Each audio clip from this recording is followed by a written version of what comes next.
into a sky bleached white with heat, and by noon, the air shimmered in waves that made the horizon dance and dissolve. This wasn't the pleasant warmth of early summer, when green grass ripples under gentle breezes. This was heat that cracked the earth open. Heat that turned once lush grasslands into expanses of brittle brown stalks that crunched under every step. The drought began in spring and never broke. April rains that usually soaked the plains and coaxed prairie grass to shoulder height simply didn't come. May stayed dry. By June, the creeks that normally ran year-round had become chains of stagnant pools, shrinking daily, ringed with the desperate tracks of cattle and wildlife competing for every drop. Ranchers watched their grasslands with growing unease, but not yet alarm. Bad years happened. The West was unpredictable. Surely the rains would come eventually. Surely this was just a temporary dry spell. They were running more cattle than the land had ever supported. That was the problem, though few admitted it. The rye cattle boom of the early 1880s had been intoxicating. Eastern investors and European nobility had poured money into Western ranching, seduced by stories of limitless grass and cattle that reproduced themselves into fortunes. Ranchers who'd started with a few hundred head now ran thousands. Some operations counted their cattle in the tens of thousands. The math was simple and irresistible. Cattle bought in Texas for $10 a head could be driven north, fattened, on free grass, and sold in Chicago for $40, $50, sometimes $60.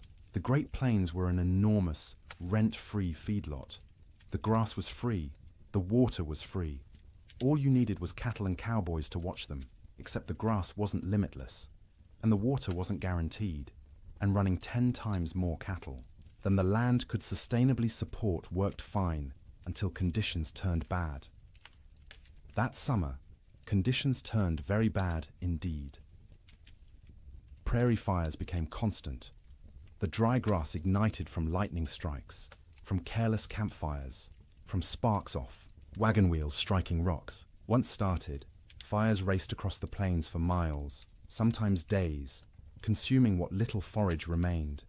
Cowboys fought these fires with wet blankets and desperate prayer, but mostly they just watched the range burn, knowing each acre of blackened stubble meant less food for the cattle that fall in winter. By late summer, water sources that had never gone dry in memory went dry. Springs that had sustained homesteads for years simply stopped flowing. Rivers that normally ran strong became braided trickles through wide, cracked mudflats. Ranchers began to panic, moving herds constantly in search of water and grass, often finding neither. The cattle themselves began to show the strain. They should have been fat and sleek, building reserves for winter. Instead, their ribs became visible. Their hip bones protruded. They moved sluggishly, conserving energy because they weren't getting enough food to burn. Range cows that should have weighed 900 pounds were coming in at 600, 700 if they were lucky. And still, the cattle companies shipped in more stock. The pressure from investors back east, from shareholders in London and Edinburgh who'd never seen a prairie or a longhorn, was relentless. Maximize the herd. Use every acre. The reports sent back to investors spoke of temporary setbacks and cyclical weather patterns, but projected ever-increasing profits. The cowboys knew better. In bunkhouses and around campfires, they talked about what was coming. You didn't need to be a genius to do the math. Cattle going into winter already weak, grass already depleted, and winter always came to Montana, always came to Wyoming and Dakota. The question wasn't whether winter would be hard. Winter was always hard. The question was whether the cattle and the men who tended them could survive it in their already weakened state. Then came the signs. The old-timers noticed first. In early November, almost a month earlier than usual, the geese began flying south, not in their typical leisurely migrations, but in huge, urgent flocks that darkened the sky and flew from dawn to dusk. They weren't stopping to feed in the prairie ponds. They were getting out. Beavers, whose lodges dotted every creek and river, were observed gathering more wood than anyone had ever seen.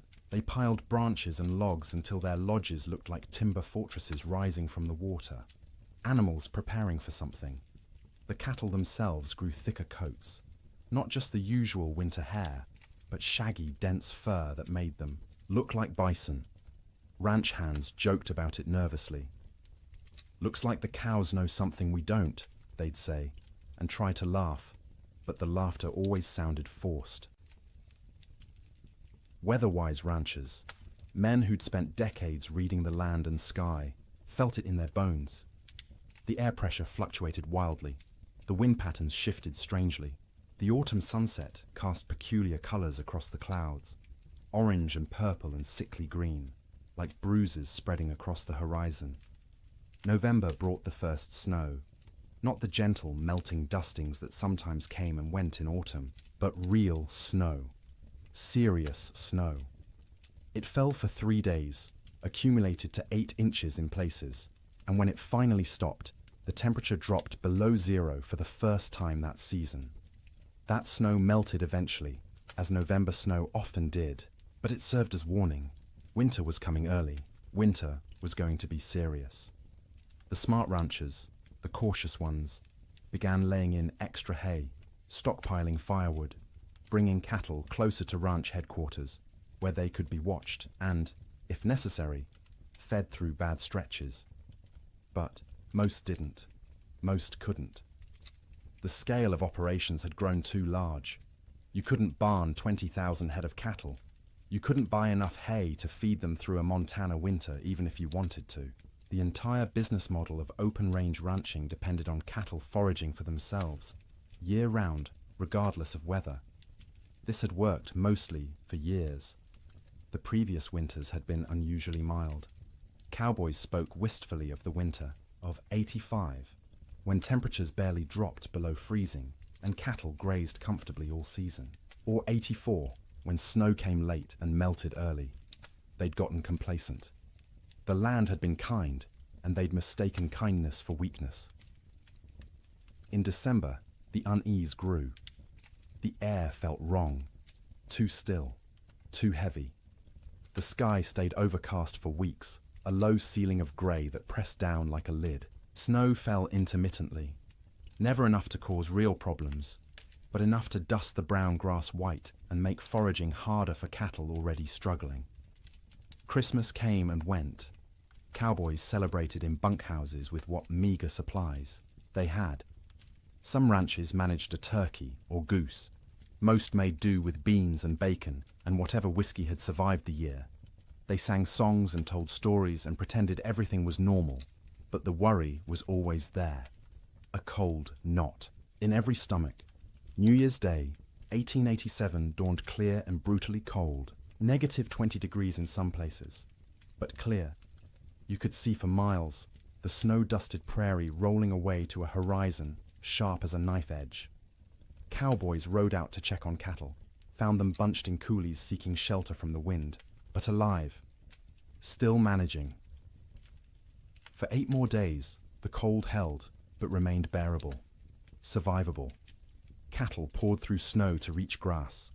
Cowboys kept fires burning in bunkhouses and took turns on night watch. Ranchers' wives cooked enormous meals, knowing their men needed calories to stay warm. And then came January 9th. The morning started deceptively calm. The killing wind from the north that had blown for days suddenly stopped. The temperature rose, slightly enough that men went out without their heaviest coats. There was even talk of a Chinook coming, one of those warm winds that could raise temperatures 40 degrees in an hour and melt snow in a day. But this wasn't a Chinook coming. This was something else entirely. The calm before the storm isn't just a saying. It's meteorological reality. The stillness that morning was the pressure dropping, the atmospheric conditions realigning, the sky gathering its strength to unleash something that would be remembered for generations. By mid-morning, the first flakes fell. By noon, the world had disappeared into white, and the temperature, instead of rising, began to fall, and fall, and fall, until cold became something no one on the northern plains had experienced before, until winter stopped being a season and became an enemy that wanted everything dead. The autumn of warnings was over.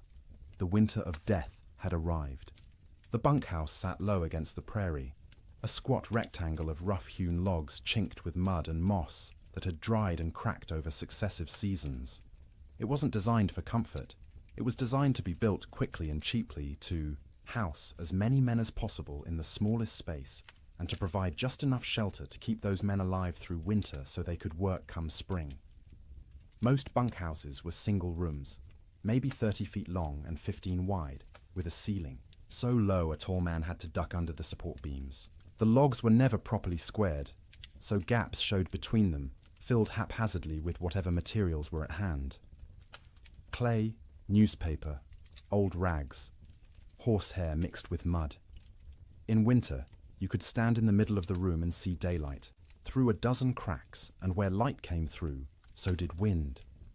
The door was thick plank, hung on leather hinges because metal hinges were expensive and had to be freighted in from distant towns. It never quite fit the frame, so a gap at the bottom let in a constant stream of cold air that flowed across the floor like invisible water. Cowboys stuffed rags under it every night. By morning, frost would have formed on those rags, turning them stiff as boards. There was usually one window, if you could call it that, a square cut in the logs, covered with oiled paper stretched over a wooden frame. Or if the ranch had any money, actual glass brought in at considerable expense and constantly at risk of cracking in the cold.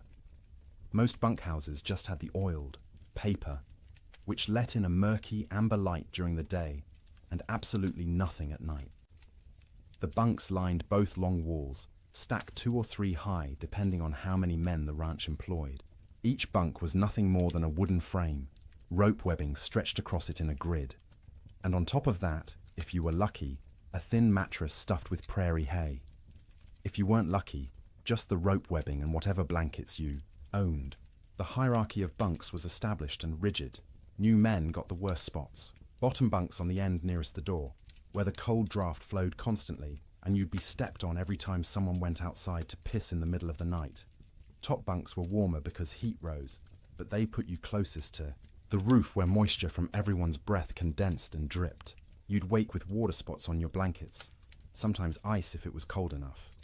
Middle bunks away from the door were prime real estate, warmer than the bottom, drier than the top, away from traffic. Senior cowboys claimed these spots and defended them jealously. If you wanted one, you either waited years or fought for it, and fighting in a bunkhouse full of armed men rarely ended well for anyone. At the center of the room stood the stove, a cast-iron barrel stove or, in better bunkhouses, an actual manufactured stove with a proper firebox and damper. The stovepipe ran up through the roof, and where it pierced the ceiling, there was supposed to be a metal collar to prevent fires. There often wasn't. More than one bunkhouse had burned down from a too-hot stovepipe, igniting dried wood and old bird nests lodged in the rafters. The stove was life. When it was burning hot, the men closest could almost be comfortable. 5 feet away, you could still be cold. 10 feet away, in a corner bunk, you might as well be outside. The stove created a temperature gradient so steep that men on one side of the room would be sweating, while men on the other shivered under piled blankets. Feeding the stove was a constant concern. Firewood was precious. Trees were scarce on the open plains, and what wood existed had to be hauled in by wagon from river bottoms or mountainsides miles away. Some ranches burned coal shipped in by rail, but coal cost money, and ranchers were notoriously cheap about anything that didn't directly increase cattle numbers. More often, cowboys burned whatever they could find: dried cow chips, sagebrush, buffalo bones, of which there were still plenty scattered across the plains from the great slaughter of a decade earlier. None of these burned hot or long. You had to feed the stove constantly to maintain any heat at all. At night, someone had to take responsibility for the fire. Usually, this rotated among the men, with each taking a shift to wake periodically and add fuel. Miss your shift, let the fire go out, and you'd wake to find 20 angry cowboys ready to throw you outside in your underwear to see how you liked the cold. Even with the stove going, the bunkhouse was never truly warm in winter. It was less cold than outside, which was the best that could be hoped for. Your face would be hot from the stove, while your back was cold from the draft. Your feet would be numb while sweat trickled down your spine. Comfort wasn't the goal. Survival, was the goal. Make it to morning alive and functional. That was success. Cowboys slept in their clothes. The idea of changing into night clothes, or worse, sleeping naked, was absurd. You slept in your wool shirt, your long underwear, your thick socks. On the coldest nights, you kept your pants on. Your hat stayed on your head or under it as a pillow, because hats were expensive, and you didn't want someone stealing yours while you slept. Boots were the exception. You took off your boots because sleeping in boots was miserable, and because boots needed to dry. They'd sit by the stove all night, the leather slowly warming and releasing the accumulated moisture of the day. The smell of drying leather mixed with the smell of unwashed men, wet wool, tobacco smoke, and the acrid tang of burning sage or cow chips. The smell of a bunkhouse was indescribable to anyone who hasn't experienced it. 40 men living in close quarters, bathing rarely because hauling and heating water was labor-intensive and rarely worth the effort. Clothes worn for weeks or months without washing, because washing meant they'd be wet and might not dry in winter, and wet clothes could kill you. The privy was outside, so men used a bucket in the corner at night rather than brave the cold, and that bucket added its own special contribution to the atmosphere. Tobacco smoke hung in layers because every cowboy who could afford it smoked too, passed the time. Some chewed and spit into cans or just onto the floor because the floor was already a mess of tracked-in mud, snow, manure, and spilled food. Mice lived in the walls and came out at night to scavenge. You could hear them scratching and squeaking, see them dart across the floor in the stove light. Some cowboys tried to kill them. Most gave up.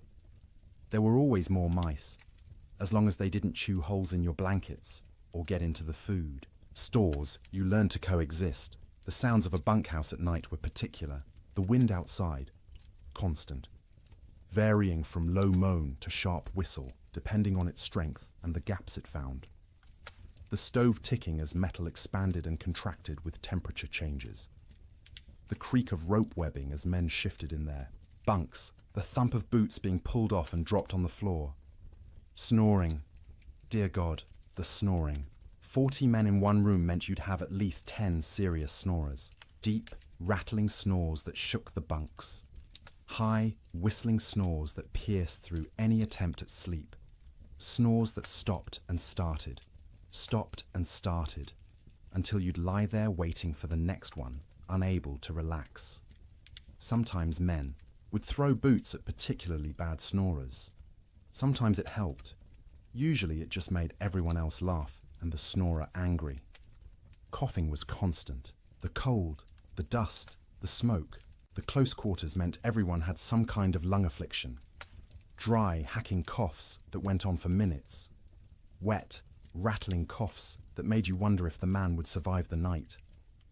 Cowboys coughed themselves, awake, coughed themselves back to sleep, coughed their way through the entire winter. Conversations happened in the dark. Men talked about home, about women, about cattle, about anything but the cold pressing in from all sides. Some conversations were quiet, just between neighbors in adjacent bunks. Others involved the whole room, stories being told and retold, jokes that weren't funny but made everyone laugh because laughter was warmth of a different kind. Letters were read and reread by stovelight. A letter from home was precious, and a cowboy might read the same letter 100 times through a winter, memorizing every word, every loop of handwriting, every piece of news from a world that felt impossibly far away. Some men prayed. You'd hear whispered prayers in the darkness, usually from the younger cowboys, the ones still new enough to the work that death seemed like a possibility rather than an inevitability. Older hands didn't pray much. They'd made their peace with whatever was coming, or they'd stopped believing anything was listening. The bedding itself deserves attention. Each cowboy owned his own bedroll, a collection of blankets, and maybe a quilt that he'd rolled up and carried with him from job to job. These blankets were wool, heavy and scratchy, and they accumulated the smell of their owner, along with the smell of horses, cattle, campfire smoke, and prairie dirt.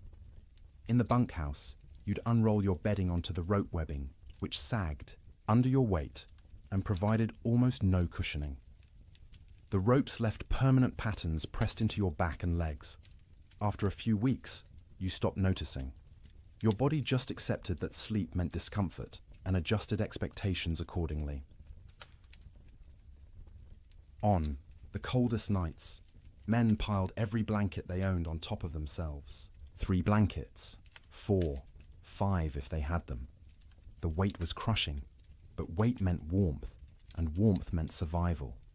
Some cowboys, the poorest ones or the newest, didn't have enough blankets. They'd sleep in their coats, under their coats, wrapped in saddle blankets that smelled of horse sweat and mold.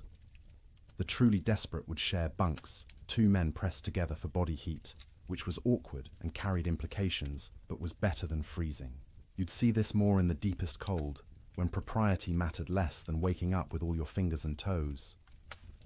Getting into bed was a shock every night. The blankets had been sitting in the ambient temperature of the bunkhouse all day, which meant they were cold. Not frozen, but cold enough that sliding under them made you gasp. Your body heat would eventually warm the space between blankets, but it took 20 minutes, half an hour, of shivering and curling into yourself before that happened. Some cowboys heated rocks in the fire and wrapped them in cloth to put in their bunks. This worked for about an hour, providing a spot of genuine warmth for your feet or your hands. After that, the rocks were just heavy, cooling lumps taking up space, and you'd have to decide whether the effort of getting up and throwing them out was worth the loss of heat from opening your blanket cocoon. Sleep, when it finally came, was never restful. You were always partially aware of the cold trying to find you, aware of the fire and whether it was still burning, aware of the other men around you, their sounds and movements, aware that if something went wrong, a fire, a medical emergency, a blizzard bad enough that the whole bunkhouse might collapse, you needed to be able to wake and move. Cowboys learned to sleep light, a skill born of necessity. In summer, you slept light because you might need to deal with stampeding cattle or approaching storms.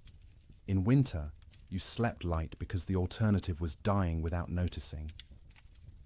The nights stretched long, 15, 16 hours of darkness in the depths of winter. You couldn't stay awake for all of it. Candles and lamp oil were too expensive to burn for light. So you slept in stages. A few hours, then wake when the fire needed tending. A few more hours, wake because your body was too cold or needed to piss. A few more hours, wake because someone else was moving around, or coughing, or because your back hurt too much to stay in one position. This broken sleep was exhausting in its own way. You'd wake in the morning having technically slept for hours but feeling like you'd barely rested at all. That was winter sleep in a bunkhouse. Not the deep, renewing sleep of comfortable beds in warm rooms, but the fitful, survival-focused sleep of men living on the edge of catastrophe. Every single night, for months on end.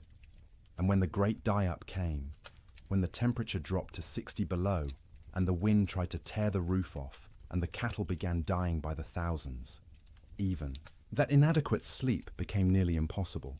Because how do you sleep when the world outside is ending? How do you close your eyes when you know morning might reveal losses beyond comprehension?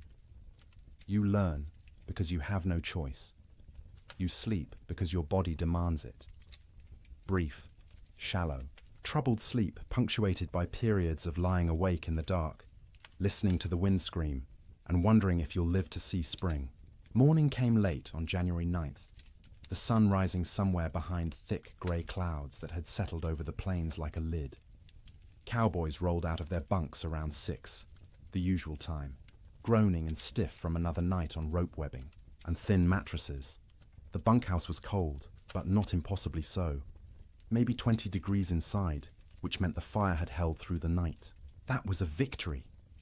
They pulled on boots that had spent the night by the stove, the leather still warm to the touch, stomped their feet to get blood flowing, stretched arms and backs that ached from the perpetual cold. Someone got the coffee going, pouring water from buckets that had a thin skim of ice on top despite being inside. The foreman, a weathered man named Jack Thompson, on one particular ranch in Montana, stuck his head out the door to check conditions. The wind that had been blowing, Hard from the north for days had stopped completely, dead calm. The air felt heavy, thick, like you could almost chew it. Temperature had risen slightly overnight, maybe up to freezing, or close to it. Might be a Chinook coming, Jack said, and a few of the men perked up. A Chinook, that warm wind that could raise temperatures 40 degrees in an hour, would be salvation, would give the cattle a break, would let everyone breathe a little easier. But the old-timers in the room, men who'd spent 20, 30 winters on the northern plains, exchanged glances and said nothing. The calm felt wrong. The air pressure made their joints ache more than usual. This wasn't a Chinook. This was something else. Breakfast was the usual. Beans warmed up from the night before. Fried salt pork. Biscuits if the cook had bothered to make them, which he usually didn't. Coffee, hot and bitter and strong enough to dissolve the spoon. The men ate quickly, not talking much. Mornings were for eating and getting warm before heading out into the workday. By 8 o'clock, men were saddling horses, checking cattle in nearby pastures, hauling water from the creek, which involved breaking through ice that had gotten thicker each day. The world was grey and still. Snow covered everything in a lumpy white blanket, but it was old snow, crusted and dirty. Nothing new falling yet. Around mid-morning, maybe 10 or 10:30, someone noticed the first flakes. Tiny things, falling straight down. No wind to push them sideways. They accumulated on coat sleeves, on hat brims, on the backs of cattle who stood motionless, already conserving energy. Within 30 minutes, the flakes had gotten larger and were falling more densely. The grey sky seemed to lower, pressing down, until it felt like you could reach up and touch it. Visibility, which had been miles, dropped to maybe a quarter mile, then less. Cowboys on the range started heading back to the bunkhouse. This was going to be a storm, and you didn't want to be caught out in a storm. The foreman sent riders to gather men from distant line camps to make sure everyone got back to the main ranch before conditions got bad. But conditions got bad faster than anyone expected. By noon, the wind returned. Not gradually building, but suddenly, like someone had opened a door. It came from the north, from Canada, from the Arctic, and it came with a howl that made horses shy and men grab for their hat brims. The temperature, which had been hovering near freezing, began to fall. 1 degree, 2 degrees, 5. The wind picked up the falling snow and threw it horizontally. Visibility dropped to 50 feet, then 20. Within an hour of the wind starting, you couldn't see your hand held at arm's length. The world became a screaming white chaos, where direction lost all meaning. Cowboys who'd been a mile from the bunkhouse when the wind started faced a terrible choice. Try to make it back and risk getting lost and dying, or try to find any shelter at all and hole up until it passed. Some made it back, stumbling into the bunkhouse half frozen, faces covered in ice where their breath had condensed and frozen, in their scarves. Others weren't so lucky. A young cowboy named Billy Henderson, 18 years old, had been checking on a small herd in a draw, maybe 2 miles from the main ranch. When the storm hit, he tried to make it back. His horse refused to face into the wind, kept trying to turn and run south. Billy fought the horse, knowing that south led away from shelter, from life. The horse won the fight, turned, and ran with the storm. Billy's body was found 3 weeks later, 15 miles south of the ranch, frozen solid, still in the saddle. The horse had died beneath him, also frozen, its legs locked in a final stride. Billy had tied himself to the saddle with his lariat so he wouldn't fall off. It hadn't saved him, but that tragedy was still in the future. At noon on January 9th, Billy was just missing, and everyone assumed he'd found shelter somewhere and would show up when the storm passed. People didn't yet understand that this storm wasn't going to pass. Not in hours, not in days. The temperature kept falling. By 2 in the afternoon, it was 0. By 4, it was 20 below. The wind, instead of slacking, grew stronger. It found every crack in every wall, every gap in every window frame. In the bunkhouse, Men stuffed blankets against the door, hung canvas over the oiled paper window, and fed the stove constantly, but the cold still invaded. Snow didn't just fall, it flew sideways, driven by wind that hit 50, 60 miles per hour in gusts. The snow was fine and dry, almost like dust, and it found its way through impossibly small openings. It drifted through the cracks between logs.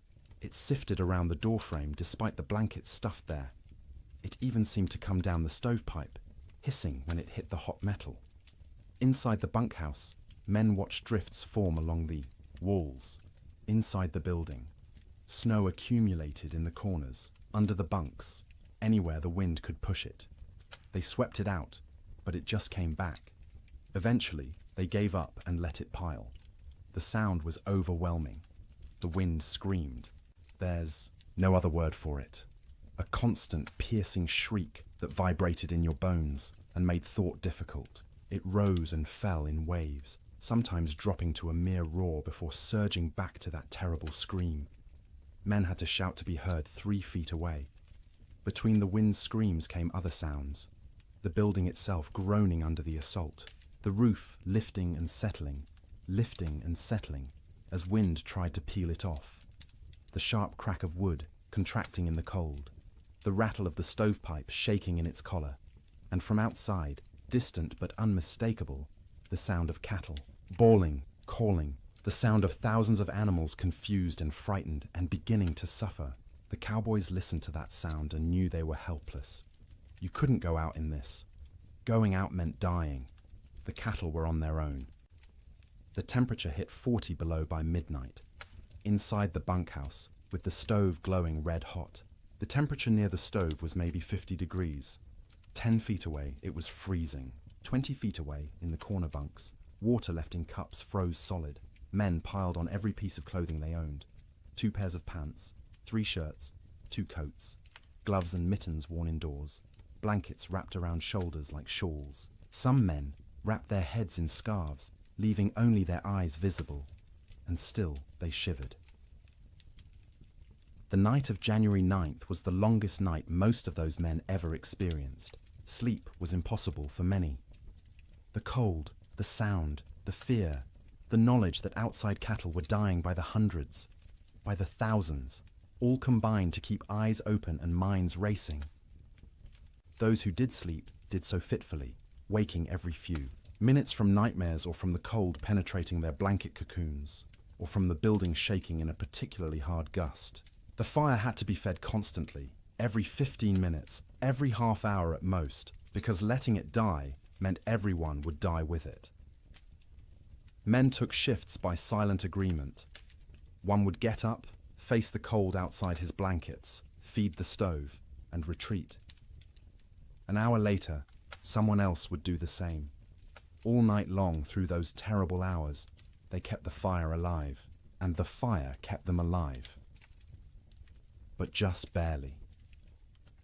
By dawn on January 10th, 16 inches of snow had fallen, though you couldn't measure it accurately because the wind had sculpted it into drifts 20 feet high in some places, while scouring other areas down to bare ground. The temperature had dropped to 46 below zero. The wind hadn't slacked at all, and the storm was just beginning. This wasn't a 2-day blizzard that would blow through and leave clear, cold weather behind. This was the start of a meteorological siege that would last, with brief breaks, through all of January, through February, into March. The great die-up had begun. Men didn't know that yet, huddled in bunkhouses across Montana, Wyoming, and Dakota Territory. They thought they were waiting out a bad storm. A few days, maybe a week, and it would clear. The cattle would be weak and scattered, but they'd recover. Spring would come, as it always did. They didn't yet understand that the world outside was dying, that cattle were already freezing where they stood, eyes frozen shut, ice forming over their nostrils with each breath, slowly suffocating as they slowly froze. That the open range, cattle industry, the boom that had made fortunes and drawn investors from around the world, was ending in that screaming wind. All they knew was cold. Cold beyond anything most had experienced. Cold that hurt to breathe, that made your lungs ache, that turned your breath to ice crystals before it could fully leave your mouth. Cold that was no longer just weather, but an active presence, a malevolent force trying to kill everything that lived. And the night ahead, the second night of the storm, would be even colder. -50, -60 in some locations. Cold that would crack trees. Cold that would freeze cattle solid while they stood. Cold that would seep through every wall, every blanket, every layer of clothing, searching for the warmth of human bodies and slowly, inexorably, draining it away. The cowboys fed the fire and waited. There was nothing else they could do. The Yiwa storm had them trapped as surely as if they were in a prison.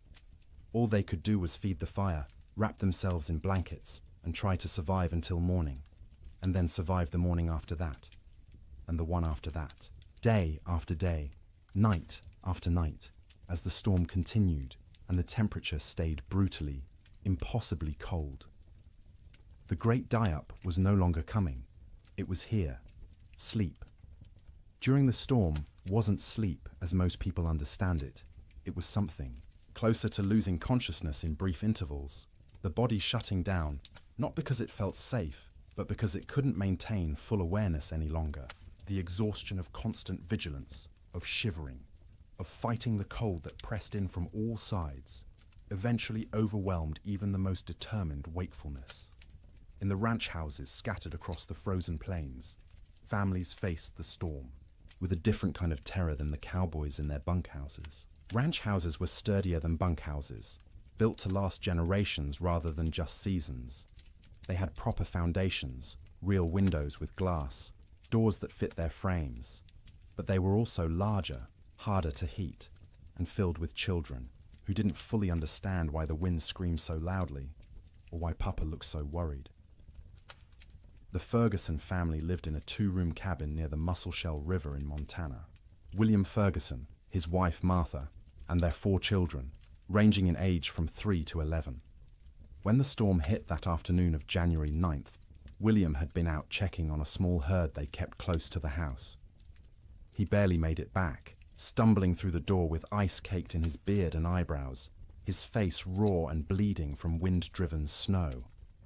Martha had already pulled all the children into the main room, the one with the fireplace. The second room, the bedroom, was abandoned for the duration. You couldn't heat both rooms.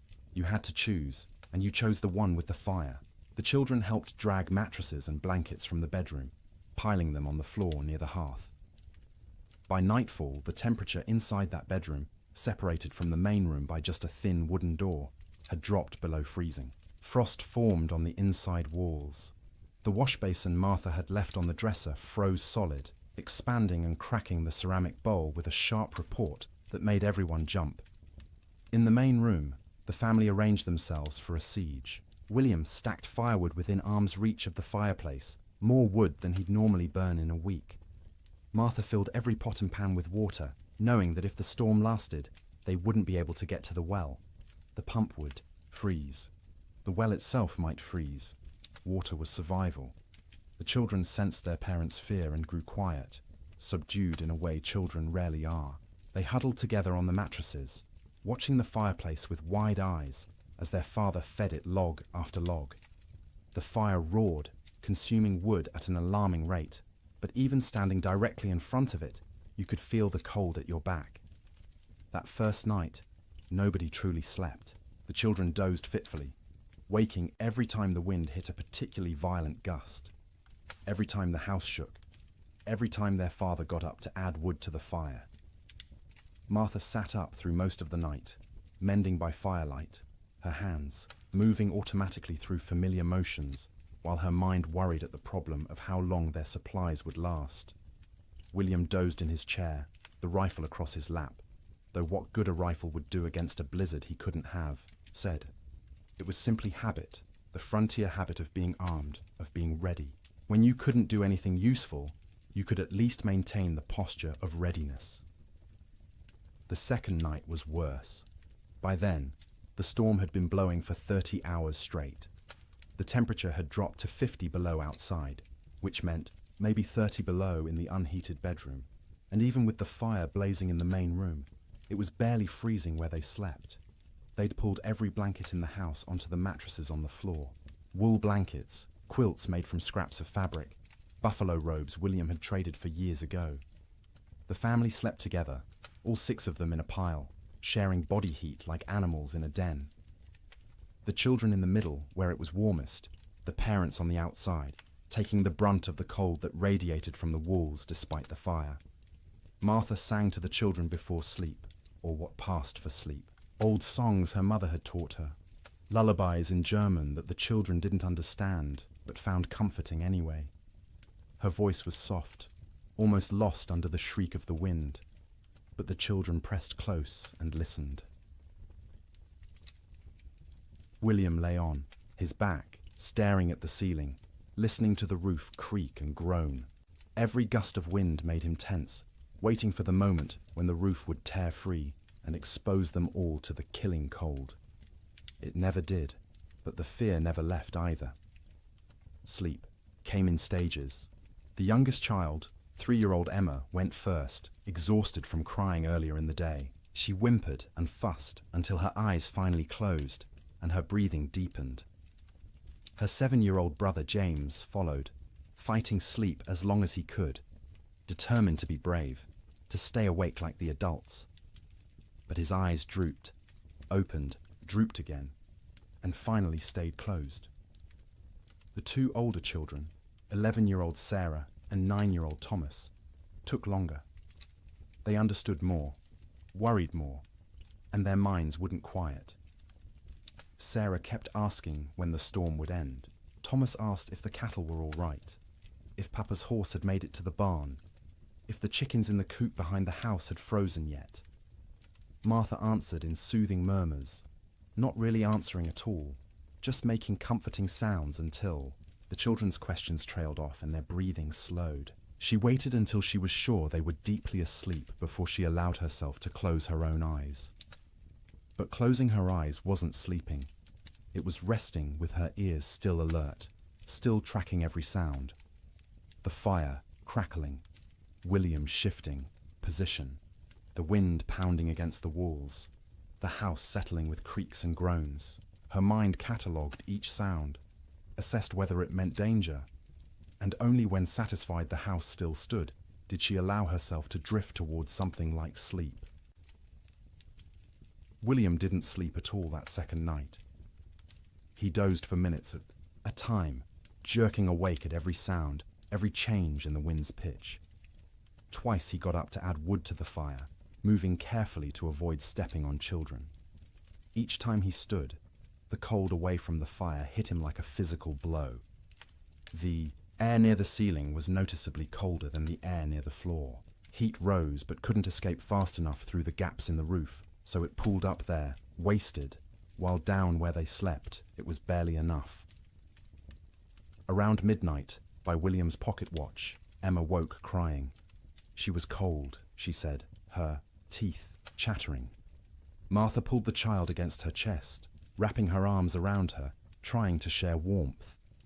Emma's feet were like ice, even though she wore wool socks and was buried under blankets. Martha rubbed the small feet between her hands, trying to restore circulation, terrified of frostbite. The child eventually quieted and fell back into restless sleep. But Martha stayed awake, feeling those cold little feet pressed against her stomach, wondering how much longer the storm could possibly last. The third night, exhaustion had set in so deeply that sleep came easier, even though conditions had gotten worse. The temperature outside bottomed out at 63 below zero. Inside, with the fire consuming wood at a frightening rate, they'd managed to keep the room at maybe 15 degrees, cold enough to see your breath, cold enough that the water in the pots near the fire had a skim of ice if you didn't stir it regularly, but not cold enough to kill. Not yet. The family had learned the rhythm of storm sleep. The children slept piled in the center, a tangle of arms and legs, and shared warmth. The parents took turns in short shifts. Martha sleeping for 2 hours while William tended the fire and watched. Then William sleeping for 2 hours while Martha kept vigil. During her watch, Martha would sit close to the fire, feeding it, listening to her children breathe, and praying silently. She'd been raised Lutheran, not given to emotional displays, of faith, but now she prayed with desperate intensity, for the storm to end, for the wood to last, for her children to wake warm in the morning, for spring to come, impossible as that seemed in the howling dark. During his watch, William planned how to ration the wood, where to find more if it ran out, though going outside was suicide in these conditions. What they'd do when the food ran low. They had beans, flour, salt pork, and cornmeal. Enough for maybe 2 weeks if they were careful. But what if the storm lasted longer? What if they couldn't get to town when it ended because the snow was too deep? These thoughts circled endlessly, keeping him awake even during his supposed sleep shifts. He'd lie down, close his eyes, and his mind would immediately start calculating. How many logs they'd burned, how many were left, how cold it was, how long they could survive.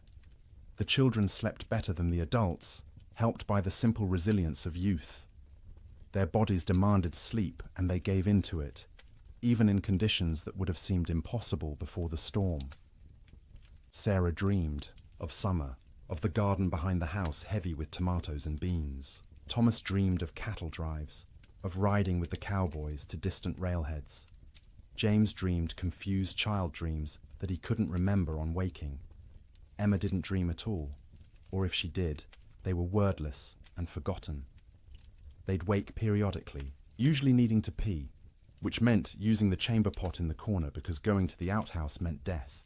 The chamber pot became part of the room's landscape, emptied by William each morning by simply opening the door and throwing its contents out into the snow.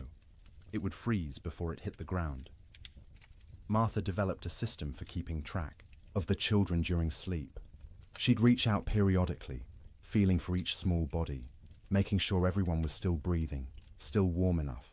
If a child had worked their way to the edge of the pile where it was colder, she'd gently pull them back to the center. If blankets had been kicked off, she'd rearrange them. This constant vigilance meant she never truly rested. Even during her sleep shifts, part of her brain stayed active, monitoring. She'd wake fully alert if a child coughed or moved suddenly, ready for crisis. Only after checking that everything was fine would she allow herself to drift back down. By the fourth night, a strange numbness had set in. The storm continued, would continue, had always been continuing, and would always continue. It became hard to remember a time before the storm, hard to imagine a time after. The world had narrowed to this room, this fire, this pile of blankets, these bodies pressed together against the cold. Sleep became deeper out of sheer exhaustion. The body can't maintain high alert indefinitely. At some point it simply gives up and crashes, regardless of external conditions. The children slept hard, twitching occasionally, making small sounds, but not fully waking. Martha and William slept in longer stretches, waking only when their internal alarms screamed that the fire needed tending or a child needed checking.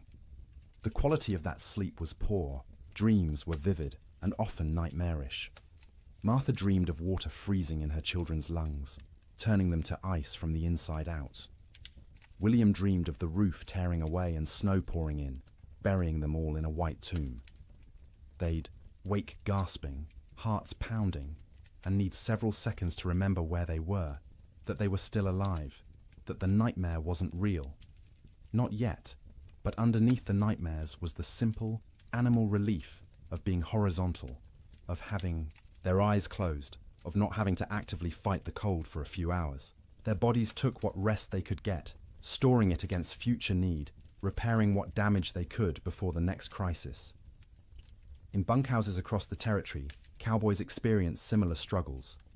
The difference was they had no children to protect, which freed them from that particular anxiety, but they also had less motivation to push through. A man alone can give up more easily than a father with children depending on him. Some cowboys did give up in a sense. They wrapped themselves in every blanket they owned, lay down in their bunks, and simply stop trying. They'd sleep for 20 hours straight, only waking to eat a little and relieve themselves before returning to their cocoons. This wasn't laziness, it was a survival strategy. In extreme cold with limited food, the best thing you can do is stay still, conserve energy, and wait. Others couldn't do it. The type of man who became a cowboy was often too restless, too active, to simply lie still for days. They'd pace the bunkhouse, drive everyone else crazy, gamble with cards or dice, anything to pass the time and distract from the gnawing fear that the storm might never end. In both bunkhouses and ranch houses, sleep became not rest, but simply another way of enduring. The days and nights blurred together into a continuous state of semi-consciousness, where you were never fully awake, but never fully asleep either. Your body was present, wrapped in blankets near a fire, but your mind wandered strange paths, disconnected from reality. And through it all, the wind screamed. The cold pressed in, the fire consumed wood, and people slept, or tried to sleep, or pretended to sleep, because what else could they do? Going outside meant dying. Staying awake meant slowly going insane from the sound and the fear. So they slept. Poorly, fitfully, desperately. But they slept. And each morning they woke, surprised on some level to find themselves still alive, still, together, the fire still burning. The storm would eventually end, but not yet. Not for many days yet. And each of those days would require sleep stolen from between crises, rest grabbed in brief intervals, dreams haunted by cold and wind, and the terrible knowledge that outside the world was dying. The cattle felt the storm coming before any human did. Their instincts, honed by millennia of evolution, read signs in the air pressure, in the quality of light, in the way the wind tasted. When the first flakes began to fall on January 9th, cattle across the northern plains began to move, not panicked running, purposeful drifting, south, always south, away from the north wind that carried death in its teeth. They moved in groups, small herds combining into larger herds, thousands of animals flowing across the white landscape like a slow river seeking lower ground. Consider one cow, a 3-year-old Hereford mix, red and white, branded with the Rocking M brand on her left hip. She'd been born on this range, knew every coulee and creek, had survived 2 previous winters without particular hardship. She was carrying a calf, due in spring, and the pregnancy had left her thinner than usual going into winter. Not starving, but without the thick layer of fat that would have been ideal. When the snow started falling heavily and the wind began to rise, she was grazing, in a shallow draw with perhaps 50 other cattle. They'd been pouring through existing snow to reach the dried grass beneath, working methodically, conserving energy. The new snow started covering the ground quickly, and the cow lifted her head, testing the air. The wind came from the north with a sound like tearing fabric. The cow turned her back to it instinctively, and every other animal in the draw did the same. They began walking south, not because they knew south led to safety, but because south meant away from the wind, and the wind had to be avoided. They walked steadily for hours. The snow was falling too thickly to see more than a few feet ahead, but cattle can navigate by sense of smell and by following the animal in front of them. The cow found herself in the middle of the group, which offered some shelter from the wind, but also meant she had to keep moving at whatever pace the herd set. By nightfall, they'd walked perhaps 5 miles. Not far, but the constant fighting against wind and snow was exhausting. The temperature had dropped dramatically, and the cow's breath froze in clouds of white vapor. Ice was forming on her eyelashes, making it hard to see. Her legs ached from pushing through snow that was now knee-deep in places. The herd came to a fence line, relatively new barbed wire strung between posts, to mark the boundary of someone's claimed range. The cattle turned and walked along the fence, looking for a way through or around. They found neither. The fence extended as far as they could sense in both directions. Cattle aren't stupid, but they aren't problem solvers either. Finding their path blocked, they simply stopped. They stood with their backs to the wind, pressed against the fence line, and waited. For what, they couldn't have said. For the wind to stop. For the fence to disappear. For whatever force had always eventually made things better to make things better now. But things didn't get better. The wind increased. The temperature kept dropping. Snow accumulated on the cattle's backs, a heavy white blanket that they couldn't shake off because their muscles were already occupied with shivering, with the constant work of generating heat. The cow stood and shivered. Her body burned calories, trying to stay warm, calories she'd gotten from grass, but she hadn't eaten since morning and wouldn't be able to eat until she could paw through snow to reach grass beneath.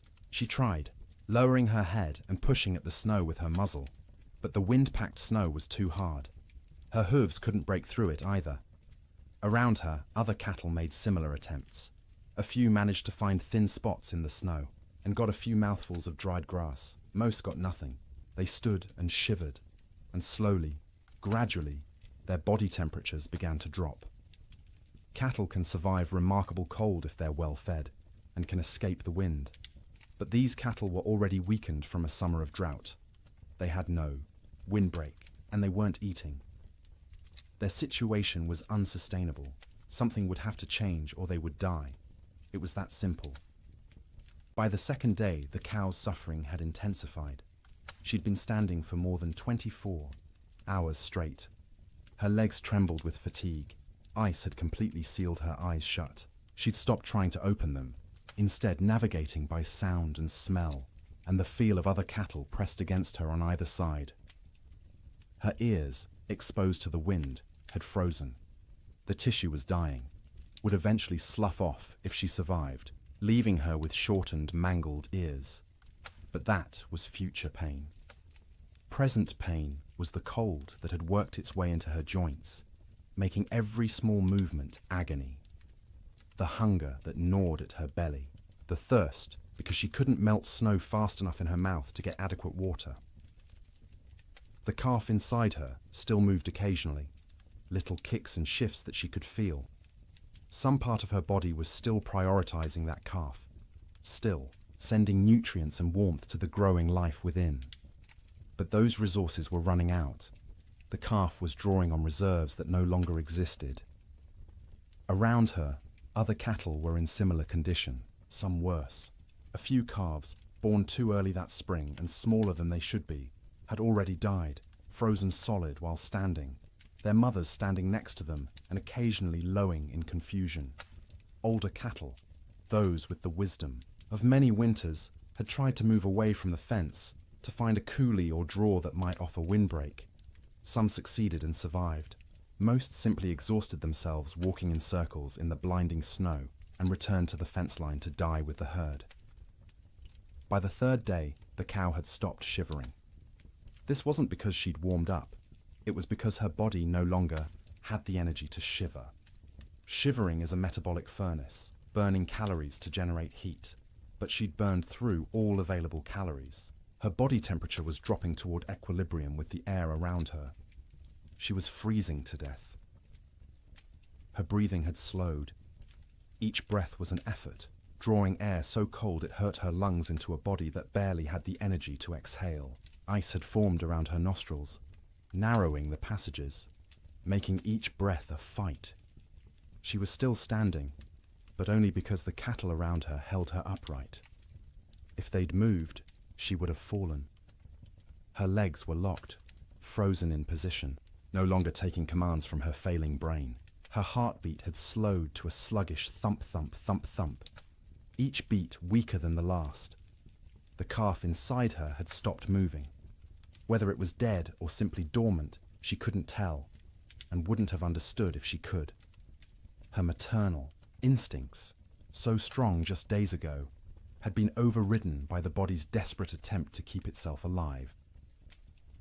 Sometime late on the third night, or early on the fourth morning, it's impossible to know exactly when, the cow's heart stopped. 1 beat, 2 beats, then nothing.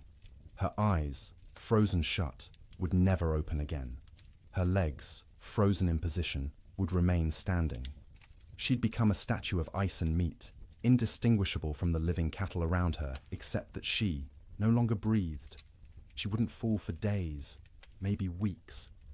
The cattle packed around her held her upright, and when they eventually moved or died themselves, she'd topple over, frozen solid, and become one more carcass among thousands littering the plains. This scene repeated across hundreds of miles. Fence lines became death traps where cattle bunched up and died in groups. Ravines that should have offered shelter instead became graves as cattle crowded in so tightly they couldn't move, couldn't forage, and slowly froze together into a single mass of bodies. Riverbanks saw some of the worst carnage. Cattle seeking water found the rivers frozen solid, but their thirst drove them to try anyway. They'd crowd onto the ice, break through into the water beneath, and be unable to climb out. The current would push them under the ice, where they'd drown and freeze simultaneously. Spring would reveal riverbanks lined with carcasses, hundreds of cattle stacked like cordwood wherever the current had deposited them. Some cattle, driven by the wind and their own southward instinct, walked until they literally couldn't take another step. They'd collapse in open prairie, curl into a ball, as best their frozen legs allowed, and die where they fell. Snow would cover them within hours, creating smooth white mounds that looked like natural drifts until spring melt revealed the truth beneath. The death toll was staggering in ways that are hard to comprehend. A single large ranch might lose 10,000 head. Smaller operations lost everything. The Chicago stockyards, which normally received thousands of cattle per week from the northern plains, received almost none for months. The market for beef collapsed because there were no cattle left to sell. But numbers don't capture the reality. Numbers are abstract. The reality was hundreds of thousands of individual animals, each experiencing their own version of the cow's suffering. Each one cold, each one hungry, each one slowly freezing while standing in a wind that wouldn't stop screaming. Cowboys, safe in bunkhouses, could do nothing but listen to the cattle bawl. That sound, the massed calling of thousands of distressed animals, carried even over the wind. It rose and fell through the days and nights of the storm, a soundtrack of suffering that haunted the men who heard it. Some cowboys tried to help. They'd bundle up in every piece of clothing they owned, tie ropes around their waists, and venture out into the storm, with the other end of the rope tied to the bunkhouse door so they could find their way back. They'd struggle to where they thought. Cattle were usually unable to see them even when standing next to them, and try to herd them towards some shelter. It never worked. The cattle wouldn't move, or couldn't move, and the cowboys would burn through their body heat in minutes. Barely, enough time to stumble back to the bunkhouse before frostbite claimed fingers and toes. They'd collapse inside, gasping and shaking, and lie near the stove for hours trying to warm up while listening to the cattle continue to bawl outside. Eventually, the bawling stopped. Not all at once, but gradually over days. Fewer and fewer, voices as more and more cattle died. By the end of January, the prairie was silent except for the wind. Silent because there was almost nothing left alive to make sound. The cattle of the open range, those millions of animals that had made fortunes for ranchers and fed the growing cities of America, were gone. The survivors, scattered and traumatized, would take years to recover. Most would never be found, lost in coulees and ravines where their carcasses would feed wolves and coyotes through the remainder of winter. The Great Die-Up earned its name from the cattle. They died in numbers beyond counting, in suffering beyond imagining. And every single death was quiet, private. The animal alone in the storm, except for other dying animals. No comfort, no relief, just the cold and the wind, until the end came, and the shivering finally stopped. Food became an obsession within days of the storm's arrival. Not because people were starving, not yet, but because every meal consumed was one fewer meal in reserve, and no one knew how long the storm would last, or when resupply would be possible. Every bite carried the weight of calculation. Every pot of beans represented diminishing stores that might need to last weeks or months. In the Ferguson ranch house, Martha inventoried their supplies on the second day of the storm. She did this by candlelight while the children slept, and William kept watch by the fire. She counted every bag of flour, every pound of cornmeal, every strip of salt pork hanging from the rafters of the cold bedroom. She measured beans by the cupful, rice by the handful, and wrote everything down in careful columns in a ledger book. Flour, 42 pounds. Cornmeal, 18 pounds. Dried beans, maybe 30 pounds, 3 different varieties mixed together in a burlap sack. Salt pork, 14 strips, some thick, some thin. Rice, 5 pounds. Sugar, 3 pounds, precious and rationed even before the storm. Coffee, 2 pounds of beans, still in their burlap sack, aromatic and dark. Salt, plenty, a whole sack, bought last fall. Lard, a good supply, stored in a crock. Dried apples, half a sack, from their own trees. Molasses, 1 jug, nearly full. She did the math in her head, working through possible scenarios. 6 people, eating 3 meals a day. 18 meals per day. If they were careful, if they stretched everything, if they didn't waste a single bite, they had perhaps 3 weeks of food. Maybe 4 if they went hungry. 3 weeks seemed like plenty. No storm lasted 3 weeks, but Martha had learned in her years on the frontier to plan for the impossible, because the impossible happened with disturbing regularity. So she began rationing from day 1, before hunger forced the decision. Breakfast became smaller. Instead of flapjacks for everyone, she made 1 per person, thin and stretched with extra water to make the batter go further. The children complained but ate them anyway. William said nothing, just ate what was put in front of him and drank his coffee black to save the sugar. Dinner became the main meal, usually beans. Martha soaked dried beans overnight in water, then cooked them slowly through the day in a pot, suspended over the fire. She'd add a little salt pork for flavor, 1 strip cut into small pieces so everyone got a taste of meat. The beans cooked until they were soft, the liquid thick and sustaining. Everyone got a bowlful, sopped up with cornbread made from carefully measured cornmeal.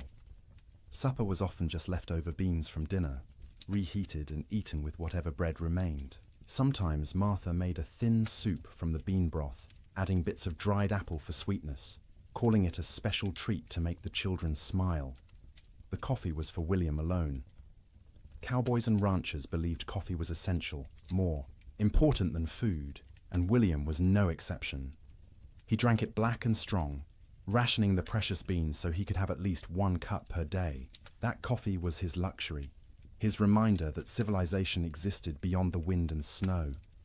Martha drank tea when she drank anything, made from herbs she'd dried the previous summer. Mint that grew wild along the creek, sage gathered from the prairie, rose hips collected in autumn. The taste was thin compared to real tea shipped from China or India, but it was warm, and it was hers, and it didn't consume their stores. The children drank water or milk, though the milk supply was problematic. They had 1 cow, a gentle Jersey, kept in the barn, and William had to venture out twice a day to milk her. The trip to the barn was only 50 feet, but felt like a mile. He'd bundle in every piece of warm clothing he owned, wrap his face in a scarf until only his eyes showed, and step out into the wind. The cold hit him like a fist every time. In the few seconds it took to cross from house to barn, exposed skin would start to freeze. His eyes would water, and the tears would freeze on his cheeks. His lungs would ache from breathing air that felt like shards of glass. But he made the trip because the cow had to be milked or she'd sicken, and they needed the milk. The children needed the milk. It was protein and fat and calcium and all the things growing bodies required. So twice a day, through the entire storm, William made that 50-foot journey and considered himself lucky the barn was so close. The cow produced less in winter, maybe 2 quarts a day instead of her usual gallon, but those 2 quarts were precious. Martha skimmed the cream off the top and used it sparingly. The milk itself went to the children, divided equally, measured carefully, so no one got more or less than their share. Cooking in extreme cold presented unique challenges. The fire had to be hot enough to cook food, but not so hot it consumed wood too quickly. Martha became expert at judging the flames, adding just enough fuel to maintain cooking temperature while stretching the wood supply. Water was perhaps the most critical resource. William filled every bucket and pot with snow scooped from outside the door, then left the containers near the fire to melt. It took hours for snow to melt into usable water, and the water that resulted tasted flat and strange because it had no mineral content. But it was wet, and it was clean, and it kept them alive. They couldn't wash dishes properly, couldn't waste water or wood heating water for washing. Instead, Martha wiped plates and bowls clean with rags, rinsed them quickly in cold water if necessary, and called it good enough. No one got sick from dirty dishes. There were larger concerns. Personal hygiene went by the wayside entirely. No baths, no washing hair, no changing clothes. Everyone wore the same shirts and pants for weeks, adding layers when cold, removing them when near the fire. The smell in the main room became oppressive, but you stopped noticing after a few days. It was just how things were. In the bunkhouses, cowboys faced similar but different challenges. They had supplies, but those supplies were designed for men doing hard physical labor in normal winter conditions, not for men trapped indoors during the worst cold in recorded history. The typical bunkhouse larder consisted of dried beans, rice, flour, cornmeal, salt pork, bacon, maybe some beef jerky made from cattle slaughtered in the fall, coffee in large quantities because cowboys lived on coffee, sugar, salt, lard, sometimes canned goods if the ranch could afford them, but usually not. Canned goods were expensive and the freighting costs were prohibitive. The cook, if there was one, was usually an old cowboy too stove up for regular ranch work. He'd preside over the cast iron stove like a priest at an altar, creating meals from limited ingredients with whatever skill he possessed. Good cooks were treasured. Bad cooks were tolerated because the alternative was cooking for yourself, and cowboys were generally incompetent in the kitchen. One particular bunkhouse in the Judith Basin had a cook named Old Pete, called that to distinguish him from young Pete, who wasn't a cook and wasn't even particularly young, but was younger than Old Pete.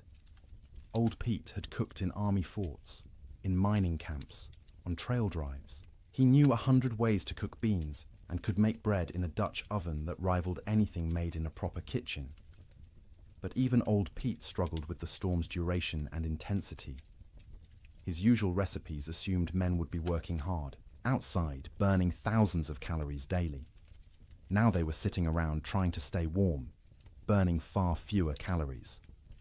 They didn't need as much food, but they were bored and hungry from boredom, and managing those competing needs was delicate. He started making meals smaller but more frequent. Instead of 3 large meals, he made 4 smaller ones, gave the men something to look forward to every few hours, something to mark the passage of time. Breakfast at dawn, such as dawn was, in the constant grey, a second breakfast mid-morning, dinner in early afternoon, supper at dark. Each meal was simple: beans cooked with salt pork, cornbread or biscuits, coffee always, constantly, the pot never empty. Occasionally he'd make a stew if there was meat available, though meat was running short. Most ranches had slaughtered a beef or 2 in the fall and hung the quarters to freeze, but accessing that meat meant going outside to the meat cache, which was difficult or impossible depending on the day. The men ate without complaint, mostly. Cowboys weren't complainers by nature. You ate what was put in front of you and were grateful to get it. But you could see them calculating, same as Martha Ferguson, counting days, estimating stores, wondering how long until starvation became a real concern rather than a theoretical one. Coffee was its own category of essential supply. Cowboys drank coffee the way other people breathed, constantly and without thought. A pot of coffee sat on the stove at all times, thick and black and strong enough to float a horseshoe. Men would pour themselves cups throughout the day and night, warming their hands on the tin cups, savouring the bitter heat. Old Pete guarded the coffee supply jealously. He knew exactly how many pounds they had, how much they consumed daily, how long it would last. When supplies began running low, he started stretching the coffee by reusing grounds. First brew was strong for the morning pot. Those same grounds would be used again for the afternoon pot, weaker but still coffee. Sometimes he'd use them a third time, creating a thin brown liquid that was more idea than substance, but the ritual of drinking it was as important as the caffeine. Sugar went into coffee for those who used it, though most cowboys drank it black. Sugar was also used sparingly in baking, a spoonful in a batch of biscuits to help them rise and add a hint of sweetness. But sugar was running low everywhere, and by the end of January, most outfits were out entirely.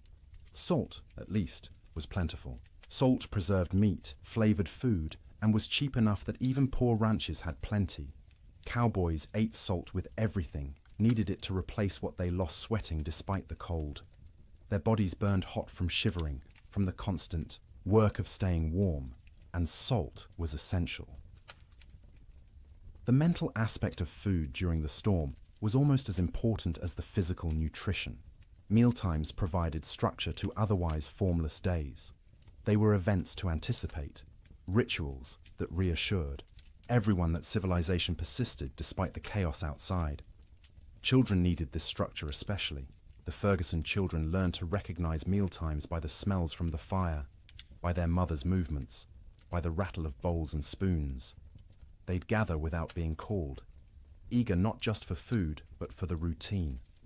Martha would serve, each child personally, making a small ceremony of it.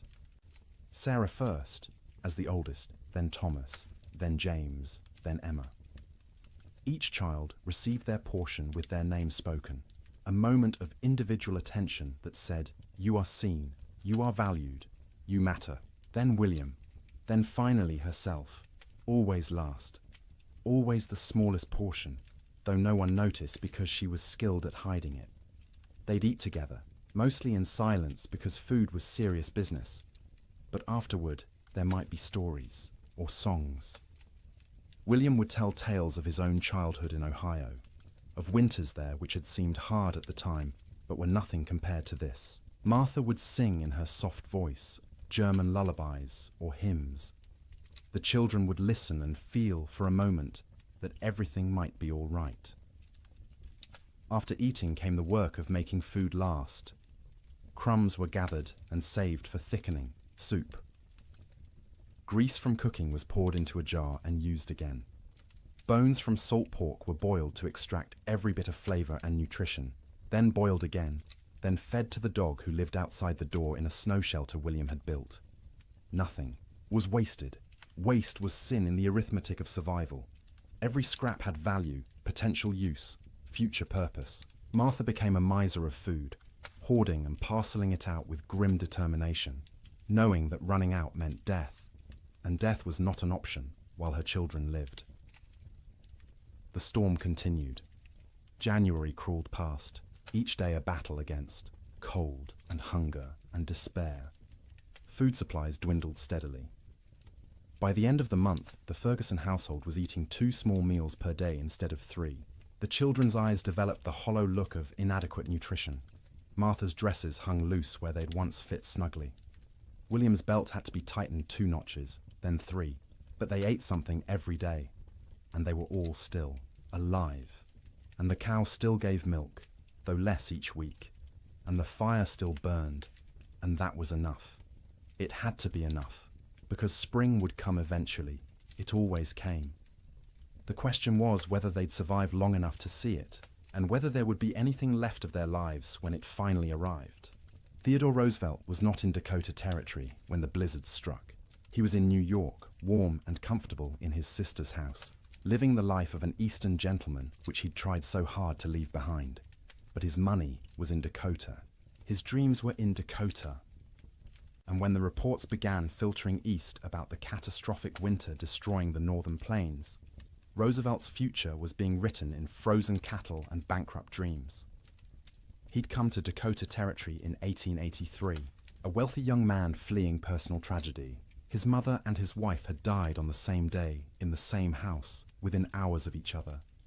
The grief had been unbearable, suffocating, and Roosevelt did what men of means often did when Eastern life became too painful. He went west. He invested heavily in cattle ranching, buying into two operations: the Maltese Cross Ranch and the Elkhorn Ranch, both along the Little Missouri River in what would become North Dakota. He'd thrown himself into the work with characteristic energy, trying to become a real Westerner, a real cattleman. He'd learned to ride, to rope, to shoot. He'd earned grudging respect from cowboys who initially mocked his Eastern accent and glasses. Roosevelt loved the West with the passion of a convert. He loved the vast emptiness, the physical challenges, the sense of building something in a hard land. He wrote about it constantly in letters and journals, painting romantic pictures of cowboy life that had more to do with his ideals than reality. His ranches ran cattle on the open range like everyone else. Thousands of head, bought with Eastern money, fattened on free grass, and expected to multiply into a fortune. His partners and employees assured him the investment was sound. Cattle prices were strong. The range could support far more animals than they were running. Winter mortality was minimal in recent years. Roosevelt believed them because he wanted to believe. He needed the West to work, needed it to be the place where he could reinvent himself from grieving widower into rugged frontiersman. The cattle were symbols as much as investments, proof that he belonged in this harsh landscape. When the winter of 1886 to 1887 arrived, Roosevelt was back east, attending to political matters and family obligations. He was aware of the early reports, of harsh weather, but not overly concerned. Winter was always hard in Dakota. His men were experienced. His cattle were hardy. Surely they'd manage as they had in previous years. The first letters from his ranch managers arrived in late January. They were careful, measured, not wanting to alarm their employer prematurely. The weather had been severe, yes. Cattle were, suffering, certainly. But it was too early to assess the full damage. They'd know more in spring when they could ride out and conduct a proper tally. Roosevelt wrote back with questions. How severe? How many cattle were in danger? What measures were being taken to protect the herds? The responses, when they came weeks later, letters delayed by closed roads and disrupted mail service, were progressively more concerning. His ranch, manager at the Maltese Cross, a practical man named Sylvain Ferris, tried to be honest without being devastating. The storms had been worse than anything he'd seen in 20 years on the plains. The cold had been extreme, sustained, deadly. Many cattle were certainly lost. The exact number wouldn't be known until spring roundup. But Ferris estimated at least 30% mortality. Maybe more, 30%. Roosevelt did the math in his study in New York, sitting in a comfortable chair by a warm fire, trying to comprehend what those numbers meant. He owned roughly 5,000 head between his two ranches. 30% meant 1,500 dead cattle. At $40 a head, that was $60,000 lost, more than many men earned in a lifetime. But it was worse than the money. It was the failure of his Western dream. The revelation that the land he'd romanticized could be cruel, that nature didn't care about his needs or desires, that the West wasn't the frontier of opportunity he'd imagined, but a hard country that broke more men than it made. The letters continued through February and into March. Each one was grimmer than the last. 50% losses now estimated, maybe 60. Entire line camps reporting no surviving cattle at all. Fences lined with dead animals piled 3 deep. The Little Missouri River, when it thawed, clogged with carcasses that had to be dynamited free to restore flow. Roosevelt read these letters with growing horror and despair. He'd been so confident, so certain of success. He'd borrowed money, encouraged friends to invest, staked his reputation on the cattle business. And now it was all dying in a winter he wasn't even present to witness. In March, when travel became possible again, Roosevelt received a telegram from Ferris. Brief, direct, devastating. Come west, you need to see this. Roosevelt went. He took the train to Medora, the small town near his ranches, arriving in early April to a world transformed by death. The snow was melting, revealing what had been hidden. And what it revealed was carnage beyond anything he'd prepared himself for. He rode out with Ferris and other ranch hands to assess the damage. Everywhere they looked, cattle. Dead cattle. Frozen cattle. Cattle that had been dead so long the coyotes and wolves had already been at them. Cattle piled against fences. Cattle in ravines. Cattle scattered across the prairie like obscene statues. The smell was overwhelming. Thousands of rotting carcasses perfuming the air with decay. Roosevelt, who'd prided himself on his toughness, on his ability to handle frontier hardships, had to dismount and vomit. He wasn't alone. Even hardened cowboys were sickened by the scale of death. They rode for days, making tally, trying to determine what remained of the herds. Of Roosevelt's 5,000 head, fewer than 2,000 could be found alive. 60% losses. Some of those survivors were in such poor condition they'd likely die anyway. His investment, his dream, reduced by 2/3 in a single winter. The financial blow was severe. Roosevelt had invested approximately $80,000 in his cattle operations. He'd now lost at least $50,000, maybe more when accounting for lost breeding potential, disrupted operations, and the collapse of cattle prices as the market flooded with emergency sales from desperate ranchers. But Roosevelt was wealthy by birth. His family money cushioned the financial loss. He could absorb $50,000 and remain solvent, which most ranchers could not. What he couldn't absorb as easily was the emotional and philosophical blow. He'd come west believing in self-reliance, in the nobility of honest labor, in the frontier as a proving ground for American character. The Great Die-Up revealed those beliefs as naive. Self-reliance meant nothing when nature decided to kill everything. Honest labor couldn't prevent disaster driven by forces beyond human control. The frontier proved nothing except that it could kill you regardless of your character.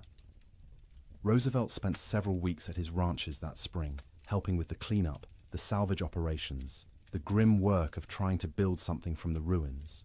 He participated in roundups, searching for surviving cattle, trying to assess what could be rebuilt. At night, he slept in the cabin at the Maltese Cross Ranch, the same cabin where his cowboys had weathered the storm. The bunks were still there, the stove, the smoke-stained walls. He'd slept here before on previous visits, treating it as an adventure, roughing it among the men. Now he slept in those bunks, knowing what they'd endured, what this room had protected them from. The cabin was small, cramped, cold even in April. Roosevelt lay on a rope bunk under wool blankets that smelled of smoke and men, and tried to imagine what January had been like. The wind screaming outside, the cold pressing in from all sides, the sound of cattle dying in the darkness, the knowledge that your livelihood, your future, everything you'd worked for was ending, and there was nothing you could do. He couldn't fully imagine it. He'd missed the actual storm, been warm and safe in New York while his employees fought for survival. That distance, that absence, haunted him. He'd been the investor, the gentleman rancher playing at being a cowboy. When it mattered, when the real test came, he hadn't been there. This realization changed him. Not immediately, not in one dramatic moment, but gradually over the following months and years.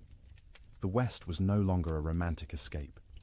It was a hard place where hard things happened, where nature was indifferent to human suffering, where the rules that governed Eastern society didn't apply.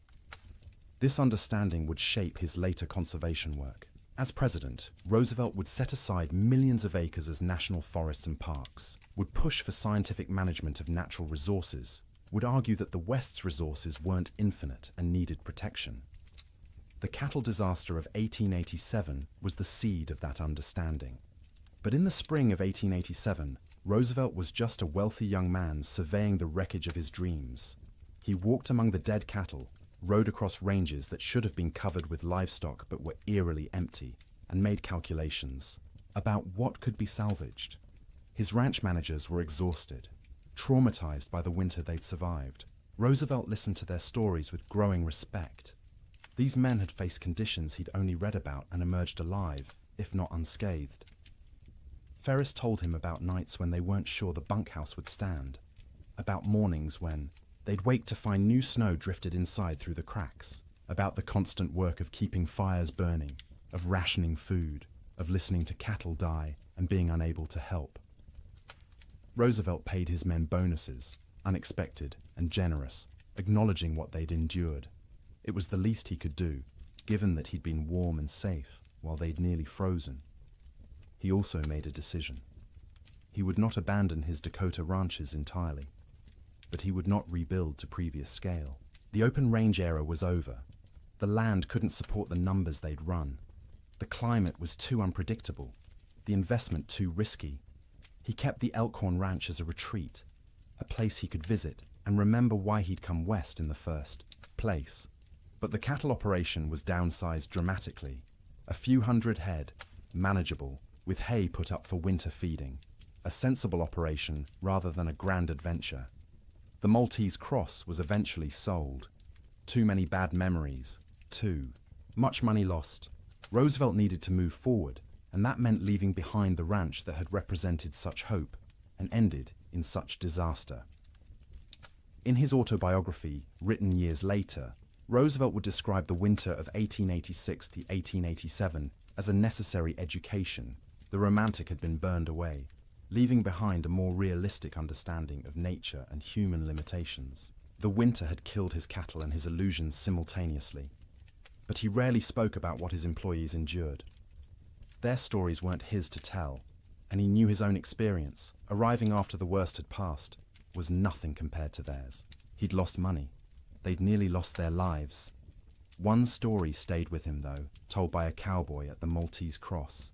During the worst of the storm, this cowboy had volunteered to check on a nearby line camp, worried about the two men stationed there. He'd ridden out with a rope tied around his waist, the other end tied to the bunkhouse, planning to follow the rope back if he got disoriented. The temperature was 50 below with howling wind. He'd made it half a mile before he couldn't feel his hands or feet. Before the cold had penetrated so deeply, he knew he was in danger of freezing. He'd turned back, following the rope, barely making it to the bunkhouse before collapsing. The two men at the line camp were found dead when spring came. They'd tried to wait out the storm, ran out of firewood, and froze in their bunks. The cowboy who'd tried to reach them carried guilt about that for the rest of his life, even though there was nothing he could have done. Roosevelt listened to this story and understood, perhaps for the first time, what winter on the frontier really meant. Sleep in Dakota, he realized, was a gift not to be taken for granted. Every night his men had survived was a victory against odds that should have killed them, and every morning they'd woken was a reminder that survival wasn't guaranteed, that warmth and shelter and life itself were temporary conditions that could end at any moment. Roosevelt returned east that spring, his Western adventure permanently altered. He would continue to love the West, would continue to visit and hunt and write about it. But he would never again be naive about its harshness. The winter of 1887 had taught him that nature didn't care about your dreams, your money, or your character. It simply existed, indifferent, and you survived or you didn't. His cattle were mostly dead. His investment was lost, but he was alive, and his employees were alive, and that had to be enough. January ended, but the storm did not. February arrived with no fanfare, no change, just another day of grey sky and screaming wind and cold that wouldn't break. People stopped marking days on calendars. Time lost meaning when every day was identical. An endless repetition of surviving until dark, surviving through dark, waking to survive again. The psychological weight of the storm's duration became as dangerous as the physical cold. Humans are resilient, but not infinitely so. We can endure terrible conditions if we believe they'll end. But when days stretch into weeks, weeks stretch toward months, and conditions remain unchanged, the mind begins to fracture in subtle ways. In the Ferguson household, the children grew quieter. They'd stopped asking when the storm would end. They'd stopped asking much of anything. They sat by the fire, conserving energy, their eyes following their mother's movements with an intensity that unnerved her. They were always hungry now, and the hunger made them old beyond their years. Martha found herself forgetting things. She'd go to the cold bedroom to fetch something and stand there, shivering, unable to remember what she'd come for. She'd start sentences and lose the thread midway, words dissolving like snow on her tongue. William said her name sometimes, and she wouldn't hear him, lost in thoughts that circled endlessly around food, fire, survival. William stopped shaving. There was no point. No one to see him except his family, and vanity seemed absurd when survival was uncertain. His beard grew thick and unkempt, ice forming in it every time he went outside to milk the cow or fetch wood. He'd come back in looking, like a wild man, and the children would stare at him until Martha made them look away. The cow's milk production had dropped to less than a quart per day. The animal was suffering from cold and inadequate feed, standing in the barn with her ribs visible through her hide.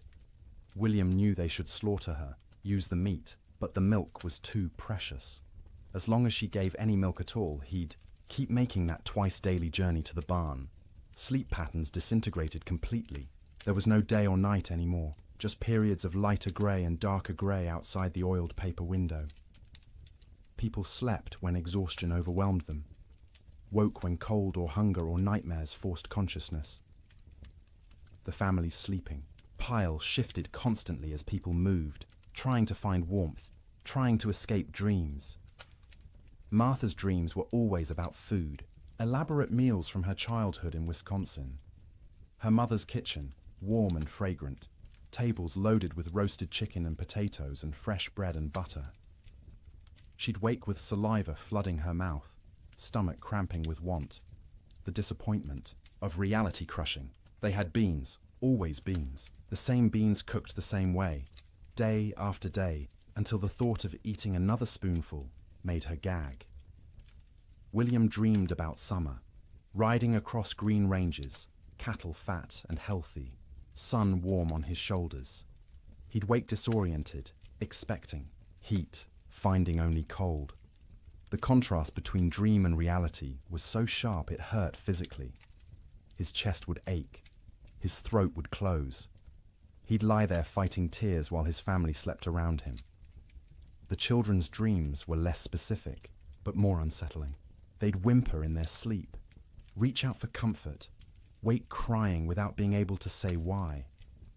Emma, the youngest, stopped sleeping deeply at all. She'd doze in fits and starts, never truly relaxing, her small body tense even in sleep. The storm broke briefly in early February. For 3 days the wind dropped to a whisper, the snow stopped falling, and temperature rose to just below freezing. Clouds remained, but didn't seem as oppressive. The change felt miraculous after weeks of unrelenting assault. William ventured outside beyond the barn for the first time since January. The landscape was unrecognizable. Snow had sculpted itself into bizarre formations, drifts 20 feet high in some places, bare ground in others. The fence line he'd built 2 summers ago was completely buried. Only the tops of fence posts showed, wooden fingers pointing at the grey sky. He walked out across what had been their pasture, breaking through crusted snow with each step. The snow held his weight for a moment, then collapsed, dropping him thigh-deep into soft powder beneath. It was exhausting to move, each step a battle, but he kept going, desperate for space, for distance from the cabin that had become their prison. He found a dead cow half buried in a drift. One of their small herd, frozen solid, the hide pulled, tight over protruding bones. He stood looking at it for a long time, feeling nothing. He was too tired for grief. The cow was dead. More would be dead. Everything might be dead. These were just facts now, beyond emotion. When he returned to the cabin, Martha and the children were standing in the doorway, watching him. They looked like ghosts in the grey light, pale and thin and insubstantial. He realized he probably looked the same to them. That night the Chinook wind arrived, warm wind from the southwest, carrying temperature up 30 degrees in 2 hours. It felt like a gift from God, a promise that winter could end, that warmth still existed somewhere in the world. People opened doors and windows despite the waste. of heat from their fires, desperate for fresh air, for the feeling of movement, for anything different. The warm wind melted the top layer of snow, water dripped from roofs, ran in small streams across frozen ground, pooled in low spots. For brief hours, it seemed like spring might actually come, that the nightmare might be ending, but the Chinook betrayed them. After 2 days of relative warmth, the wind shifted back to the north. Temperature plummeted. The water that had melted froze instantly, creating a thick crust of ice over everything. The snow that had softened turned to concrete, and when more snow fell on top of that ice, it created a prison for any surviving cattle. Before the Chinook, cattle could at least paw through snow to reach grass beneath. After the ice crust formed, this became impossible. Their hooves couldn't break through. They stood on top of their food, separated from it by inches of ice, and slowly starved, while the grass they needed lay tantalizingly close. Cowboys trapped in bunkhouses understood what this meant. Any cattle that had survived January were now doomed. The Chinook hadn't been salvation. It had been a final cruelty, raising hope before delivering death more certainly than the cold alone could have. In the bunkhouses, men stopped talking about spring. They stopped talking much at all. Conversation required energy they didn't have. They lay in their bunks, wrapped in blankets, emerging only to eat the meager meals old Pete still managed to prepare, or to take their turns feeding the stove. The silence was worse than the earlier noise of men talking and joking and trying to maintain morale. Silence meant defeat. Silence meant they'd accepted that this was how things were now, that normal life was so far away it might as well not exist. Some men slept 20 hours a day. Their bodies had adapted to scarcity by shutting down, reducing all functions to bare minimum. They moved slowly when they moved at all, speaking in monosyllables, their eyes dull and unfocused. They weren't sick, exactly. They were hibernating, human versions of bears in dens, waiting for conditions to improve. Others couldn't sleep at all, too anxious, too frightened, too aware of their situation. They'd lie awake hour after hour, staring at the ceiling, listening to the wind that never stopped. Their eyes developed a particular look, wide and staring, ringed with dark circles. Their hands shook constantly. They jumped at sudden sounds. Old Pete worried about these wakeful men more than the sleeping ones. The sleepers were conserving energy, doing what their bodies told them to do. But the wakeful men were burning through resources they couldn't afford to lose. Their minds were eating themselves from the inside, consuming sanity the way their bodies were consuming stored fat. He tried to help in small ways. Extra coffee for the wakeful ones, bitter and hot, and something to focus on besides fear. Stories told quietly in the dark, anything to distract. Sometimes just sitting with them, 2 men awake in a room full of sleeping men, sharing the burden of consciousness.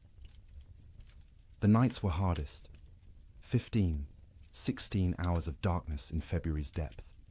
The stove provided light as well as heat, flames visible through gaps in the iron, but it was barely enough to see by. Men moved through darkness, feeling their way, bumping into bunks and each other. Without clocks, without daylight, time became abstract. You'd wake, if you could call it waking when you'd only been half asleep, and have no idea if you'd been unconscious for 10 minutes or 10 hours. The disorientation was profound. Some men stopped trying to track time at all. They ate when food appeared, slept when they couldn't stay awake, existed in a perpetual present with no past or future. The concept of sleep itself changed. It wasn't restful anymore. You didn't sleep to feel refreshed. You slept because consciousness was too expensive to maintain. Sleep was a small death you practiced nightly, preparing for the real death that might come if the storm continued much longer. Dreams during this period took on a hallucinatory quality. Men dreamed they were awake, walking around the bunkhouse, having conversations with others, only to actually wake and realize none of it had been real. Or they dreamed they were outside in the storm, freezing, struggling toward shelter, and wake to find themselves wrapped in blankets by the stove. The boundary between sleeping and waking blurred. Some men experienced what would now be called dissociation. They'd observe themselves from outside their bodies, watching a stranger wear their clothes and speak with their voice. This disconnection was protective, a way the mind created distance from unbearable circumstances. But it was also terrifying to lose even the certainty of being yourself. In the ranch houses, children handled the extended ordeal better than adults in some ways. They adapted, accepting the new reality more easily than their parents who remembered how things should be. To the children, this was simply how life was now, cold, hungry, confined, but normal within its own context. But they also suffered in ways adults didn't. Their growing bodies needed more food than they were getting. Their development was being stunted by malnutrition. Sarah Ferguson, 11 years old, stopped growing taller. Her monthly bleeding, which had just started that fall, stopped entirely. Her body shut down non-essential functions to preserve life. Thomas developed a cough that wouldn't go away, a deep rattling in his chest that scared Martha. She'd give him extra portions of the thin soup she made, sacrificing from her own bowl, but it didn't help much. The cough persisted, worsening at night, keeping him and everyone else awake. James, 7 years old, stopped talking almost entirely. He'd answer questions with nods or shakes of his head, but volunteered nothing. He'd sit for hours staring at the fire, his face expressionless. Martha worried about him most of all, this strange, silent child who'd been so vibrant just months. Emma, the baby, clung to her mother constantly. She'd scream if Martha tried to put her down, terrified of separation. Martha learned to do everything one-handed, cooking, cleaning, even sleeping with the child attached to her like a growth. It was exhausting, but she understood. Emma was reverting to infancy, seeking the safety of the womb in a world that had become too frightening. February crawled past with the weight of years. Each day was a week long. Each week felt like a month. People stopped believing in spring. Spring was a myth, a story told by liars. There was only winter, eternal winter, and the question was no longer when it would end, but whether you'd survive it. And still the wind blew, and still the cold pressed in, and still people slept fitfully in their prisons of wood and hope, waiting for deliverance that seemed less likely with each passing day. Children experienced the great die-up through a lens of confusion and adaptation that was both heartbreaking and remarkable. They didn't fully understand what was happening or why, but they adjusted to impossibility with a flexibility adults had lost. To them, the storm wasn't an economic disaster or a failure of planning. It was simply the way the world had become, and they learned to live in it. Sarah Ferguson, at 11, was old enough to sense her parents' fear even when they tried to hide it. She watched her mother's hands shake when portioning out food. She noticed her father's long silences, the way he'd stare at the fire without seeing it. She understood, in a way her younger siblings didn't, that something was terribly wrong. This knowledge was a burden. She couldn't share it with Thomas or James or Emma because they were too young to understand, and speaking it aloud would make it more real. So she carried it silently, trying to help without being asked, watching for ways to ease the tension that filled the cabin like smoke. She learned to anticipate her mother's needs. When Martha reached for the water bucket, Sarah was already moving, to refill it with snow. When the fire burned low, Sarah added wood before being told.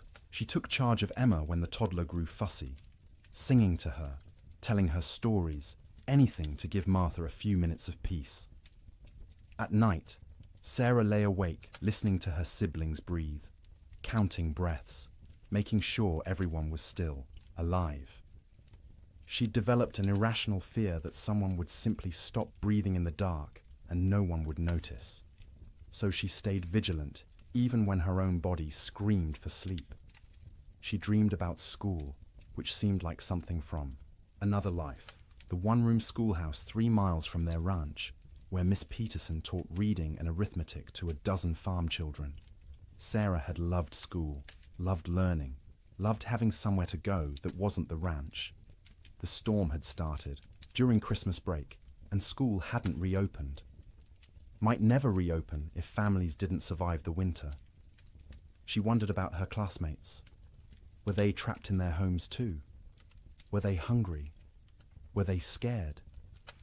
Or had some of them already died, frozen in cabins that couldn't keep them warm, and she'd never know because news didn't travel through blizzards? These thoughts circled in her head at night, keeping her awake even when exhaustion made her bones ache. She was becoming an adult too quickly, forced to carry worries that children shouldn't have to carry. But she had no choice. The storm didn't care about childhood innocence. Thomas, at 9, dealt with the storm differently. He grew angry.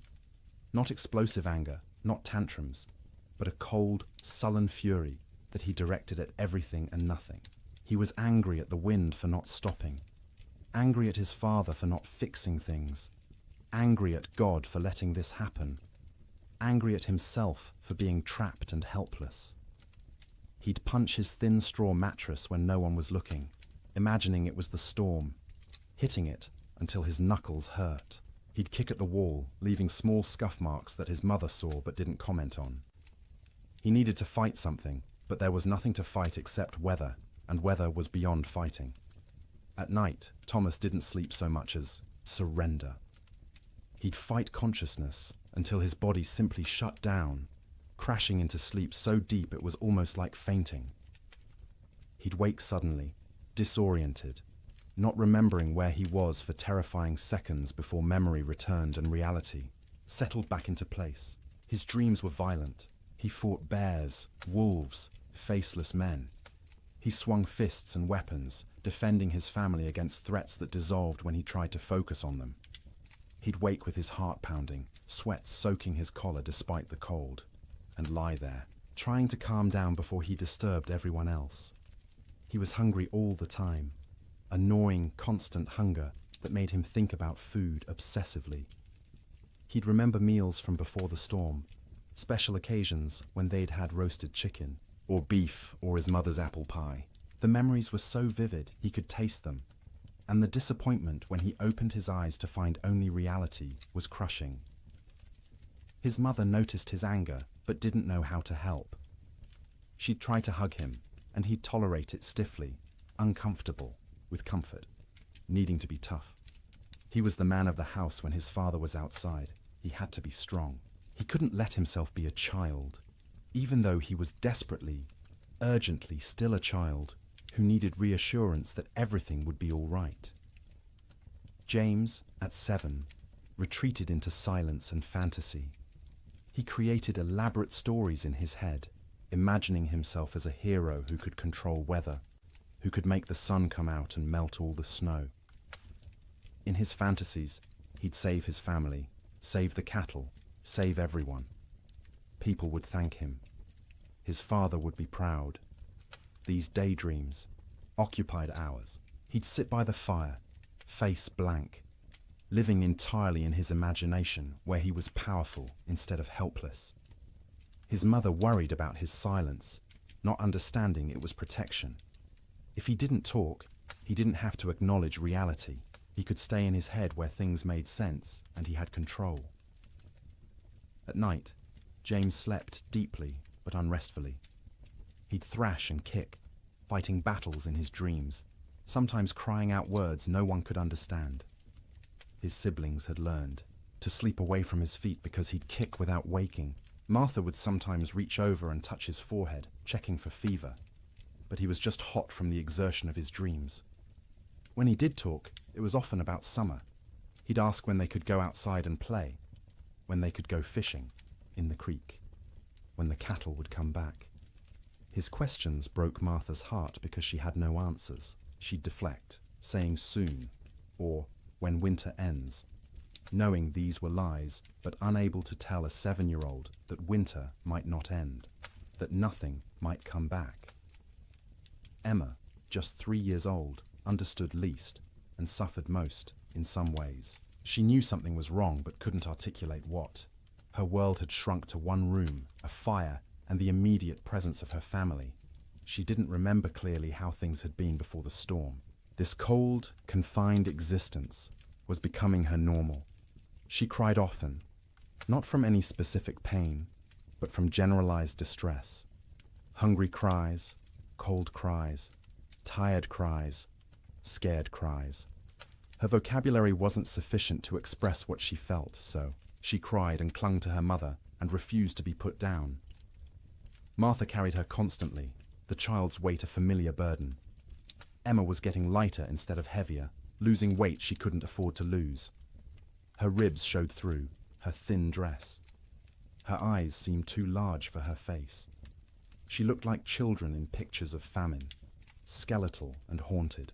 At night, Emma slept fitfully, waking every few hours crying for her mother even though Martha was right there.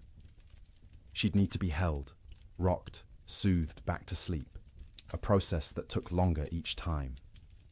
Martha would hold her daughter and feel the tiny heart beating too fast, the small body too hot one moment and too cold the next, and wonder if Emma would survive even if the storm ended. Emma's dreams, when she could describe them in her limited vocabulary, were simple and sad. She dreamed of being warm, of having enough to eat, of going outside to play. She dreamed of summer in fragments, sensory impressions rather than coherent narratives.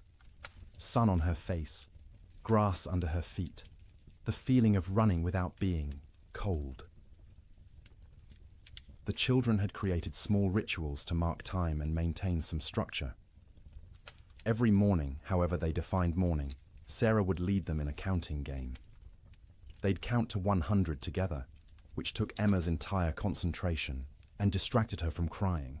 Then they'd count by twos, by fives, by tens, math as comfort, numbers as proof that some things remained stable.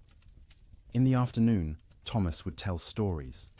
He'd inherited his father's storytelling ability and would spin tales about cowboys and cattle drives and adventures that took place in summer warmth. His siblings would listen, transported briefly to worlds where people weren't trapped and cold and hungry. Emma had a doll, a simple thing made from rags stuffed with more rags, with button eyes and yarn hair. She carried it everywhere, talking to it in her baby voice, explaining things. The doll was hungry. The doll was cold. The doll wanted Mama. Through the doll, Emma processed her own feelings, giving voice to fears she couldn't express directly, the EE. Children learn to read their parents' moods and adjust their behavior accordingly. When Martha looked particularly strained, they'd be quieter, more cooperative. When William came in from the barn looking defeated, they'd give him space, not asking for attention he couldn't provide.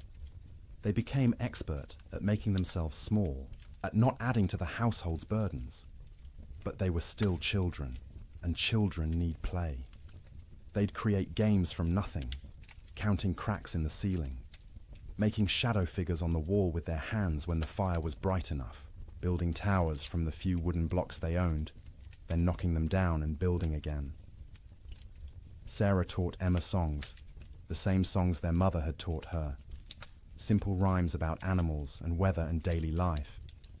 Emma's favorite was about a bird that flew south for winter, which seemed especially relevant. She'd sing it over and over, the words slurring together, while her siblings tried not to show their irritation. The children also absorbed lessons they shouldn't have needed to learn so young. That food was precious and must never be wasted. That fire was life and must be watched constantly. That cold could kill and must be respected. That sometimes adults didn't have answers, didn't know what to do, were as frightened and helpless as children, but had to pretend otherwise. They learned what their parents looked like when pretending to be brave, the slight tremor in their mother's voice when she said everything would be fine, the way their father's smile didn't reach his eyes. They learned to accept these performances without comment, understanding that challenging them would make things worse. In later years, the Ferguson children would remember the winter of 1887 as a blur. They'd recall specific images. The fire, always the fire, and their mother's face in its light, and the sound of wind that never stopped. But the timeline would be confused, events blending together because days had no distinct markers. Sarah would remember being hungry but never being fed. Thomas would remember being angry but not knowing why. James would remember his fantasy world more clearly than reality, which was probably for the best. Emma would remember almost nothing directly, just a vague sense of having been cold once, long ago, for longer than seemed possible. But they'd also remember warmth of a different kind. The feeling of sleeping piled together, siblings in a heap like puppies, their mother's songs in the dark, their father's hands, rough and gentle, checking them for frostbite. The way Sarah would hold Emma when Emma cried. The way Thomas would share his tiny portion of food, even though he was starving. The way James would tell stories that made them laugh despite everything. Children are resilient, but resilience has costs. The Ferguson children survived the winter, but they were changed. Sarah grew old before her time, burdened with worries she couldn't set down. Thomas's anger would last years, manifesting in ways that troubled his parents. James would remain in fantasy longer than he should, reluctant to engage with a world that had proven so harsh. Emma would be clingy and fearful, suffering from what we'd now call anxiety, though no one had that word then. But they survived. All 4 Ferguson children made it through the winter alive, which many children didn't. In the spring, when Sarah returned to school, half her classmates were missing, died in the storm, or their families had moved away, or they were too weak to attend. The teacher never spoke about them, and Sarah never asked, but she noticed the empty desks and understood what they meant. The children's winter was its own story within the larger tragedy. They experienced the same cold, the same hunger, the same confinement as adults, but they experienced it through the lens of childhood, with less understanding but also with adaptability adults couldn't match. They bent instead of breaking, or at least bent further before breaking, and some of them survived precisely because they were young enough to accept the impossible and adapt to it. March came quietly, without announcement or ceremony. The wind didn't stop all at once. The cold didn't break dramatically. But sometime in the first week of March, people noticed the light had changed. The grey wasn't quite as oppressive. The sun, invisible for months behind clouds, occasionally created a bright spot in the overcast sky, a suggestion that it still existed somewhere beyond the grey. The temperature rose first, not to warmth, not even close, but up from the deadly negatives, into the teens, then the 20s. At 20 degrees, after months of temperatures well below zero, it felt almost tropical.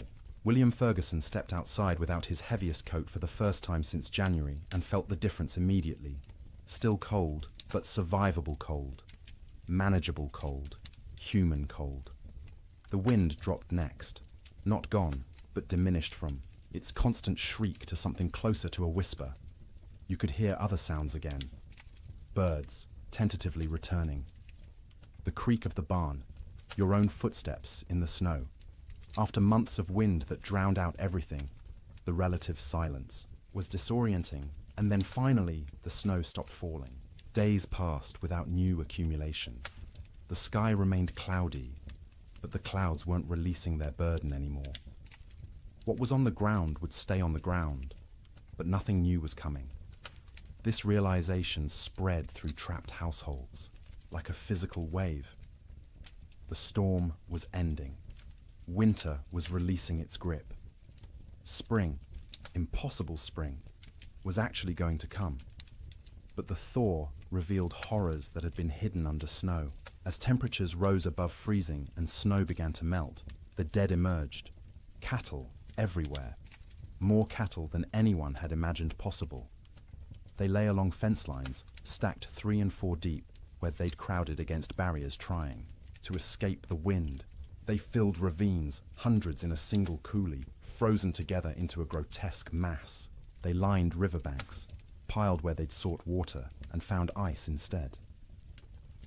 William rode out in mid-March to assess their losses. The snow had melted enough to navigate, though the ground was a swamp of mud and standing water. He rode for hours, seeing nothing but dead cattle. Their small herd of 30 head was gone, all 30 dead. Some near the barn where they'd sought shelter. Others scattered across their range, frozen in place, some still standing. The smell was overwhelming. As the carcasses thawed, they began to rot. The air across the plains filled with the sweet, cloying stench of decay. You couldn't escape it. It permeated clothing, hair, got into your mouth and nose until you tasted it constantly. Cowboys tied, scarves soaked in vinegar over their faces, but it barely helped. The financial devastation was absolute. Ranches that had run thousands of head found hundreds alive, if that. The great cattle companies, backed by Eastern and European money, went bankrupt overnight. Investors who'd expected returns of 20–30% instead lost everything. The boom was over. The cattle kingdom had fallen. But more important than money, more immediate, was the human cost. As spring progressed and travel became possible again, stories emerged. A family in Wyoming had burned their furniture for fuel, then their floorboards, then had frozen to death anyway. A cowboy in Montana had tried to reach town for supplies, got lost in a storm, and was found frozen solid sitting upright on his horse, both man and animal dead. Children died quietly in their sleep, their small bodies unable to maintain heat. Old people died the same way, peaceful endings to hard lives. Young men died trying to help, venturing out into storms to check on neighbors or cattle, never making it back. Women died in childbirth in cabins where no help could reach them. Babies dying with their mothers. The death toll among cattle was calculable, measurable, shocking in its enormity. Estimates ranged from 60 to 90% mortality across the northern plains. Hundreds of thousands of animals dead. But the human toll was harder to count. People died alone in isolated cabins, their bodies not discovered until spring. Whole families vanished. Homesteads found empty when the snow cleared. No trace of where the occupants had gone, or whether they'd survived. Theodore Roosevelt returned to his ransacked ranches and surveyed the ruin of his Western dreams. Cowboys, who'd barely survived, told stories of unimaginable hardship. Ranchers calculated losses that dwarfed their ability to recover. And slowly, painfully, everyone who'd survived began the work of rebuilding. But they rebuilt differently. The open range was dead, killed as surely as the cattle that had grazed it. Ranchers who continued in the business built barns, stored hay, kept smaller herds they could actually feed through winter. They fenced pastures, rotating cattle seasonally rather than letting them roam year-round. The cowboy, as romantic figure, driving vast herds across unfenced prairie, became a relic of a past that had ended in ice and death. The survivors were changed. Martha Ferguson emerged from that winter 20 pounds lighter, her hair gone grey at 32. William's hands shook for months afterward, trauma expressing itself in tremors he couldn't control. The children carried scars that wouldn't show. For years, psychological wounds that would shape their entire lives, but they'd survived. All of them. The Ferguson family made it through intact, which was more than many could say. And as spring truly arrived, as green grass pushed up through mud and trees began to bud and the sun returned with actual warmth, they began to remember what life could be. The first night Martha slept without waking every few hours, checking on her children. She woke feeling guilty for having rested. The first morning, William went outside and wasn't hit by killing cold. He stood in the barn doorway and cried. The children, resilient as children are, adapted more quickly.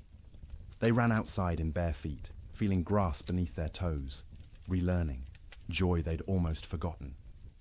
Sleep in spring was different from sleep in winter. The fear was gone, the vigilance unnecessary. People slept deeply for the first time in months, their bodies finally feeling safe enough to truly rest. They slept for 10 hours, 12 hours, catching up on sleep debt accumulated over winter. They woke refreshed, amazed at the feeling, remembering what normal had felt like. But the dreams remained. For years afterward, survivors would wake from nightmares about the winter of 1887. They'd dream of being trapped, of being cold, of hearing cattle die and being unable to help. These dreams would fade over time, but never entirely disappear. The winter had carved itself into their psyches, a permanent scar. And now, dear traveller through this story, we've reached the end of our journey through the coldest winter in wild West history. We've walked with cowboys in their bunkhouses, huddled with families around failing fires, witnessed the death of cattle and dreams, and an entire way of life. The Great Die-Up of 1887 was catastrophic. It killed hundreds of thousands of animals, bankrupted fortunes, and ended the era of open-range ranching forever. But more than that, it tested human endurance in ways few events ever have. It asked people to survive the unsurvivable, to sleep, in conditions where sleep seemed impossible, to maintain hope when hope was absurd, and they did. Not all of them, not even most of them without terrible cost, but enough survived to tell the story, to rebuild, to ensure that the lessons learned would protect future generations. As you lie in your warm bed tonight, safe from cold and storm, let yourself feel the profound gift of that warmth. The pioneers of the Wild West would have considered your comfort miraculous, impossible luxury beyond imagining. Central heating, insulated walls, blankets made in factories rather than woven by hand. You live in the future they could only dream of, the safety they fought to reach. Their struggle made this possible. Every improvement in building techniques, every advance in weather prediction, every system we have now to survive winter grew from lessons learned in disasters like the Great Die-Up. They suffered so that eventually people wouldn't have to suffer, so that sleep could be restful rather than survival, so that winter could be endured without terror. Let their memory settle over you gently now. Let the wind that screamed across the Montana plains become the whisper of your fan. Let the cold that killed become the pleasant coolness of your air conditioning. Let the hunger that gnawed at them become the satisfaction of knowing you can eat when you wake. You are safe, you are warm, you are comfortable in ways they couldn't have imagined. And as you drift towards sleep, carry with you gratitude for that safety. Honor their endurance by appreciating what you have. Remember their suffering by cherishing your comfort. The winter of 1887 is over. It has been over for more than a century, but its story remains, a testament to human resilience and the terrible power of nature. The cowboys and ranchers and children who lived through it are long gone, but their experience echoes forward to us, teaching us about survival, about courage, about the precious gift of a warm place to sleep. So sleep now, deeply and peacefully. Let the weight of blankets comfort rather than burden you. Let the darkness be restful rather than fearful. Let your dreams be gentle rather than haunted. The storm has passed. Spring has come. The long winter night is over, and you, in your warm bed, in your safe room, can rest without fear, can close your eyes without vigilance, can surrender to sleep, knowing you'll wake to warmth and safety. The Great Die-Up claimed so much, so many cattle, so many dreams, so much hope. But it couldn't claim everything. It couldn't kill the human capacity to endure, to adapt, to survive impossible conditions, and emerge, if not unscathed, then at least alive. Still capable of love, still capable of rebuilding, still capable of hope. That resilience lives in you too. You carry it in your genes, inherited from ancestors who survived winters and storms and hardships we can barely imagine. Their strength is your strength. Their determination is your determination. Their ability to close their eyes in terrible circumstances and wait to face another day is yours as well. You don't need it tonight. Tonight, you can simply rest. Let the story of the Great Die-Up fade like snow melting in spring sun. Let the cold recede. Let warmth embrace you completely. Sleep well, knowing that winter always ends, that spring always comes, that the coldest night eventually gives way to dawn. The pioneers of 1887 learned this truth at terrible cost. But they learned it, and they survived. And because of them, you live in a world where winter is manageable, where cold is temporary, where sleep is safe. Close your eyes now. Let your breathing slow. Feel the weight of your body sink into your mattress, supported and comfortable. You've traveled a long way tonight, through a winter that ended before you were born. You've witnessed suffering and endurance and the slow arrival of relief. Now it's time to find your own relief, your own rest, your own peaceful surrender to sleep. The wind has stopped screaming. The cold has lost its teeth. The cattle are grazing on green grass in valleys where snow once piled 20 feet deep. And you are here, warm and safe, ready to sleep, ready to dream gentle dreams, ready to wake refreshed to a world where the great die-up is history, where winter is a season rather than a death sentence, where sleep is rest rather than survival. Good night, traveller. Thank you for joining me on this journey through the coldest winter in Wild West history. May your own sleep be everything those pioneers couldn't have. May you wake warm and safe, grateful for the comfort that cost them so much to achieve. The storm is over. Spring has come. Sleep well. Good evening and welcome back, friends. Tonight, we are going to journey through the Great Famine winter, when medieval Europe froze for 7 years. As always, let me know where in the world you are listening in from. Get cozy, settle in, and let's begin. In the spring of 1315, a mother in northern England made an unthinkable decision. She locked her children inside their cottage, walked into the frozen wasteland, and never returned. But she wasn't abandoning them. She was saving them. Was she? Knew what all of Europe would soon discover was that the world itself was dying. The rain wouldn't stop. The cold wouldn't break. And for the next 7 years, winter would reign supreme.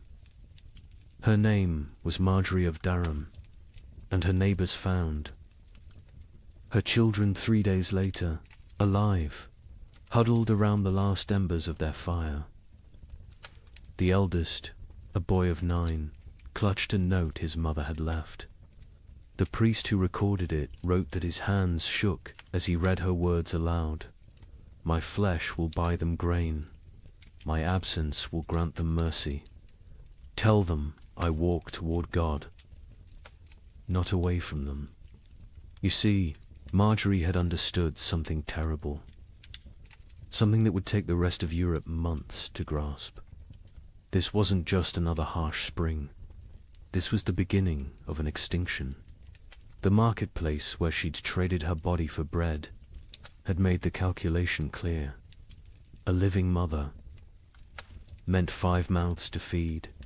A missing mother meant for orphans. The church had to shelter, and the church still had grain, still had walls, still had hope that this nightmare would end. But here's what makes Marjorie's story so haunting. She wasn't unique. Parish records from 1315 show hundreds of similar disappearances. Parents vanishing into blizzards, elderly grandparents wandering into forests, always leaving notes, always locking doors from the outside, always walking toward death like it was salvation. The chronicler Geoffrey Le Baker would later write about that spring with words that feel pulled from nightmares. Rains began on St. George's Day and fell like God had forgotten how to do anything else. Not the warm rains of April that wake sleeping seeds, but frozen needles that killed whatever they touched.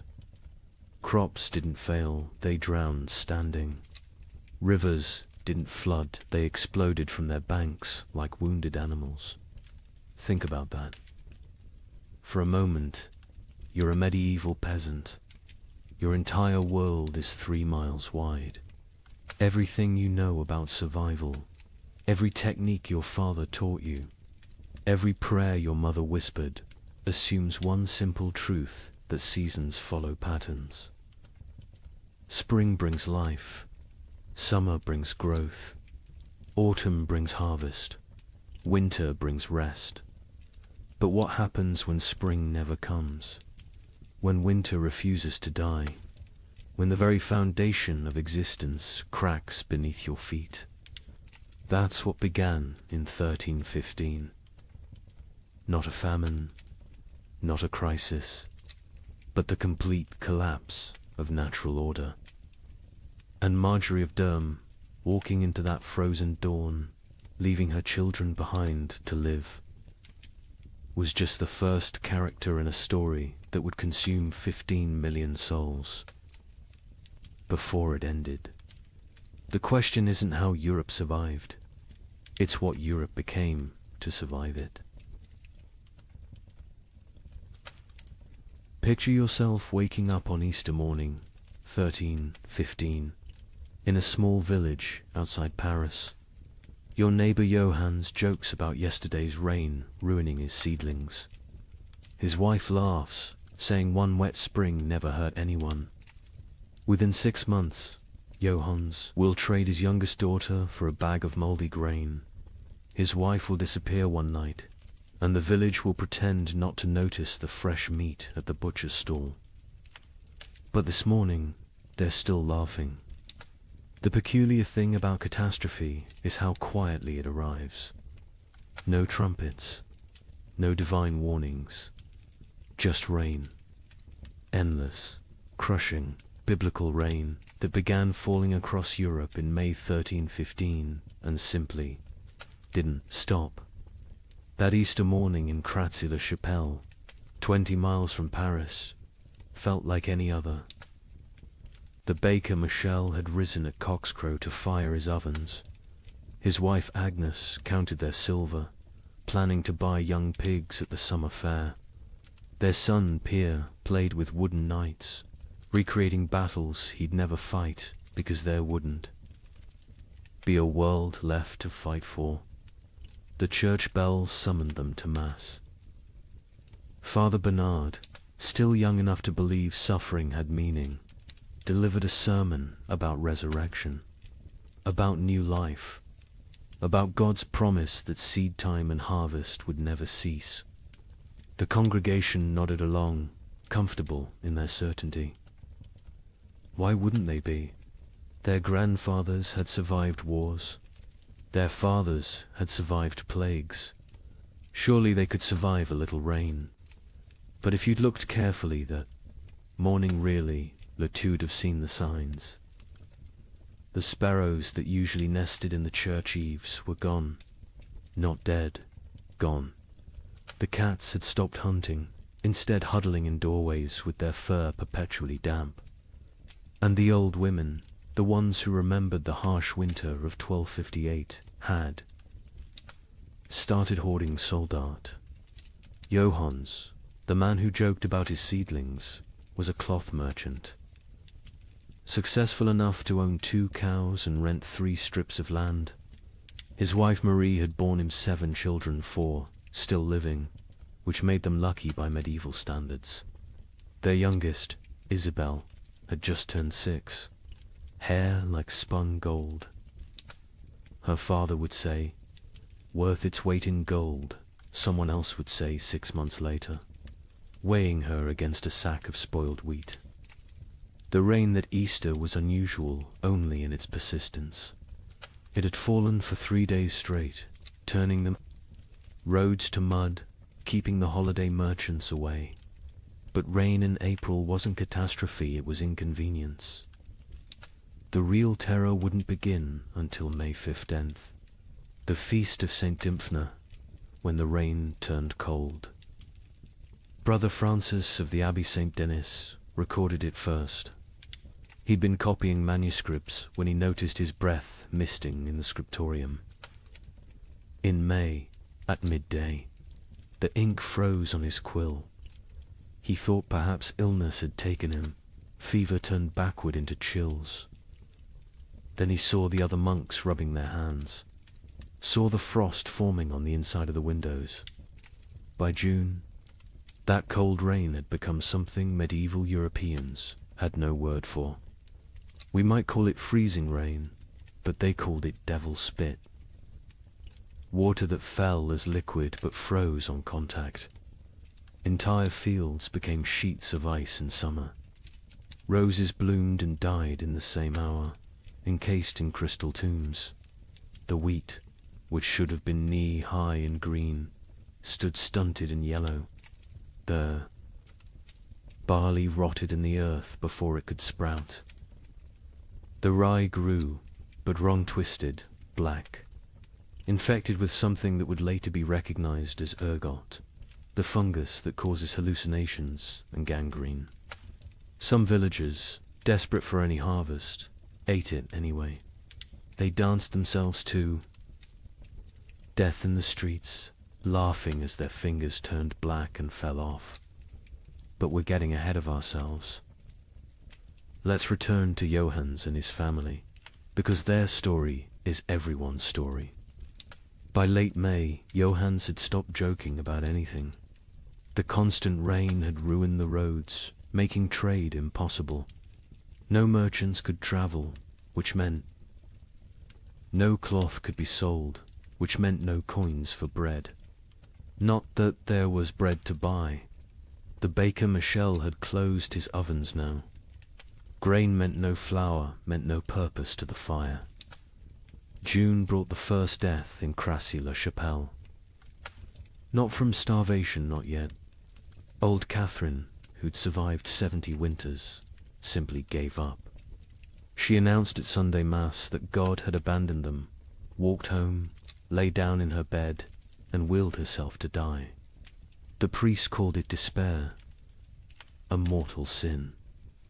But privately, he envied her escape. The real horror began in July, when the rain briefly stopped. For 3 days, the sun appeared, weak and watery but present. The villagers rushed to salvage what they could, to plant anything that might grow before autumn. They worked day and night, hands bloody from tearing at the muddy earth, planting beans, turnips, anything fast-growing. On the 4th day, the hail began. Not regular hail. Chunks of ice the size of fists, driven sideways by winds that shouldn't exist in summer. They shattered shutters, killed chickens, knocked full-grown men unconscious. When it stopped, nothing remained of those desperate plantings. The fields looked like they'd been trampled by an army of giants. That's when Johannes made his first, unthinkable choice. He killed one of his cows, not for meat not, yet but for mercy. It was starving, crying constantly, too weak to stand. He told his children it had gotten sick, but Marie knew. She saw him save the blood in buckets, saw him portion it carefully with their dwindling barley. Blood pudding would keep them alive another week. Argus arrived wearing winter's clothes. Frost in the mornings, ice on the water buckets, breath misting even at noon. The second cow died on its own, and Johannes counted it lucky. They ate everything: the meat, the organs, the marrow from the bones. They boiled the hide for soup. They ground the bones for flour. Nothing was waste, because waste meant death. Brother Thomas of Westminster Abbey wrote something strange in his chronicle that summer. The heavens have forgotten how to cease their tears. At first, monks like Thomas saw it as God testing their faith. A brief punishment, maybe for the wars between England and Scotland, maybe for the French king arresting the Pope. Surely it would pass. But then came the letters from sister monasteries. From Cologne, our fields are lakes. From Florence, the Arno has swallowed 3 villages. From Krakow, the children ask what the sun looked like. What terrified Thomas wasn't the rain itself, it was the temperature. In July, the height. Of summer he could see his breath while saying morning prayers. Ice formed on the altar wine. And still the rain fell. The monastery's chronicle, which Thomas kept with meticulous care, tells us exactly when normal ended and nightmare began. June 23rd, the eve of St. John, traditionally celebrated with bonfires that burned until dawn. That year, no fire would stay lit. The rain fell horizontally, driven by winds that belonged to December, not midsummer. Thomas wrote, "The brothers attempted 7 times to light the sacred fire. Each time, the rain doused it before a single prayer could be spoken. Prior William declared it a sign of what he dared not say." Thomas had been corresponding with monasteries across Christendom for 20 years. His position as chronicler meant he received letters from abbeys in Scotland to Sicily, from Ireland to Poland. Usually, these letters discussed theological matters, requested copied manuscripts, or shared news of appointments and deaths. But starting in July 1315, every letter carried the same message, dressed in different words. Something was terribly wrong with God's creation. From Melrose Abbey in Scotland came a letter that made Thomas's hands shake. "Brother, we write to you from hell, frozen over. It is July, yet we break ice from our wells each morning. The barley stands drowned in fields that have become swamps. Yesterday, we found a shepherd frozen to death. In July, Brother Thomas. He was young, strong, only 20 summers. We found him standing upright, eyes open, still holding his crook. The sheep around him were ice statues. Have we entered the end times? The abbot of Cluny in France sent word that would have been dismissed as madness any other year. The vine withers as if cursed. The soil rejects all seed. We have consulted. Our oldest records nothing, speaks of summer frost, of hail in August, of rain that burns like ice. Our farmers weep in the fields, beating the mud with their fists, begging it to remember its purpose. From the German monasteries came increasingly frantic reports. The prior of Reichenau wrote, "Lake Constance rises daily. Entire villages now exist only as church bells tolling beneath the waves. We ring our own bells in answer, but God remains deaf. The rain tastes of sulphur. Birds fall from the sky mid-flight, frozen solid. What sin has mankind committed to earn such wrath?" But it was a letter from an Italian monastery that contained the most chilling observation. Brother Antonio of Monte Cassino, a learned man who'd studied both scripture and natural philosophy, wrote, "This is not divine punishment. Brother Thomas, I have read the ancient texts, Greek and Roman both. This happened before. They called it the years without summer. Crops failed, empires fell, and mankind retreated to caves. We are not being punished. We are being erased." Thomas himself had begun keeping detailed records of the weather, something unprecedented for the time. His entries from July 1315 read, "Like fever dreams. July 4th, Feast of St. Ulrich. Rain for 16 straight hours. Temperature cold enough that we wore winter robes to matins. 2 brothers collapsed during prayers, their lips blue. July 11th. The rain has not ceased for 40 hours. We cannot light fires. We eat cold porridge and pray with numb fingers. Brother Matthew suggests we are experiencing Noah's flood again. Prior William had him whipped for heresy, but privately we all wonder. July 19th. Something impossible today. The rain froze as it fell, coating everything in ice. In July, the vegetable garden is destroyed. every plant encased in crystal, beautiful and dead. We gathered to pray, but the words stuck in our throats. How do you pray when creation itself seems broken? The correspondence between monasteries became increasingly desperate as summer crawled toward autumn. They began sharing survival techniques rather than theological debates. How to keep manuscripts from molding in the constant damp. How to preserve food when nothing would dry. How to maintain faith when every prayer for sun was answered with more rain. From Prague came instructions for building underground storage that might resist the water. From Dublin came recipes for making bread from acorns and chestnuts. From Rome came silence. The Holy See had problems of its own. With the Tiber flooding the papal palace repeatedly, Thomas noted something else, something that wouldn't be fully understood for centuries. The rain wasn't uniform. It would pound. One region while barely touching another 20 miles away.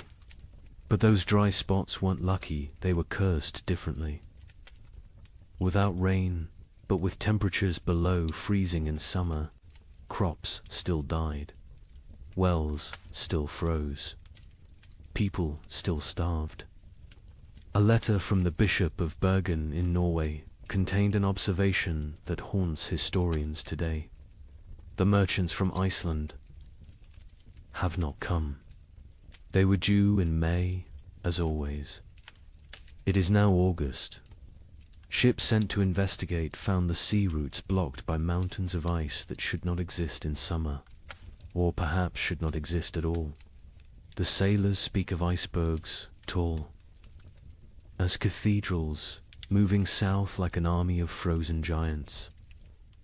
By late August, Thomas's own entries had taken on a tone of barely controlled panic. We have begun rationing in August. The harvest is already lost, and we must survive on stores meant for winter. But what winter awaits us if summer itself has become frozen? Prior William no longer speaks of God's tests. He speaks of God's absence. The most telling entry comes from September 3rd. Brother Francis asked me today why I still write these chronicles. Who will read them? Who will survive to care about the weather of a dead year? I had no answer. I write because the act of writing means I still believe in tomorrow.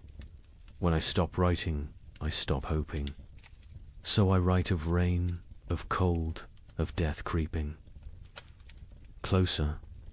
I write because someone must witness the ending of the world.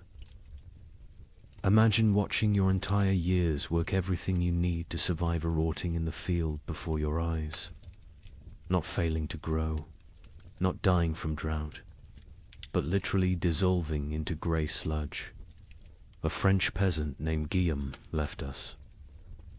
A rare written account dictated to a priest. The wheat stood tall and green in June, promising the best harvest in memory.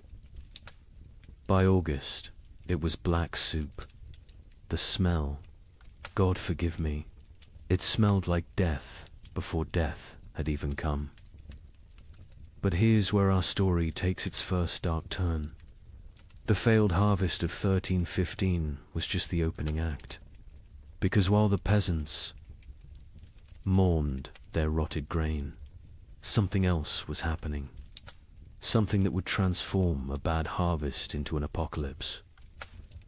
Guillaume of Soissons was not a typical peasant. He'd served in the king's army, learned his letters during a campaign, and returned home with enough silver to rent 5 strips of prime farmland. His account, preserved because the priest thought it might matter someday, gives us the only peasants. I view of the catastrophe unfolding in those fields. I have seen men die with their guts spilling onto French soil, Guillaume told the priest. But watching my wheat die was worse. A man dies once. My wheat died every day for 60 days, and each morning I watched it die again. The process was unlike anything farmers had encountered. Usually, crop failure was quick frost, drought, or pests. You knew within days if you were ruined. But 1315 tortured them with hope. Gideon described walking his fields each dawn, and each dawn finding a new horror. First, the stalks grew too fast. In June, they shot up like they were racing toward heaven. We thought ourselves blessed. My wife danced between the rows, saying we'd have enough to sell, enough to buy that ox we'd dreamed of. The children planned what they'd eat at harvest feast: honey cakes, white bread, meat every Sunday until Christmas. But the unnatural growth was a warning, not a blessing. The constant rain and bizarre temperature swings had triggered something in the planter. Desperate attempt to reproduce before dying. The stalks grew tall but hollow. The kernels formed but never filled. By July, the color started changing. Not all at once. First, little spots like rust on a blade. We told ourselves it was nothing, just moisture. It would pass, but the spots spread. They merged, they consumed. A field that was green at sunrise would be brown by sunset. What Gideon was describing, though he couldn't know it, was a perfect storm of plant diseases. The cold, wet conditions had created ideal breeding grounds for multiple fungi. Stem rust, leaf blight, and ergot attacked simultaneously. But ergot was the cruelest. It didn't just destroy the grain, it transformed it into poison. The heads of wheat turned black and swollen, like fingers left too long in water. When you touched them, they burst, releasing clouds of black dust that made you cough blood. My neighbor Henry, trying to save something, anything, gathered these black kernels. His family ate bread made from them. Within 3 days, his children were screaming about devils in the walls. His wife's fingers turned black and fell off. Henry himself danced naked in the square until his heart burst. The aristocracy, watching from their castles, initially felt secure.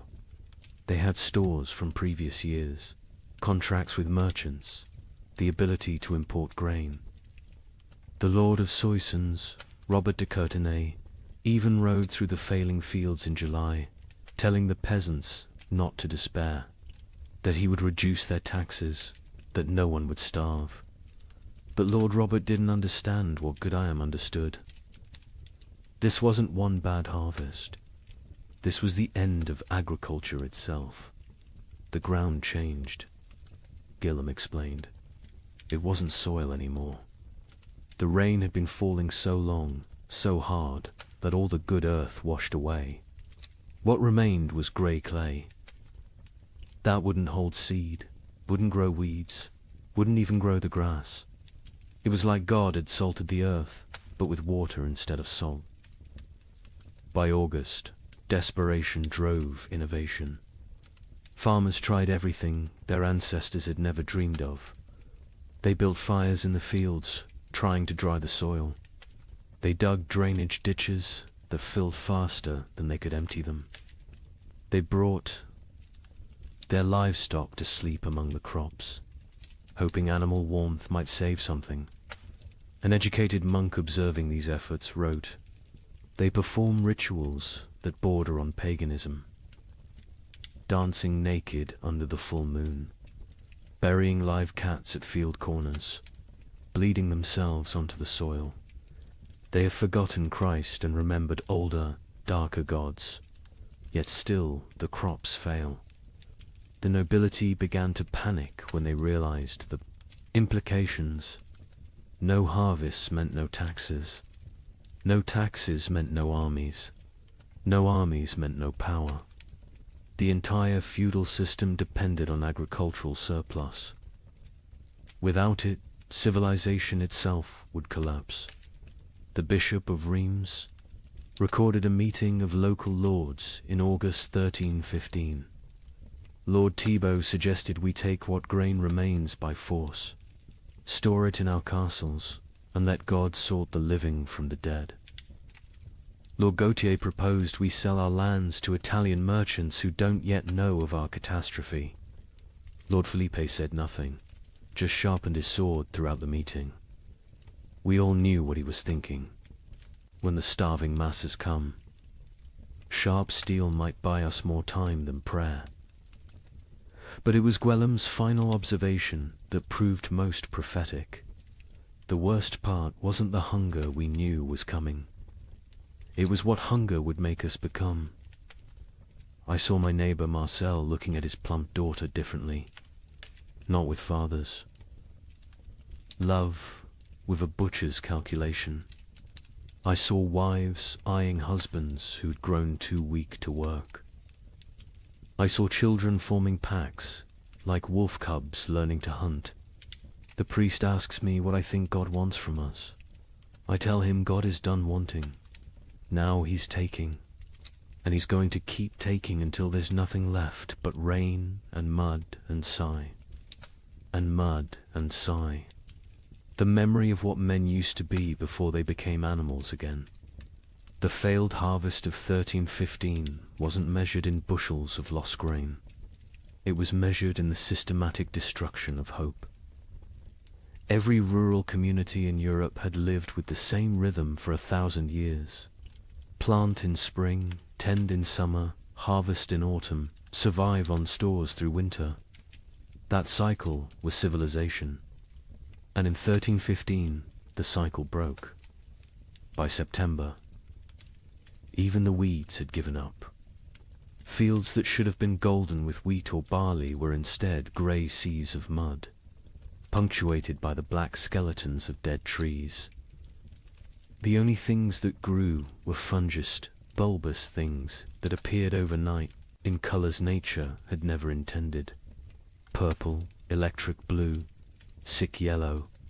Children who ate them died laughing. Adults who ate them died screaming. The recording priest added his own note to Guillem's testimony. This man speaks truth. I have seen the fields myself. They look like God's own graveyard, waiting for the corpses that will soon fill them. We are not facing a famine. We are facing an extinction. May whoever finds this record pray for our souls, for by the time you read this, we will surely be past praying for ourselves. In September 1315, a strange sickness appeared among the cattle of Norfolk. Within days, it spread to sheep, then pigs, then horses. The animals didn't just die, they died screaming.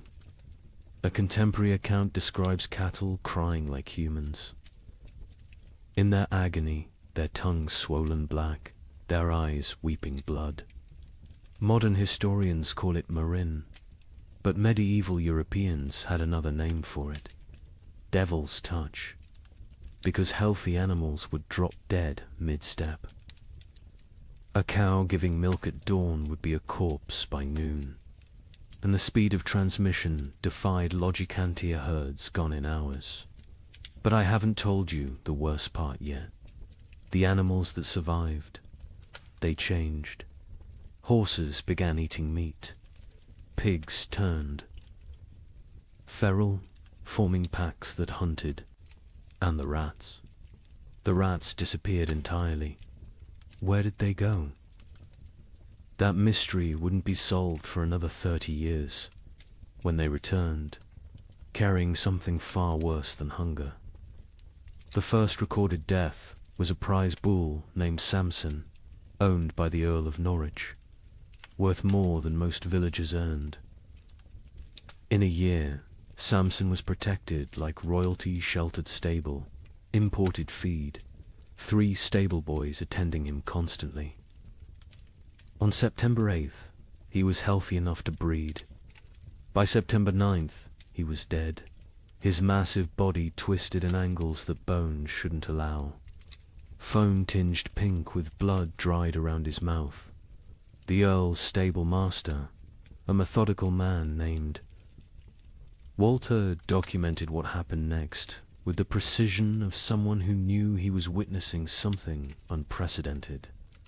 The sickness jumped from Samson to the cows without touch, without sharing water, without even sharing air. They were in separate barns, yet by sunset, 17 were dead. Their deaths were not peaceful. They bellowed with voices that sounded human. They thrashed until their bones broke through their hides. They died with their eyes open, staring at something we could not see.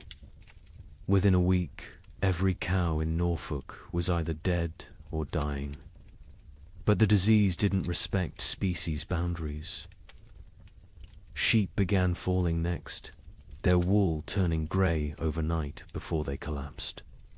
Then pigs, usually hardy enough to survive anything, started dying in ways that defied nature. They'd squeal for hours, a sound witnesses compared to children, screaming before their hearts simply exploded. A traveling merchant named Otto from Flanders recorded what he saw on the roads. "I have traveled these paths for 20 years. I know where every farm keeps its herds. Today, I counted 4,000 dead cattle between Lynn and Norwich. They lie where they fell in fields, on roads, some still standing upright, held by mud that is frozen around their legs. The smell reaches you a mile before you see them. Sweet rot mixed with something chemical, like copper left in vinegar. The speed of death was matched only by its strangeness. Animals died in patterns that suggested intelligent entire herds forming perfect circles before collapsing inward. Flocks of sheep arranging themselves in lines before dying in sequence, like dominoes. Witnesses spoke of animals appearing to communicate across species before death, horses whinnying to cows who lowed back, as if sharing some terrible knowledge. But then came the transformations among survivors, and this is where chronicle accounts become almost too bizarre to believe, except that multiple independent sources confirm the same phenomena. Sir William de Ross, a knight with lands across Yorkshire, wrote to the Archbishop of York, "Your Grace must believe what I write, though it sounds like madness. My destrier, Caesar, a warhorse I've ridden into 3 battles, has begun hunting. Not grazing, hunting. I watched him corner a rabbit, kill it with his hooves, and eat it. He tears flesh with teeth never meant for meat. Other horses flee from him now. He stands alone in his paddock, blood on his muzzle, waiting for something none of us understand. The pigs were worse. Those that survived the plague didn't return to their pens. They grouped together in the forests, moving in coordinated packs. A woodcutter named Thomas testified to the Bishop of Ely. 20 of them, maybe more, moving like wolves, but smarter than wolves. They set ambushes. They used one injured piglet as bait to draw a merchant from his cart. When he climbed down to help him, the others came from the trees.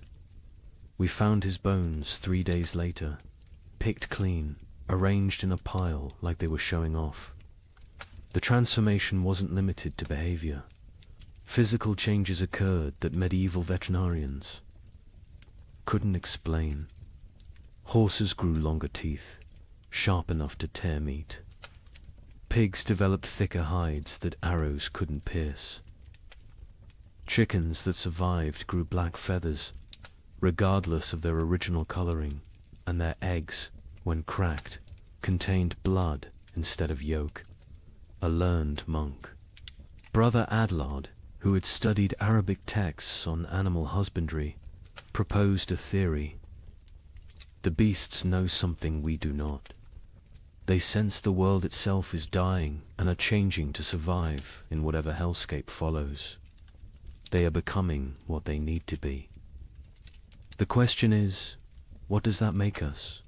Who cannot change? The economic implications were immediate and catastrophic. Medieval society ran on animal power. Oxen pulled plows. Horses carried knights. Sheep provided wool. Cattle gave milk and meat. Without them, agriculture collapsed entirely. You couldn't plant without oxen. You couldn't travel without horses. You couldn't stay warm without wool. The reeve of a manor in Lincolnshire left records showing the speed of collapse. September 1st, 200 cattle, 500 sheep, 60 pigs, 20 horses. October 1st, 3 cattle, 12 sheep, 0 pigs, 2 horses. The 2 horses that remain will not accept saddle or bridle. They watch us with eyes that show too much white. We dare not approach them. Desperate attempts at prevention failed spectacularly. Some communities tried isolating healthy animals, only to watch them die faster in confinement. Others attempted ancient remedies, hanging holly over stable doors, painting crosses in lamb's blood on barns, burying horse skulls at crossroads. The Bishop of Winchester ordered all animals blessed with holy water. They died mid-blessing, falling dead at the priest's feet. The most disturbing account comes from a monastery in Somerset, where Brother Francis observed something that shouldn't have been possible. The rats are gone. All of them. Not dead, we've found no bodies, simply vanished. The cats who hunted them sit in empty granaries, mewing at shadows. The barn owls have stopped hunting, stopped calling. Some have been found dead with full bellies, as if they ate something that killed them from within. But there are no rats. Where did they go? Into the walls, under the earth, or somewhere else entirely, somewhere they can wait out what's coming. This observation would prove prophetic. The rats had indeed gone somewhere deep into Eastern Eurpean forests, into cave systems, into places where they could breed and change and feast on the endless supply of corpses the famine would provide. When they returned in the 1340s, they brought the Black Death with them, as if they'd been preparing their revenge for 30 years. But in September 1315, all anyone knew was that the animals were dying or changing, and without them, human survival became nearly impossible. The social contract that had existed between human and beast for millennia, we feed you, you serve us, shattered completely. Nature itself had declared war on civilization, and the animals were its first casualties. In London, December 1315, something unprecedented happened. A wealthy merchant named Richard de Barkin tried to buy bread with a gold coin worth more than most people saw in a lifetime. The baker laughed in his face. "Can your gold fill my children's bellies? Can it bring back the grain?" This is the moment medieval Europe's entire economic system shattered. For the first time in recorded history, food became more valuable than gold. The price of wheat increased 800% in 6 months. But those are just numbers. Let me tell you what that really meant. Richard de Barkin wasn't just any merchant. He controlled the wine trade from Bordeaux to London, owned 3 ships, and held contracts with the royal household. His wealth was legendary. He'd once bought an entire street in London just to evict a rival. On that December morning, he walked into Thomas Baker's shop on Bread Street carrying a gold noble, a coin worth 80 silver pence, enough to buy a horse. Thomas Baker, his hands still dusted with the last of his flour, looked at the coin like it was a stone. "I have one loaf left," he said, "my last flour. When it's gone, I close my doors forever. That loaf goes to my children. Your gold cannot create grain from nothing." Richard, accustomed to gold opening every door, placed 2 more nobles on the counter. Thomas swept them onto the floor. "Take your metal to the Thames and see if the fish will trade bread for it. I'll keep my loaf." The story spread through London within hours, not because a rich man was refused bread, but because everyone suddenly understood. The fundamental assumption of civilization that money could buy necessities had died. The keeper of the Royal Exchange, Simon de Canterbury, recorded the complete collapse of monetary meaning. December 1st, 1 penny buys a loaf. December 15th, 1 shilling buys a loaf. December 30th, 1 pound buys a loaf. January 13, 16, no amount buys a loaf, for there are no loaves to buy. But the breakdown went deeper than inflation. The very concept of value imploded. A manuscript from Guildhall records an exchange that would have been incomprehensible months earlier. Margaret Carpenter traded her wedding ring, passed down 5 generations, for 2 turnips. John Smithson offered his house for a ham. The hams. Owner refused. The guild system, which had regulated trade for centuries, collapsed overnight. The worshipful company of bakers, once among London's most powerful guilds, disbanded when 8 of 12 members died trying to defend their shops from crowds. Their final record, dated January 3rd, 1316, states, "We dissolve this fellowship, as there is nothing left to fellow over. May God forgive what we have become." In Paris, the situation grew even more surreal. The provost of merchants, attempting to maintain order, issued daily price controls. Every morning, he'd announce the maximum legal price for bread. Every evening, bakers would ignore it entirely. One baker, hauled before the provost for charging 30 times the legal rate, responded, "Hang me if you wish. My corpse will bake no bread. Pay my price or starve legally, those are your choices." The relationship between social classes inverted overnight. A peasant with a hidden store of grain wielded more power than a duke with chests of gold. The Chronicle of St. Denis's records, the Count of Champagne, among the realm's richest men, was seen begging at a farmer's door. The farmer, who once would have been flogged for looking the Count in the eye, kept him waiting 3 hours before trading a sack of mouldy oats for the Count's sword, armor, and signet ring. Venice, Europe's commercial heart, tried to maintain normalcy through imports. The Doge sent ships to Egypt, to Constantinople, to anywhere grain might exist. Most never returned. Those that did brought news that shattered hope. The catastrophe wasn't regional. From Ireland to Poland, from Scotland to Sicily, the earth had stopped providing.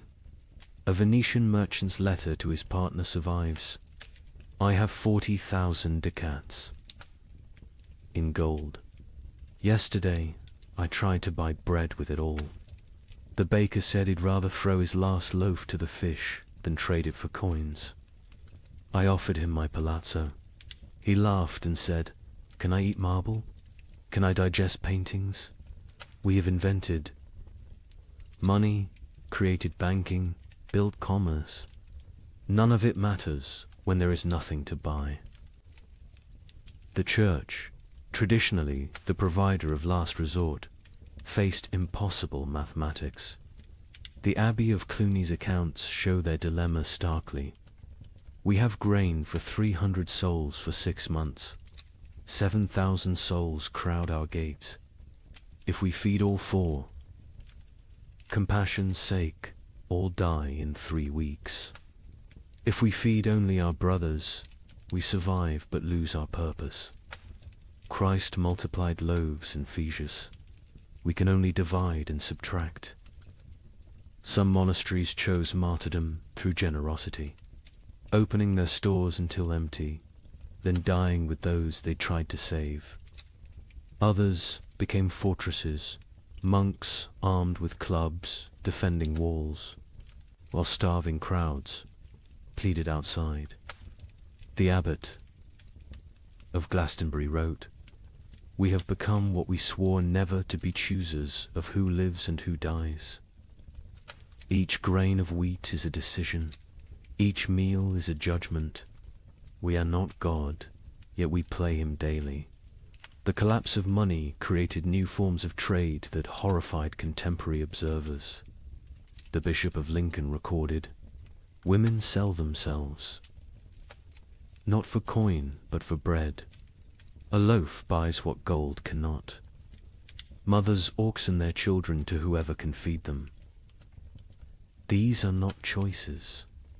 These are mathematics of survival." In Hamburg, they developed a grotesque solution: the flesh market. Not selling human flesh, not yet, but selling the promise of it. People would sign contracts pledging their bodies after death in exchange for food while living. A German merchant wrote, "The dying sell their future corpses for present bread. Buyers mark their purchases, waiting like vultures. When someone falls, arguments break out over whose property they've become." The English crown attempted to maintain control through force. Edward II issued proclamations making food hoarding punishable by death. The result: those with food hid it better. Royal agents searching for hidden grain often found families dead of starvation, sitting around empty tables, having hidden their food so well they couldn't find it themselves in their final delirium. A royal clerk named William de Dean recorded, "The futility. We hanged a man for hiding grain. The crowd watching the execution fought over his shoes before he stopped kicking. We cannot hang hunger. We cannot execute starvation. The king commands the rain to stop, the crops to grow, the natural order to restore itself. The rain continues. The king might as well command the dead to rise." By February 1316, even the concept of theft had changed. How could taking food be a crime when not taking it meant death?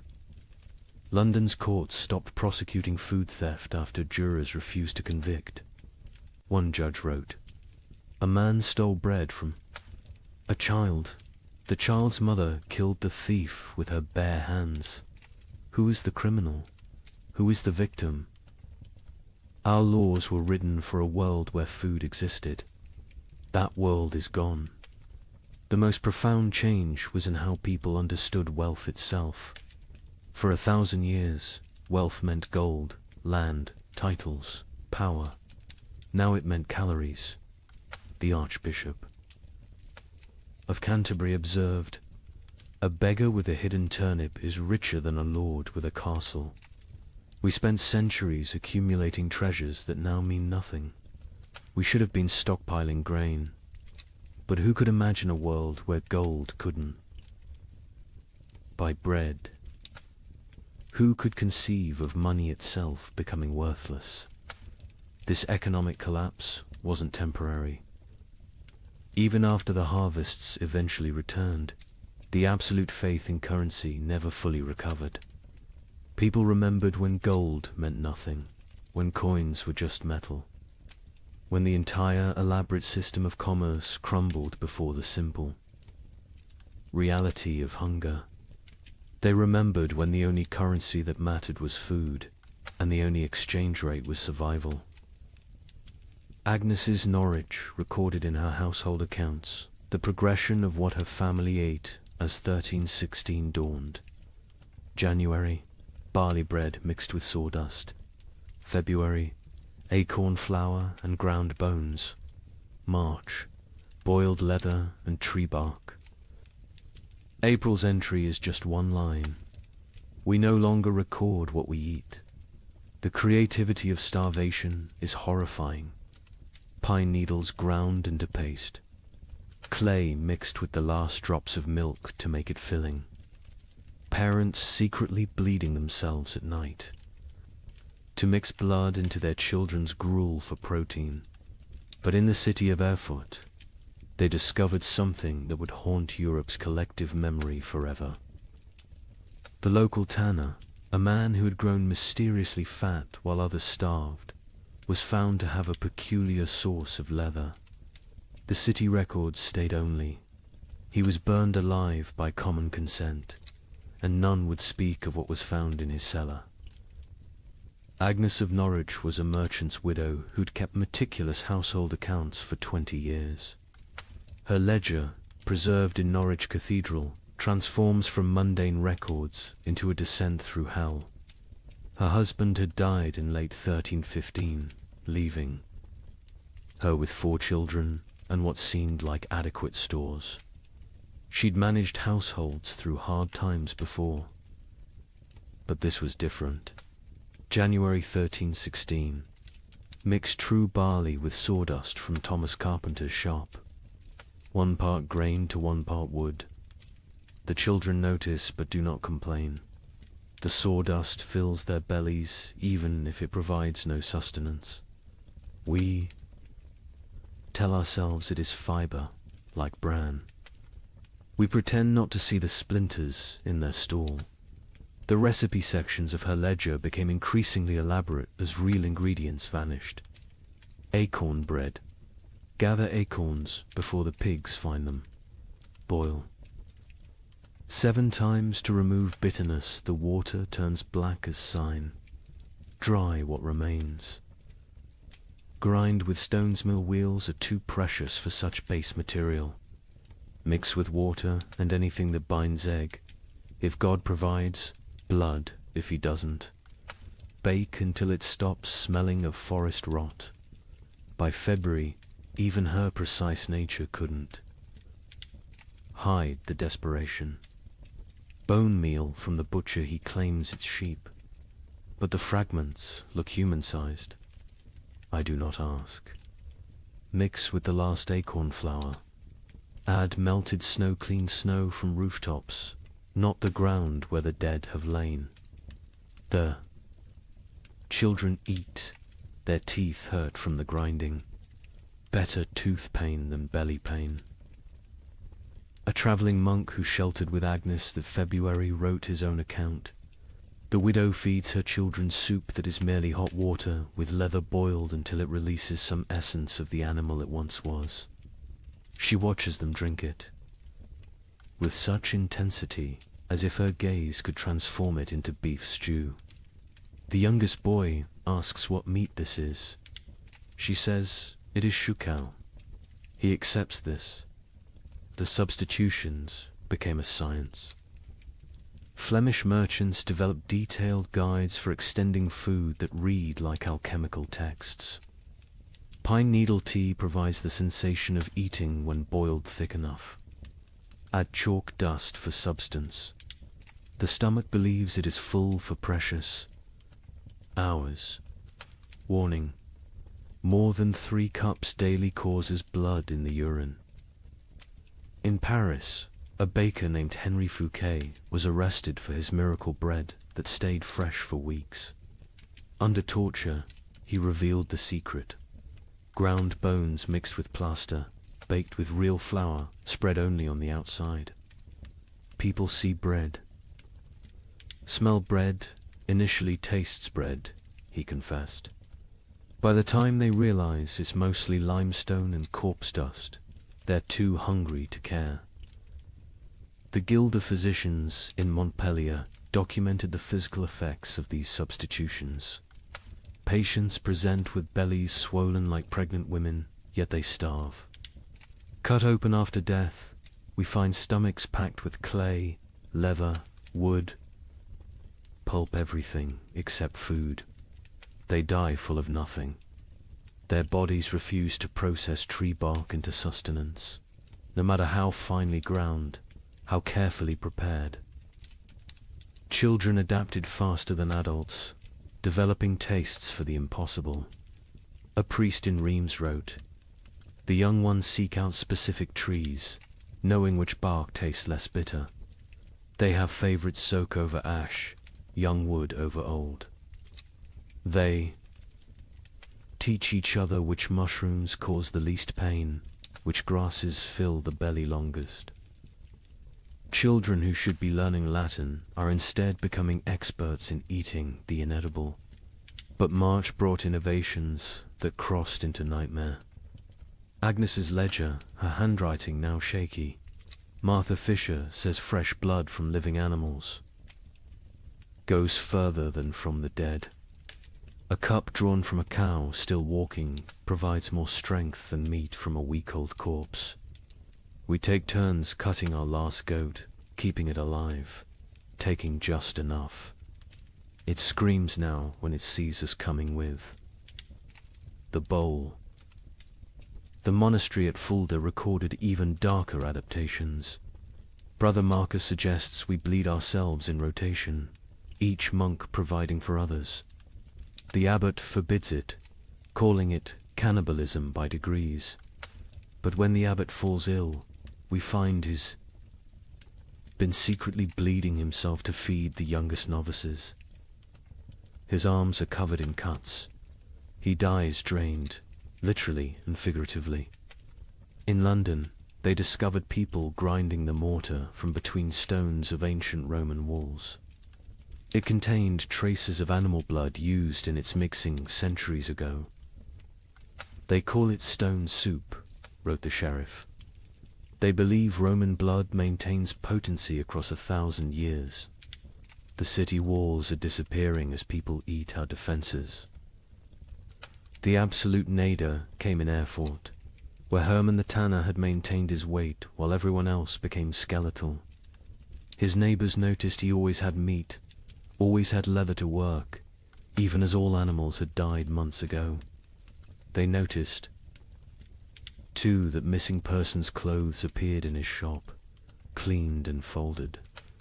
The investigation began when a mother recognized her missing daughter's distinctive birthmark on a piece of leather. The city records are deliberately vague. Found in his cellar, barrels of salt meat bearing no resemblance to any beast, skins hanging that showed tattoos and scars, bones too stray to be cattle, too thick to be pig. The mob didn't wait for trial. They sealed Hermann in his own tanning vat and boiled him alive. His screams lasted 3 hours. No one considered this excessive, but Hermann wasn't unique.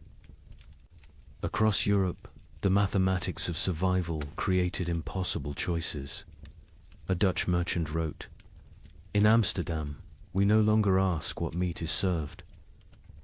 We know, we all know, but we eat it and pretend it's pork.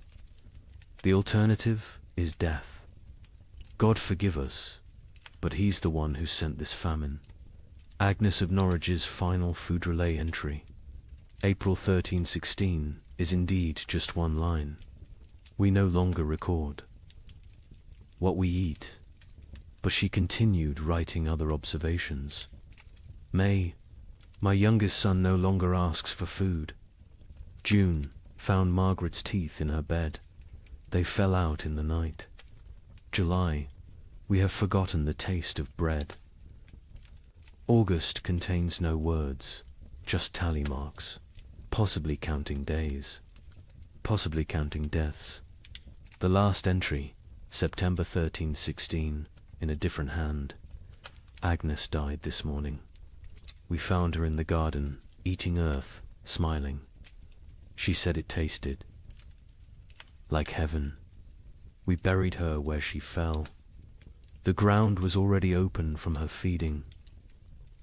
We are what remains of her family. We have survived on what she taught us to eat. We have survived on what she refused to eat. Both lessons were love. The great substitution wasn't just about replacing food with non-food. It was about replacing civilization with survival, morality with mathematics, humanity with hunger. Every successful substitution, every recipe for bark bread, every method for making leather edible was both a triumph of human ingenuity and a step towards something inhuman. Here's a question that sounds simple until you're living it. If you have enough food for your family to survive 6 months, but your neighbor's children are dying today, what do? Share and all die in 3 months? Or bar your door and listen to them cry? A priest in Ghent documented these impossible choices. A mother of 4, calculating exactly how much food each child needed based on their chances of survival. The strongest got more, the weakest ... didn't. She loved them all, he wrote. That's why she chose. Father Benedict of Ghent had been a priest for 30 years when the famine came. His parish records, instead of births and deaths, became a chronicle of moral arithmetic that would haunt him until his own death. He wrote not in Latin, but in common Flemish, wanting everyone to understand what survival really cost. Elizabeth van Meer, mother of 4, widow, has grain hidden beneath her floor enough for 6 months if one person eats, 3 months if to eat, 6 weeks if all 5 eat. She came to confession not for absolution, but for mathematics. Father, she said, tell me God's formula for choosing which children live. Elizabeth's children ranged from 14 to 3. The eldest, Jan, strong enough to work if work existed. The twins, Marie and Catherine, 9 years old, clever but frail. The youngest, Peter, barely walked but consumed as much as the others. Father Benedict recorded her terrible calculus. She weighs them each week on the merchant scale. Charts their decline. Jan loses weight, slowest his body large enough to consume itself gradually. Peter loses fastest, no reserves in that tiny frame. The twins fall between. She creates equations. If Jan gets double rations for 3 weeks, he might strong enough to steal food for the others. If Peter gets nothing for 3 days, his suffering ends and the others get 9 more days each. These are not thoughts, these are numbers. Cold, merciless numbers. The priest watched Elizabeth transform from mother to mathematician. She no longer sees children. She sees survival probabilities. Jan, 70% chance if fed properly. The twins, 40% each if maintained, but 60% for one if the other stops eating. Peter, 15% regardless. She doesn't cry when she does these calculations. Tears are water the body cannot spare. But Elizabeth wasn't unique. Across Europe, parents performed similar calculations. A merchant in Bruges is left a ledger that makes accountants weep. Assets, 3 children, 1 wife, self, liabilities, love, compassion, memory of better times. Formula for survival. Assets minus liabilities equals tomorrow. In London, a wealthy lawyer named Thomas Hardwick documented his family's rationing system with legal precision. Established a tribunal each morning. Each family member presents their case for food. Activities of previous day weighed against probable future utility. Wife sewing equals quarter ration. Son studying equals 1/8 ration. Knowledge feeds no one now.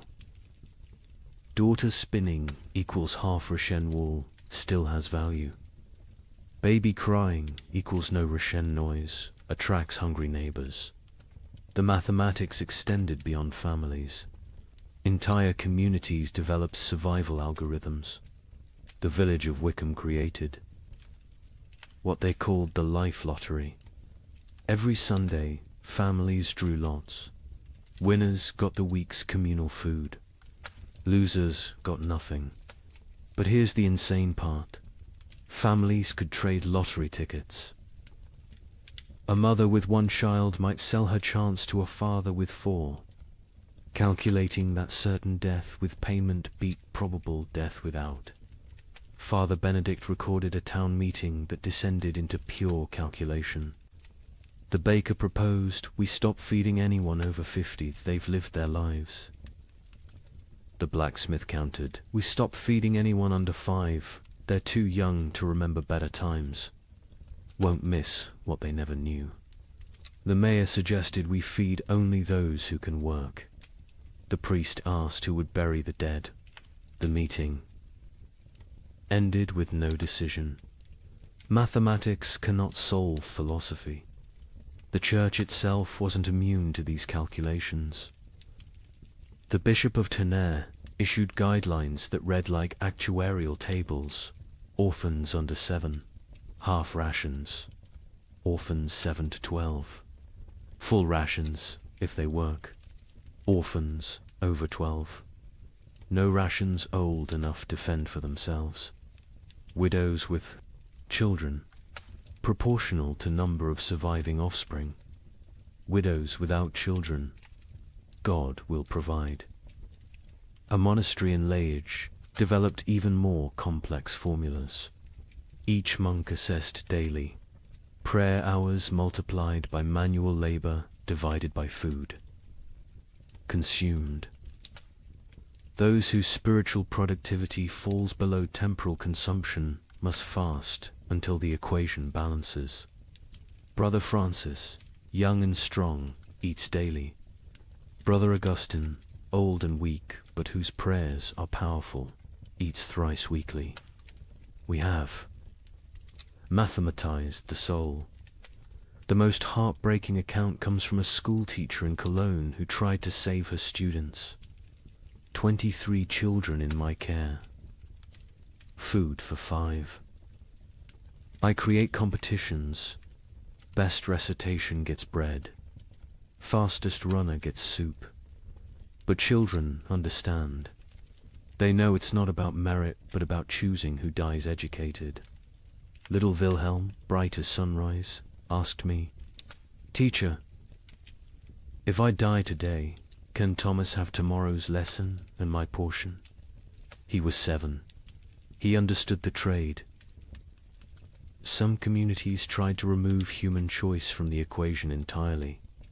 In Basel, they built what they called the Wheel of Fortune, a great spinning disc with names.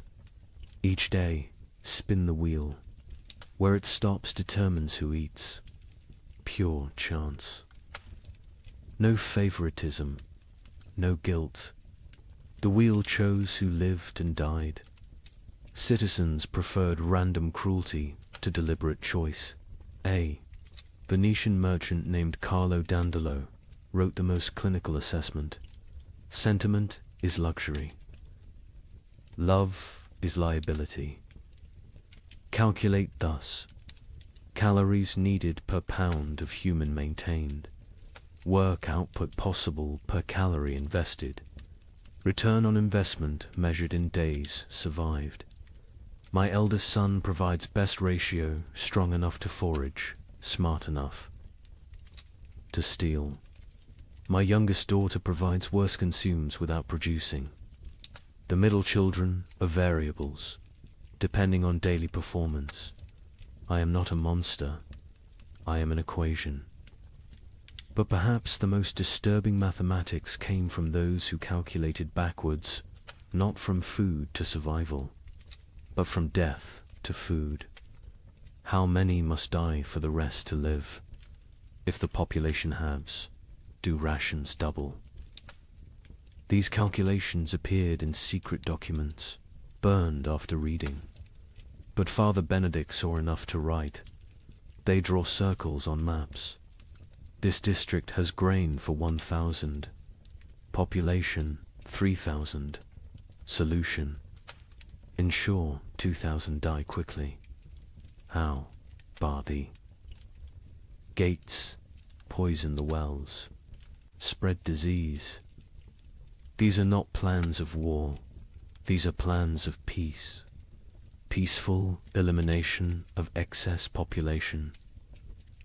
The psychological toll of these calculations broke minds.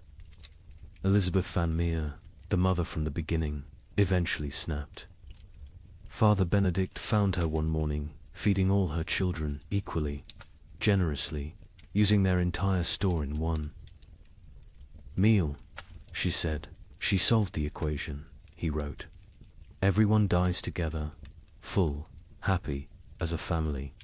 No choosing. No survivors bearing guilt.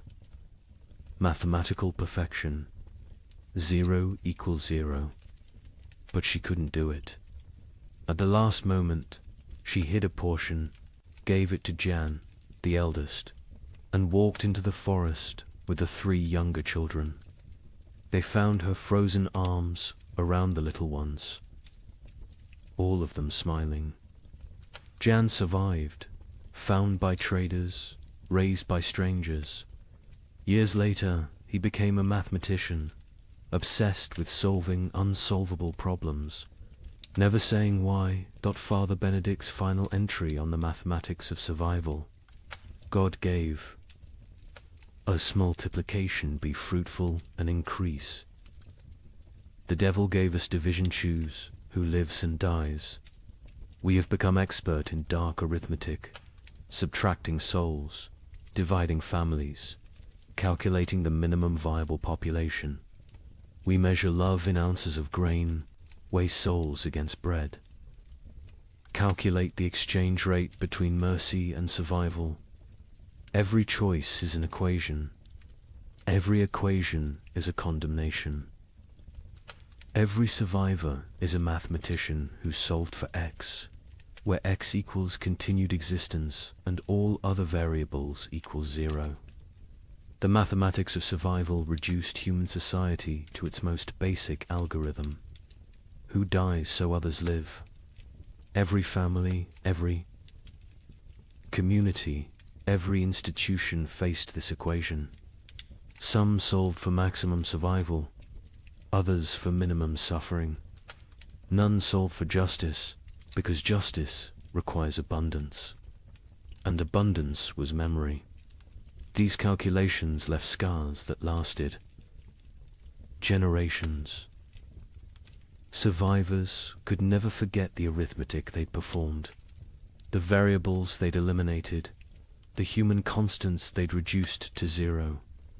They'd learned that civilization was just addition, add food, add comfort, add morality, and that's survival, which is subtraction. Subtract the weak, subtract the old, subtract love itself if necessary. In the end, the only sum that mattered was greater than 0. In the summer of 1316, something extraordinary happened. The rain stopped for 3 weeks, just long enough for desperate farmers to plant whatever seeds remained. The chroniclers called it God's mercy.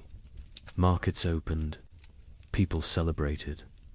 A merchant in Bruges wrote to his partner, "The curse is lifted. Prepare the wagons." The crops grew with supernatural speed in the brief sunshine. Green shoots everywhere. Hope returned like a physical warmth. Families who had been preparing to separate to increase survival chances made plans to reunite. Then came August 10th, 1316, the day the hail began. Chunks of ice the size of goose eggs. For 3 hours, every single plant that had grown in those precious 3 weeks was obliterated. Not damaged, obliterated. crushed into the mud so thoroughly that you couldn't tell fields from road. The Bruges. Merchant's next letter contained only one line: God has abandoned us entirely. But let me tell you how those 3 weeks unfolded, because understanding the height of hope makes the fall into despair that much more devastating. July 18th, 1316. Dawn came without rain for the first time in 14 months. Not drizzle, not mist, but actual absence of water from the sky. In Paris, people stood in the streets, faces upturned, confused by the sensation of dryness. Children who'd been born during the deluge touched sunlight for the first time and screamed they thought they were burning. Brother Michel of Cluny recorded the moment. The clouds parted like curtains drawn by God's own hand, light actual. Golden light poured onto the earth. Monks fell to their knees, not in prayer, but in disbelief. We had forgotten the sun could exist without water. Word spread faster than plague. Church bells rang continuously, not for death this time, but for resurrection. In every village, town, and city, people emerged from their homes like creatures crawling from caves. Pale, skeletal, blinking in brilliance they'd forgotten existed. The merchant Jacob van Bruges wrote to his partner Hans in Antwerp with trembling hand. The curse is lifted. God has remembered us. The rain has stopped. Prepare, the wagons will have grain to trade by autumn. Tell everyone survival is possible again. Markets that had been closed for months exploded back to life. Not with food, there was still no food, but with hope transformed into commerce.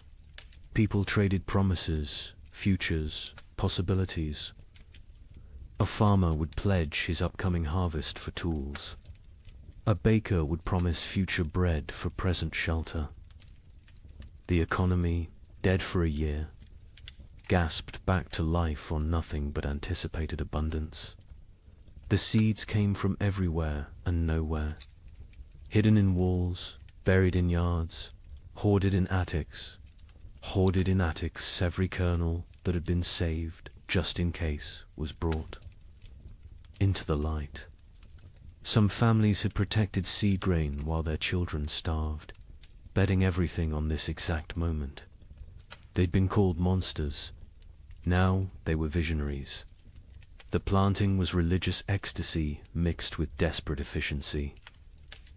In Normandy, the entire surviving population, nobles, merchants, priests, children, went into the fields. The Duke of Normandy himself, who hadn't touched soil in his lifetime, was seen on his knees, pressing seeds into earth with tears streaming down his face. A young girl named Marguerite wrote in her diary, "Papa says we're planting hope. Mama says we're planting survival. I think we're planting prayers and watching to see if God makes them grow." And grow they did. The crops erupted from the soil with impossible vigor. Wheat that should take weeks to sprout appeared in 3 days. Barley shot up overnight. Beans climbed their poles so fast you could watch them move. The chroniclers, usually skeptical men, wrote of agricultural miracle. It is as if the earth, starved for so long of its purpose, is making up for lost time, wrote the Bishop of Rouen. The crops grow with such speed that farmers sleep in their fields, afraid to miss the harvest moment. Green spreads across the land like God painting with life itself. The markets transformed overnight. The champagne fairs, dead for 2 years, announced their return. Merchants who'd hidden through the catastrophe emerged with old contracts, ready to trade. Ships that had rotted in harbors were hastily repaired. Trade routes, abandoned to bandits and nature, were cleared by communities working together for the first time in months. In Florence, they held an impromptu festival. Not planned, just spontaneous explosion of joy. Musicians who'd sold their instruments, played drums, made from barrels. Dancers who'd forgotten how to smile, laughed until they cried. Children who'd never known celebration invented it on the spot. An Italian chronicler wrote, "We feast on nothing but hope, and it fills us better than bread ever did." Families made reunion plans. Fathers who'd sent sons away to increase survival odds sent word to return. Mothers who'd placed daughters in convents prepared to bring them home. Communities that had fractured into hostile fragments began to speak of reconciliation. The 3 weeks of sun didn't just grow crops, they grew possibility. A priest in Ghent gave a sermon that captured the moment. "We have walked through the valley of death's shadow. But see, the shadow lifts. The valley blooms. We are Job, tested and found faithful. We are Noah, watching the waters recede. We are Lazarus, called from the tomb." Even the nobility, who'd maintained distance from their starving subjects, joined. The collective delusion. The Count of Flanders announced a harvest festival for September, promising wine from reserves nobody knew existed. The King of France declared that all debts incurred during the unfortunate rain would be forgiven once. The harvest was complete. The Pope issued a bull declaring the famine officially ended by divine intervention. The crops grew so fast that some whispered of dark magic. In Germany, rumors spread that the plants were unnatural, fed by the corpses of the million dead, growing on human fertilizer. But even these whispers were dismissed. Who cared if the wheat grew from graves? The living needed bread. By August 9th, the fields were green carpets of promise. The wheat stood tall, the barley swayed golden, the beans hung heavy on their vines. Another week, maybe 2, and harvest could begin. Calculations were made not of who would die, but of who would live. All of them. All would live. The night of August 9th, strange clouds gathered. Not rain clouds, something else. They glowed with an odd green light. Lightning without thunder. Wind without direction. Animals, the few that remained, became restless. Horses screamed. Dogs howled. Cats vanished entirely. August 10th, 1316. 2:47 in the afternoon. The exact time is known because the clock tower in Bruges stopped when the first hailstone hit it. They fell like God's own artillery. Ice chunks the size of goose eggs, driven by winds that shouldn't exist in August. But these weren't normal hailstones. Witnesses described them as sharp, angular, some shaped like pyramids, others like daggers. They didn't just fall, they attacked in. The fields of Flanders, farmers tried to shield their crops with their own bodies. The hail broke their backs, shattered their skulls, left them dead atop the plants they'd tried to protect. Children sent to bring in animals were found hours later, beaten to death by ice from the sky. But the crops suffered worse. The hail didn't just flatten them, pulverized them, drove them so deep into the mud that archaeologists still find compressed plant matter at that geological layer. 3 weeks of growth erased in 3 hours. Not damage deleted. The fields looked like they'd been scraped clean by God's own hand. When it stopped, silence fell across Europe. Not peaceful silence, the silence of complete despair. People stood in their obliterated fields, unable to speak, unable to cry. unable to comprehend. The hope hadn't been gradually eroded, had been murdered in a single afternoon. Jacob van Vey.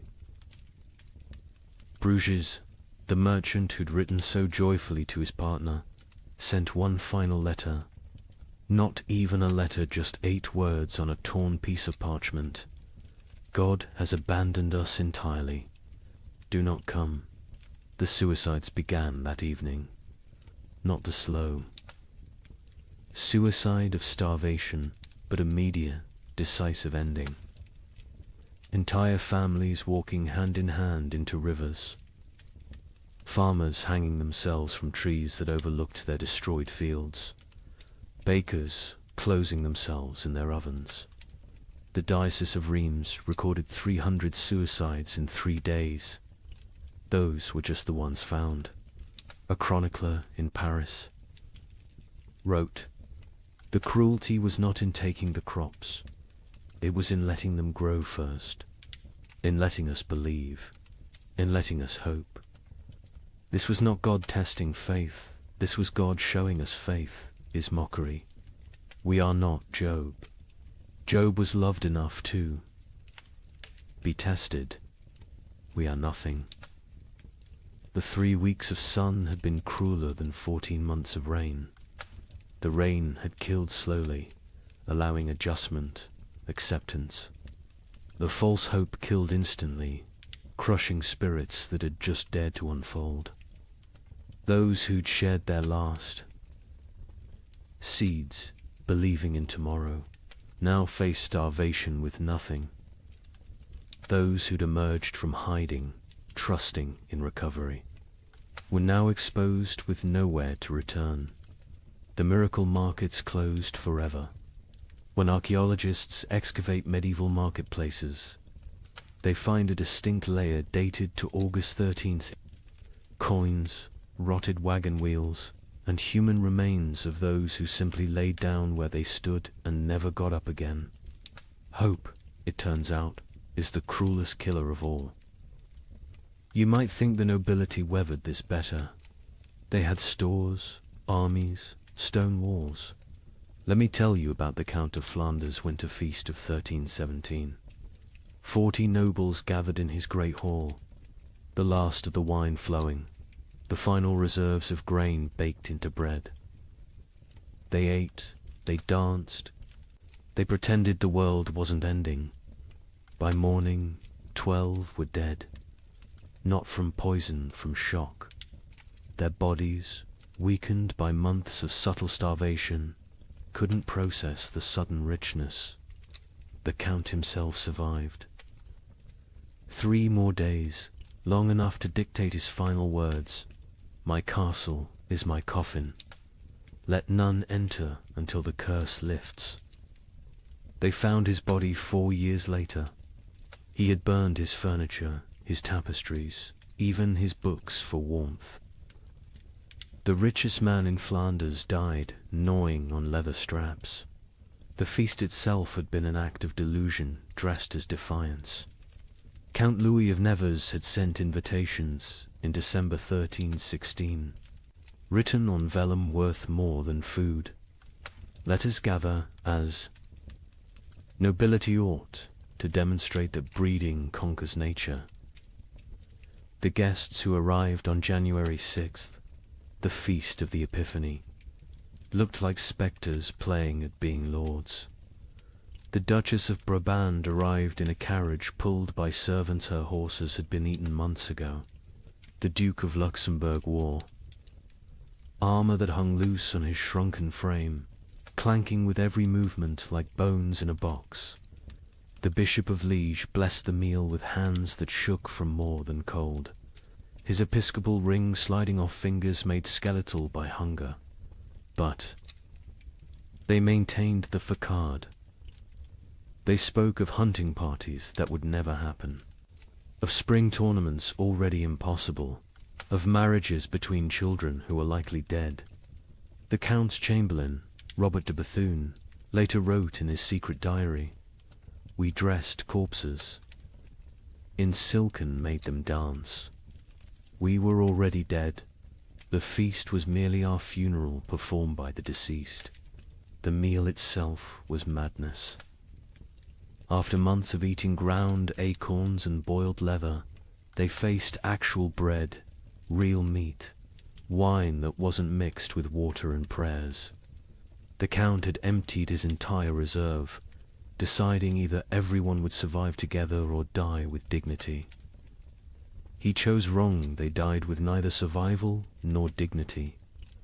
The Countess of Hainault was the first to fall, her stomach rupturing from the sudden expansion. She died vomiting blood onto her ermine cloak, apologizing for the mess. The young Baron of Chimay collapsed with wine running from his nose, his body unable to remember how to process alcohol. One by one, they fell like dominoes, their starved systems overwhelmed by abundance. The survivors watched their friends die from eating. The cruelest irony in a world already drowning in cruel ironies. The Count himself ate carefully, sparingly, but even he couldn't escape. His physician, one of 3 nobles who survived the night, recorded, his lordship's body shook as if possessed. He sweated ice in January. His eyes bled. He knew death was coming and used his remaining strength to bar the castle doors from inside, condemning himself to die alone rather than risk others entering for the remaining food. Across Europe, similar scenes played out in every castle. These fortresses, built to withstand armies, couldn't withstand hunger. Stone walls kept enemies out, but kept starvation in. Moats that protected against invasion became barriers preventing. Foraging. Height advantage meant nothing when there was nothing below worth taking. The Duke of Burgundy's castle at Dijon became infamous for what chroniclers called the vertical graveyard. As servants and knights died, they were stacked in the towers, frozen by winter, preserved in their positions of death. By spring 1317, visitors could climb the tower stairs and pass through layers of the dead, each floor representing a different week of mortality. The Duke himself was found at the top, seated on his throne, frozen mid-gesture, as if still issuing commands to the dead below. In England, the situation was equally dire.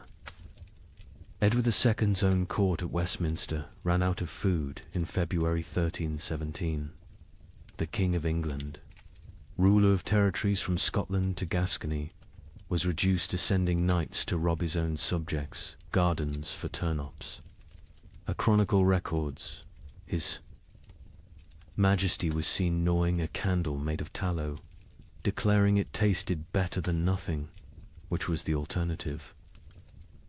The nobility's suffering was different from the peasants, not worse, but uniquely horrible. They had never learned to survive without excess. A peasant knew how to stretch grain, how to forage, how to make something from nothing.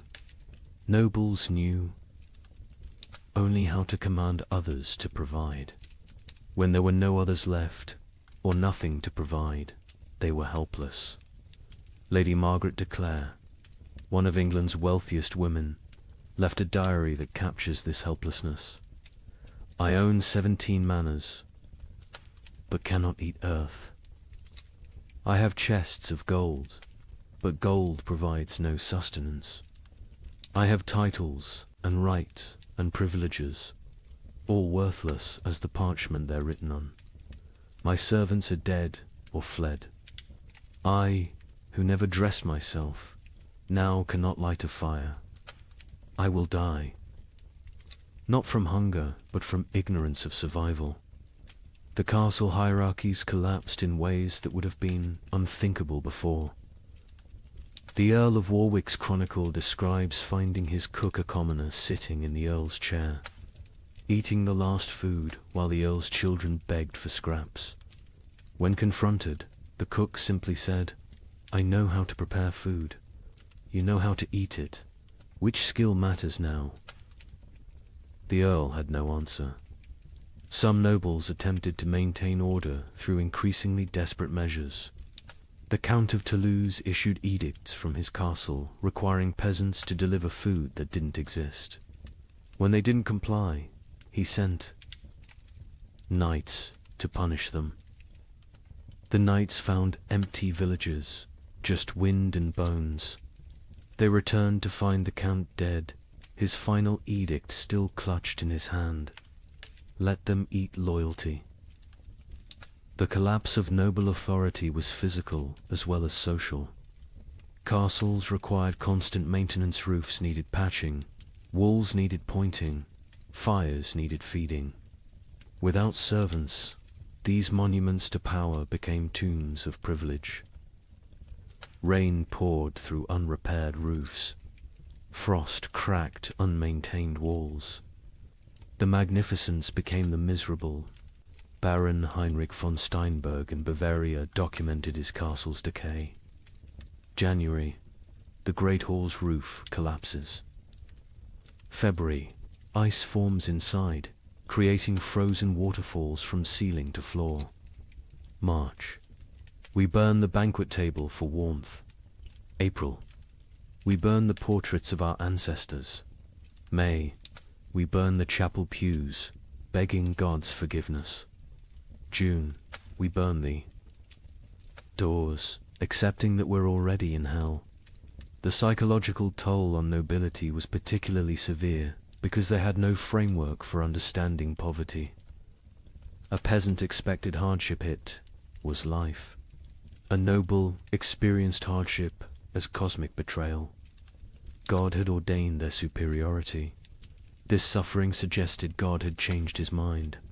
The Abbess of Fantevrolt, herself, noble-born, wrote, "They come to me, these duchesses and countesses, asking why God has abandoned them. I tell them God hasn't abandoned them, he's simply treating them like everyone else. They find this more terrifying than abandonment. Some nobles attempted escape through marriage, not for alliance, but for food. The Count of Champagne offered his daughter to anyone who could provide a year's grain. A wealthy merchant accepted, then discovered the Count had already eaten the grain before the wedding. The merger of nobility and merchant class, which would normally take centuries, happened in months, paid for in bread. Others chose more extreme exits. The Duke of Austria held what he called the final tournament nobles, jousting not for honor, but for the right to eat the loser's horses. The Duke himself participated and lost, whether deliberately or through weakness, unknown. His horse fed 12 people for 3 days. The Duke's body fed the crows. By the winter of 1318, castle after castle stood empty, not conquered, abandoned. The noble families that survived did so by abandoning everything that made them noble. They fled to cities, to monasteries, to anywhere that might have food. Princes became beggars. Duchesses became servants. The feudal order didn't fall, it starved to death. The Count of Flanders' castle stood sealed for 4 years before anyone dared enter. When they finally broke down the doors in 1321, they found a scene from nightmare. The Count's body sat at his desk, quill in hand, having documented his own death. Day 1, alone with enough food for months if careful. Day 15, ate the cats. Day 30, ate the leather from books. Day 45, discovered one can chew tapestries for the illusion of eating. Day 60, weakness makes writing difficult. Day 71, God is silence. Day 80, I understand now, this castle was always my tomb. I just lived in it before dying in it. His final entry, barely legible. Nobility means nothing to hunger. Hunger recognizes No titles, no bloodlines, no divine right. We built these castles to protect us from enemies. We never imagined the enemy would be emptiness itself. Stone walls cannot keep out starvation. Golden crowns provide no nourishment. We ruled by God's grace. We die by God's indifference. Let whoever finds this know, we were not better, we were just better fed, until we weren't. In the midst of this frozen hell, something strange began happening.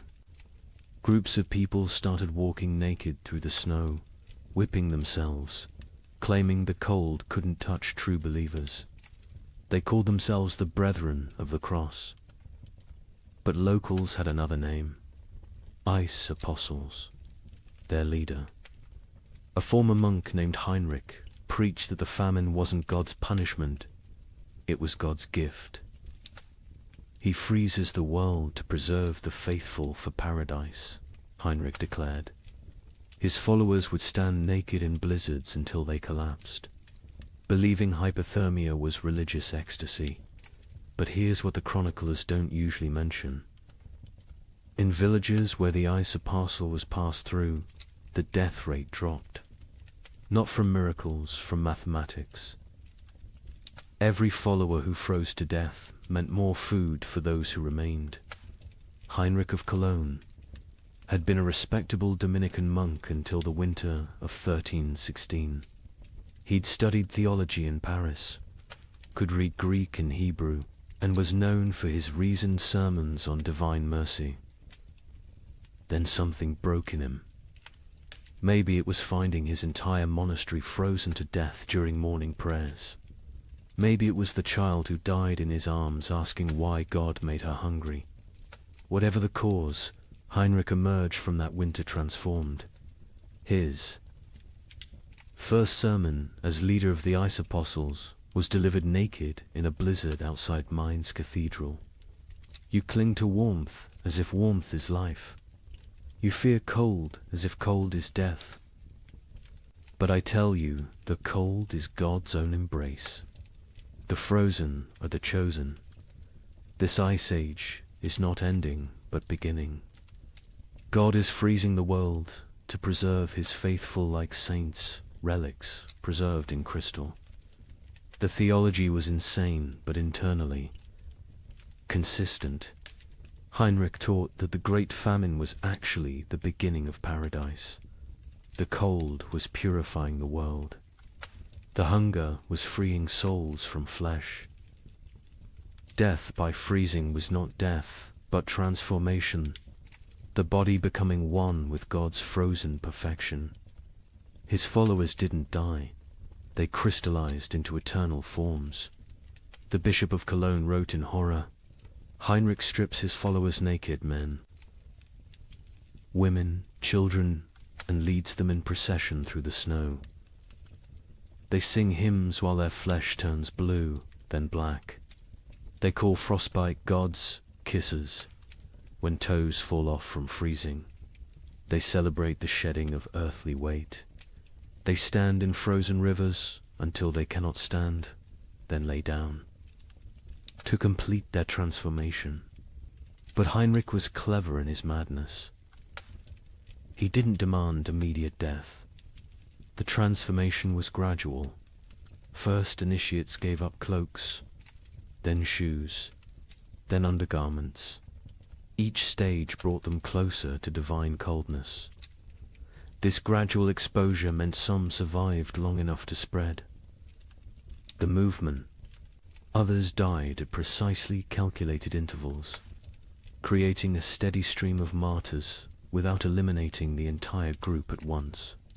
The rituals were elaborate and horrifying. The baptism of ice involved breaking through frozen rivers and submerging converts until they stopped shivering. Heinrich claimed this was the moment the soul accepted divine cold. The communion of snow had followers eating only snow for days, claiming it was bread from heaven, already blessed by God's frozen touch. A merchant from Nuremberg witnessed their evening prayers, Hundreds of naked bodies kneeling in snow, their skins so blue it looked painted. They whipped themselves. With branches frozen into ice clubs, each strike shattering skin like broken pottery. Blood froze before it could flow. They called it red ice prayer beads. Children among them, babies even, held up by dying mothers, all singing about the warmth of freezing. The movement spread with terrifying speed. By spring 1317, ice apostle groups appeared from Poland to England. Each had their own variation of Heinrich's teachings, but all shared the core belief. The cold was sacred, survival was sin, and freezing to death was the highest form of worship. In France, they called themselves Les Jelly Saints, the frozen saints. They would stand motionless in town squares during blizzards, human statues gradually covered in snow until they died standing. Townspeople would find them in the morning, frozen mid-prayer, and debate whether to move bodies that looked more like ice sculptures than corpses. The English variant. The Frost Brothers added self-cannibalism to their practices. As members froze to death, others would eat their frozen flesh, claiming it was purified by God's cold, and therefore not cannibalism but communion. The Archbishop of Canterbury banned the movement, but enforcement was impossible for authorities who tried to arrest Frost. Brothers found only frozen corpses arranged in disturbing tableaus. But here's what made the ice apostles truly insidious. They targeted the most vulnerable. Heinrich actively recruited the elderly, the sick, the starving, those already near death. He offered them meaning for their suffering. Instead of dying forgotten in some hovel, they could die as martyrs in public spectacles. A widow named Agnes wrote before joining them, "My children are dead. My husband is dead. I will die within days regardless. Heinrich offers me the choice to die for something instead of from something. Is joining madness worse than dying sane but meaningless?" The mathematics of their deaths were coldly practical. A village of 100 people with food for 50 had a problem. If 30 ice apostles achieved transformation, suddenly there was enough for the remaining 70. The movement solved starvation through voluntary mass suicide disguised as religious ecstasy. Some villagers actively encouraged the ice apostles. The mayor of Strasbourg secretly provided Heinrich with lists of the dying poor, suggesting them as ready for transformation. The town council of Basel offered the ice apostles free passage but required them to perform their freezing rituals outside town walls. They wanted the benefits of fewer mouths without the spectacle of public death. Heinrich himself seemed aware of this dynamic. In a letter to a former colleague, he wrote, "They think I'm mad, perhaps, but my madness feeds their children. Every follower who freezes is one less competitor for grain. We are solving the famine through faith. Is it not better to die believing you're achieving paradise than to die knowing you're just starving?" The church struggled to respond. Declaring the movement heretical was easy. Stopping it was impossible. How do you prevent people from freezing themselves to death when they're going to freeze to death anyway? The Pope issued bulls condemning the ice apostles. But papal authority meant little to people who believed the Pope himself was too warm to understand God's frozen truth. Some priests tried infiltrating the movement to redirect it. Father Johannes of Worms joined a group, gradually convincing them that true freezing required surviving winter to freeze again next year. He saved dozens through this theological manipulation. But Heinrich heard of this and declared that any ice Apostle who survived winter had failed their transformation and must try harder next time. The movement produced disturbing art. Ice.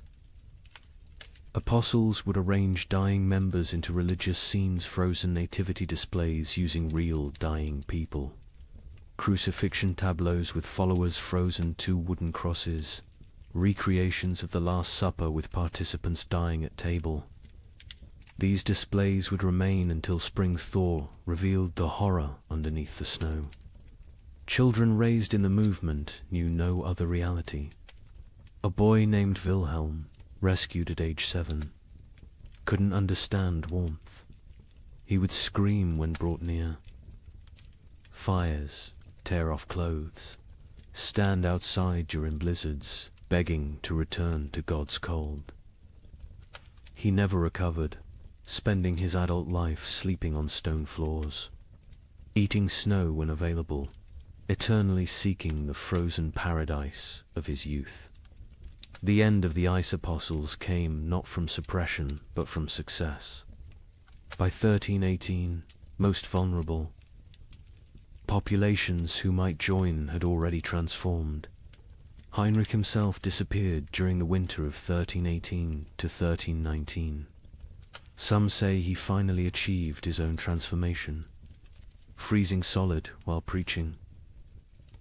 Others claim he was seen years later in Spain, warm and well-fed, having abandoned the movement once it served its purpose. A final account from a survivor provides the most chilling perspective.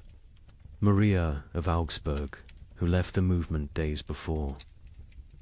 Her planned transformation wrote, "We knew we were committing suicide." Heinrich knew. Everyone knew. But we dressed it in ritual and meaning because meaningless death was unbearable. The ice apostles didn't worship cold, we worshipped having a choice in how we died.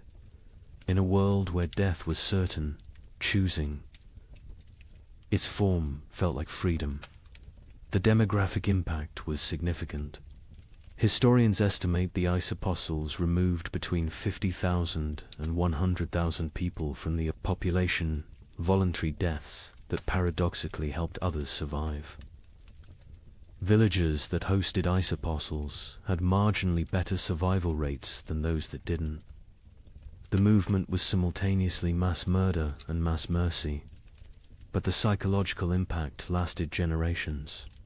The idea that death could be repackaged as victory, that suffering could be transformed through rhetoric into triumph, became embedded in European consciousness. Future apocalyptic movements would use Heinrich's template: take the inevitable, declare it divine, and lead the desperate into believing their destruction is actually their deliverance. The ice apostles left no churches, no holy books, no official record. Only frozen bodies in strange positions, mass graves of the willingly dead, and the disturbing realization that when survival becomes impossible, humans will invent religions that make death a sacrament. They proved that in extreme conditions. The line between martyrdom and mass suicide disappears, and that sometimes, perhaps most terrifyingly, they serve the same mathematical function: fewer mouths to feed in a world that has forgotten how to provide food. By 1318, the concept of nations began to dissolve. The King of England couldn't feed his army. The French crown controlled only Paris. The Holy Roman Emperor ruled nothing but his own hunger. But local warlords thrived. A minor knight with a sword. Grain supplies suddenly commanded more power than dukes. These frost lords, as they were called, built tiny kingdoms that lasted weeks or months. Their reigns ended predictably.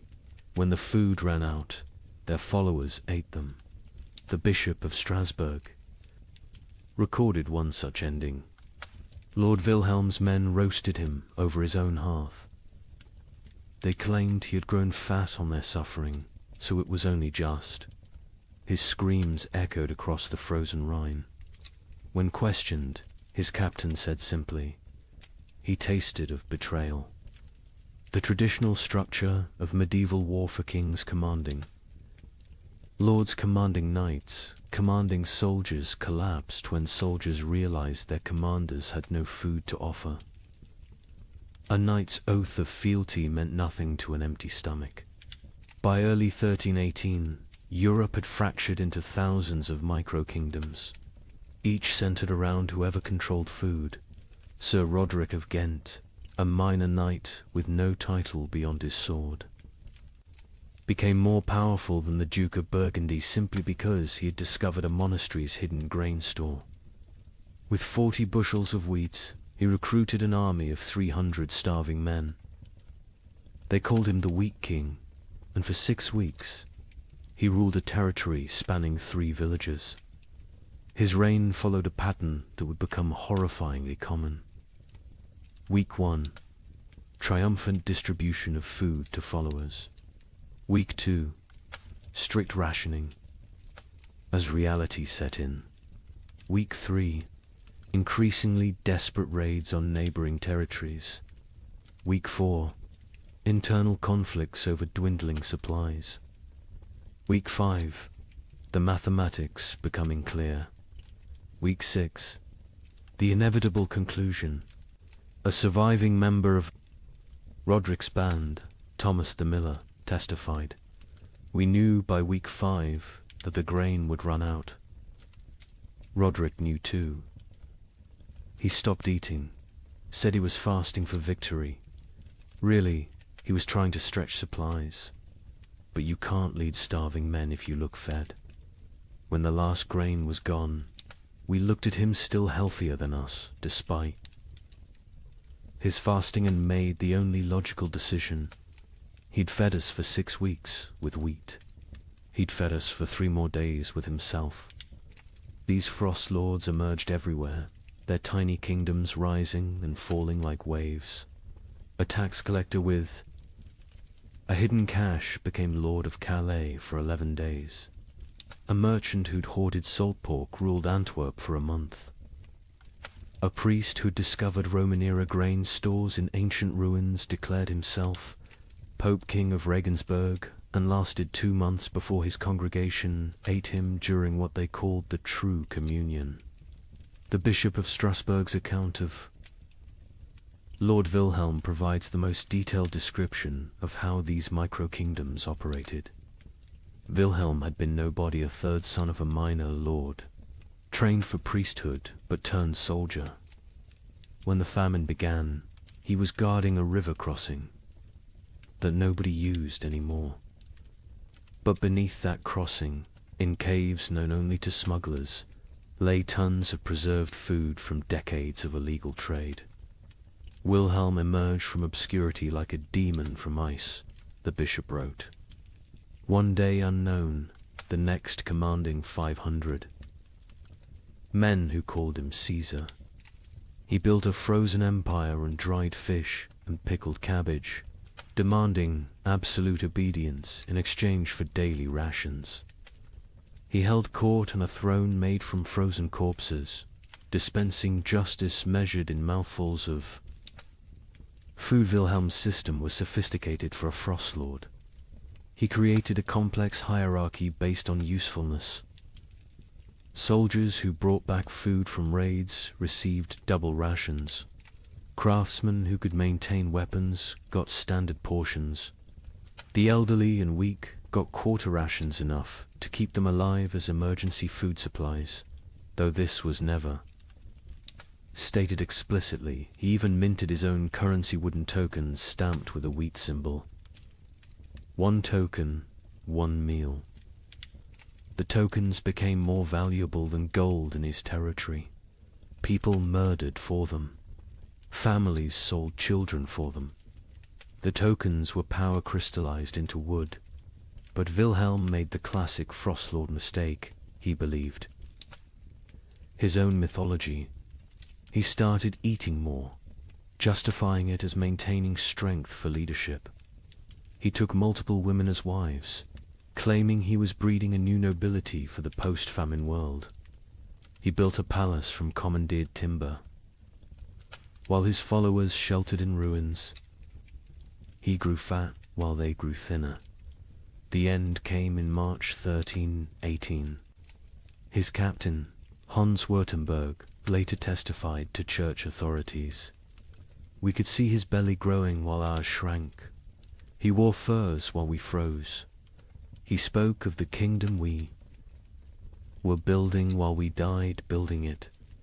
When the last preserved meat was distributed, none to us, all to his wives, we knew what had to be done. They didn't just kill Wilhelm, they ritualized it. They held a mock trial where he was accused of hoarding flesh while others had none. They sentenced him to share his flesh as he should have shared his food. They cooked him slowly, keeping him alive as long as possible, making him watch as they ate pieces of him.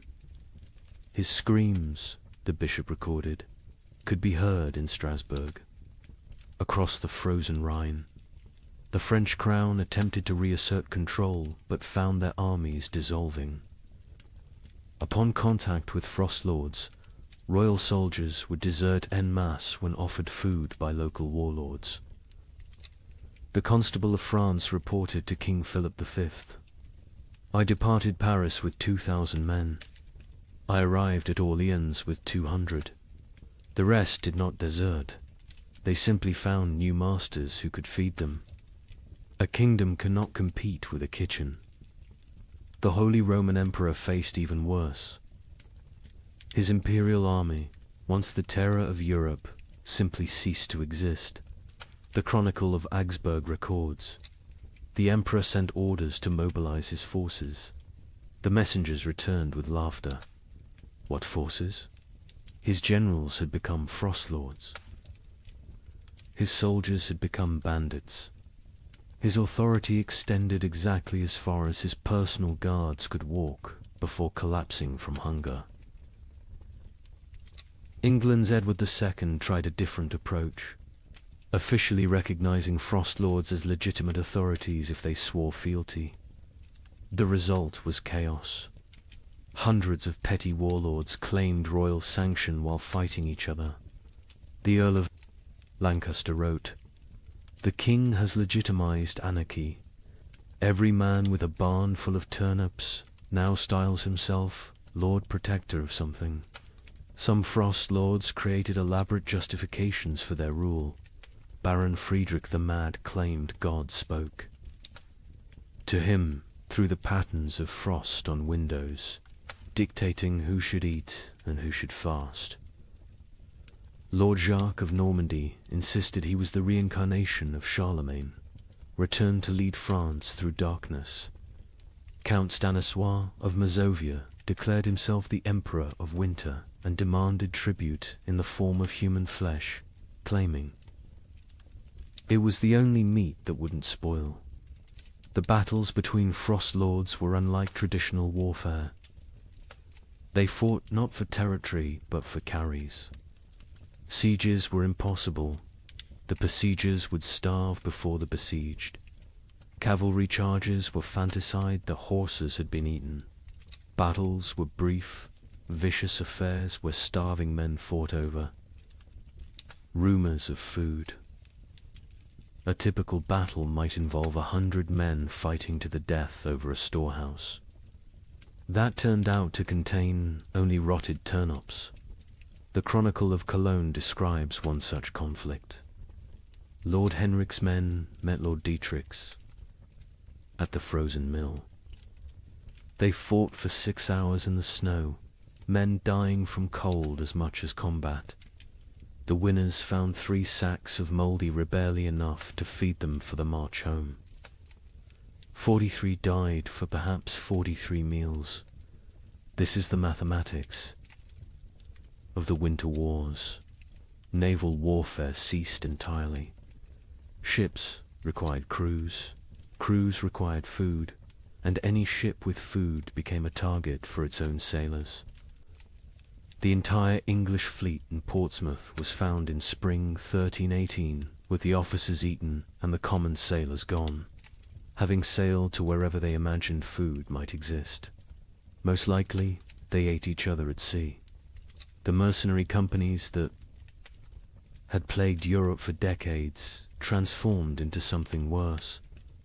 No longer fighting for pay, they fought for food itself. The Free Company of the Wolf, led by a former priest called Father Fang, became notorious for their practice of recruitment. They would attack villages, eat the weak, and force the strong to join them. Their ranks swelled with the desperate and depleted with the digested. The most successful Frostlore was arguably Margaret the Terrible, a former abbess who controlled grain stores across 3 monasteries. She ruled for 8 months in eternity in Frostlord terms by being utterly ruthless. She fed her followers just enough to keep them loyal, but not enough to make them strong. She rotated guards constantly so none could organize rebellion. She had tasters for her food, but the tasters were different each meal. Chosen by lottery, her end came not from rebellion, but from mathematics. She calculated she could survive another month on remaining stores. Her followers calculated she was the only remaining store. They didn't kill her quickly like Wilhelm. They kept her alive, locked in her own granary, taking small pieces when needed.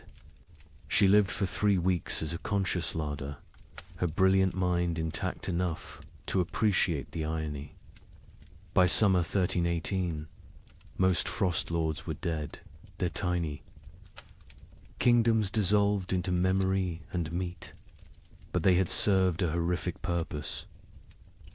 They had organized the chaos of starvation into structured systems of consumption. They had turned random death into regulated death. They had made the unbearable bearable by giving it hierarchy and meaning. A surviving chronicle summarizes the winter wars perfectly. Nations require shared purpose. Kingdoms need common cause.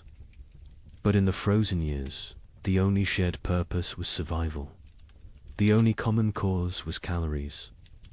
Every man became his own nation, every grain store its own kingdom. We didn't have wars between countries, we had wars between kitchens.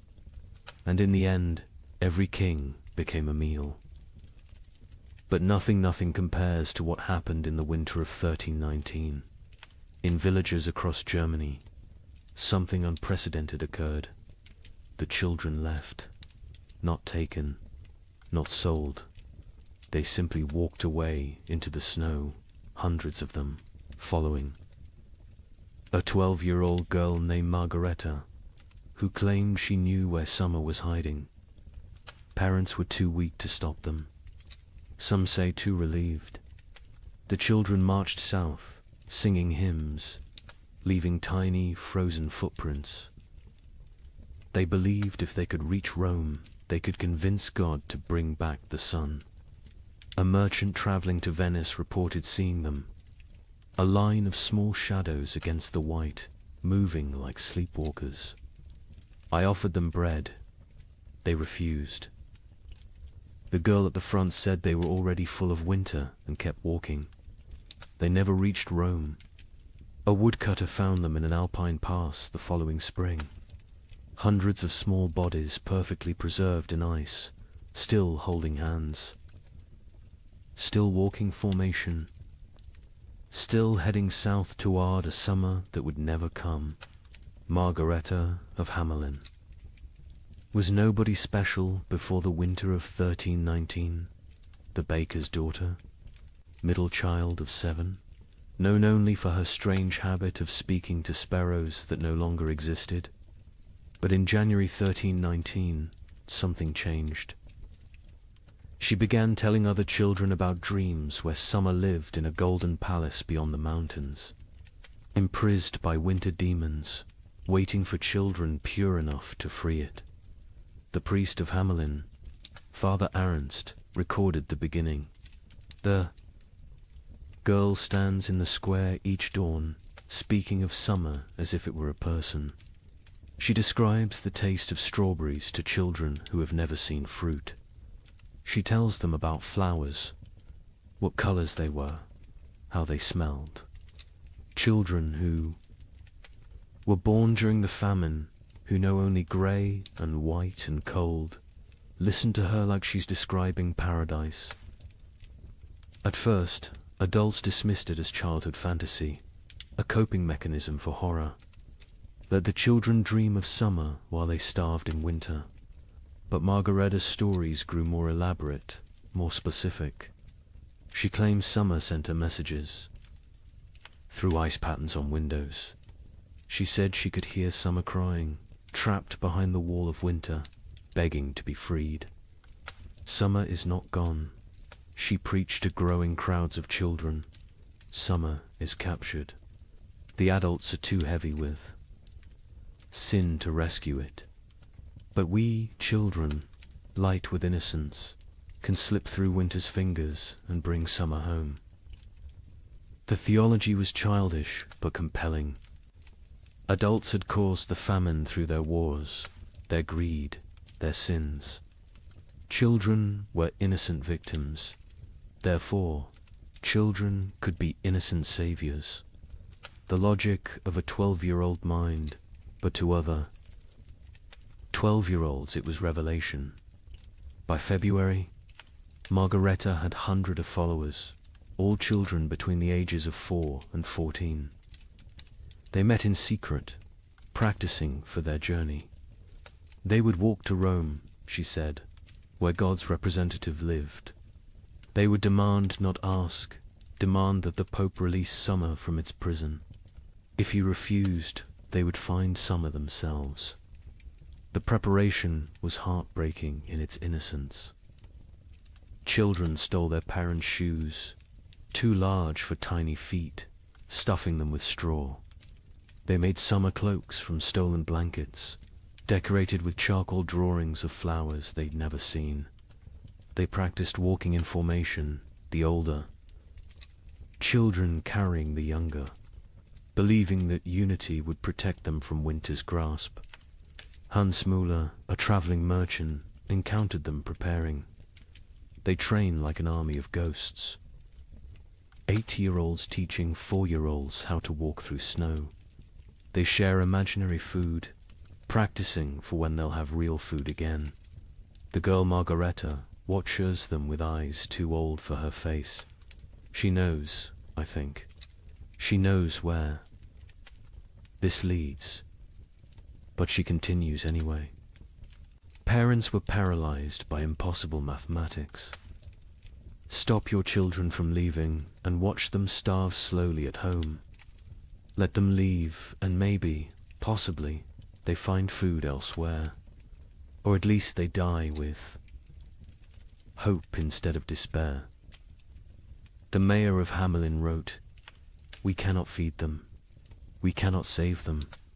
If they wish to walk to their deaths, is that worse than sitting to their deaths? At least walking gives the illusion of agency." Some parents actively encouraged their children to join. Widow Brown pushed her 3 sons toward Margaretta, saying, "Follow her to summer or heaven, whichever comes first." Johann the smith told his daughter, "Better to die seeking warmth than to freeze knowing warmth will never come." On February 28, 1319, they left. 312 children walked out of Hamelin at dawn, singing a hymn Margaretta had taught. Them, summer sleeps beyond the mountain, dreams of green in halls of white. We shall wake it with our walking, turn the darkness into light. They were joined by children from every village they passed. Rothenburg added 50. Wurzburg contributed 70. Nuremberg, despite the mayor's attempts to stop them, lost nearly 200 children in a single night. By the time they reached Augsburg, the procession numbered over 1,000. The Bishop of Augsburg tried to stop them, blocking the road with armed guards. Margaretta walked up to him, this 12-year-old girl facing the church's authority, and said, "You can kill us. Here or let us die seeking salvation. Either way, our blood is on your hands. But if we die seeking, at least we die with purpose." The bishop, shamed by a child, let them pass. He later wrote, "I should have stopped them, but stopping them would have meant admitting there was nothing to seek, no hope to find, no summer waiting anywhere. I let them pass because their delusion was kinder than my truth." The procession grew stranger as it moved south. Children who could no longer walk were pulled on makeshift sleds. Those who died were not left behind. The others carried frozen corpses, believing they would revive when summer was found. They ate snow exclusively, claiming Margareta had blessed it to sustain them. Many believed they were already dead, that this was their soul's journey to paradise. A monk traveling north met them near Innsbruck. They moved like a river of small ghosts, their singing echoing off mountain walls. The girl at the front no longer walks, she floats, carried by older children who believe touching the ground would break the spell. I offered them shelter in our monastery. They refused, saying walls would trap them in winter forever. The merchant, Giuseppe Di Marco, returning to Venice from Germany, provided the last confirmed sighting, a line of shadows against the alpine snow. Still walking, still singing, though the song now sounds like wind through empty houses.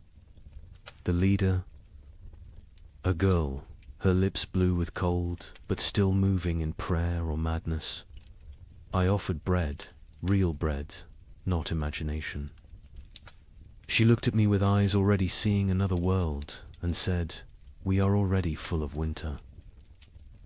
We need no earthly food." They walked past me into the mounting storm, and I swear before God they seemed to fade rather than depart, becoming one with the blizzard itself. They never emerged from the Alps. Search parties sent when spring finally came found them in a high pass, preserved perfectly in ice. They had died walking, still in formation, still holding hands. The smaller children carried by the larger, all facing south toward an Italy they would never see, a Rome they would never reach, a summer that had never been imprisoned except in the desperate imagination of a 12-year-old girl. Margareta was found at the front, her face turned skyward, arms outstretched as if embracing something invisible. In her frozen hand, a piece of parchment with a single line. Summer was inside us all along, but winter was stronger. The bodies were left where they lay. The Archbishop of Salzburg declared the site sacred ground, saying, "They died as pilgrims, seeking God's warmth. Let them remain as monuments to faith or folly, no longer know the difference." But the story doesn't end with their deaths. When spring finally came in 1322, when the famine finally broke, wildflowers grew in unusual abundance along the route the children had walked. Skeptics said it was from the organic matter their bodies had left. Believers said it was summer finally answering their call, 3 years too late. Parents who had let their children go lived with mathematical grief. They had solved the equation of survival by subtracting their offspring. Most went mad. The baker of Hamelin, Margaret's father, spent his remaining years making bread he would leave outside his shop each dawn for when the children returned from summer. He died calling Margareta's name, swearing he could hear her singing. The children's crusade of frost became mythology before the last body was found. Some claimed the children had found summer and stayed there, unable to return. Others said they had become the spirits of winter, doomed to walk the Alps forever. searching for warmth that doesn't exist. A few insisted they had seen the children in dreams, playing in fields of grain, finally warm, finally fed, finally free. A chronicler in Vienna wrote the definitive epitaph. They were children who had never known spring, following a child who dreamed of summer, seeking a warmth that had died before they were born. They walked to their deaths with more purpose than most live their lives. They failed to find summer, but they succeeded in escaping winter, which may have been the only success possible. The children's crusade of frost represents the absolute, nadir of the great famine, not the death of hope, but hope itself becoming death's agent. When children abandon their parents to seek impossible dreams, when parents let them go knowing the truth, when entire societies watch their future walk away into frozen oblivion and do nothing because nothing can be done, that is when civilization doesn't just collapse but voluntarily dissolves. Yet there's something else in this story, something that explains why it haunted Europe for generations. Those children, doomed and deluded, chose their fate. In a world where death was certain, they chose to die seeking rather than waiting. They wrote their own ending rather than having it written for them. They failed, but they failed attempting the impossible, which is perhaps the most human thing one can do. The last word belongs to a nameless child, one of hundreds found in that alpine pass, who had carved into a frozen tree trunk. We came to find summer. We found each other. That is enough.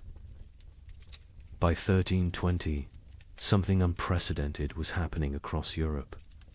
Entire villages were disappearing, not dying, disappearing. A tax collector would arrive to find homes standing empty, fires still warm, food still on tables, but not a soul in sight.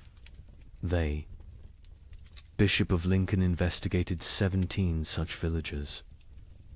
His report contains a chilling observation. In each dwelling we found the same thing, a single word carved into the main beam. Forgiven. We know not if they sought forgiveness or granted it. Modern archaeologists have found evidence these villagers walked en masse into forests, bogs, or the sea. Mass suicide? Mass migration to nowhere? We'll never know. But the pattern was always identical. They left everything behind except their children. The children, it seems, they took with them to whatever end they chose. The first documented vanishing was Thornwick, a village of 200 souls in Yorkshire. The king's tax collector, William de Vere, arrived on March 15, 1320, to find smoke still rising from chimneys, but no one to tend the fires.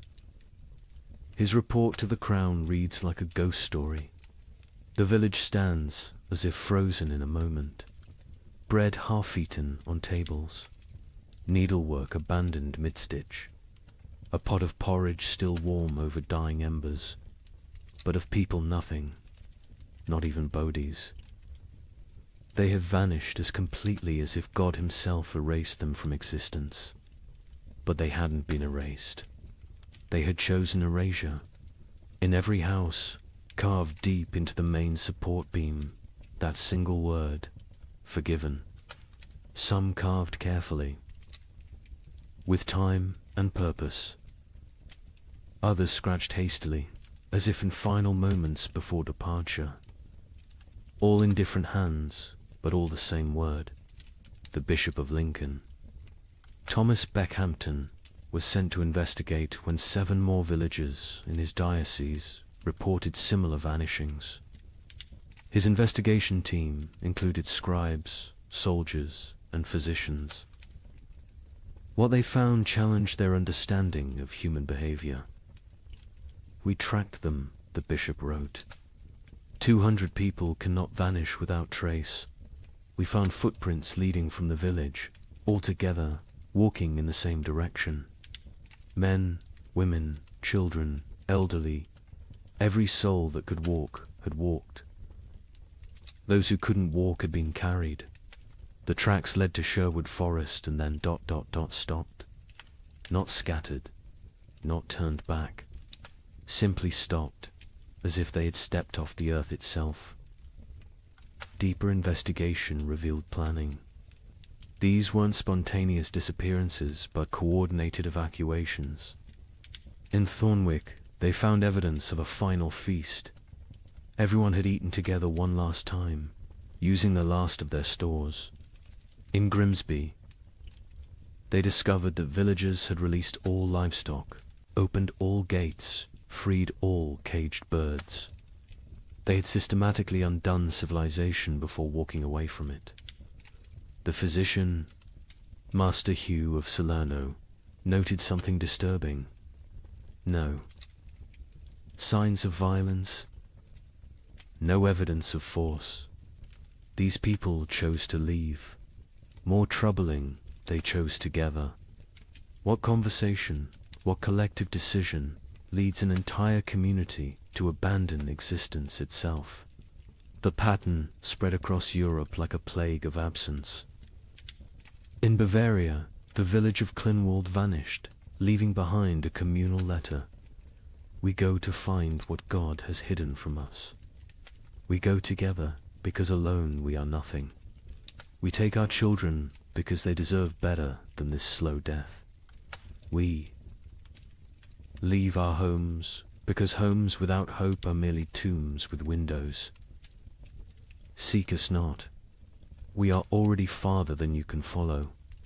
The French village of Moulambus left more disturbing evidence. Every adult had written their name on the church wall, followed by their sins: murder, theft, adultery, cannibalism.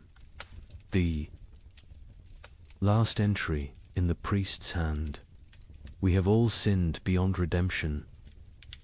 We go to place ourselves before God's judgment directly, rather than wait for him to find us here. But it was the German village of Hofnungslos that provided the most complete picture.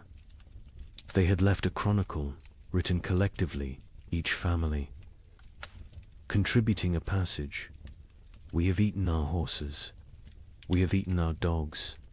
We have eaten our leather. We have eaten our dead. We have eaten hope itself. What remains is not life, but the mockery of life. We choose to end this mockery on our own terms. The Muller family counts 5 souls still breathing. We have survived by unspeakable acts. Our youngest no longer speaks. Our eldest no longer sleeps. We are alive, but not living. Tomorrow we walk toward whatever judgment awaits. I am Klaus the smith. I have beaten plowshares into weapons, weapons into tools, tools into nothing. My hammer has nothing left to strike. My forge has nothing left to burn. I have nothing left to be. We go to become nothing together.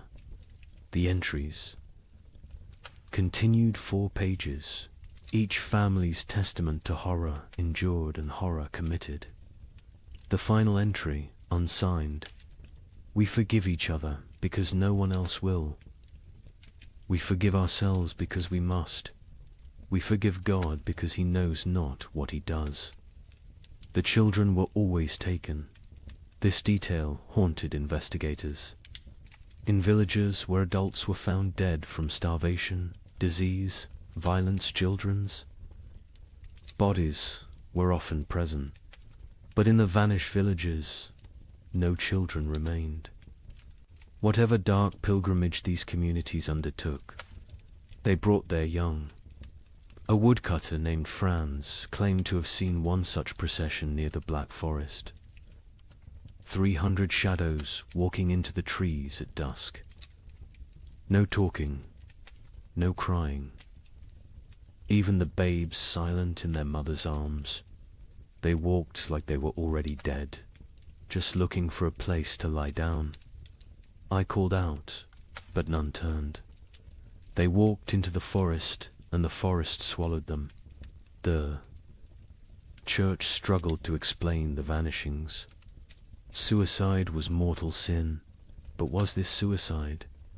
The Archbishop of Canterbury wrote, "If a man throws himself from a cliff, it is suicide. If a village walks into the sea, what is it? Mass suicide? Or something else, a collective return to the nothing from which we came?" In Paris, 1321, while peasants gnawed bark, the nobility held what historians call the most disturbing party in medieval history, the Feast of Fools. Organized by Count Robert of Artois, it was meant as defiance against death. Here's what happened. Nobles dressed as peasants, peasants dressed as nobles. They served courses of elaborately prepared nothing, empty plates dressed with garnishes of straw. They held mock executions where the condemned gave recipes for cooking leather. They crowned a skeleton as May Queen, but the climax was the last. Supper 13 nobles drew lots. The one who drew the black stone would provide the feast. Count Robert drew it himself. He laughed, opened his veins into wine cups, and served his blood to his guests while making toasts. He bled to death. Standing, cup raised, still smiling. The chronicle states, none stopped drinking until the cup was empty. The invitation had arrived on vellum worth more than most Parisians would see in a lifetime, written in gold ink that could have been traded for bread. Count Robert of Artois requests your presence at the Feast of Fools, where we shall dine.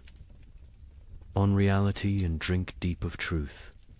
Come as you are not, leave as you never were. April 1st, year of our absent Lord 1321. Count Robert had survived the famine through typical noble privileged hoarded grain, fortified walls, the ability to take from those who couldn't resist. But something had broken in him when his youngest daughter died not from starvation, but from abundance. She'd found his hidden honey store, eaten herself to rupture, died vomiting sweetness while Paris starved. He'd laughed when they found her body, and hadn't stopped laughing since. The feast's preparation was elaborate insanity. Robert spent the last of his wealth on decorations for serving nothing. He commissioned golden plates for emptiness, silver, chalices for air, elaborate centerpieces celebrating absence. The great hall of his chateau was transformed into what witnesses called a cathedral of mockery. Lady Isabelle de Valois, who survived the feast, left the most complete account. We arrived to find reality inverted. Servants sat at the high. Tableware in our clothes rob had demanded we exchange garments at the door. We nobles served them, dressed in rags that stank of death. But the servants were more disturbed than we. They knew this game could only end badly for them. First course was soup of memories. Empty bowls filled only with steam from heated stones. Guests were required to describe what they tasted. Duke Philippe claimed he tasted his mother's fish stew. Countess Marie swore she could taste strawberries. Baron Henry said he tasted his own death and was asked to be more specific about the flavoring. Robert presided over this madness dressed as death himself, black robes, skull mask, scythe resting against his chair. But he'd modified the costume. Death wore a crown of bread loaves, molded and painted gold, technically edible but deliberately withheld. Death is the only one eating well these days, he announced, so I dressed appropriately. The second course was meat of mathematics, elaborately garnished platters containing nothing but written equations. If one person eats for 3 days, 3 people eat for 1 day. or 9 people eat for 4 hours. Solve for X, where X equals survival. Guests were required to eat the paper, chewing their calculations, swallowing their arithmetic. The Duke of Orleans choked on a particularly complex formula involving compound interest in human flesh. Between courses, entertainment. A troupe of starving actors performed the tragedy of abundance, a play where King Midas starved surrounded by golden food. Halfway through, one actor actually collapsed mid-soliloquy. The audience applauded, thinking it was part of the performance. When they realized he was truly dead, they applauded louder. The third course, fish of philosophy. Servants brought paintings of fish, beautifully rendered. While Count Robert delivered a lecture on the nature of reality, is a painting of a fish less real than a fish? Can you eat either in these times? At least the painting doesn't rot. Art has become more substantial than substance. Then came the mock trials. Guests took turns being executed for the crime of survival. Each condemned had to share their worst act, their method of staying alive. The Duchess of Berry admitted to eating her own stillborn infant. The Count of Nevers confessed to walling up servants with grain stores so he wouldn't be tempted to share. The Bishop of Parisiaz, a bishop attended, revealed he'd been giving last rites with unconsecrated hosts because he'd eaten all the blessed ones. Each confession was met with mock judgment. Guilty of humanity, Robert would declare. Sentenced to continued existence. The crowd would laugh, but it was laughter like screaming, laughter like sobbing. Laughter because the alternative was acknowledging what they'd all become. The fourth course was vegetables of vanity, sculptures made from human hair and nail. Clippings arranged to look like salads. We consume ourselves, Robert explained. We always have. The famine just made it literal. Guests were required to eat these too. The Marquis de Toulouse vomited immediately. He was forced to eat that as well. Nothing wasted, Robert insisted. That's the new nobility. The entertainment grew darker. A puppet show where marionettes made from human bones performed a harvest dance. A choir of orphans singing recipes for preparing leather. A juggler tossing skulls who revealed, mid-performance, that they were his own children's skulls. The audience couldn't tell what was performance and what was confession. The fifth course, bread of betrayal. Actual bread appeared one small loaf. The room went silent. Real food, after hours of elaborate nothing. Roberts explained the game. Tell us who you killed for food. The best story wins the bread. What followed was an auction of atrocity. The Baron of Anjou describes smothering his elderly mother to inherit her hidden grain. The Countess of Blois explained how she'd poisoned her husband when she discovered he'd been secretly eating while she starved. The Duke of Normandy won with his tale of hosting a dinner party, serving his guests his own son, then revealing the truth after they'd eaten. He took one bite of the bread and vomited blood. The bread was made from sawdust and painted to look real. The sixth course, wine of wisdom. Empty goblets that guests had to fill with their own fluid stares, saliva, blood, whatever they could produce. We toast to truth, Robert declared. The truth that we are bags of liquid pretending to have purpose. They drank their own essences while Robert laughed and laughed and laughed.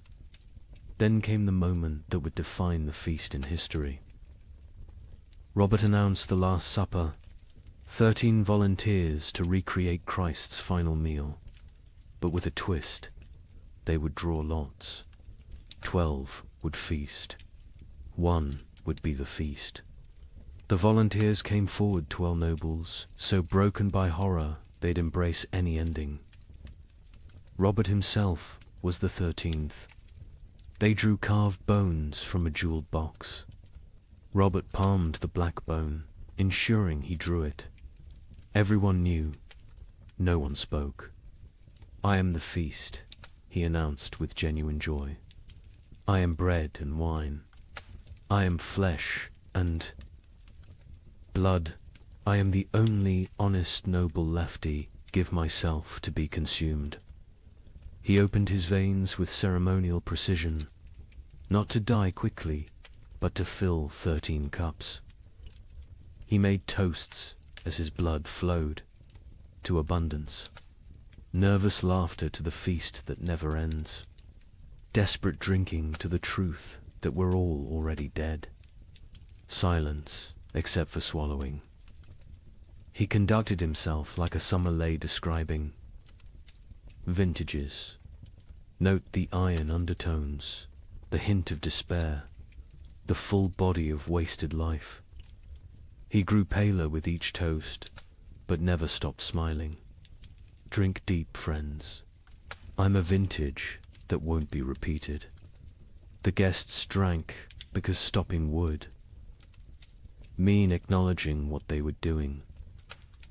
They drank because Robert was watching, still standing, still bleeding, still insisting this was all a grand joke. They drank because his blood was warm and they'd forgotten warmth. They drank because it was that or scream.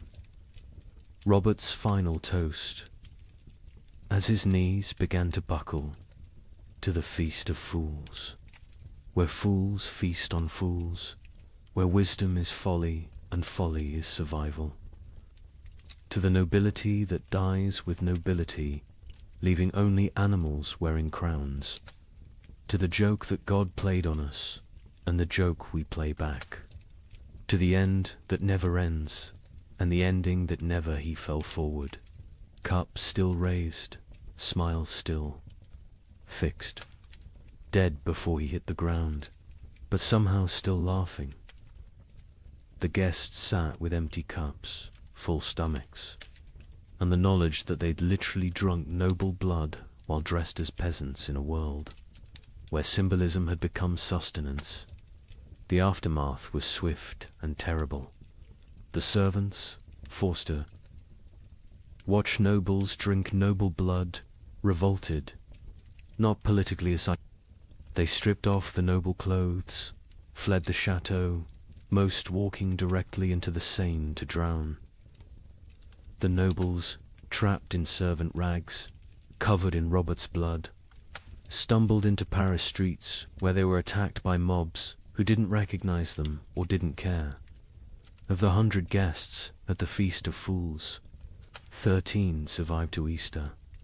Most died by suicide, unable to process what they'd participated in. Lady Isabel, who recorded the events, ended her account. "We went to mock death and became death's mockery. We tried to feast on nothing and discovered we were nothing." Count Robert won his game. He died laughing at a joke only he understood, leaving us to live with the punchline.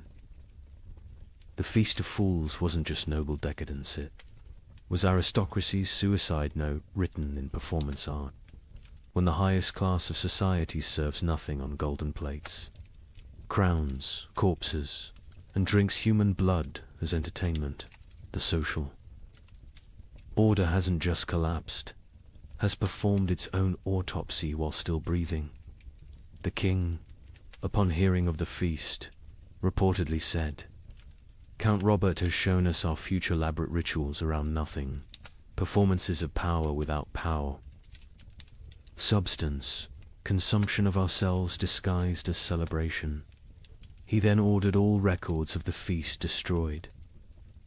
They survived because Lady Isabel hid her account inside a Bible, writing, "Let future generations know that when the world ended, the nobility threw a party, We dressed our doom in silk and served our destruction on silver platters.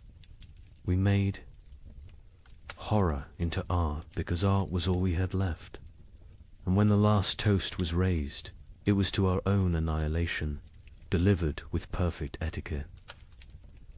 Let me share numbers that medieval minds couldn't comprehend. In 1310, Europe's population was roughly 75 million. By 1322, it was 60 million. 15 million people gone. Not from plague, not from war, from cold and hunger, but statistics hide. Individual horror. In the town of Ypres, they kept exact records. Population 1315, 10,400.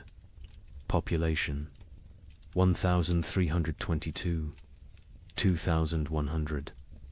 But here's the detail that haunts. Of those 2,100 survivors, only 300 were the original residents. The others, they came from elsewhere, drawn by rumors of food, only to find more death. The prior of Ypres wrote, "We no longer bury the dead. We stack them like cordwood, waiting for spring. But spring never comes warm enough to dig.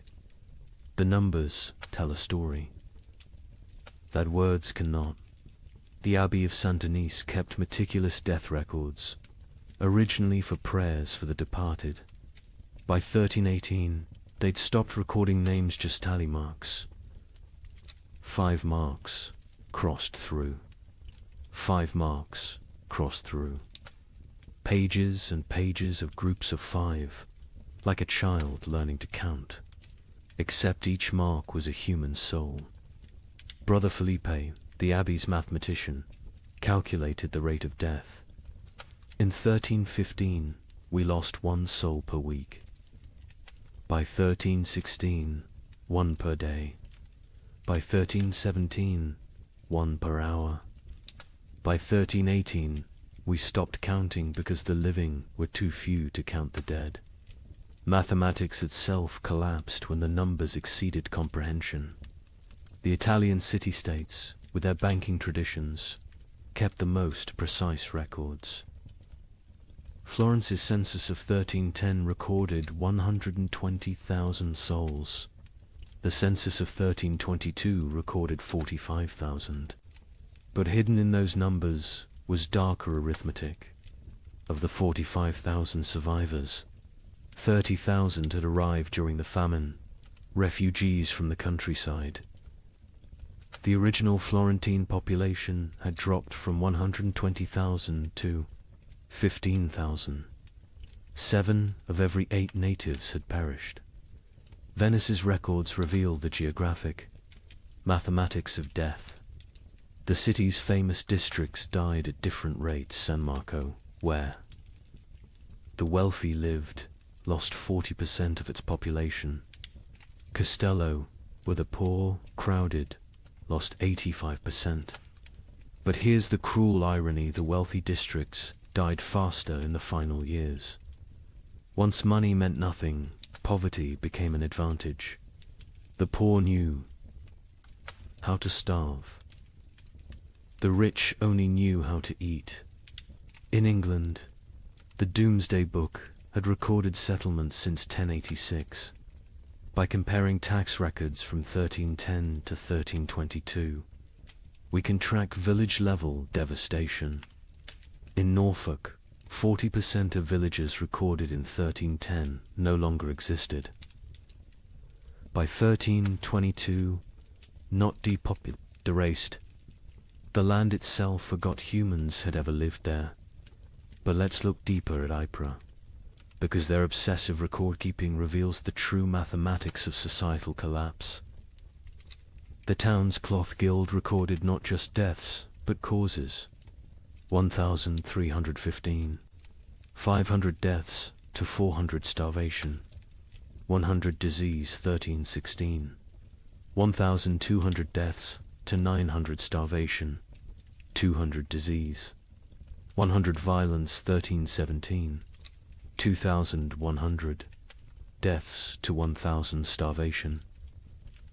500 disease, 400 violence, 200 voluntary, 18, 2,500 deaths, to 800 starvation, 600 disease, 700 violence, 400 voluntary, 19, 1,800 deaths to 300 starvation, 400 disease, 500 violence, 600 voluntary, 1,320, 900 deaths minus 100 starvation, 200 disease, 200 violence, 400 voluntary. See the pattern. As starvation deaths decreased because the weakest had already died, violence and suicide increased. The mathematics of survival had shifted from competing for food to eliminating competitors. The demographic breakdown is equally telling. By age, infants 0 to 2, 95% mortality children 3 to 12, 80% mortality young adults 13 to 25, 60% mortality adults 26 to 45, 70% mortality elderly 46 plus, 90% mortality. The young adults survive best old enough to fight, young enough to endure. Children and elderly died first, too weak to compete. But adults in their prime died at higher rates than young adults. Why? They had families. They gave their food to their children, starved themselves for others. Love was mathematically lethal. The gender mathematics were brutal. In 1315, Ypres had roughly equal numbers of men and women. By 1322, there were 3 men for every woman. Not because women were weaker, because women fed their children first, their husbands second, themselves last. Maternal sacrifice showed clearly in the survival statistics. The social class mathematics defied expectations. Nobility, 60% mortality clergy, 50% mortality merchants, 70% mortality craftsmen, 75% mortality peasants, 80% mortality beggars, 40% mortality beggars. Survived best. They already knew how to live on nothing. The nobility, despite their resources, died from inability to adapt. Merchants died because their profession became meaningless. But beggars, they thrived in a world that had become universal beggary. The geographic distribution created what scholars called death shadows. Cities drew refugees from the countryside, creating rings of escalating mortality. Paris, with a 1310 population of 200,000, had 80,000 survivors in 1322. But the villagers within a day's walk of Paris, complete annihilation. They'd all walked to the city seeking food, died in the streets, their homes becoming ghost towns. The monastery of Cluny mapped deaths across their network of abbeys. They discovered death followed trade routes not because trade spread disease, but because rumors of food traveled along merchant paths. Entire populations would migrate toward imagined abundance, creating waves of mobile starvation that crashed against city walls. The seasonal mathematics were predictable yet horrifying. Spring, highest death rates, bodies hidden by snow revealed. Last stores exhausted summer, moderate deaths, some forage available. But disease spread autumn. Lowest deaths, whatever harvest existed, plus weakest already dead winter. Rising deaths, cold, multiplying hungers, lethality, but within those seasons. Specific dates showed spikes. Christmas saw mass suicides. The contrast between religious celebration and reality broke minds. Easter saw violence spiked, the promise of resurrection mocked by death's omnipresence. Harvest festivals became killing fields as communities fought over failed crops. The birth rate mathematics were perhaps most tragic. In 1310, Ypres recorded 400 births. In 1316 to 200 births. In 1318, 50 births. In 1320, 12 births. By 1321, 0. Not 0, recorded 0, occurred. Women stopped conceiving, bodies too starved to support pregnancy. Those who did conceive miscarried, or gave birth to stillborn children. An entire generation unborn. The marriage mathematics inverted. In 1310, Ypres recorded 200 marriages. In 1320, they recorded 400. Why the increase during horror? Survival partnerships. Widows with food, marrying widowers with shelter. Children married to combine family resources. Marriage became merger. Love replaced by mathematics. The death-to-burial ratio reveals societal collapses. Progression to 1,315. 1 death equals 1 burial, 1316. 2 deaths equals 1 burial, 1317. 5 deaths equals 1 burial, 1318. 10 deaths equals 1 burial, 1319. 20 deaths equals 1 burial, 1320. Burial ceased. Bodies stacked or burned. The prior of Ypres wrote, "We have built pyramids of the dead, frozen corpses stacked like masonry, mortared with ice. Come spring, they will thaw and collapse, but by then, who will remain to care?" The economic mathematics were absurd. The price of wheat increased 2,000% between 1315 and 1320, but expressing it as percentage obscures the reality. In 1315, a penny bought a loaf. In 1320, a year's wages couldn't buy a crumb. Money became meaningless. The only currency was calories. Distance mathematics changed. In 1310, a healthy person could walk 20 miles per day. By 1320, survivors could manage perhaps 2 miles. The world shrank as human capability decreased.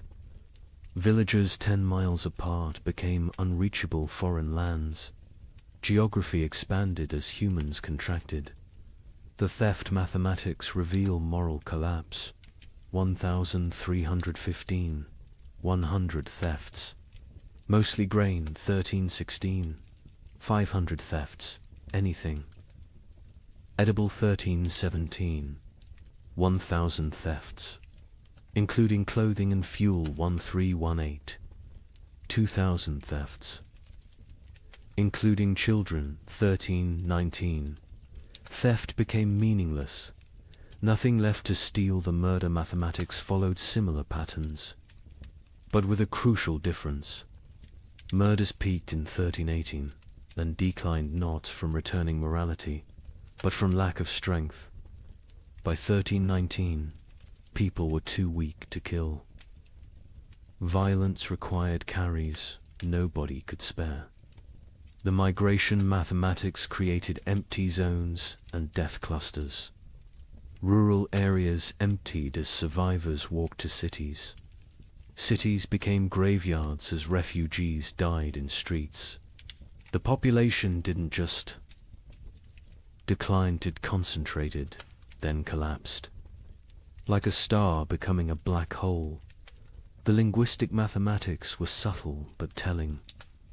The Ypres records showed declining vocabulary over time. 1315 records use varied, complex language. By 1320, the same. Scribes used perhaps 200 words repeatedly. Hunger had literally reduced their ability to think in complex terms. Survival required all cognitive resources. The time mathematics warped reality. Survivors reported years feeling like decades, days feeling like minutes. The prior wrote, "We have lived 7 years that feel like 70. I am 40 but feel 400. Time itself has starved, moving slowly like everything else dying." The children's mathematics were most heartbreaking.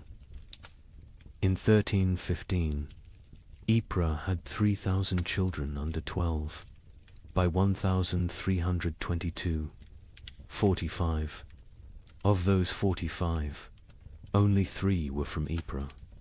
The others were orphans who'd wandered in from elsewhere, their origins unknown, their parents dead, their futures non-existent. An entire generation deleted. Here's the mathematical truth medieval minds couldn't grasp. Exponential death. When food production drops 50%, population doesn't drop 50%, drops 80%.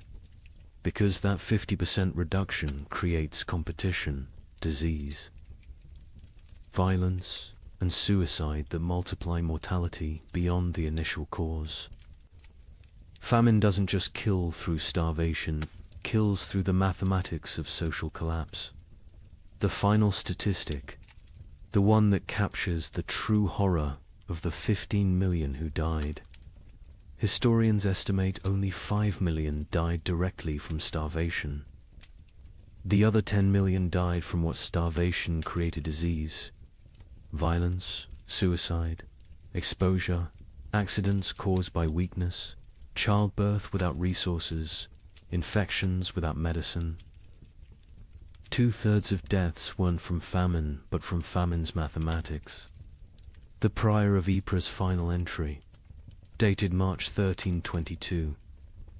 I have kept these records for 7 years. I have reduced human souls to marks on parchment, lives to numbers, horror to mathematics. But mathematics cannot capture the sound of children crying for food that doesn't exist. Cannot calculate the weight of watching your family die by degrees. Cannot solve for why God allows such equations. The numbers say 2,100 remain from 10,400. But numbers lie. None remain. We 2,100 are not survivors, we are the not yet dead. Walking statistics waiting for our final tally. Mathematics has proven that hell is not fire and brimstone. Hell is subtraction without end, division without remainder, the null set of human hope. In 1321, as the worst seemed to be passing, something strange happened. The rats returned, but they were different, larger, bolder, moving in coordinated swarms.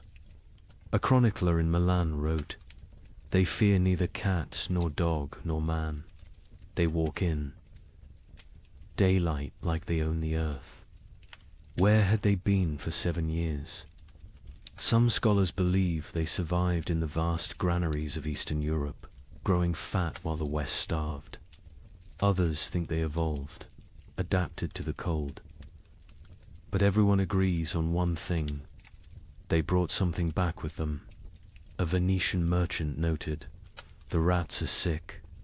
They dance in circles before dying, black swellings on their necks." Those swellings would have a name soon enough. But in 1321, as Europe began to believe, the worst was over. Nobody knew they were witnessing the overture to the Black Death. The first documented sighting was in Prague, March 1321. A baker named Joseph, one of the few whose ovens still functioned, reported to the city guard. They came at dawn, hundreds of them, moving like water through the streets. But wrong. Rats don't move together like soldiers. These did. They ignored the few cats left alive. The cats ran from them. Within days, Similar reports flooded in from across Europe. But these weren't the timid creatures that had vanished in 1315. The merchant Giovanni di Marco, traveling from Venice to Vienna, documented what he saw. Rats the size of rabbits, some larger, grey-black fur so thick arrows bounce off, eyes that reflect light like demons. They don't scatter when approached. They stand their ground, studying you, calculating. The Archbishop of Mainz received disturbing reports from his parishes. The rats show intelligence beyond nature. They work in teams, some distract while others steal. They've learned to open larches, untie knots, even use simple tools. A priest in Worms saw one using a stick to knock bread from a high shelf. This is not natural. This is diabolic. But where had they been? The 7-year absence created wild theories, but one Benedictine scholar, Brother Antonius of Regensburg, proposed something chillingly plausible. The rats didn't vanish. They migrated east, following ancient Roman grain routes to the steppes. Beyond Hungary, there, in the vast underground granaries, built by emperors and forgotten by time, they found paradise. Infinite grain, no predators, perfect breeding conditions, 7 years of unlimited food and reproduction. They've returned not as the same species, but as something evolved. The physical changes were documented obsessively. A physician in Paris dissected several specimens, twice the size of pre-famine rats. Muscle density increased by half. Teeth lengthened and serrated, capable of chewing through wood, even soft metals. Most disturbing, enlarged brains. The cranial capacity has increased by 1/3. These are not the rats that left. These are their descendants, shaped by 7 years of plenty while we endured 7 years of want. The behavioral changes were even more unsettling. The rats showed coordination that defied explanation. A witness in Cologne described an attack on a grain warehouse. They moved in waves. First wave gnawed the doors, while others waited. When guards appeared, they retreated. In perfect synchronization, they returned at night with more numbers, attacking from multiple points simultaneously. They knew we were watching. They waited until we were exhausted. They had lost all fear of humans. Previous generations of rats fled from people, lived in shadows, scavenged secretly. These new rats walked openly through marketplaces, entered homes while families ate, stared directly at humans with what witnesses described as calculating intelligence. A child in Nuremberg reported rats watching her family eat dinner through the window. "Counting us," she said. "The cats, those few that survived the famine, refused to hunt them." A chronicler in Lyon observed, "Our best Mauser, who survived 7 years of horror by hunting, now cowers when rats pass. He recognizes something we don't. The predator-prey relationship is inverted. The cats know they're now the prey. Dogs fared no better. Hunting hounds trained to kill wolves ran from rat. Swarms. A pack of street dogs in Milan, hardened by years of surviving on corpses, was found torn apart. Witnesses said the rats had hunted them like wolves hunt deer, driving them into a corner, exhausting them, then moving in for the kill. But it was the rats' relationship with the dead that proved most disturbing. During the famine, corpses had accumulated faster than burial. Mass graves, body piles, frozen pyramids of the dead, all untouched for years. The returned rats showed intense interest in these sites. Not to feed, they seemed well fed, but to investigate. a gravedigger in Bordeaux reported. They dig into the mass graves, not eating, just examining. They spend hours among the bones, touching them with their paws, almost like they're reading something. Then they emerge and dance, spinning, leaping, falling over, getting up, spinning again, like they're drunk or mad. The dancing disease appeared first in the rats, then in the animals they bit, finally in humans. But in 1321, people thought it was just strange behavior. They didn't connect it to disease. Why would they? The rats looked healthy, even robust. Larger, stronger, more vital than any rats in memory. An Italian merchant named Carlo Benedetti made the crucial observation that historians would later recognize as prophetic. The rats congregate at trade routes, ports, and crossroads. There, not seeking food exists everywhere now that so few remain to eat it. They're positioning themselves along human movement patterns, waiting, but for what? The rats showed particular interest in the remaining churches and monasteries. Brother Francis of Assisi documented their behavior. They enter during services, completely unafraid of the congregation. They sit in neat rows as if listening to the sermon. When we sing hymns, they sway. When we pray, they bow their heads. Mockery, mimicry, or something else. They seem to be waiting for something, some signal we cannot perceive. The first human deaths directly attributable to the returned rats came in summer 1321, not from attack from disease. A family in Bruges who'd been bitten while defending their grain store fell ill within days. The symptoms were unlike anything seen during the famine. High fever, delirium, and most distinctively, black swellings in the neck, armpits and groin. The family died within a week, but not before describing their hallucinations. The rats speak to us in dreams. They show us cities of the dead, kingdoms built in grave earth, empires of bone and plague. They promise us citizenship and then Acropolis if we stop fighting and accept the gift they bring. Medical professionals were baffled. A physician in Prague wrote, "The disease is nothing like the starvation sickness or winter plague. It burns through bodies like fire through dry wood. The black swellings appear where the body fights hardest, lymph nodes swelling with failed resistance. But, strangest of all, the victims dance before they die, just like the rats."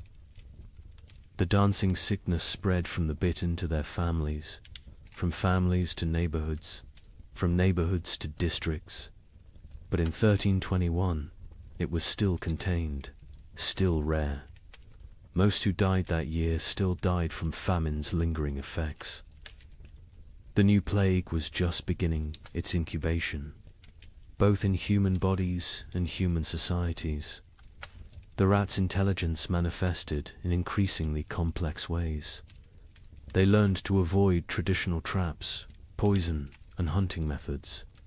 They developed new social structures: scout rats who tested food for danger, guard rats who watched for threats, even what appeared to be leader rats who directed group movements through series of squeaks and gestures. A scholar in Vienna documented their learning capabilities. We captured one, intending study. Its companions spent 3 nights trying to free it, using increasingly sophisticated methods: leverage, distraction, even attempting to pick the lock with twisted metal.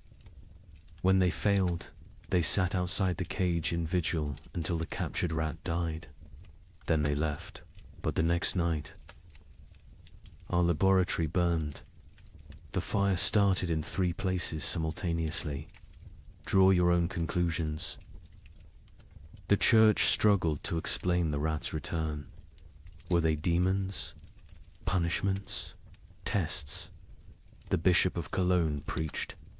For 7 years they abandoned us to our suffering. Now they return in our moment of hope, stronger for their absence. They are either God's final curse or Satan's opening move in some greater game. Either way, they herald something worse than what we've endured. Popular folklore developed quickly. Rats were secret rulers of the underworld who'd retreated to plan humanity's destruction. They would transform human souls, twisted by starvation into animal form. They were advanced scouts for an invasion from hell itself. Each theory was more fantastic than the last, but none were as terrible as the truth. The truth was biological, not theological. The rats had spent 7 years in isolated populations, breeding rapidly in the eastern granaries. Diseases that would normally kill them had instead created resistant populations. The Black Death bacterium, Yersinia pestis, had found perfect incubation conditions, countless hosts, rapid reproduction, isolation from human interference. The rats weren't evil. They were evolution's answer to abundance. After scarcity, by autumn. 1321, the dancing sickness had spread to every major city. Still not epidemic, still not recognized as connected to the rats, but growing. The correlation between rat populations and disease was noticed by a few. An Italian doctor wrote, "Where rats congregate, sickness follows.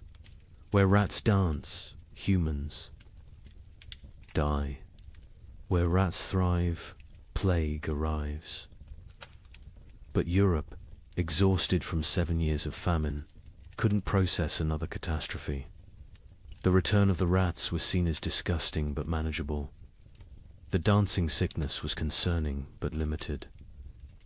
Nobody connected the dots that would seem obvious in hindsight, that the rats weren't just returning from exile. They were bringing hell with them. The final observation of 1321 came from a child in Marseille, a girl who'd survived the famine by eating rats when they were still scarce. She told her priest, "The old rats tasted of hunger and fear. These new rats taste of death and patience. They're not afraid of us because they know something we don't. They're waiting for us to realize we're already dead." Within 20 years, her words would prove prophetic. The Black Death would kill 1/3 of Europe's remaining population. But in 1321, as people celebrated the famine's end, as they counted their dead and rebuilt their lives, the rats just watched, and waited, and danced their strange dances in the moonlight, practicing for the grand performance yet to come. On March 15th, 1322, something miraculous happened. The sun broke through clouds that had shrouded Europe for 7 years. Real warmth, real light. In London, people fell to their knees in the streets, weeping. Church bells rang for 3 straight days. A young monk in Canterbury wrote, "We had forgotten the sun could hurt your eyes." Children who had never seen their own shadows screamed in terror at the dark shapes that followed them. But the thaw revealed horrors frozen in time. Bodies emerged from snowdrifts, perfectly preserved. Entire families found seated at tables. Frozen mid-meal. Armies discovered standing in formation, weapons raised, ice statues of a war that winter had won. The warmth came suddenly, without warning.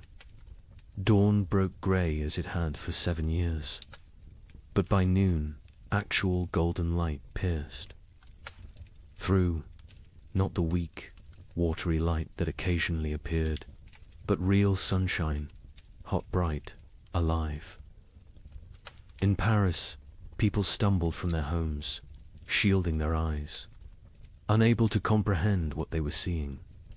Marie de Champagne, age 7, born during the famine, experienced sunshine for the first time.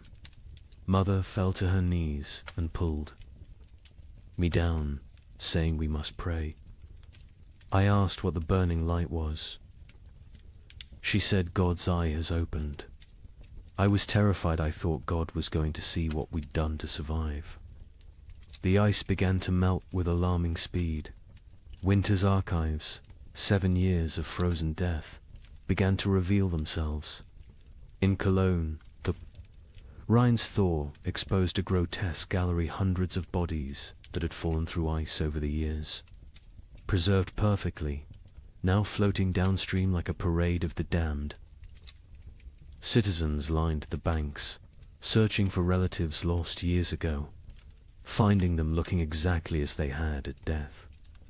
Brother Thomas of Westminster, who'd chronicled the disaster from beginning, wrote with shaking hand, "The earth gives up its dead, but not for resurrection. They return only to show us what we've done." A mother and child, frozen in embrace, so perfectly preserved I could count the tears frozen on their cheeks. Soldiers who died defending grain stores, still standing at their posts, ice guardians of nothing. God has kept perfect record of our failures. But with the thaw came something worse than revealed corpse. Truth-field truth. The ice had hidden the full scope of devastation. Entire districts thought to be empty were found to contain hundreds of frozen dead. Mass graves, hastily covered with snow, began to melt and shift, creating mudslides of human remains. The spring of 1322 didn't bring renewal. It brought archaeology of horror in the Alps. The thaw revealed the children's crusade of frost, perfectly preserved. A merchant reported, "They stand like an army of small angels, ice blue and beautiful. In their death, still holding hands, still facing south, still seeking summer that has finally come too late. Pilgrims are already calling it holy ground. I call it the world's guilt made manifest. Europe that emerged from the Great Famine was unrecognizable. Languages had changed, words for hunger had multiplied, while words for joy had been forgotten. Children born during the 7 years were stunted, marked forever by starvation. They would be called the famine generation, shorter, weaker, but survivors of the impossible. The social order had shattered. Peasants who survived owned land, for the first time inherited from the dead. The church's authority collapsed where was God during the freeze. And most critically, the population drop created labor shortages that would, within a generation, end feudalism itself. The Great Famine didn't just kill millions, it killed the medieval world. The linguistic changes were documented by scholars, attempting to translate pre-famine texts. The abbot of Cluny wrote, "We have 23 new words for different types of hunger, but have lost the words for feast, abundance, and satisfaction. Children learning to speak, use, eat. As past tense only, they cannot conceive of eating as a present or future action. We've developed exact terms for the taste of leather, bark, clay, but forgotten words for flavors of meat." The famine generation bore physical marks that would last lifetimes. Stunted growth, adults reaching barely 5 feet, bone deformities from childhood rickets, teeth destroyed from eating stones and wood, but worse were the invisible scars. They hoarded food obsessively, even in plenty. They ate alone in darkness, unable to share meals. They counted every grain, weighed every crumb. A physician in Paris noted, "They survived famine, but remain imprisoned by it. Their bodies live in 1322, but their minds remain in 1318. The social revolution was immediate and irreversible. A third of Europe's nobility had perished, entire bloodlines extinct. Peasants squatted in abandoned castles, worked lordless lands, claimed ownership through occupation. The survivorship created overnight social mobility. A serf who'd hidden grain became a merchant. A baker's assistant who'd outlived his master became a guild leader. A prostitute who'd hoarded food became a property owner. The church's authority evaporated like morning frost. 7 years of unanswered prayers had broken faith's monopoly. New sects emerged, some worshipping nature, others embracing nihilism. The Pope's call for renewed devotion was met with laughter.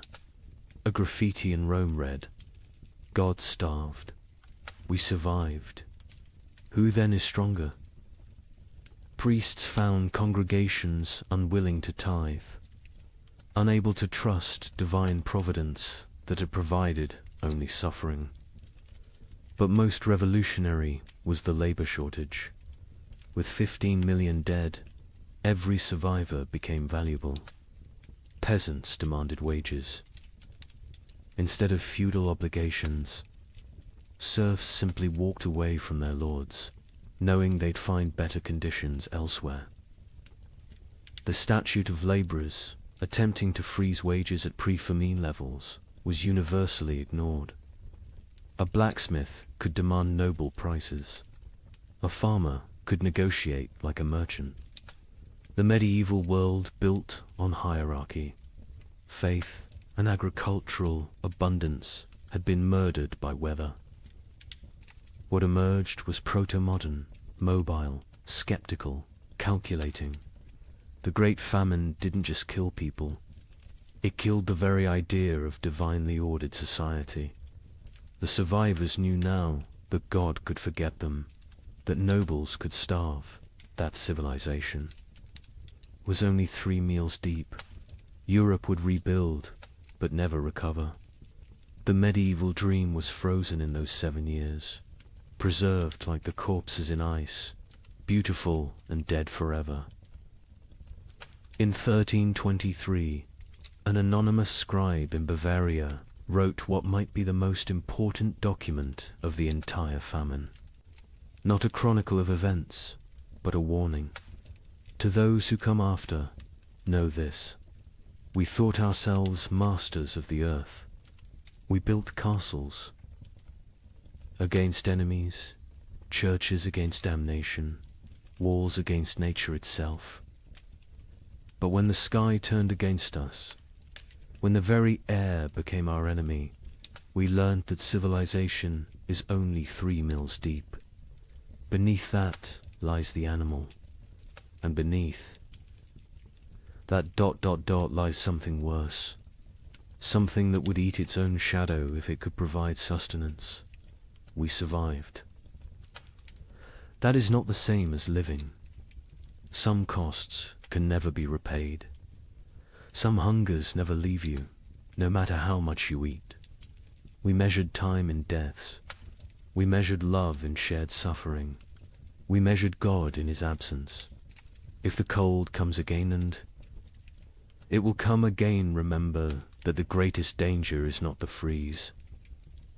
It's what the freeze reveals about your neighbor, about your family, about yourself. May you never be warm enough to forget what we learned in the cold. The document was found hidden in a monastery wall, wrapped in waxed cloth, deliberately preserved. The scribe continued, "I write this with fingers that consumed my own flesh. I write with eyes that watched my children choose which sibling would eat. I write with a soul that has been to hell and discovered hell is not fire. Hell is ice and the mathematics of survival. We who survived are not heroes. We are the ones who did what heroes couldn't. We chose ourselves over others. We calculated love against calories and chose calories. We learned that honor digests poorly, that mercy is a luxury of the fed, that civilization is just an agreement between people who aren't hungry yet. The sun has returned. The crops grow again. Markets open, bells ring. Children are born who will never know the taste of bark bread. They will call us the generation who endured. But endurance is just a prettier word for betrayal. Betrayal of everything we once believed. Made us human. When abundance returns, you will forget. You will must forget to stay sane. But someone should remember. Someone should know that we measured children's worth in weeks of food, that we drew lots for who would walk into winter, that we learned to distinguish the taste of different mortar. From ancient walls, so I leave this testament, not of what happened chronicles will tell that story, but of what we became. We became arithmetic. We became efficiency. We became the truth that underneath every prayer, every law, every noble sentiment, lies the animal that will eat its own tail if the circle of consumption demands it. Remember us accurately, not as victims of weather, but as humans revealed. The cold didn't change us, it showed us, and what it showed can never be fully hidden again. The thaw has come. Summer returns.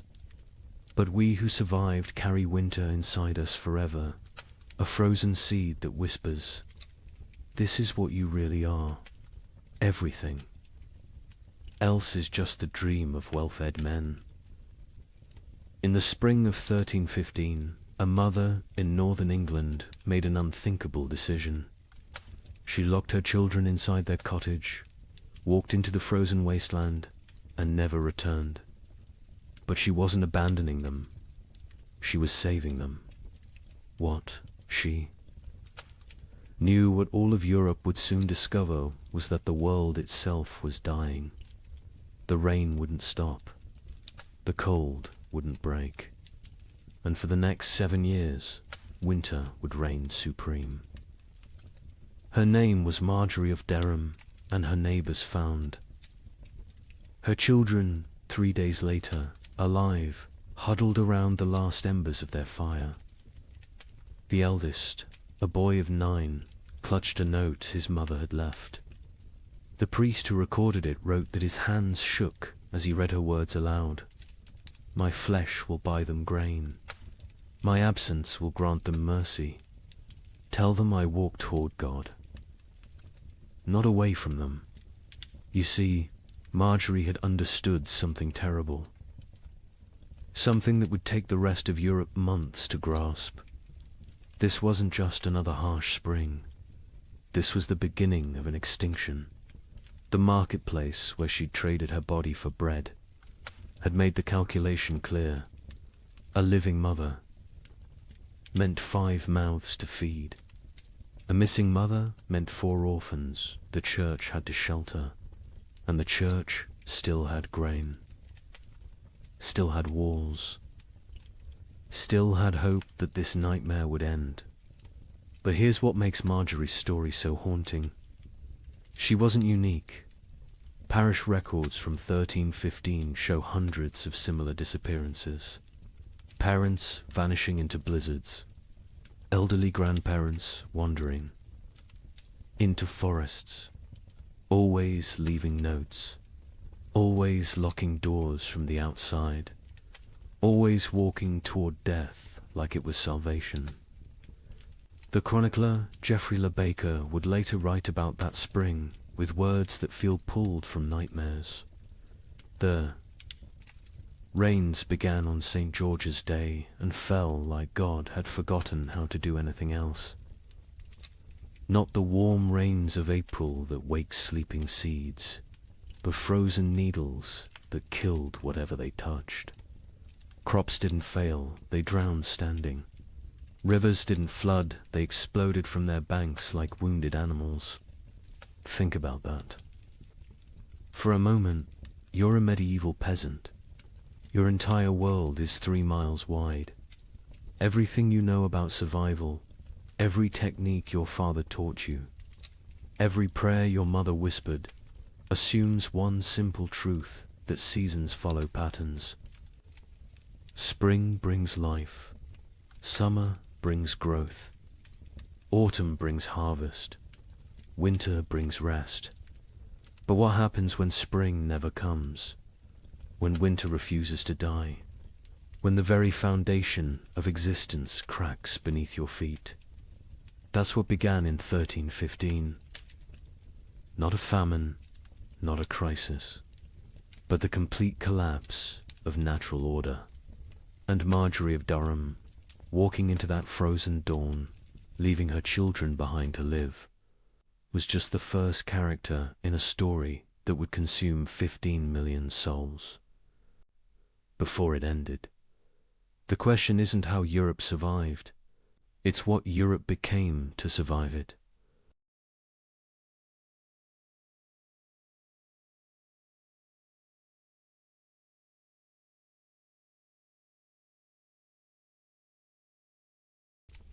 Good evening and welcome back, friends. Tonight, we are going to journey through the winter that never ended, America's forgotten ice years. As always, let me know where in the world you are listening in from. Get cozy, settle in, and let's begin. She stood at the frost-covered window. Her breath formed clouds in the June air. Outside, snow fell on what should have been green cornfields. Her children huddled by the dying fire. They wrapped themselves in every blanket the family owned. She whispered a prayer, the same prayer she had whispered every morning for weeks. She asked God when spring would finally come. She did not know this was only the beginning. Picture thousands of similar scenes across the American frontier. Thousands of windows, thousands of prayers whispered into the impossible cold. What happened in 1816 was merely a prelude, a warning that no one heeded. 20 years later, something far worse came to the American interior. This time it would last not 1 year, but 3 brutal winters. They bled into each other without mercy, without explanation, without end. Between 1836 and 1838, a climate catastrophe struck North America. It has been nearly erased from popular memory. Historians debate the causes today. Solar minimums, volcanic eruptions half a world away, or a deadly combination of forces beyond human understanding. The pioneers who lived through it had no such explanations. They had only survival. They had only the next day, and the day after that, if they were lucky enough to see it. This is their story. The story that America chose to forget. What you are about to hear challenges everything you thought you knew about westward expansion. Textbooks celebrate the march of civilization across the continent. They praise the brave pioneers, claiming their piece of the American dream. But they rarely mention the winters that nearly ended it all. They do not talk about the settlements that simply vanished. They do not discuss the mass graves discovered decades later, or the journals hidden in attics, journals filled with words that survivors could not bear to speak aloud. This is the story of the winter that never ended, and the people who somehow lived to see spring again. Late 1835. The American frontier hummed with optimism. The economy was booming. Land was cheap. Opportunity seemed limitless. Thousands of families poured westward into territories that promised fertile soil and new beginnings. Michigan Territory, Wisconsin, Illinois, Indiana, Ohio. These were the lands of promise. These were the places where a man could build something from nothing. A young couple in their early 20s had just claimed 160 acres in Michigan Territory. They were newlyweds. She was pregnant with their first child. He had spent the summer building a one-room cabin with his own hands. The logs were chinked with mud and moss. The roof was solid. The door hung true. They planned their first full harvest together. She planted a small garden near the cabin. Carrots, potatoes, beans.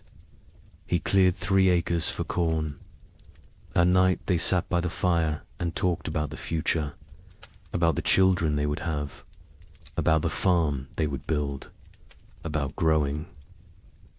Old together on this land, an older family arrived in Illinois in the autumn of 1835. They had come from Pennsylvania, a mother and father with 3 children under 10 years old. They had sold everything they owned for this chance. The wagon journey had taken 6 weeks. The children were tired but excited. The father staked his claim near a creek. Good water, timber nearby, rich black soil that crumbled in his hands. He told his wife this was it. This was where they would prosper. She believed him. They all did in Ohio. A widower worked a small farm with his 2 teenage daughters. His wife had died of fever the previous summer. The grief was still raw, but he had responsibilities. Daughters to feed, a farm to maintain, a future to secure. For them, the older girl was 16, capable, strong. She helped with everything. The younger was 14, still learning, still growing. Together the 3 of them made it work. They honored the memory of the wife and mother they had lost by surviving, by building, by moving forward. This was frontier life in late 1835. Hard but hopeful. Isolated but connected through shared struggle. Communities were small but tight-knit. Neighbors helped neighbors. Barn raisings brought everyone together. Churches served as social centers. Sunday services were as much about community as worship. People traded labor, traded goods, traded gossip and news from back east. The isolation was real. Some homesteads were miles from the nearest neighbor, but people found ways to stay connected, to remain human in the wilderness. Daily routines followed the sun. Wake before dawn, tend the livestock, milk the cows, feed the chickens, collect eggs. Breakfast was simple. Cornmeal mush, salt pork if you had it. Then the work began. Men cleared land, plowed fields, mended fences, chopped endless cords of firewood. Women tended gardens, preserved food, made soap, sewed clothes, raised children. Everyone worked. Even the smallest children had chores, gathering kindling, feeding chickens, watching younger siblings. There was no such thing as idle time on the frontier. As autumn 1835 arrived, families began their winter preparations. These were routines they knew well. They had survived winters before. They salted meat, packed pork and beef in barrels with salt and brine. The meat would keep all winter this way. They filled root cellars with potatoes, turnips, carrots, squash, onions. They dried beans, preserved fruits, made apple butter, rendered lard. Every scrap of food was precious. Nothing was wasted. Firewood was crucial. Men spent weeks cutting and stacking wood, cord after cord after cord. A family could burn through several cords in a hard winter. The stacks grew higher, oak for long burning, maple for cooking, pine for quick heat. The wood had to dry, green. Would wood smoke and not burn hot? So they cut wood a season ahead when they could. The wood piles near cabins stood taller than a man. They looked like enough. They always had been enough before. The young couple in Michigan worked together on their preparations. He hunted, brought home deer and wild turkey. She preserved the meat. They worked side by side. Her belly grew with the pregnancy. He worried about her working too hard. She laughed and told him women had been having babies since the beginning of time. She would be fine. The baby would come in May, spring, when everything was green and growing. It seemed perfect. The family in Illinois worked frantically to prepare. They had arrived late in the season. They had less time. The father pushed himself. Hard. Too hard. His wife worried. But they got it done. Meat preserved, vegetables stored, firewood stacked. The cabin was small but well built. They had purchased it from a family moving back east. The previous owners had said they missed civilization, missed family. The father thought they were foolish. This land was too good to abandon. His wife was not so sure, but she kept her doubts to herself. The widower and his daughters prepared. Methodically, they had done this before. Last year they had done it without a wife and mother. This year was easier in some ways. The grief was less sharp. The routines were established. The older daughter had learned her mother's preservation techniques. The younger helped without complaint. They worked together in comfortable silence, the kind of silence that comes from shared loss and shared survival. They would make it through another winter. They had to. December 1835 arrived cold and early. The first snows came before Thanksgiving, heavier than usual. The temperatures dropped fast. Old-timers mentioned it reminded them of 1816, the year without a summer. But the younger settlers dismissed the comparison. Every old-timer thought their memories were the worst. This was just a hard winter, nothing more. They had food, they had shelter, they had firewood. They would be fine. By January 1836, something felt different. The cold had a quality that went beyond mere temperature. It was bone-penetrating, relentless, aggressive, the kind of cold that found every crack in a cabin wall, every gap around a door, every weakness in your clothing. People wore layers, wool on wool on wool. They stayed close to fires. They moved less, conserved energy, conserved heat, conserved everything. Animals behaved strangely. Livestock refused to leave their barns. Horses stood in corners, unmoving.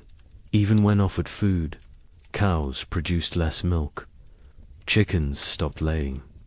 The wildlife disappeared. Deer vanished from the forests. Rabbits seemed to evaporate. Tracks in the snow became rare, then non-existent.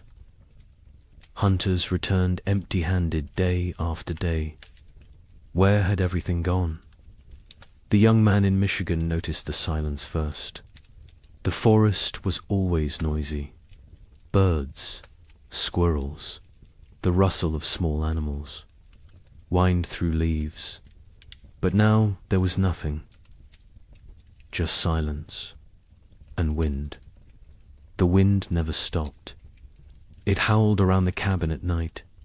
His wife pressed close to him for warmth, for comfort. She was 7 months pregnant now. He felt the baby kick against his back sometimes when they slept. He wondered what kind of world this child would be born into. In Illinois, the children asked their father why it was so cold. He told them God was testing them, testing their faith, their strength, their family. The mother said nothing. She watched. Their food stores. She calculated in her head. If winter ended in March like it should, they would be fine. But something in her gut told her March might not bring spring this year. The widower in Ohio kept a journal. He had started it after his wife died, a way to process grief, to feel less alone. In late January 1836, he wrote an entry that he would later try to burn. He wrote that the cold felt wrong, not natural, that he had a feeling of dread he could not shake, that his daughters felt it too, though they did not speak of it. He wrote that he was afraid, not of dying, but of failing to protect his girls, of not being enough. February arrived. It should have shown signs of weakening. Winter, longer days, occasional thaws, the promise of spring lurking beneath the cold. But February 1836 brought none of these things. It brought deeper cold, more snow, storms that lasted days. The sun appeared rarely. When it did, it seemed weak, pale, unable to warm anything. People began to worry, really worry. This was beyond a normal hard winter. Food stores were being depleted. Faster than expected. You burned more firewood in extreme cold. You ate more to maintain body heat. The calculations that had seemed conservative in November now seemed optimistic. Families began to ration.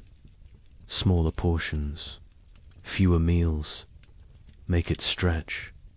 Make it last. Spring would come. It had to come. But as February turned to March, and March brought no relief, only more snow and more cold, a new emotion crept into Frontier. Cavern's fear, real fear, the kind that sits in your stomach and grows, the kind that wakes you at night, the kind that makes you count your remaining potatoes and feel panic rising in your chest, because spring should be here, and it was not. Coming, March 1836. The month that should bring thaw and birdsong and the first signs of life returning.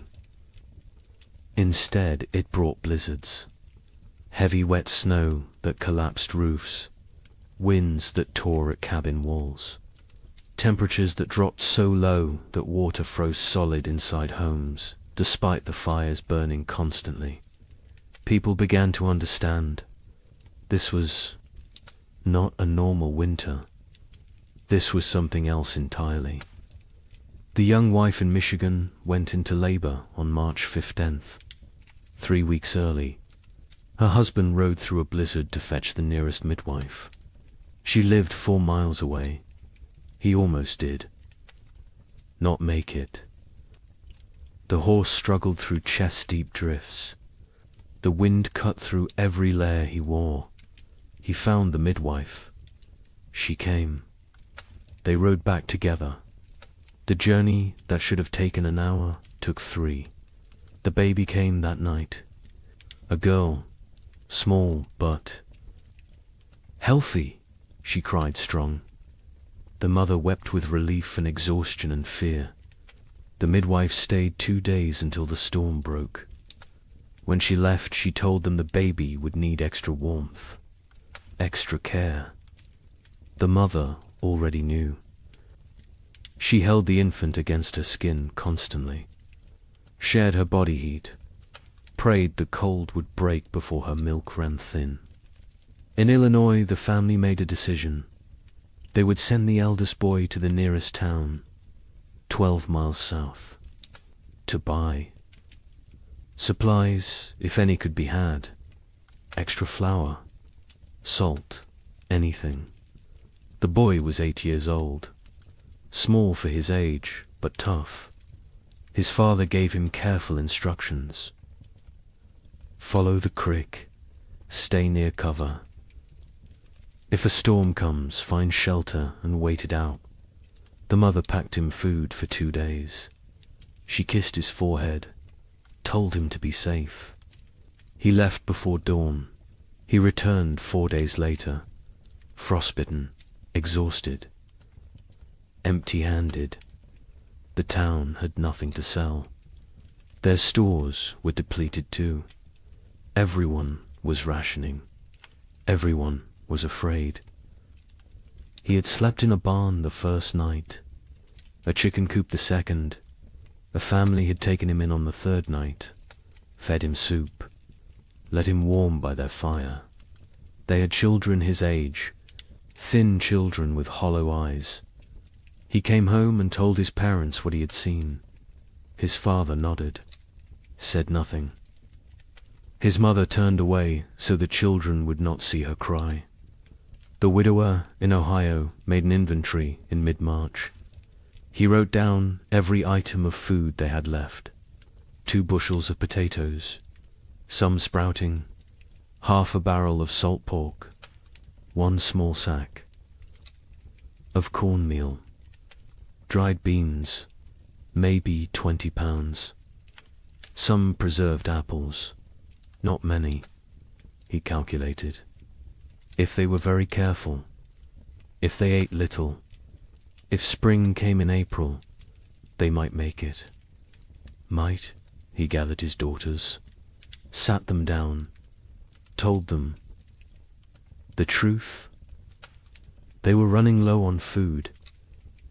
They would need to ration carefully. The older daughter asked if they would starve. He could not lie to her. He said he did not know, but they would do everything possible to survive. They would hunt, they would trap, they would make every scrap. Count, she nodded. The younger daughter started to cry. The older put her arm around her sister, told her they would be all right. The widower was not sure which of them she was trying to convince. April came. April that should burst with life and warmth and renewal. April that should mean planting time and spring rain and hope. This April brought none of those things.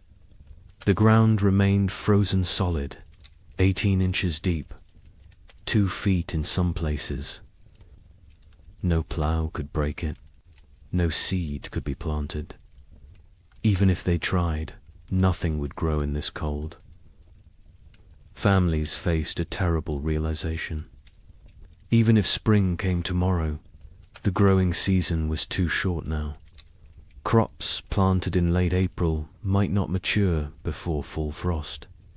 And full frost in this new reality might come in August, or July, or never. Leave it all? The cycle of farming that had sustained human civilization for thousands of years was broken, and no one knew how to fix it. The young couple in Michigan began hunting for any food source. The man set snares for rabbits. The traps stayed empty. He tried fishing through the ice. Nothing. Not even the fish were biting. He ranged farther from the cabin, looking for any game, any sign of life. His wife worried when he was gone. She sat by the window with the baby, watched for his return. Sometimes he was gone for 2 days. When he came back with nothing, they did not speak of it. They simply held each other and their daughter and tried not to think about tomorrow. Neighbors began to disappear. The family 2 miles east was there. One day, gone the next. Their cabin door stood open, their belongings left behind. Only the food was gone, and their wagon, and their animals. They had fled south, or tried to. No one knew if they made it. More families followed. Every week someone else left. The community that had been tight-knit was fraying, unraveling. People made choices for their own survival now. There was no room for collective thinking anymore. Some tried to help each other still. Families with slightly more food shared with those who had less. But even generosity has limits when your own children are starving. A man in Indiana gave his last potatoes to a neighbor. His own family went without for a week. When his wife confronted him, he said it was the Christian thing to do. She said Christian charity would not save their sons. They argued. It was the first real argument of their marriage. There would be many more before spring finally came. Churches held special services, prayer meetings, asking God for deliverance, for spring, for mercy. Attendance was sparse. Travel was too dangerous. Faith was wavering. A preacher in Illinois gave a sermon about Job, about suffering that tests faith, about endurance through trial. 3 families walked out. One man stood and shouted that God had abandoned them. The preacher had no answer, because maybe he had. By late April 1836, reality had set in. This was not going to end. Not soon. Maybe not ever. People stopped saying spring would come. They stopped making plans. They focused only on surviving the day in front. Of then, nothing more. The future was too uncertain, too terrifying. Better not to think beyond the next meal, the next night, the next morning if you were lucky enough to see it. The psychological toll was as brutal as the physical. People began to break under the strain. A woman in Wisconsin stopped speaking entirely, just sat by her fire, staring. Her husband tried everything. She would not respond. Their children were terrified. Eventually the husband took the children and left. He could not stay with a woman who had stopped being present. Some said he was cruel. Others said he did what he had to do. There was no right answer anymore. Marriages strained. Parents fought. Children grew silent and withdrawn. The pressure of constant survival wore away at human connections, at love, at compassion, at everything that made life worth living. People became hollow, going through motions, existing but not living, waiting for an end they could not see, and still the cold did not break. May arrive, May that should be warm and green, May that should mean gardens growing and livestock grazing. This May was grey and frozen. Snow fell on the 10th, again on the 18th. Again on the 23rd, people stopped being surprised. They just accepted. This was the world now. Cold and dead and endless. But something else was coming. Something worse. Because as terrible as this first winter had been, it was only a prelude. The summer of 1836 would bring brief hope. Just enough to make people believe the worst was over, just enough to make them vulnerable, and then winter would return. Colder, longer, more deadly. Wait until you hear what happens next. Spring refused to come. That is the simplest way to describe what happened in 1836. Spring simply refused to arrive. March became April. April became May, and still the ground stayed frozen. Still the snow fell. Still, the temperatures remained far below what any living person had experienced. The young mother in Michigan Territory held her baby and watched the window. Every day she looked for signs, a bird, a patch of bare ground, anything that suggested winter was weakening. She saw nothing but white, endless white. Her husband ventured out less now. The cold was too dangerous. The exertion burned calories. They could not afford to lose. He sat by the fire and stared at the walls. She knew what he was thinking. The same thing she was thinking. How long can we last? Their food stores had dwindled to almost nothing. The potatoes were gone. The preserved meat was gone. They had cornmeal, perhaps enough for 2 more weeks if they were careful, if they made it thin, if they did not mind the constant gnawing hunger. The baby nursed, but the mother's milk was weak. She could feel it. Not enough fat, not enough nutrition. The baby cried, more now. A thin, desperate sound that cut through the cabin's silence like a knife. In Illinois, the family faced their own crisis. They had 5 mouths to feed, 3 children, 2 adults. The mathematics were brutal. They cut their portions again. And again. The children stopped asking for more. They understood somehow, even the youngest. She was only 4, but she had learned not to complain, learned that complaining changed nothing. The mother watched her children grow thinner. Their faces became angular, their eyes too large, their movements slower. She wanted to scream, to rage against the unfairness, but rage would not bring spring. So she stayed silent and counted the days. The father went hunting every few days. He never found anything, but he went anyway, because sitting in the cabin watching his family starve was worse than freezing in the forest. At least in the forest he was trying.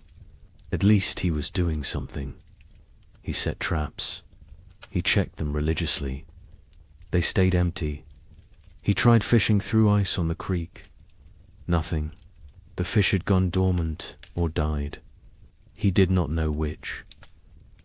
He returned empty-handed every time. His wife would look at him. He would shake his head.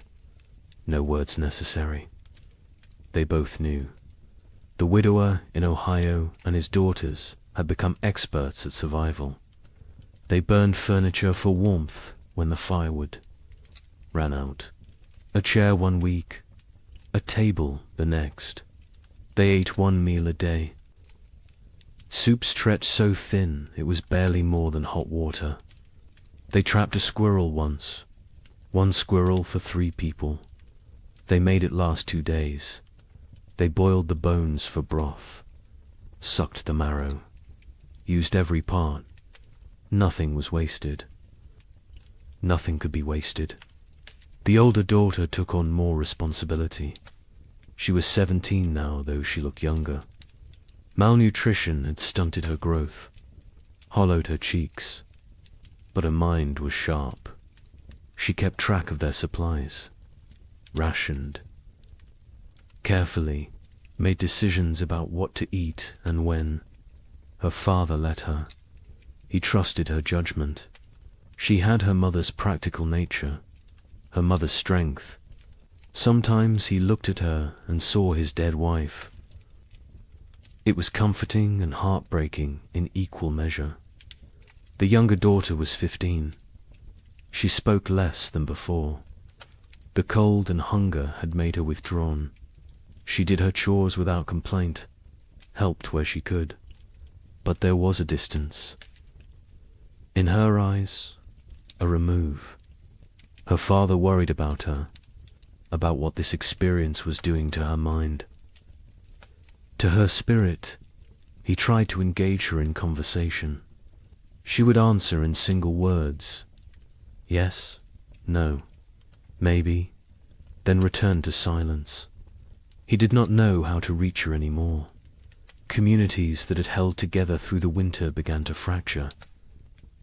Trust eroded. A family in Michigan discovered their hidden food cache had been raided. Someone had broken in while they slept, taken half their remaining supplies. They suspected a neighbor, a man they had helped the previous autumn, but they could not prove it, and confrontation seemed pointless. Everyone was desperate. Everyone was capable of terrible things when survival was at stake. Theft became common. People took what they needed to live.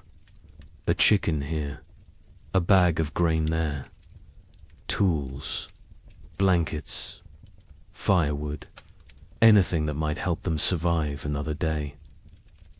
Some felt guilt, others felt nothing. Morality becomes flexible when you are watching your children starve. The social contract that held frontier communities together was dissolving, replaced by something more primal, more brutal. Every family for themselves. Churches tried to maintain order, to provide spiritual comfort, but attendance dropped. People could not afford the calories to walk to services, could not spare the time away from survival, could not reconcile a loving God with this endless cold. A preacher in Indiana Territory gave his final sermon in April.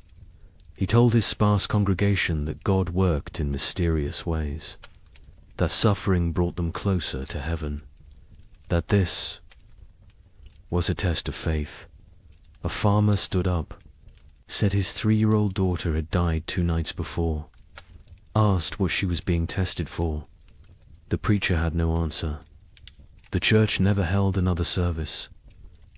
Parents made impossible choices. A couple in Illinois debated whether to eat their last seed corn. It was meant for planting, for the future, for hope. But their son was dying, 6 years old and dying of starvation. They could see it, his body consuming itself, his ribs visible through his shirt, his eyes sunken. They ground the seed corn into meal, made bread, fed him. He ate slowly. His stomach had shrunk. He could not eat much, but it was something. They had chosen survival today over the possibility of food tomorrow. They would live with that choice for the rest of their lives. Livestock died. Cattle froze in their barns. Horses became too weak to stand.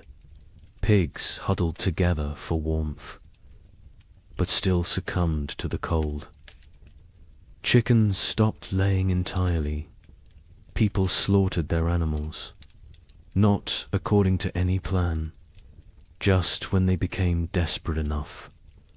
Each slaughter was a small tragedy. That cow represented future milk, future. Calves, future security. But future meant nothing when you might not survive the week. So they killed and ate and tried not to think about tomorrow. The meat from livestock helped, but it went fast. A family could butcher a pig and eat well for a few days. Then the meat was gone, and they were back where they started. Hungry, desperate, counting down to nothing. Some families tried to preserve the meat, to make it last, but without sufficient salt. Without proper cold storage that did not involve simply leaving it outside where wolves might take it, the meat spoiled, or got stolen, or disappeared in the night. May arrived with no warmth, no green, no life.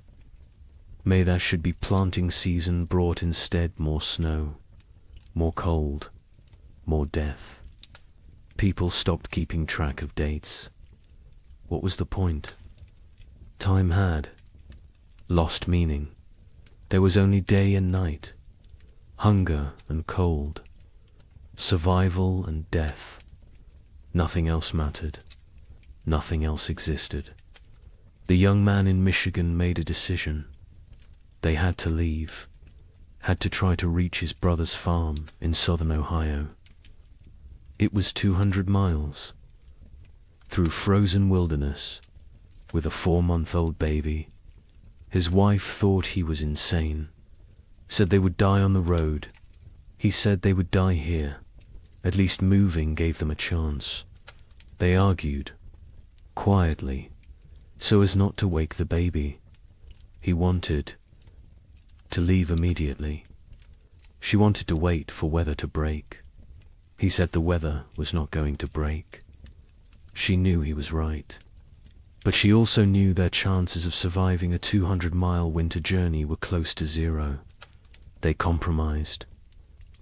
They would wait 1 more week. If the weather did not improve, they would go. They both knew it would not improve. But the compromise gave them something. A deadline, a decision point, a plan. Even a futile plan was better than sitting and waiting. To die. They spent the week preparing. He made a sled from cabin boards. She sewed carrying sacks. They packed their few remaining possessions, some clothes, a pot, a knife, a blanket, and the baby. Always the baby. In Illinois, the father watched his children and made calculations. They had food for perhaps 10 more days. After that, nothing. He had no plan for day 11. No ideas, no options. He had exhausted every possibility, every resource, every connection. They were alone, isolated, and running out of time. He told his wife they might need to consider sending the children too. Town, to find families who could take them in. She refused, said they would stay together. Whatever happened, they would face as a family. He did not argue. He understood. But he also knew that keeping the family together might mean watching all of them die. The widower in Ohio faced a different calculation. His daughters were old enough to understand, old enough to participate in decisions. He sat them both down, told them they had food for maybe 2 weeks, asked them what they thought they should do. The older daughters said they should stay, that leaving was more dangerous than staying. The youngest said nothing, just stared at the floor. The widower agreed with his older daughter. They would stay. They would make what they had last as long as possible. They would hope for spring, even though hope felt like a luxury they could not afford. June finally brought a change, not spring. Exactly, but less cold. Temperatures rose above freezing during the day. Snow began to melt. Patches of bare ground appeared. People emerged from their cabins, blinking, disoriented, like animals coming out of hibernation. They looked at their neighbors, saw the same hollow faces, the same haunted eyes, the same question. Did we really survive? But the relief was short. Lived. Because even with warmer weather, it was too late for a normal growing season. Crops planted in June would not mature before fall. And who knew what fall would bring? Who knew if this was really over, or just a brief respite before more? Cold. People planted anyway, because what else could they do? They put precious seeds into still, cold ground, prayed for growth, for warmth, for time. The young couple in Michigan decided to stay. The brief warmth had changed their calculations. They planted a small garden. Corn, beans, squash. The baby was stronger now, The mother's milk had improved slightly with less stress. They felt cautiously optimistic. Maybe the worst was over. Maybe they had survived. They tried not to think about all the families who had not, about the empty cabins they had passed, about the graves marked with simple wooden crosses. They focused on their own survival, on the tiny shoots of green emerging from the soil, on small reasons to hope.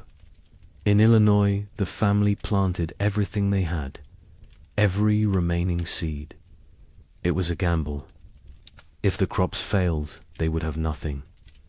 No seeds. For next year, no backup plan. But they could not eat seeds, and they could not wait another year. So they planted and prayed and watched the sky nervously, expecting frost, expecting snow, expecting disappointment, because this year had taught them to expect nothing good. The widower and his daughters planted a small plot, just enough for the three of them. They had learned efficiency through necessity, no wasted space, no wasted effort, every action calculated for maximum return. They planted fast-growing crops, radishes, lettuce, things that might mature in the shortened season. They avoided crops that needed long growing periods, corn, squash, melons. There was no time. They needed food now, or as close to now as nature. July brought warmth, real warmth. For the first time in what felt like forever, people were too hot instead of too cold. It felt miraculous. Children played outside. Women hung laundry to dry in actual sunshine. Men worked their fields in just shirts. No coats, no layers. It felt like a different world. A world they had almost forgotten existed. Some people wept, just from feeling warm sun on their faces, from remembering what it felt like to be comfortable. The gardens grew, slowly at first. The soil was poor after 2 years of cold. The plants were struggling, but they grew. Green shoots became leaves. Leaves became stalks. Stalks became the promise of food. People watched their gardens obsessively, checked them multiple times a day, measured growth, celebrated every new leaf. These plants represented survival, represented hope, represented the possibility of making it through another winter. But nature was not finished with them. On July 18th, it snowed. Not much, just flurries, but enough. Enough to kill the tender plants, enough to destroy weeks of growth, enough to crush newly formed hope. People walked out to their gardens. That morning, saw the white dusting, saw the blackened leaves, saw their food supply dying in front of them. Some fell to their knees. Some cursed God. Some simply turned around and walked back inside. There was nothing to say, nothing to do. It was happening again. The killing frost was not universal. Some areas escaped. Some gardens survived, but many did not. Families who had planted everything watched everything die. They had gambled on summer. Summer had betrayed them. Now they faced another winter with even less than before. The mathematics were impossible. They could not survive another winter like the last one. They simply could not. August brought more temperature swings, warm days, cold nights. Plants that survived the July frost struggled to grow. The growing season was too short, too unstable. Crops that should take 90 days to mature needed 120 now, because cold nights slowed growth, because the plants were stressed. because nothing was normal anymore. People harvested what they could: small potatoes, stunted corn, vegetables that in normal times they would have discarded. But these were not normal times. They harvested everything, used everything, wasted nothing. The young couple in Michigan harvested a small crop, not enough to last a winter, but something. They dried corn, made it last. Dug potatoes. Tiny potatoes the size of walnuts, but potatoes nonetheless. They counted their stores, made calculations, decided they needed to supplement with hunting, with trapping, with anything they could find. The man began ranging farther again, looking for game. The game was returning. Slowly, deer appeared in the forests, rabbits in the fields. He killed a deer in late August, his first successful hunt in months. They celebrated, ate fresh meat, felt strong for the first time in forever. In Illinois, the family harvested almost nothing. Their garden had been hit hardest by the frost. Only a few plants survived. They gathered what they could: a handful of beans, some small squash. It was not enough, not even close. The father knew they could not stay, could not survive another winter here. He told his family they would leave before the snow came, go south, find warmer land, find food, find a way to survive. His wife agreed. The children said nothing. They had learned not to question adult decisions, learned that arguing changed nothing. The widower and his daughters harvested a better crop. Their fast-growing vegetables had matured before the frost. They had radishes, lettuce, some early peas. It was not much, but combined with careful rationing, it might be enough. Might.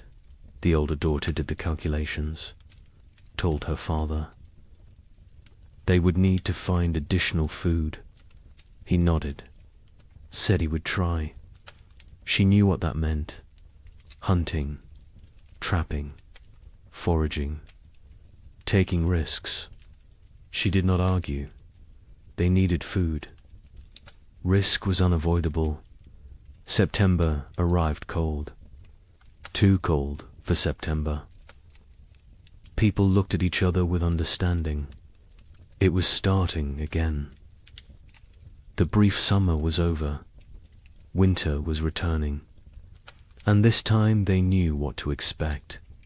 This time there would be no surprise, no shock, only grim preparation, only the knowledge that they had barely survived the first time.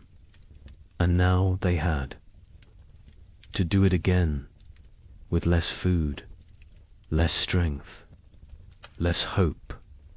The psychology of facing a second winter was different from the first. The first winter had carried shock, disbelief, the constant expectation that surely this would end soon. The second winter carried no such illusions. People knew what was coming.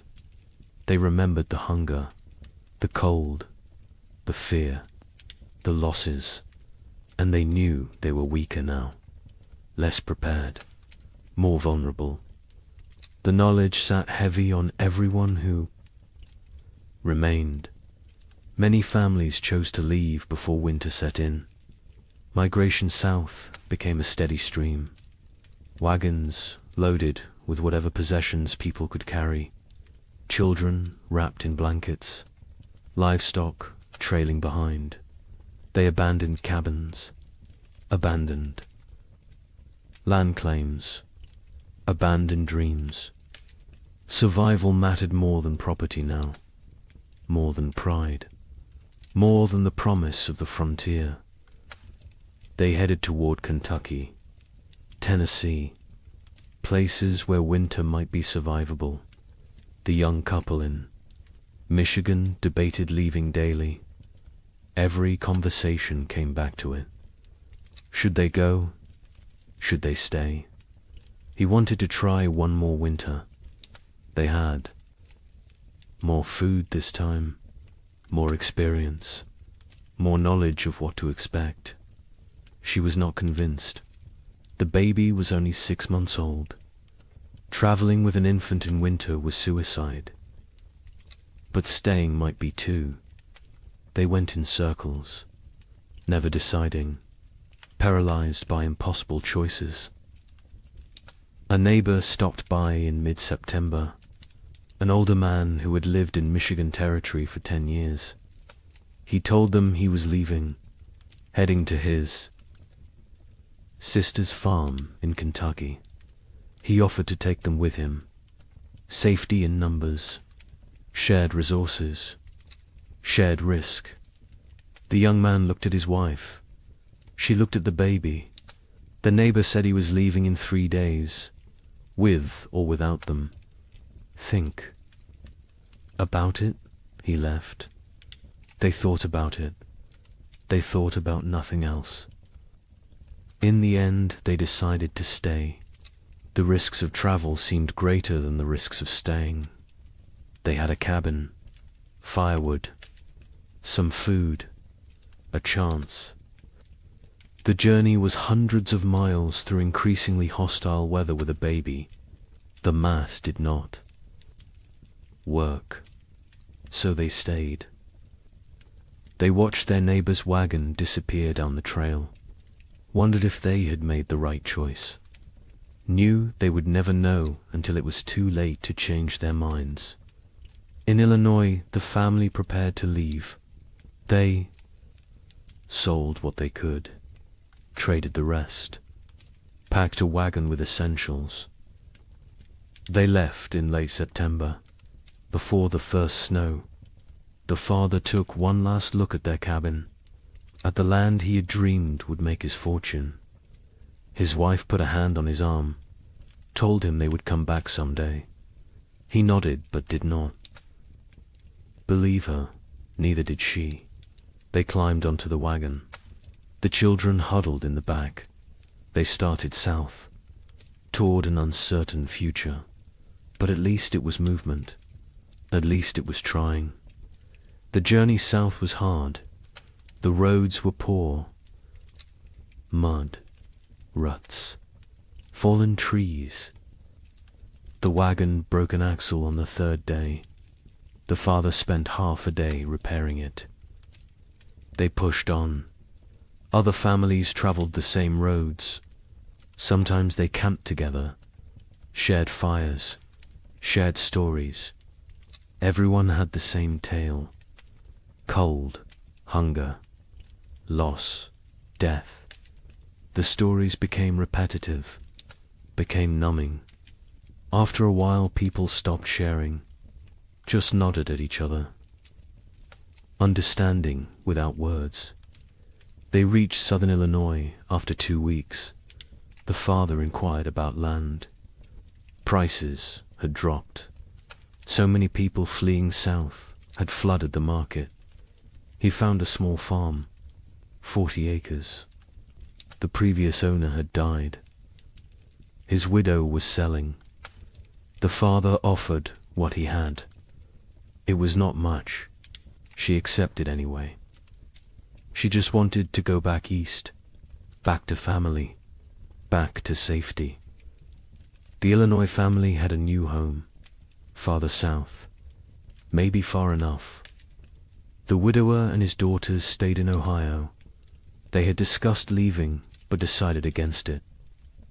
The older daughter argued they knew this land, knew where to hunt, where to trap, where to find water.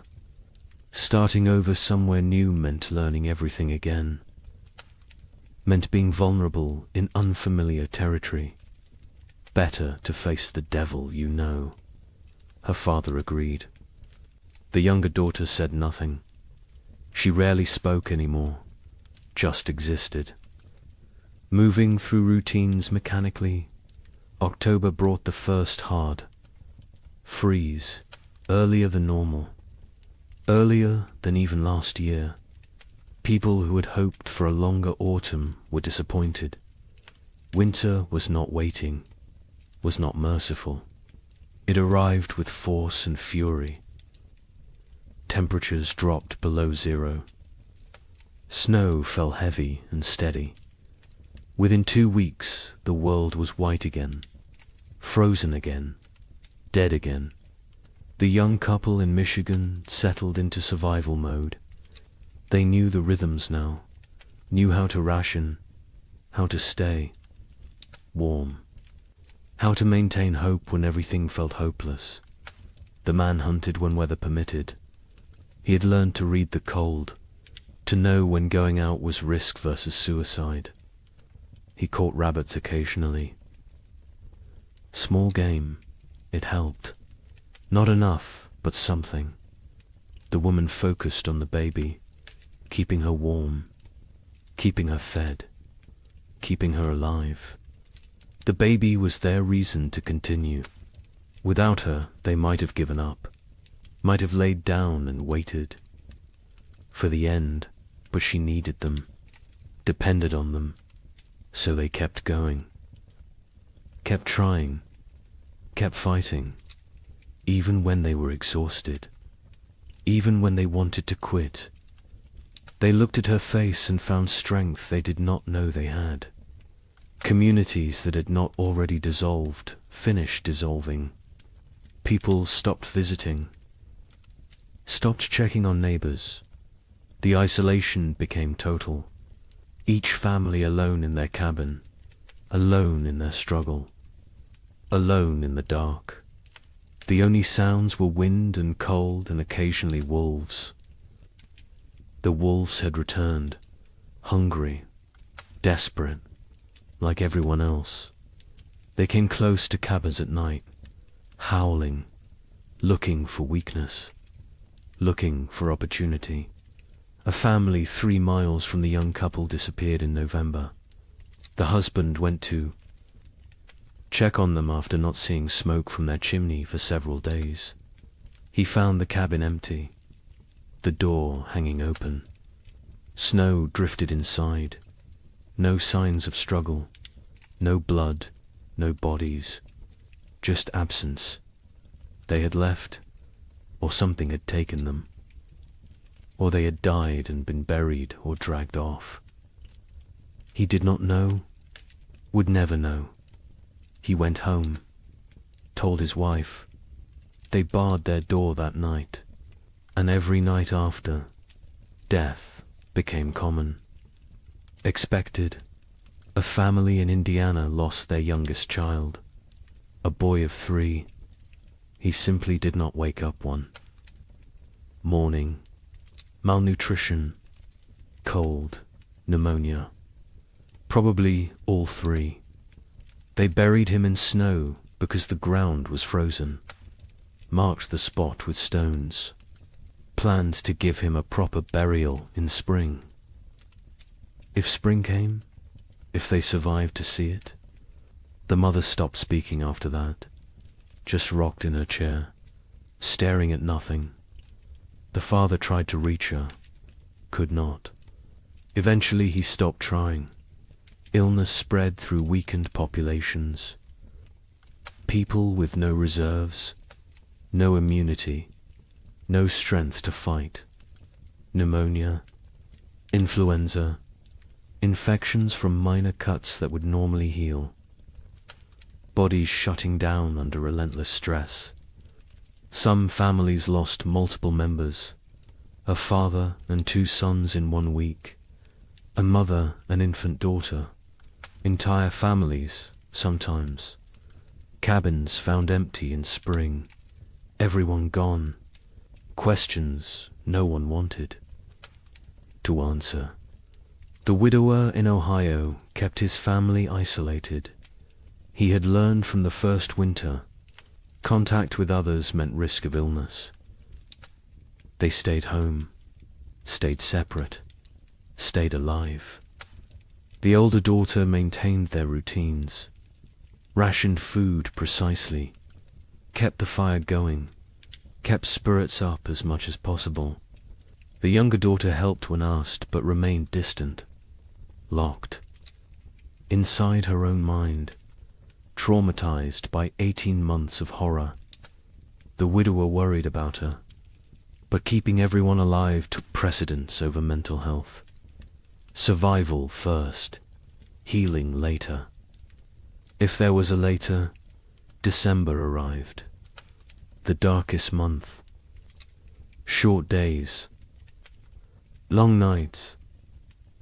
Endless darkness, both literal and metaphorical. People sat by fires and tried not to think, tried not to calculate, tried not to realize how bad things were, because thinking made it worse. Awareness made it unbearable. Better to exist moment to moment, not looking forward, not looking back, just being, just surviving. Christmas came and went unmarked. No celebrations, no gifts, no joy. Some families tried to acknowledge it, a special meal, a prayer, but mostly it passed like any other day. Cold, dark, hungry. Religion felt hollow to many now. Hard to believe in divine providence when children starved. Hard to have faith when prayers went unanswered year after year. Some held on to belief, others let it go, released it like one more thing they could not afford to carry. The young man in Michigan carved a small wooden toy for his daughter, a doll. Simple but carefully made. He gave it to her on Christmas morning. She was too young to understand, but his wife cried, not from sadness, from gratitude, that he still tried, still found ways to create beauty, still believed in something beyond mere survival. She held him, told him she loved him. They stayed like that for a long time, drawing strength from each other, from their small family, from the choice to keep going. January 1837 arrived, the coldest month of the coldest winter in memory. Temperatures that made the previous year seem mild, winds that cut through any barrier, cold that penetrated everything. People wore every piece of clothing they owned, layered until they could barely move, and still the cold found them. Still it reached through to skin and bone and soul. Food was running critically low for most families. The math was becoming impossible. Even with strict rationing, supplies would not last until spring. Families faced starvation, real starvation. Not just hunger, but the final stages of the body consuming itself. People grew skeletal, moved slowly, spoke rarely, conserved every calorie, every bit of energy. Some no longer had the strength to gather firewood. They burned furniture, burned cabin walls, anything that would produce heat. The young couple ate. One meal every 2 days. They gave most of their food to keep the wife's milk flowing for the baby. The man was wasting away, his ribs visible, his face gaunt, his eyes sunken. But he never complained, never suggested changing the arrangement. His daughter would eat, would survive, even if he did not. The wife saw what he was doing, begged him to eat more. He refused, said she needed strength for the baby. She did not argue further, because he was right, and because arguing took energy. They did not have. February brought no relief, just more cold, more snow, more death. The widower in Ohio made a final inventory. They had perhaps 3 weeks of food left. After that, nothing. He gathered his daughters, told them the truth. They would need to start hunting more aggressively, taking more risks. It was dangerous, but necessary. The older daughter nodded, said she would help. She had learned to trap, to track, to skin small game, skills her mother never imagined she would need. The younger daughter looked up briefly, then back down. The widower wondered what she was thinking, if she was thinking, or if she had retreated so far inside herself that she was unreachable. But then something changed. Late February brought a warm spell. Temperatures above freezing for 3 consecutive days. Snow melted. The sun appeared, bright, almost cheerful. People emerged from cabins, looked around, dared to hope. Maybe this was it. Maybe winter was breaking. Maybe they had made it through. The warmth lasted a week, then ended abruptly.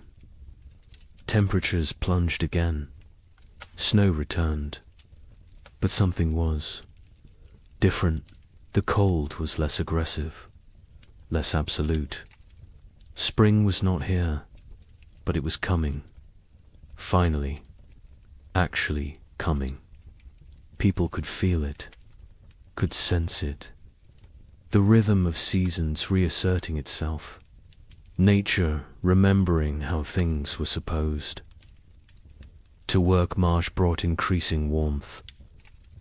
Real thaw. Ice melting on rivers. Snow receding from fields. Mud appearing. Glorious mud. People celebrated mud like it was gold, because mud meant earth, meant ground, meant the possibility of planting, of growing, of food. The young couple in Michigan stood at their window and watched snow melt, watched brown earth emerge. The wife cried. The husband held her. They had survived. Somehow, against all odds, they had survived. Wait until you hear how much worse it gets.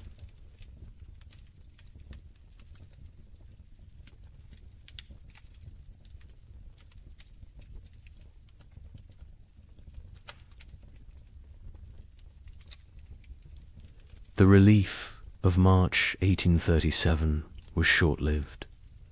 Spring arrived tentatively, weakly, like it was unsure of its own existence. Temperatures rose, but not enough, not consistently. Warm days followed by cold nights. Progress followed by setbacks. Nature could not decide what season it wanted to be. People planted anyway, because what choice did they have? They put seeds in cold ground and prayed. The young couple in Michigan planted their entire plot. Every seed they had saved, every seed they had traded for, everything. It was all or nothing now. They could not hold anything back, could not plan for next year. Next year was too far away, too uncertain. They needed food this year, this growing season, or they would not see another. The man worked the field slowly, his body weakened from months of starvation. His wife helped when she could, the baby strapped to her back, growing, thriving somehow despite everything. In their new home in southern Illinois, the family that had fled hoped for better conditions. Warmer weather, longer growing season, better chances. The father plowed fields, planted corn, beans, squash. The soil was good, better than what they had left behind.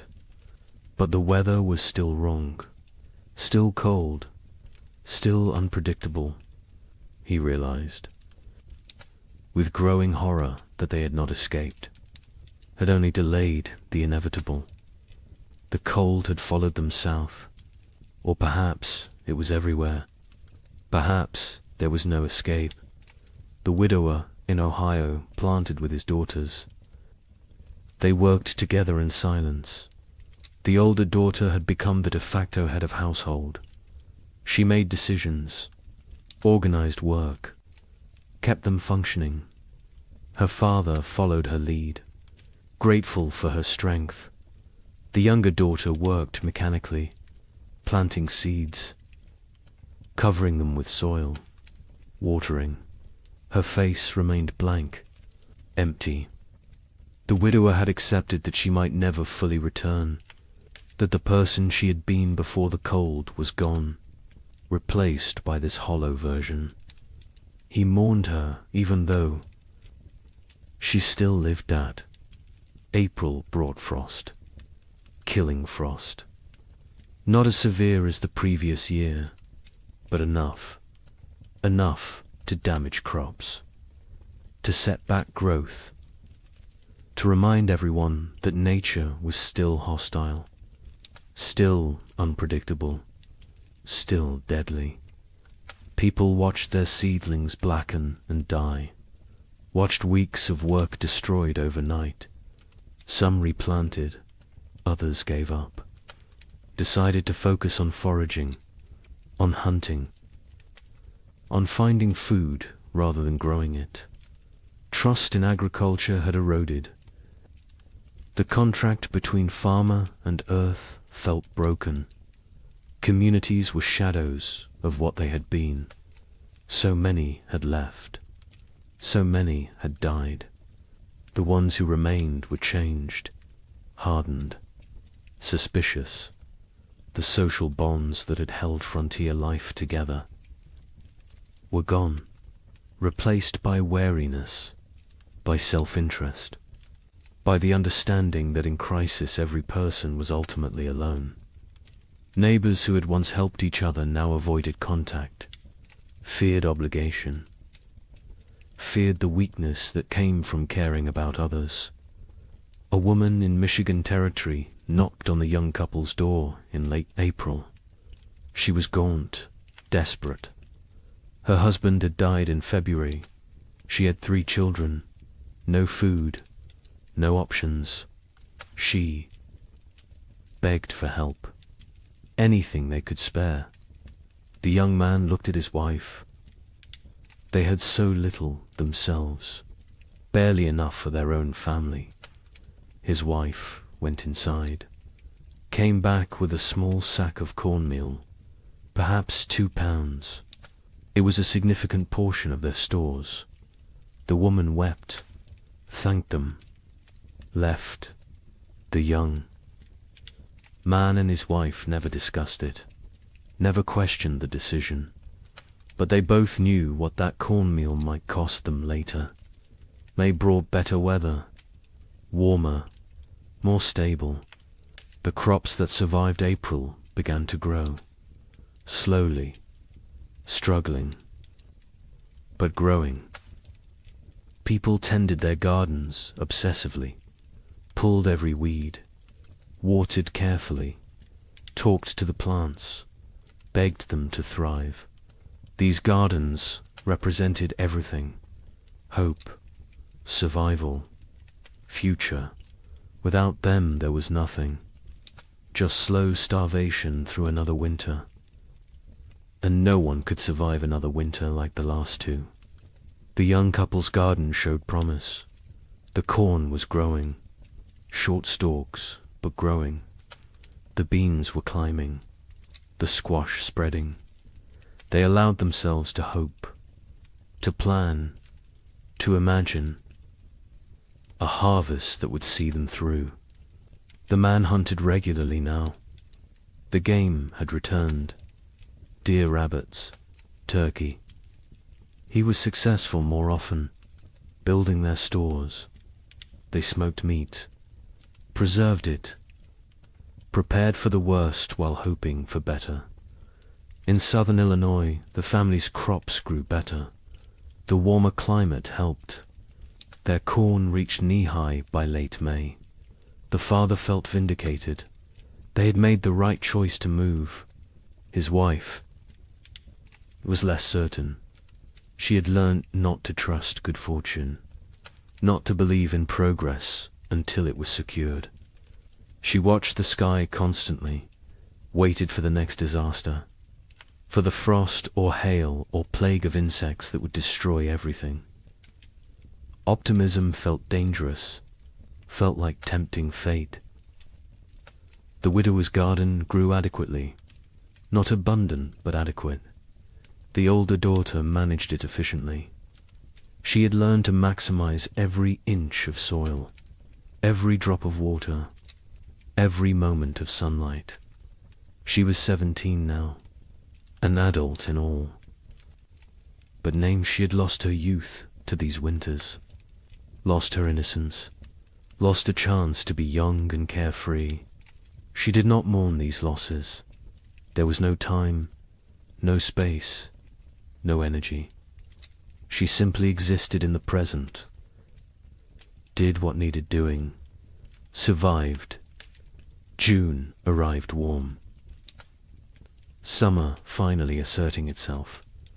People shed layers, felt sun on skin, remembered what warmth felt like. Children played outside, really played. Not just huddled for warmth, but ran and laughed, and acted like children. Parents watched them with complicated emotions, joy at seeing childhood return, sorrow for all the childhood lost, fear that this reprieve was temporary. That winter would return too soon. The young couple's baby took her first steps in June, on grass, in sunshine. Her mother cried, watching her. This tiny person who had known only cold and hunger and fear was walking, growing, living. It felt miraculous. The man picked up his daughter, spun her in the air. She laughed. The sound was pure joy, untainted by the suffering around her. Too young to understand, too young to remember. They both hoped she would never remember these years, never carry the scars they carried. July was hot, genuinely hot. People complained about heat, then laughed at themselves for complaining. Heat was blessing. Heat was life. Heat meant crops growing, meant long days, meant hope. The gardens flourished. Corn grew tall. Beans produced pods. Squash spread across the ground with heavy fruit. For the first time in 2 years, abundance seemed possible. Not guaranteed, but possible. But nature had taught them not to trust. On July 23rd, a hailstorm struck southern Indiana. Hail the size of eggs. It shredded crops, destroyed gardens, killed livestock. Families who had been preparing for harvest lost everything in 20 minutes. The storm passed, left devastation. People walked through destroyed fields in shock, corn beaten into the ground, beans stripped from vines, squash smashed. Months of work, all their hope, gone. The Eloy family was spared. The storm passed north of them, but they heard about it. Heard about families losing everything. The father thanked God. The mother said nothing. She had stopped thanking God, stopped blaming God. God was absent from this struggle. They were alone. They survived or died based on luck and effort. Nothing more, no divine plan, no greater purpose, just random chance and brutal nature. August brought the harvest. For those whose crops survived, it was a time of desperate work, gathering everything before weather could destroy it, before animals could take it, before anything else could go wrong. People worked dawn until dark, harvesting, preserving, storing, building supplies for the winter they knew was coming, because winter always came, and it came early, and it stayed late, and it tried to kill you. The young couple in Michigan harvested a reasonable crop, not abundant, but enough. Combined with the meat the man had preserved in careful rationing, they might have enough, might make it through. The woman calculated and recalculated, added numbers, divided portions, tried to make the math work. Her husband told her they would be fine. She wanted to believe him, but she had learned not to believe in fine. Fine was a luxury. Fine was an assumption they could not afford. The widower and his daughters harvested their garden methodically. The older daughter kept precise records, weight of every potato, count of every ear of corn, number of beans. She created an inventory, made a plan, calculated daily rations for each of them. Her father was impressed, told her so. She shrugged, said it was just practical. Someone had to do it. He realized she had become the leader of their family. Somewhere during these terrible years she had taken control. He was grateful and sad. No 17-year-old should have to be this responsible, this hard. This adult September came cool, cooler than it should be. People noticed, worried, hoped. They were imagining it, hoped it was just normal September weather. But they knew better. They had learned to read the signs, to feel the wrongness in the air. Winter was coming early again. The second winter in a row. The third overall in this nightmare cycle. And they were tired. So tired. Tired of fighting. Tired of surviving. Tired of being afraid. October brought the first snow. 6 weeks early. Heavy snow that blanketed everything. Buried the world in white. People watched from windows with dead eyes. They had known it was coming, had prepared as best they could, but knowing did not make it easier, did not make it less terrifying. They settled into their cabins, barred the doors, fed the fires, began the long dark wait. The psychology of the second winter was different from the first.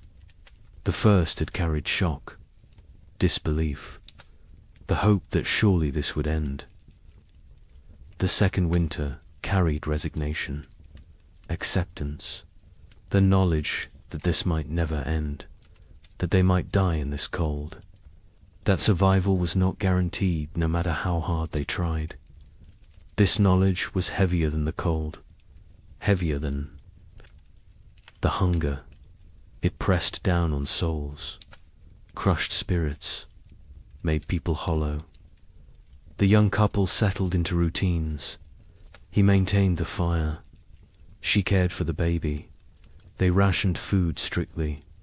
1 meal a day. Small portions. They talked less now. Conversation took energy, took hope. They existed side by side, parallel lives barely touching. The baby was their only connection, their only reason. Without her, they might have drifted apart entirely, might have retreated into individual isolation. But she needed both of them, so they stayed together, functioned as a unit, survived. In Illinois, the family that had fled south discovered that southern winter was still winter. Less severe than Michigan, but severe enough. Cold enough. Dangerous enough. The father realized they would need to go farther south next year. Kentucky, maybe. Tennessee. Somewhere winter was mild. Somewhere survival did not require such desperate measures, his wife agreed. The children were weakening. The youngest was sick. A cough that would not go away. A fever that came and went. They needed better conditions. Warmer weather, more food, or they would lose her. The widower and his daughters faced the second winter with grim efficiency. They had learned so much. How to ration perfectly. How to maintain minimal fire. How to trap in winter. How to make everything last. The older daughter ran the household. Her father followed orders. The younger daughter existed. That was all. She ate when told, slept when told, worked when told, but there was nothing behind her eyes. No personality, no emotion, no self. She had retreated so far inside that the widower wondered if she would ever come out. November was brutal. Temperatures far below normal. Winds that never stopped. Snow that fell constantly. People burned through firewood faster than anticipated. Started burning furniture again. Cabin walls. Anything wooden. Anything that would burn. Heat was more important than shelter at a certain point. Better to freeze in an open cabin than freeze in a closed one. At least an open one gave you a chance to see death coming. Food became critical. Families ran low faster than expected. The cold required more calories. The body burned fuel trying to stay warm. People ate more, depleted stores more quickly. By mid-November, some families were already rationing desperately, making soup with water and a single potato, boiling bones multiple times to extract every bit of nutrition, eating things that would normally be considered inedible, tree bark, leather, anything that might contain some caloric value. A family 4 miles from the young couple knocked on their door in late November. A father with 2 sons. Their wife and mother had died in October. Pneumonia. They had no food left. Nothing. They were starving. The father asked for help. His sons stood behind him, thin, shaking, eyes too large in gaunt faces. The young man looked at his wife. She looked at the baby. They had enough food for themselves. Barely, not enough to share. The young man told them he was sorry. He had nothing to give. The father nodded. Said he understood. They left. The young couple never saw them again. Never learned what happened to them. Preferred not to know. December brought darkness. Literal and metaphorical. The days were so short, the nights so long. People sat in dark. Cabins, conserving candles, conserving lamp oil, conserving everything. The darkness was oppressive, heavy. It made time feel strange, distorted. Days blended together. You woke, ate a small amount. Sat, slept, woke again. Was it day? Was it night? Did it matter? Time lost meaning when every moment was the same. Cold, dark, hungry, afraid. The young couple's baby got sick in early December. A fever. She cried constantly. Would not nurse. The mother held her day and night. Tried everything. Cold cloths. Warm cloths. Arbs prayer. The fever broke after 3 days. The baby survived, but the mother did not recover emotionally. She stopped sleeping.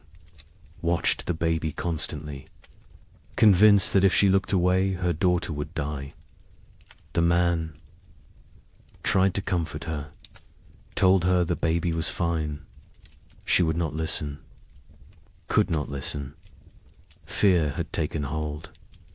Rational thought had fled. Christmas came. No celebration, no acknowledgement.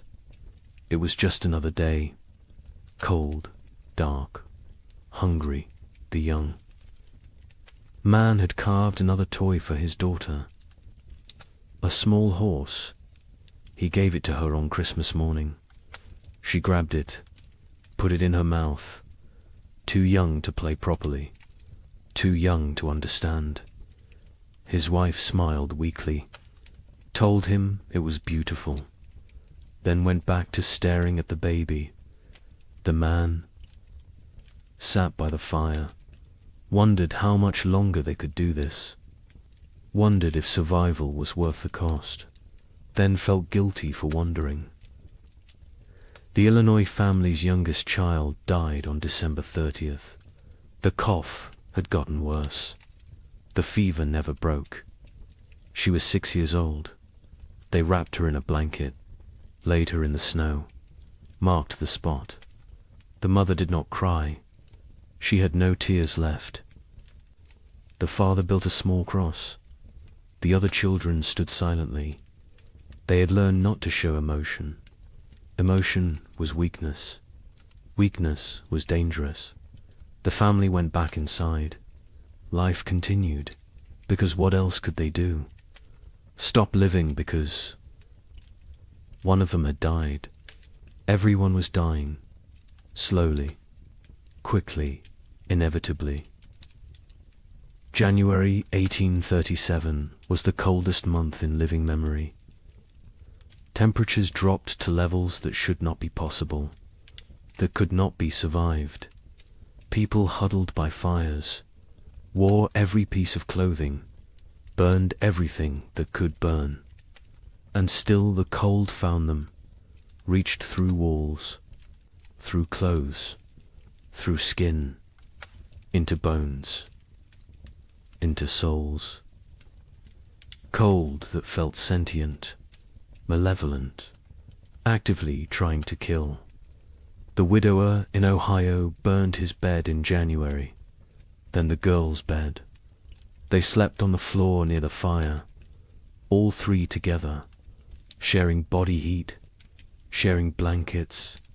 The older daughter protested burning the beds, said they would need them later. Her father said later did not matter if they froze tonight. She understood, helped him break up the bed frames, fed them to the fire, watched the wood burn, wondered what they would burn next, what they would sacrifice tomorrow. People stopped moving unless necessary. Movement required calories, burned energy. Energy was precious, could not be wasted. Families sat still for hours, days, only moving to tend fire, to prepare food, to use the chamber pot. Everything else was eliminated. Conversation, work, activity, all gone, replaced by stillness, by conservation, by the desperate attempt to make their bodies last until spring. Food was running out everywhere. People were starving, really starving. The body consuming itself, muscle wasting, organs beginning to fail. People became skeletal, their faces gaunt, eyes sunken, teeth loose, hair falling out. The physical signs of advanced starvation. Some went mad. The hunger drove them insane.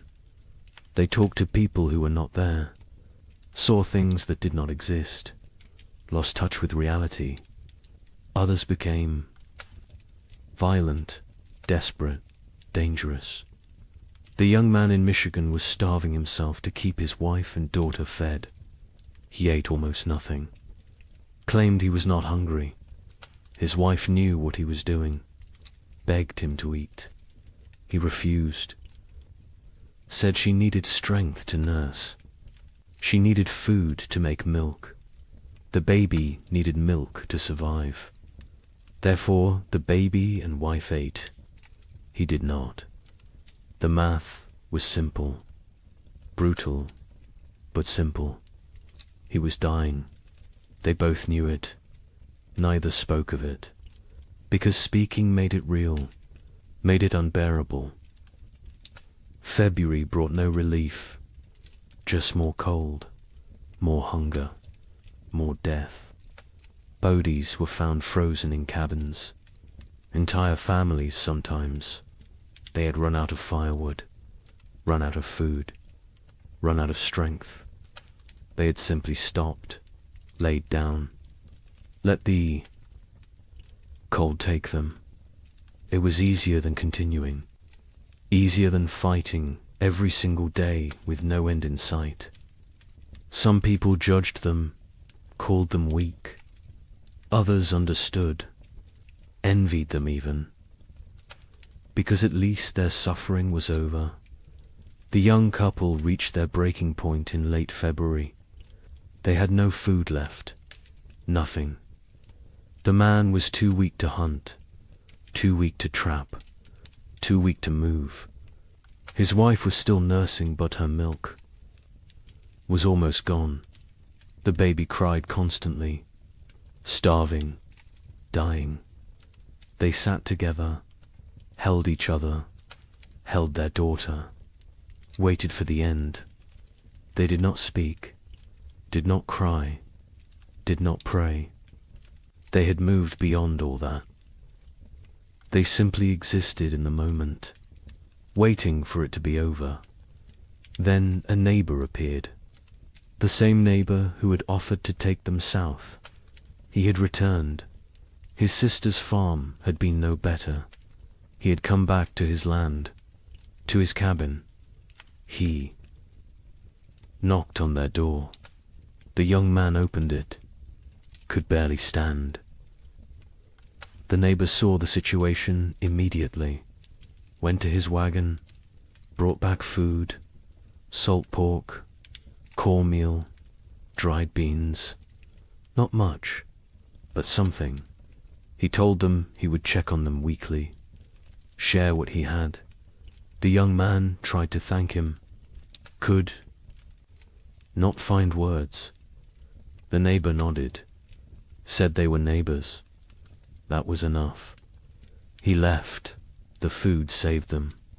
They rationed it carefully, made it last. The wife's milk returned. The baby stopped crying, started nursing properly. The man ate small amounts, regained some strength.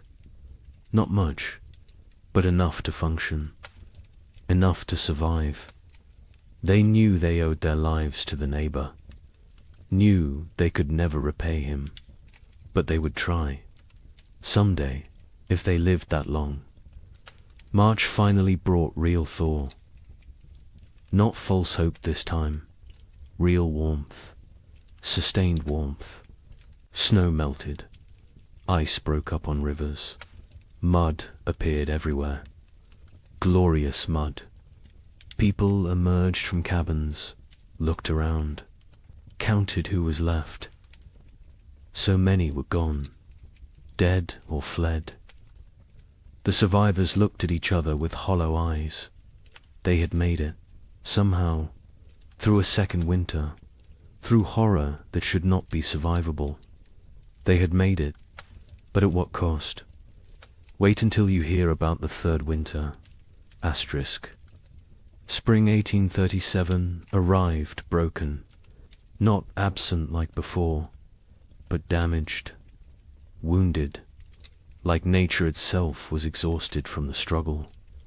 The warmth came, but felt fragile, tentative, as if it might retreat at any moment. People planted again, because they had to, because there was no alternative. But the hope that had sustained them through previous plantings was gone. replaced by grim determination, by obligation, by the mechanical act of putting seeds in ground without believing. Anything good would come from it. The young couple in Michigan planted their field. The man was skeletal now. His body had not recovered from February, probably never would, but he moved through the motions, ploughing, planting. His wife helped, the baby on her back, growing despite everything, thriving in ways that defied logic. Children were resilient, more resilient than adults. She embodied hope even when her parents had none. They worked for her, survived for her, continued for her. The neighbor who had saved them helped with planting. He had lost his own family in the first winter. Wife and 2 daughters. He never spoke of them, never explained what happened, but the grief lived in his eyes, in his movements, in the way he threw himself into work. Helping others was how he survived, how he found meaning. The young couple became his purpose, his reason to continue. He checked on them weekly, shared food when he had extra, fixed things around their cabin, asked for nothing in return. In Illinois, the family that had lost their youngest daughter planted in silence. The mother moved mechanically, planting, watering, weeding, but her spirit was elsewhere, with her dead child, with the life they should have had. The father tried to engage her. She responded in single words. Yes, no, maybe. Their remaining children watched their parents fracture, watched the marriage dissolve under the weight of grief. The oldest boy, now 9, took on more responsibility, helped his father, tried to shield his younger siblings, became an adult too soon. Like everyone else, the widower in Ohio planted, with his older daughter, just the 2 of them. The younger daughter had stopped functioning entirely. She sat in the cabin, stared at walls, did not speak, did not respond, had retreated so far inside herself that she was unreachable. They had tried everything, talking to her, holding her, leaving her alone. Nothing worked. She was alive but not living, present but absent. The older daughter cried about it sometimes, late at night, when she thought no one could hear. Her father heard, said nothing, because what could he say? They were all broken. Some breaks just showed more than others. April brought adequate weather. Not warm, not cold, just neutral. The crops grew slowly, struggling. The soil was depleted after years of abnormal cold. Nutrients locked away. The plants were pale, weak, but growing. People tended them obsessively, talked to them, prayed over them, begged them to thrive. These gardens represented final chances, last hopes. If the crops failed this year, there would be no next year, no more attempts. This was it. May arrived cooler than normal, not catastrophically cold, but not warm either. The growing season was compromised again, shortened. Plants that needed 100 days to mature might only get 80, maybe less. People did what they could, fertilized with anything available. Manure, ash, compost, watered constantly. Protected seedlings from cold nights, fought for every plant, every stalk, every leaf. Communities barely existed now. The population had dropped so dramatically, that calling them communities felt generous. Collections of isolated families, strangers occupying the same general area. No cooperation, no shared resources, no collective identity, just individuals fighting separate battles. The social structures that had once defined frontier life were dead, replaced by atomization, by loneliness, by the understanding that in the end everyone dies alone. The young couple saw other people rarely. Weeks would pass without contact. When they did encounter neighbors, the interactions were brief, uncomfortable. No one wanted to share information about food stores, about successes or failures, about anything that might reveal vulnerability. Trust was gone. Community was gone. Only wariness remained. Eyes that assessed whether you were threat or opportunity. Calculations about whether helping you would benefit them. Nothing was given freely anymore. Everything had price. June brought better weather. Finally, real warmth. Sustained warmth. The crops responded. Grew with vigor they had lacked before. Corn shot up. Beans produced. Squash spread. For the first time in 3 years, gardens looked healthy, looked productive, looked like they might actually yield harvests. People allowed themselves to feel something close to hope, not real hope. That was too dangerous, but cautious optimism.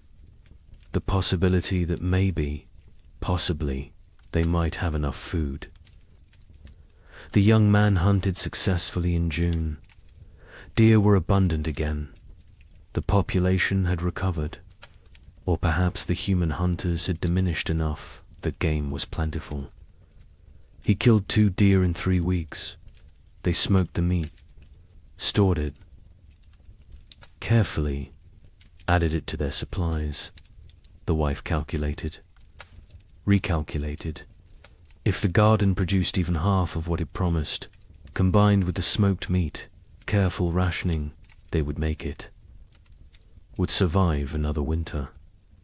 The math finally worked. But the wife had learnt not to trust good fortune. She waited for disaster, for the frost, the hail, the blight. Something would go wrong. Something always went wrong. She checked the garden multiple times daily, examined every plant, looked for signs of disease, of insect damage, of anything that might threaten their harvest. Her husband told her to relax. She could not. Relaxing felt like inviting catastrophe. Vigilance was all. That kept them safe. She believed that. Needed to believe that. Because if vigilance did not matter, then nothing they did mattered. And that was too terrifying to accept. July was hot, scorching, the kind of heat that in normal times would be complained about. But these were not normal times. Heat meant growth, meant long days, meant crops maturing. People celebrated heat, worked in it without complaint. Sweat was blessing. Discomfort was price of survival. They paid it gladly. The gardens flourished. Corn grew tall, over 6 feet. Tassels appeared. Ears formed. Beans hung heavy on vines. Squash fruit swelled. It looked like abundance, like salvation. The Illinois family's garden exceeded expectations. They would have enough, more than enough. The father felt vindicated again. They had survived, had made the right choices, had protected their family. His wife said nothing. She had learned that survival was temporary, that next year would bring new challenges, new threats, new opportunities for loss. The dead daughter haunted her, would always haunt her. Success. Today did not erase yesterday's failures, did not bring back what was lost. The widower and his older daughter harvested the first. Vegetables in late July, radishes, lettuce, early peas. They ate fresh food for the first time in months. The taste was overwhelming, sharp, vibrant, alive. The older daughter cried while eating. Her father pretended not to notice. They offered food to the younger daughter. She took it, chewed mechanically, swallowed. No change in expression, no recognition of the gift they were giving her. She was gone. The person she had been was dead. This shell remained. They would care for it, protect it. But they had accepted that their family was now too. People. Not August brought the main harvest. People worked frantically, gathering everything, storing everything, preserving everything. This harvest represented life, represented hope, represented the possibility of future they could not afford to lose any of it. Every ear of corn mattered, every bean, every squash. They worked dawn to dusk, exhausting themselves, not caring. This was too important to spare effort. The young couple harvested more food than they had seen in 3 years. Corn beans, squash, combined with the smoked venison, they had enough. Actually enough. Not barely enough. Not maybe enough. But truly. Enough. They stood in their cabin looking at the stores. The wife started laughing, then crying, then laughing again. The man held her. They had made it, had survived, had beaten the odds. Their daughter played at their feet, oblivious, perfect. A miracle they did not deserve, but received anyway. The neighbor helped them preserve food, showed them techniques for long-term storage, how to keep corn dry, how to prevent mold, how to protect against rodents. He had learned so much in his years on the frontier. Before the cold years he had been successful, prosperous even. Now he was just surviving, like everyone else. But he remembered the old knowledge, the techniques that worked. He shared them freely, asked nothing in return. The young couple offered to pay him, with food, with labor. He refused, said neighbors helped. Neighbors, even though neighbors barely existed anymore. Even though community was dead, he held on to the old ways, the old values. It was how he honored his dead family. September arrived cool. People tensed, waited for the cold, for winter to come early again, for the pattern to repeat, but it did not. September stayed temperate, pleasant even. Leaves changed color on schedule. Geese flew south at the normal time. Nature seemed to be remembering how to be normal, how to follow the rhythms that had existed for millennia. People did not trust it, could not trust it, but they noticed, hoped, very carefully hoped. October brought the first frost, right on schedule. Normal frost, expected frost, not the killing freeze of previous years, just regular autumn cold.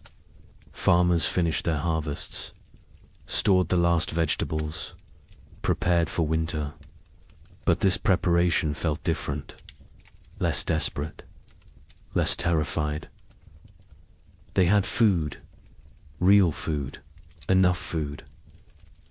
Winter was coming, but it was normal winter. Survivable winter. They could do this. The young family brought in their last harvest in mid-October, filled their cabin with stores. The man built additional storage, racks for corn, bins for potatoes, hooks for smoked meat. The cabin was crowded now, full of food, full of life, full of hope. His wife walked around touching everything, making sure it was real. Not a dream, not delusion, actually real. She counted, recounted. The numbers worked. They would eat this winter, would eat well even. The relief was almost unbearable. The Illinois family stored their harvests methodically. The father built a proper root cellar, dug into a hillside, lined with stone, cool and dry, perfect for storage. He placed potatoes carefully, carrots, turnips, everything that would keep. The corn hung from rafters, the beans dried in bags, the squash lined shelves. It looked like prosperity, like success. He allowed himself to feel proud. His wife did not share the feeling. She looked at the food and thought only of their dead daughter, of how she would never eat any of it. The father tried to reach her, tried to pull her back to the living. She would not come. Grief had her, would always have her. The widower and his older daughter stored their harvest efficiently. They had learned to waste nothing, use every space, maximize every resource. The cabin was full. The root cellar was full. They had succeeded. Against all odds, against impossible circumstances. 2 people, one of them barely 17, had survived and built security for the coming winter. The older daughter allowed herself a moment of satisfaction, of pride, then went back to work. There was always more work, always more preparation, always more to do. November arrived cold, but not catastrophically so. Normal cold, expected cold. The kind that could be managed with sufficient firewood and food. People settled into winter routines. But these routines were different from previous years. There was enough food, enough fuel, enough security. Meals were adequate, not abundant, but adequate. No one was starving. No one was burning furniture. No one was making desperate choices. It felt surreal, like they had forgotten what normal winter felt like, how survivable it was supposed to be. The young couple's cabin was warm. The man had cut plenty of firewood, more than enough. They burned it generously, keeping the space actually warm, not just barely above freezing, actually comfortable. They ate 2 meals a day, sometimes 3. The baby was thriving, walking now, talking, saying simple words. Mama, Dada, more. She was growing into a person, a personality, happy, curious, untroubled. She remembered nothing. Of the previous winters, was too young. It was blessing. The parents were grateful. Grateful she would not carry the scars they carried. Christmas came. The young couple celebrated. The man carved more toys for his daughter. A whole set now. Horse, dull, simple blocks. The wife cooked a special meal, used extra supplies, made bread, made stew with vegetables. It felt extravagant, wasteful even. But they did it anyway, because they could, because they had survived. because they deserved one day of abundance, one day of joy. The neighbor joined them. They ate together, talked, laughed even. It felt foreign, strange, but good. So good, though. Illinois' family marked Christmas quietly. The father suggested they celebrate, make a special meal. The mother refused, said she could not celebrate when her daughter was dead. The father did not push, let it go. The children received no gifts, no special food, no acknowledgement, just another day. They did not complain, did not expect anything different. Childhood joy had died years ago. They were little adults now, serious, pragmatic, damaged. The widower and his older daughter observed Christmas with quiet reflection. They made a slightly larger meal, said prayers, remembered the wife and mother who was gone, remembered the sister and daughter who was gone in a different way. The younger daughter sat with them, ate when prompted, otherwise unresponsive. They had given up trying to reach her, had accepted this was who she was now. They would care for her as long as necessary, forever if needed, but they no longer expected recovery, no longer hoped for her return. She was gone. They mourned her. While she still lived, January 1838 arrived cold, but normal cold, the kind that belonged in January, the kind that was manageable. People burned firewood steadily but not desperately, ate food regularly but not extravagantly, lived, actually lived, not just survived. There was difference. Survival was mechanical, was existing without living.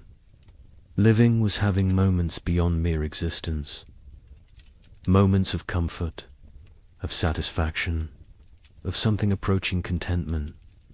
People had not lived in 3 years. Now they remembered what it felt like.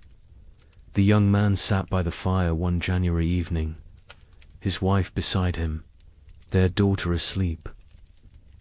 Between them, he looked around the cabin, saw the food stores, felt the warmth, heard his family breathing. He started crying. Quietly, his wife took his hand, asked what was wrong. He said nothing was wrong. Everything was right. For the first time in 3 years, everything was actually right. They were warm, fed, together, alive. It felt like miracle, like grace, like something they had not earned, but received anyway. February brought storms, heavy snow, strong winds, but the cabin was warm. The food was adequate. The family was safe. The storms raged outside. Inside there was peace. The baby played with her toys. The mother sewed. The father carved. They existed in domestic tranquility. It felt surreal, impossible, like any moment they would wake up and discover it was dream, that they were actually still in the second winter, still starving, still freezing, still dying. But they did not wake up, because it was real. The nightmare was ending, finally, actually ending. The Illinois family endured February without crisis. They had enough of everything, enough food, enough fuel, enough supplies. The physical needs were met, but the emotional damage remained. The mother barely spoke, spent hours staring at nothing. The father tried to engage her. She would not engage. The children adapted, learned to parent themselves, The older boy especially. He took care of his younger siblings, made sure they were fed, dressed, safe. The father was grateful and heartbroken. No 9-year-old should have to be so responsible, but gratitude outweighed. Heartbreak. The family functioned. That was enough. The widower and his daughters survived February too easily. After 3 years of desperate struggle, normal winter felt trivial. They had so much food, so much fuel, so much security. The older daughter relaxed slightly. Not much, but slightly. Allowed herself to believe they would make it. Would survive. Would see spring. Her father noticed the change. Was glad. She deserved peace. Deserved to feel safe. Even if that safety was temporary. Even if next year brought new challenges. She deserved this moment. March arrived with thaw. Real thaw. Permanent thaw. Spring was coming. Not false hope this time. Not temporary reprieve. Actual spring. The kind that arrived and stayed. The kind that brought warmth and life and renewal. Snow melted rapidly. Rivers broke up. Birds returned. The world came back to life. People emerged from cabins, looked around, saw their neighbors, saw who had survived, who had made it through. The numbers were shocking. So few left. So many gone. The young couple walked their property in early March, looked at the field they would plant, looked at the cabin they had defended, looked at each other. They had survived, had kept their daughter alive, had made it through 3 winters that should have killed them. They did not speak. Words were insufficient. They simply stood together, holding hands, watching their daughter chase the neighbor's dog through melting snow, laughing, perfect, untouched by the horror. Her parents had endured. They had protected her from it, had given her life and safety and future. It was enough. It had to be enough. The worst was over. The 3 winters that seemed endless had ended. Spring had returned. Life had returned. Hope had returned. But the cost had been staggering. The scars ran deep. The survivors would carry the memories forever, would wake in the night sometimes, sweating, terrified, remembering the cold, the hunger, the fear. They would never fully recover, never fully heal, but they had survived, and survival meant possibility, meant future, meant that maybe, just maybe, they could build something good from the ashes of horror. Spring 1838 arrived like a resurrection, not the tentative half-springs of previous years, but full, complete, undeniable. March brought warmth that stayed. April exploded with growth. The earth seemed desperate to make up for lost time. Grass grew with unusual vigor. Trees budded aggressively. Wildflowers carpeted fields in waves of color. It was as if nature itself was apologizing, compensating, trying to heal the wounds it had inflicted. Survivors emerged from their cabins, slowly, blinking in bright sunlight, disoriented, like people waking from long nightmares. They looked at each other with hollow eyes, eyes that had seen too much, known too much suffering. They were changed, fundamentally, irreversibly. The people who had entered the winter of 1835 were dead.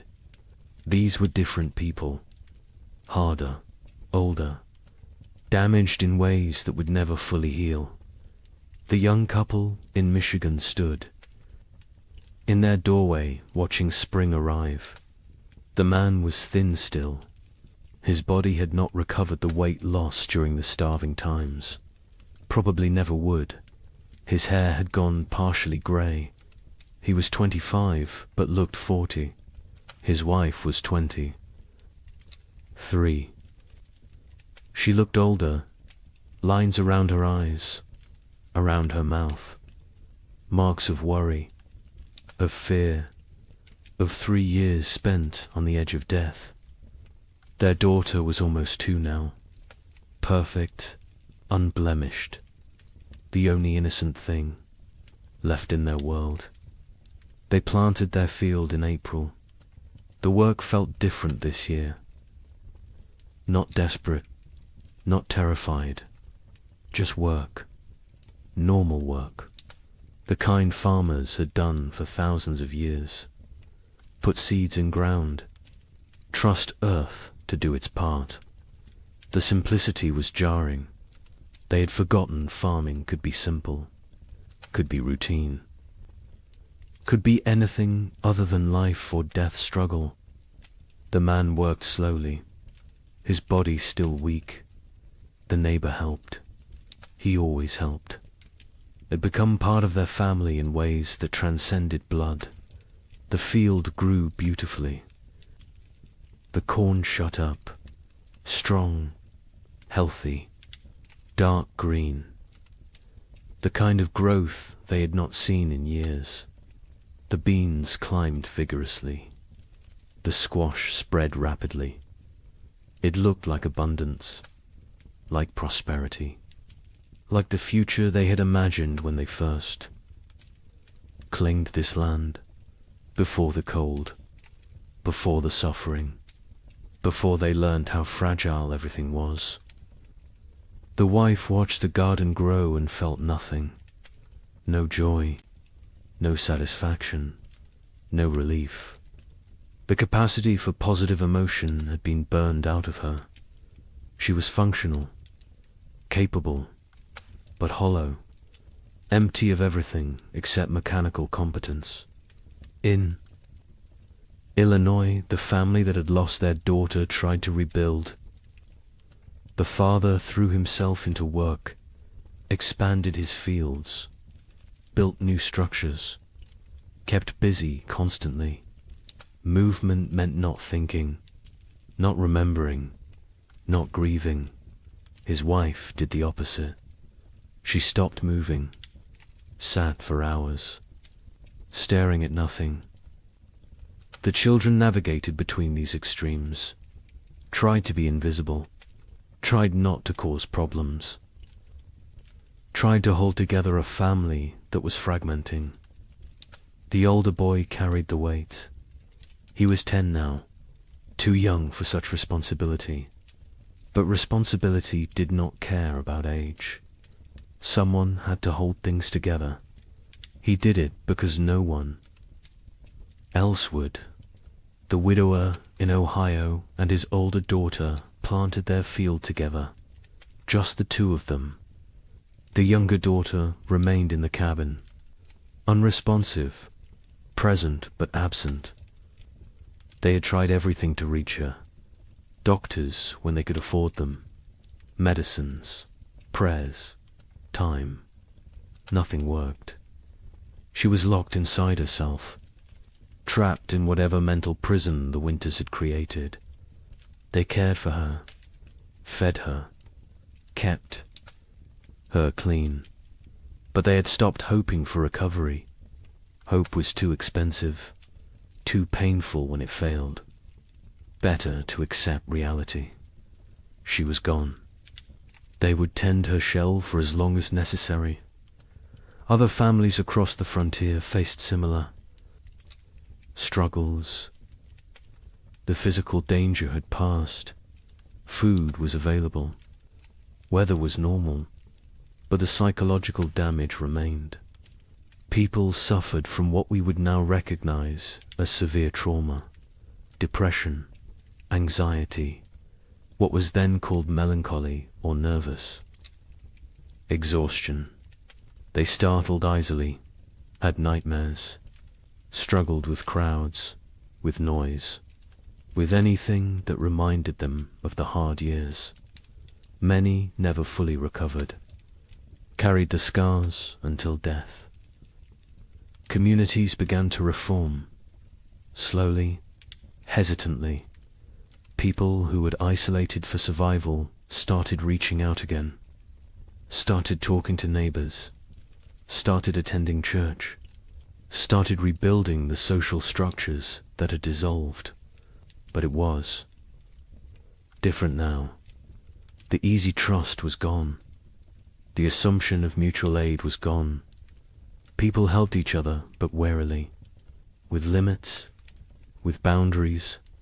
The innocence of early frontier community had died, been replaced by something more cautious, more cynical, more realistic. A traveling minister came through Michigan territory in May, held revival meetings, promised salvation, promised explanation for the suffering, promised that God had a plan. Some people came, desperate for meaning, desperate to believe their suffering had purpose. The young couple attended once, listened to the minister talk about divine testing, about Job, about how suffering brought people closer to God. The wife stood up, walked out. Her husband followed. They never went back. If God had done this to them, then they wanted nothing to do with God. If God had not done this, then he was powerless to prevent it. Either way, church offered nothing they needed. Others found comfort in religion, clung to faith as the only thing that made sense of senselessness, believed that heaven waited, that their dead children were safe, that suffering on earth was temporary, that eternity would compensate for temporal pain. The young couple did not judge them. Whatever got you through was valid, but they could not share that faith, had lost it somewhere in the second winter, when their daughter was dying and prayers went unanswered, when they realized they were alone, truly alone. Number. God, no providence. Just luck and effort and random chance. Summer brought abundance. The crops matured perfectly. The harvest was extraordinary. People gathered more food than they had seen in 5 years. Barns filled, root cellars filled, cabins filled. It was almost obscene, this wealth after such poverty, this abundance after such scarcity. Some people hoarded reflexively, stored food they would never eat, could not stop gathering, could not trust that next year would also be good. The trauma of scarcity had rewired their brains, made them incapable of feeling secure no matter how much they had. The young couple harvested their field in August. The yield was massive, more than they could possibly use. They sold some, traded some, gave some away, kept plenty for themselves. Their stores were overflowing. The man built additional storage. The wife watched him work, felt disconnected, like she was observing someone else's life. She went through motions, cared for their daughter, cooked, cleaned, did everything a wife and mother should do, but felt nothing, was numb, had been numb since February of the second winter. She wondered if she would ever feel again, or if this numbness was permanent, the price of survival. In Illinois, the abundant harvest did not heal the broken family. The father worked obsessively, made more money than they needed, bought things, built things, kept moving. The mother remained withdrawn, lost in grief, The children adapted, learned to function without real parenting, became independent too soon. The family existed together but separately. Parallel lives in the same space, not connected, not whole, just adjacent. The widower and his older daughter harvested successfully. Their fields produced well. They had security for the coming winter. The older daughter was 18 now. An adult, she had offers of marriage. Young men who saw her competence, her strength, her capability. She refused them all, said she could not leave her father, could not leave her sister, could not abandon her responsibilities. Her father told her to go, to live her life. She refused. They both knew why. She had lost too much already, could not risk caring about anyone new, could not risk more loss. Better to stay, to maintain, to exist in the known pain rather than risk unknown happiness that might become pain. New settlers began arriving in late 1838. People from the east who had heard land was cheap, who did not know what had happened, who saw opportunity in the depleted population. The survivors looked at them with mixed feelings, part resentment. These newcomers had not suffered, had not earned their place, part relief. New people meant community could rebuild, meant the frontier would not die completely. Part pitied, because the newcomers were so innocent, so hopeful, so unaware of how quickly everything could collapse. A young family moved in near the young couple in September, fresh from Pennsylvania, full of dreams.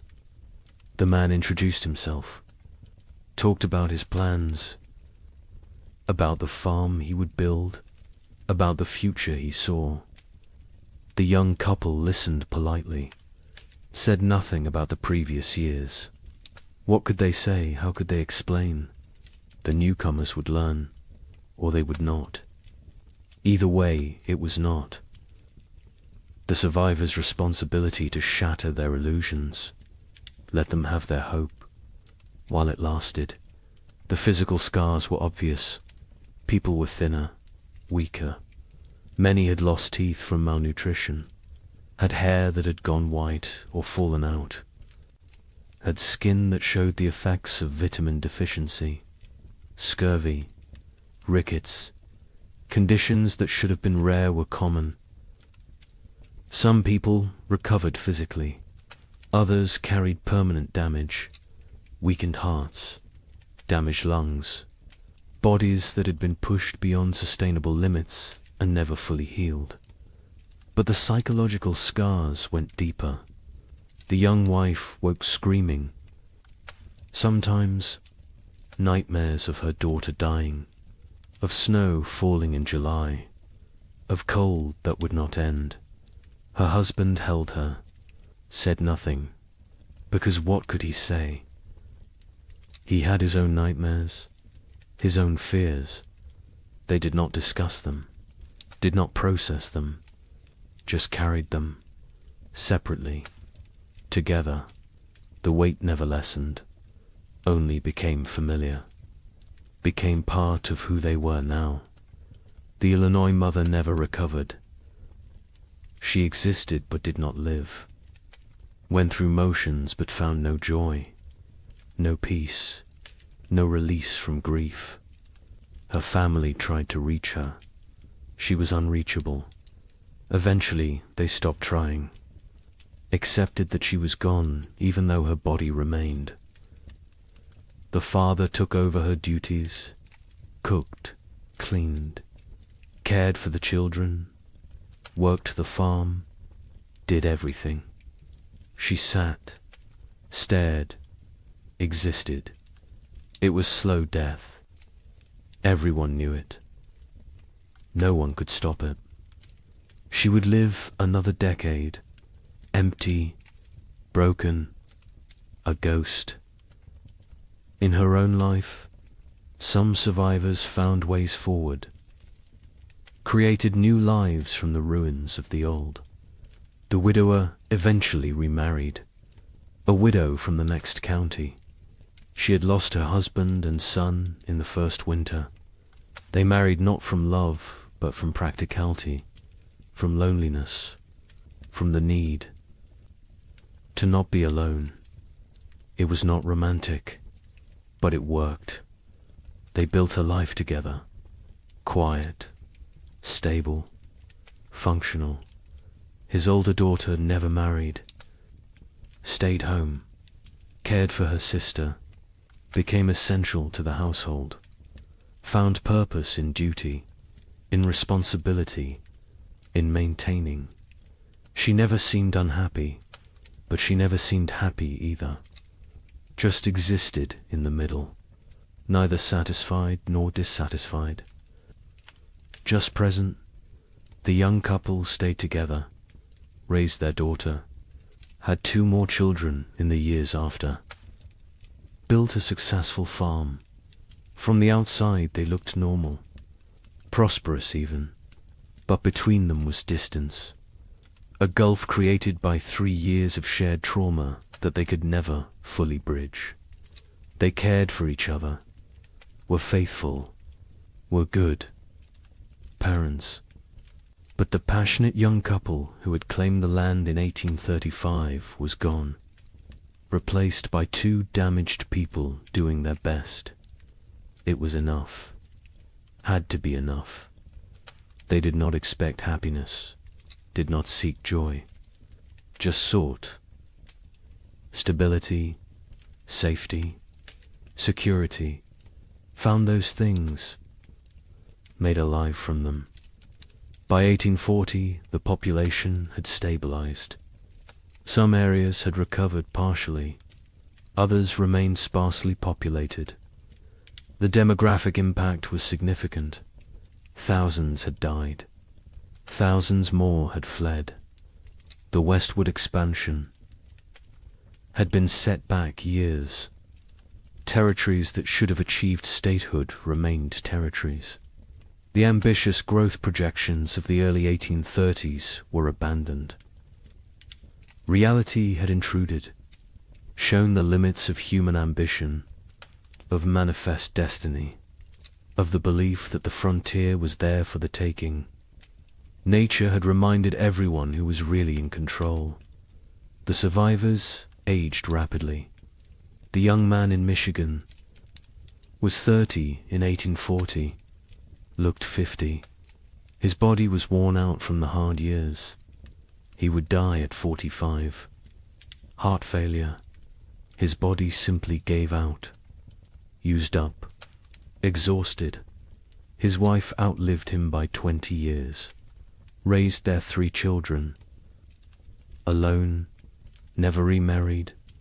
Never spoke of the hard years. Her children knew something had happened. Could see it in her eyes. In her reactions to cold, to hunger, to waste. But she never explained, never wanted them to know, wanted them innocent, untouched, protected from the knowledge of how bad things could get. The records from this period are sparse.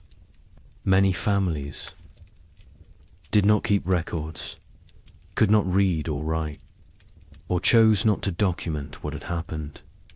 The census of 1840 shows dramatic population decline in the affected territories. But the numbers tell only part of the story, cannot capture the psychological damage, the broken families, the lost potential, the dreams that died, the innocence that was shattered.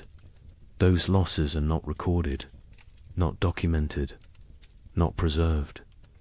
But they were real, were significant, were the true cost of the winters that would not end.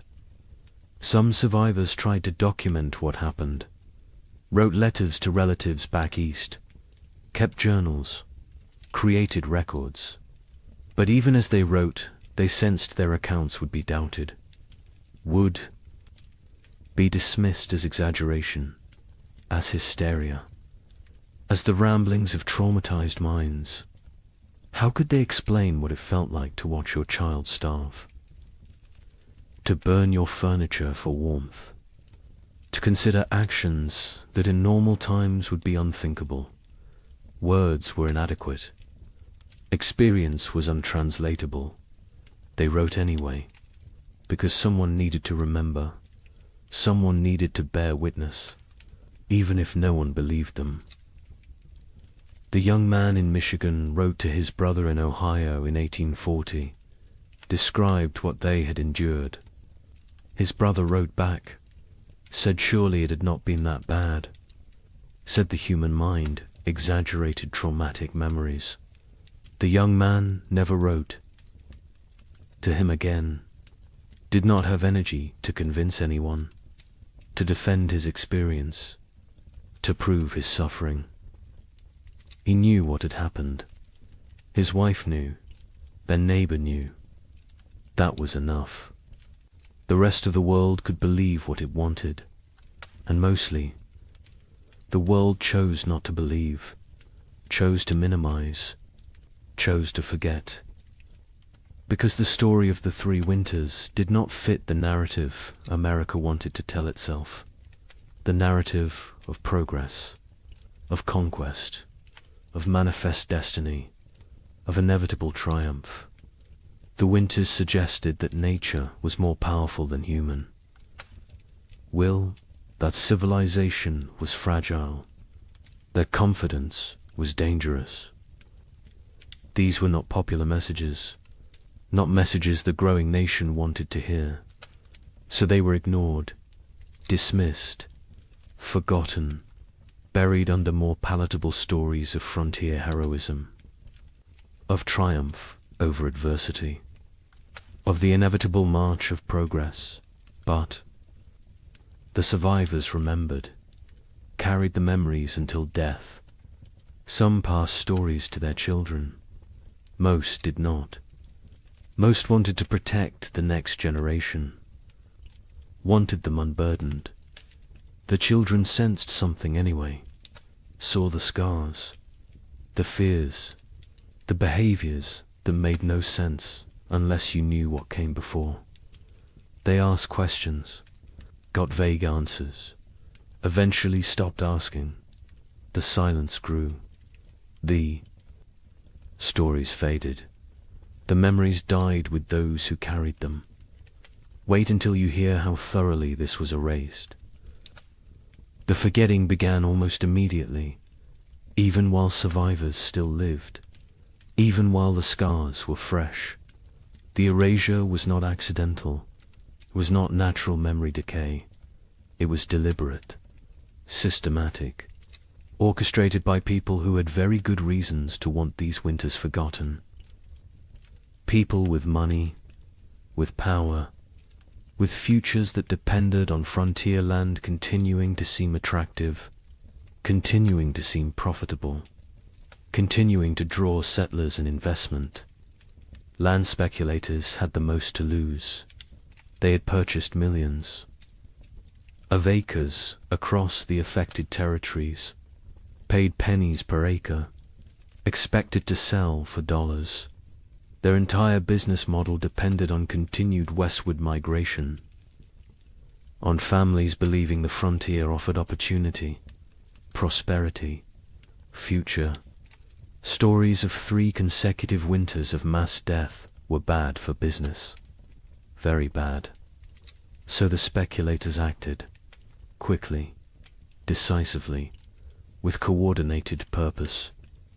Eastern newspapers began refusing letters from survivors.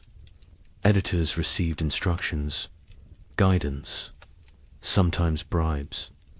Do not publish accounts from the territories. Do not run stories about crop failures, about deaths, about settlements failing. Focus on success. Stories on prosperity, on opportunity. A newspaper in Philadelphia received a letter in 1839 from a Michigan survivor. Detailed account of the 3 winters, the suffering, the deaths, the horror. The editor filed it away, never published it. Years later asked why. He explained simply, no one wanted to read depressing stories. People wanted hope, wanted optimism, wanted to believe in American progress. His job was to give them what they wanted. Territorial governments actively suppressed information. Official reports downplayed casualty numbers, listed families who had disappeared as relocated rather than dead or missing. Death certificates were not issued for people who died isolated on homesteads. If no one reported the death officially, then officially it did not happen. Population records were adjusted, made to show growth rather than decline. The manipulation was not subtle, but it was effective. Future historians looking at official records would see steady population growth, would see successful territorial expansion, would see nothing that suggested catastrophe. Land companies published promotional materials in 1839 and 1840, glossy brochures, detailed descriptions of fertile soil, mild climate, abundant opportunity. They made no mention of the previous years, no acknowledgement of hardship, no warning of risks. New settlers arrived with these brochures, with these promises, found a very different reality. By then, the land companies had their money. The deception had served its purpose. The newcomers were stuck, had to make the best of it, or abandon their investment and flee. Most stayed, tried to succeed. Never knew they had been deliberately misled. A land office clerk in Michigan Territory received orders in 1839. Adjust the records. Families who had disappeared needed to be listed as relocated to other territories. Deaths needed to be minimized. The numbers needed to show growth, success, progress. He complied. His job depended on it. His family depended on it. He made the changes, falsified documents, erased people from existence. Years later, guilt-ridden, he confessed to his wife, told her what he had done. She told him he had no choice. Everyone had to survive somehow. He accepted this, but the guilt never left. He carried it until death, never told anyone else, never made it right. Just carried the weight of erasing thousands of people to protect property values.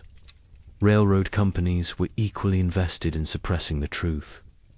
Their business plans required population growth in the territories, required towns, commerce, customers.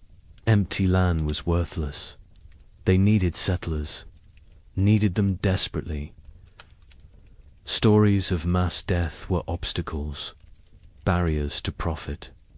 So they acted, funded newspapers that told the right stories, hired writers to create promotional content, paid for testimonials from satisfied settlers, built a narrative of success and opportunity that bore little resemblance to reality.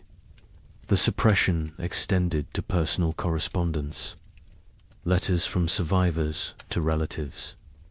Back east were sometimes intercepted, lost, destroyed. Postal clerks received instructions. Letters containing certain content should not reach their destinations, should disappear. It was not official policy, not written down anywhere, but it happened regularly, systematically. Survivors wrote letters describing their experiences. Melt them. They never arrived. The relatives back east never learned the truth, continued to believe the promotional literature, continued to encourage others to move west. The cycle continued. Churches participated in the suppression, not overtly, not deliberately, perhaps, but they promoted a narrative that made the hard years easier to ignore. Suffering was divine testing. Those who died were called to heaven. Those who survived were blessed. This framing made the catastrophe seem like individual, spiritual journey rather than systemic climate disaster. Made it about personal faith rather than policy failure.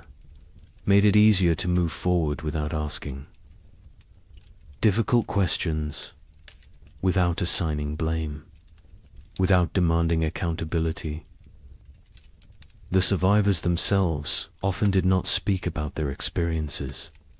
Many were deeply traumatized, could not articulate what had happened. The words did not exist. The concepts did not exist. Post-traumatic stress disorder would not be named. For another century, they just knew they could not talk about it, could not revisit it, could not make others understand. So they stayed silent, kept the memories locked inside. The silence was mistaken for acceptance, for healing, for moving on. It was none of these things. It was survival mechanism. It was protective barrier. It was the only way they could continue functioning. Others faced social pressure to remain silent. Communities wanted to move forward, wanted to rebuild, wanted to forget. People who dwelt on the hard years were seen as weak, as complainers, as obstacles to progress. A woman in Illinois tried to talk about losing her daughter, about the starvation, about the cold. Her neighbors told her to stop living in the past, to focus on the future, to be grateful for what she had. She stopped talking, but the memories did not stop. They never stopped. She just carried them alone, in silence, until they consumed her. Some survivors feared judgment for the choices they had made, for the actions they had taken to survive. Better not to speak of those years at all than to risk revealing what they had done, what lines they had crossed, what boundaries they had violated.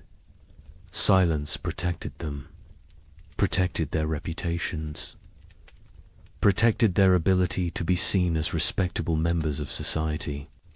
The price was isolation, loneliness, the inability to process trauma, but the alternative seemed worse. So they chose silence. The scientific community of the era struggled to explain the phenomenon. Without modern climate science, they lacked frameworks for understanding. Some suggested it was localized, exaggerated, not as severe as reported. Others proposed natural cycles, temporary aberrations, nothing to worry about long term. A few recognized it as significant climate event, but their voices were minority, were drowned out by those who preferred simpler explanations, who preferred not to see pattern, not to acknowledge that this could happen again. Meteorological records from the period are incomplete. Weather stations were sparse. Record-keeping was inconsistent.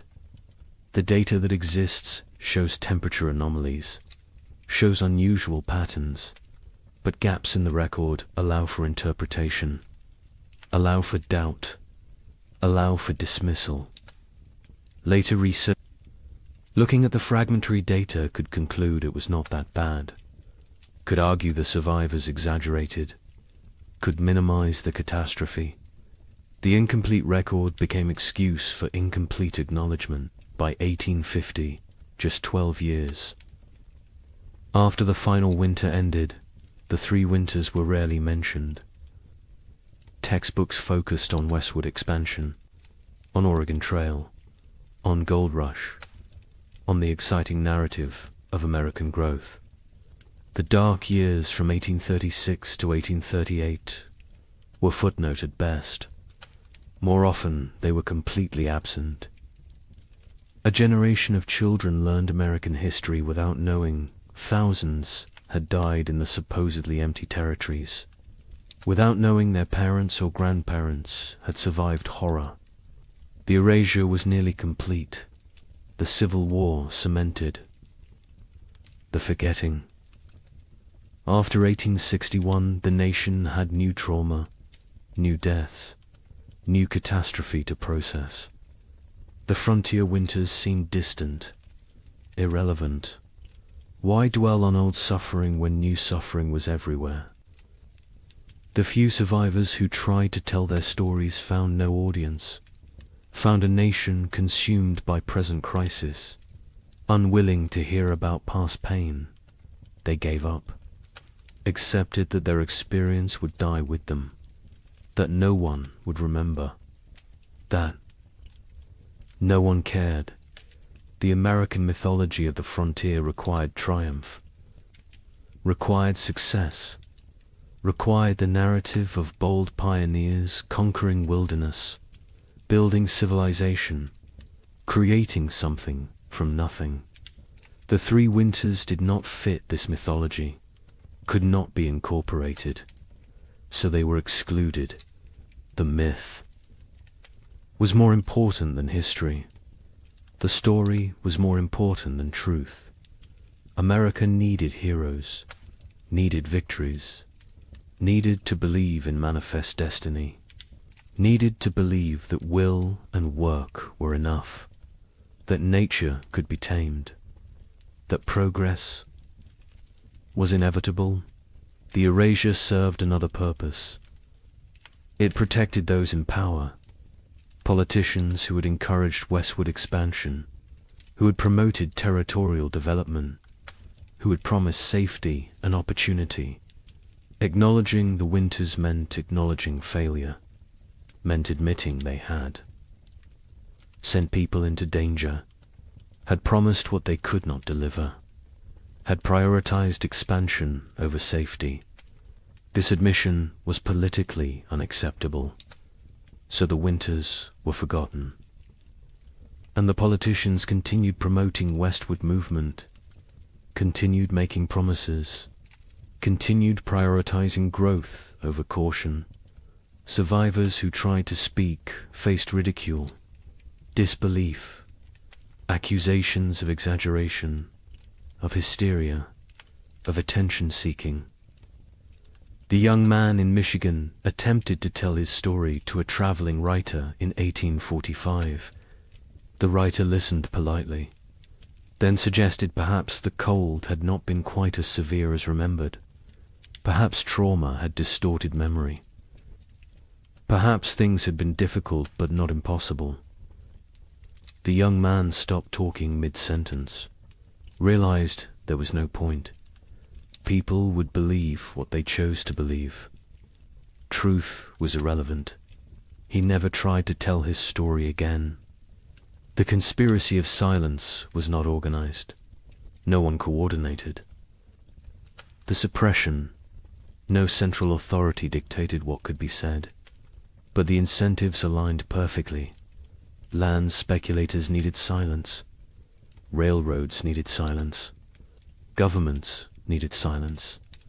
Churches preferred silence. Survivors chose silence. The result was comprehensive, effective, devastating. Within 20 years, the three winters had been nearly erased from collective memory.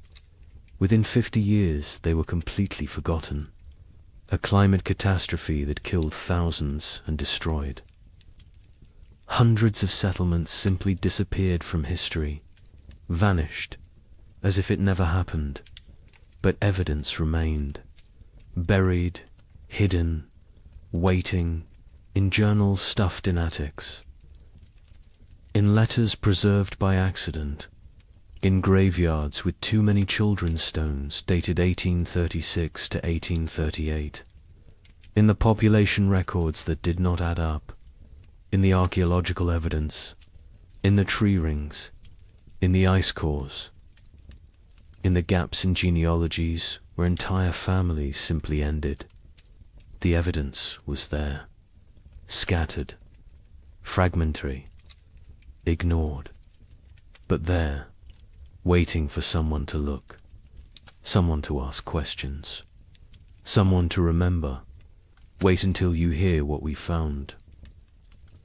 Modern science has uncovered what deliberate forgetting tried to erase. The evidence exists, scattered across disciplines, buried in places most people never think to look. But it is there, consistent, compelling, undeniable. The 3 winters happened, were as severe as survivors claimed, perhaps more severe than they could articulate. The truth has emerged slowly, piece by piece, building into a picture that validates everything the survivors tried to tell us. Tree ring analysis provides the most objective evidence. Trees record their growing conditions in their rings. Wide rings mean good growing seasons. Narrow rings mean stress, cold, drought, poor conditions. Researchers examining old-growth trees across the Midwest discovered something remarkable. The rings from 1836 to 1838 are extraordinarily narrow, some of the narrowest in the entire record. These trees were stressed, struggling, barely growing. The pattern is consistent across species, across regions, across thousands of individual trees. The cold was real, was widespread. With severe ice core samples from Greenland tell a similar story. Each layer of ice preserves atmospheric conditions from when the snow fell. Chemical analysis reveals volcanic particulates, sulfur compounds, evidence of major eruptions. The layers from 1835 and 1836 show unusually high concentrations, multiple eruptions. The volcanic material entered the upper atmosphere, circled the globe, blocked sunlight, lowered temperatures, created the conditions for catastrophic cooling. The ice remembers what humans forgot. A volcanic eruption near Japan in late 1835 was particularly significant. Mount Osama, not as famous as Tambora, which caused a year without summer in 1816, but substantial, combined with other eruptions in the Pacific. In Central America, the cumulative effect was devastating. The particulates in the atmosphere created a cascade of cooling, blocked solar radiation, disrupted weather patterns. The effects were most severe in continental interiors, places far from moderating ocean influences, places like the American. Midwest soil analysis from archaeological sites shows frost penetration to unusual depths. In normal years, frost might penetrate 12 to 18 inches. In the affected years, it went deeper, 24 inches, 30 inches. In some locations, the ground never fully thawed. Permafrost conditions in places that should never experience them. The soil remembers, holds evidence of cold that survivors described but scientists initially dismissed as impossible. Mass grave sites have been discovered during modern construction projects. A housing development in Michigan in 1985 uncovered a burial site. 47 bodies, men, women, children, no markers, no records. Carbon dating placed them in the late 1830s.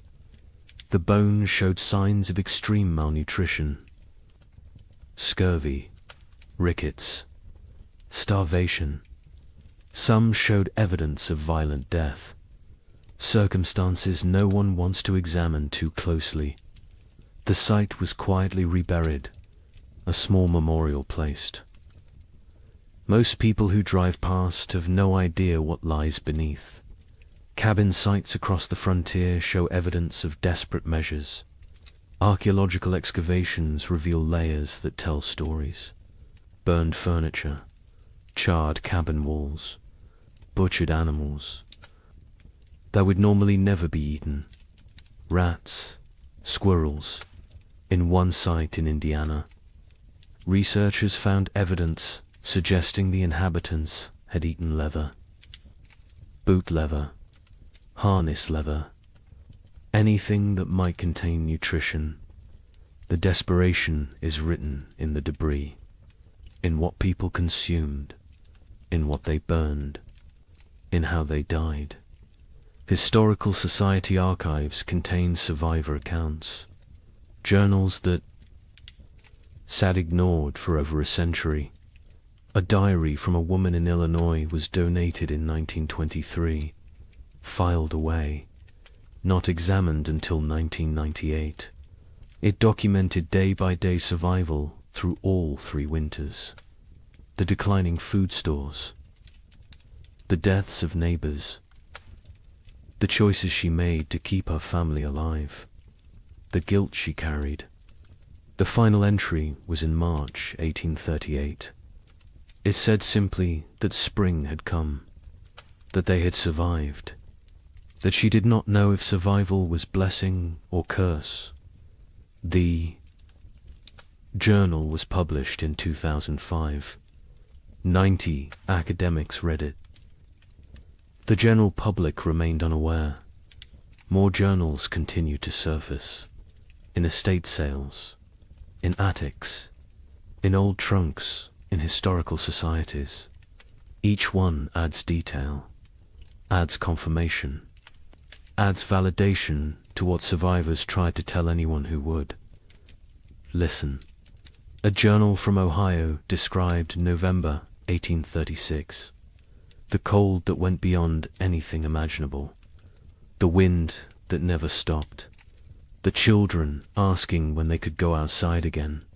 Being told maybe spring, knowing spring might never come. The journal, as a matter of fact, unemotional, which makes it more powerful. The horror is in what is not said, in the gaps, in the things too terrible to write. Census records show the truth when examined carefully. The 1840 census recorded population in the affected territories. Researchers comparing it to 1830 projections found massive discrepancies. The expected population based on immigration rates and natural growth should have been far higher. Tens of thousands of people were simply missing, not relocated, not accounted for, gone. The census takers noted the discrepancies at the time. Their concerns were dismissed. The records were filed. The questions remained unasked for over a century. Statistical analysis reveals the scope of the catastrophe. Researchers in the late 20th century compiled data from multiple sources: church records, land claims, tax rolls, census data, letters, journals, everything available. They built demographic models. The model showed that approximately 15,000 families entered their affected territories between 1830 and 1835. The 1840 census showed fewer than 7,000 families. The missing 8,000 families represented perhaps 40,000 individuals. Some fled, but many died. The exact numbers will never be known, but the scale is clear. This was demographic catastrophe. Climate modeling supports the survivor accounts. Modern computers can simulate historical climate conditions, input the volcanic eruptions, the solar activity, the ocean currents, Run the models. See what temperatures they produce. The models consistently show severe cooling in the continental interior from 1836 to 1838. Temperature drops of 10 to 15 degrees below normal. Extended growing seasons by 30 to 60 days. The kind of conditions that make agriculture nearly impossible. The kind of conditions that kill. The models validate what survivors said. Validate what written records document. Validate what physical evidence proves. A particularly compelling piece of evidence emerged in 2012. A locked trunk. Found in the basement of a historical society in Pennsylvania. Inside were letters. Dozens of them. From frontier families to relatives back east. Letters that never reached their destinations. Letters that had been intercepted. Saved by the postal clerk who could not bring himself to destroy them, but could not deliver them either. The letters describe starvation, death, terror, desperate pleas for help that never came. Because the letters never arrived. The trunk sat unopened for 170 years. The stories inside died with those who wrote them, until the trunk was finally opened, finally read, finally acknowledged. The letters paint a consistent picture. Cold that started early, that would not end. Food running out. Neighbors dying. Children dying. The grinding daily battle to survive another day. One letter from a mother in Michigan described watching her daughter grow thinner, watching her stop playing, stop laughing, stop being a child, becoming instead a small, starving creature focused only on survival. The letter was dated January 1837. It is unclear if the daughter survived. The mother's name appears in no later records. She likely died. The letter is her memorial, her testimony, her proof that she existed, that she suffered, that she tried. Genetic evidence provides another layer of confirmation. Population geneticists studying Midwest families found bottleneck events in the late 1830s. Sudden reductions in genetic diversity, indicating that populations declined rapidly, that only certain family lines continued, that many lines ended completely. The genetic record shows what historical records obscured, shows the true impact, shows that entire family trees simply stop, branch after branch ending in the same narrow window. 1836 to 1838. Native American oral histories mention the hard years. Tribes in the affected regions have stories of the time when winter would not end, when buffalo disappeared, when people starved. The stories were not prominent, were overshadowed by other traumas, removal, disease, war, but the stories exist.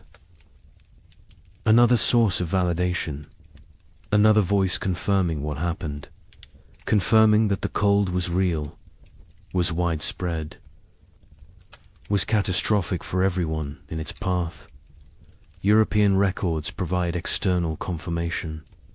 Observers in England and France noted unusual weather patterns in North America, received reports from travelers, from ships, from traders. The reports described severe cold, crop failures, humanitarian disaster. These reports were published in European scientific journals, were discussed in academic circles, were known at the time, but were forgotten in America, were not incorporated into American historical narrative, were treated as foreign observations of foreign problems, not as documentation of American catastrophe. The evidence is overwhelming, undeniable, consistent across every discipline. every source, every method of inquiry. The 3 winters happened, were as bad as survivors claimed, killed thousands, destroyed hundreds of settlements, set back westward expansion by years, changed the trajectory of American development, and was systematically erased from memory, deliberately forgotten, buried under more palatable narratives. But the evidence remained, waiting, and now it speaks, loudly, clearly, demanding that we remember, demanding that we acknowledge, demanding that we ask why this was forgotten, and what else we have chosen to forget. Societies choose what to remember, what to forget, what stories to tell about themselves. America chose to remember triumph, chose to remember westward expansion as inevitable, as heroic as the march of civilization across wilderness. The 3 winters did not fit that story, so they were erased, forgotten, not through conspiracy exactly, but through collective decision that some truths are inconvenient. Some realities undermine necessary myths. Some histories are better left buried, but forgetting comes with costs. Modern Americans facing climate uncertainty have no cultural memory of how quickly weather can turn catastrophic, how fragile our systems truly are, how thin the line between civilization and survival. We believe we are insulated, protected, that technology and infrastructure make us safe. The pioneers believed they were prepared to. They had survived winters before, had skills, had experience, had confidence. They were wrong. Confidence is not armor. Preparation has limits. And nature does not care about human expectations. The pioneers who survived demonstrated extraordinary resilience. But resilience came at prices we can barely fathom. Psychological trauma that lasted lifetimes, physical damage that shortened lives, moral compromises that haunted until death, relationships destroyed, innocence shattered, futures altered. They survived, but survival was not triumph, was not victory, was simply continuing to breathe, to move, to exist. Some days that was enough. Other days it was not. The Illinois family that lost their daughter eventually prospered. Their farm became successful. They appeared to outside observers as model frontier family, hard-working, productive, respectable. But the father never spoke of the hard years, not to his children, not to his neighbors, not to anyone. When he died in 1871, his wife burned his journal. She said it contained nothing anyone needed to know. The children did not question her, did not push. The family maintained silence until the last of them died. The story died with them. As so many stories did, the young couple in Michigan who nearly starved in February 1837 lived into old age. They watched their children grow, saw grandchildren born, built prosperity from the ruins of trauma, but they never truly healed. The wife developed hoarding behaviors, stored food obsessively, could not throw anything away, could not trust that abundance would continue. The fear never left. The husband, startled at sudden noises, had nightmares until he died, woke, screaming about cold, about hunger, about his daughter dying. They lived together for 40 years after the winters ended. But part of them never left those years. never fully returned to the present, always remained trapped in the cold, in the fear, in the desperate fight for survival. We need to remember their stories, need to understand what they endured, not to glorify suffering, not to romanticize hardship, but to recognize truth, to acknowledge that American expansion was built on uncounted graves, unforgotten tragedies, unerased catastrophes. The triumphant narrative is incomplete, is dishonest, is disrespectful to those who suffered, who died, who survived but carried wounds forever. Climate catastrophe can happen faster than we imagine. The pioneers of 1835 had no warning, no time to prepare. Within months, their world transformed from abundance to survival.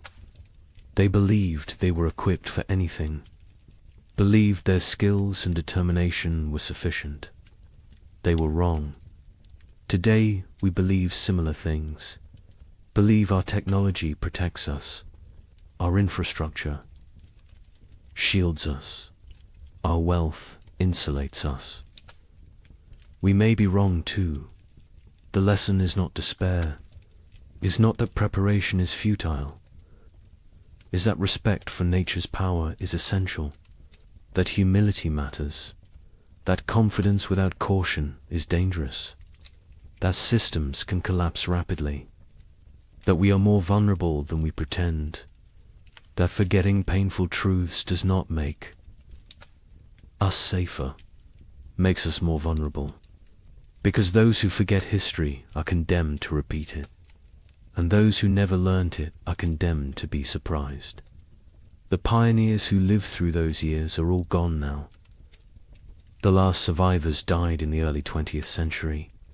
They took their full stories with them, the memories, the details, the small human moments that made the horror real.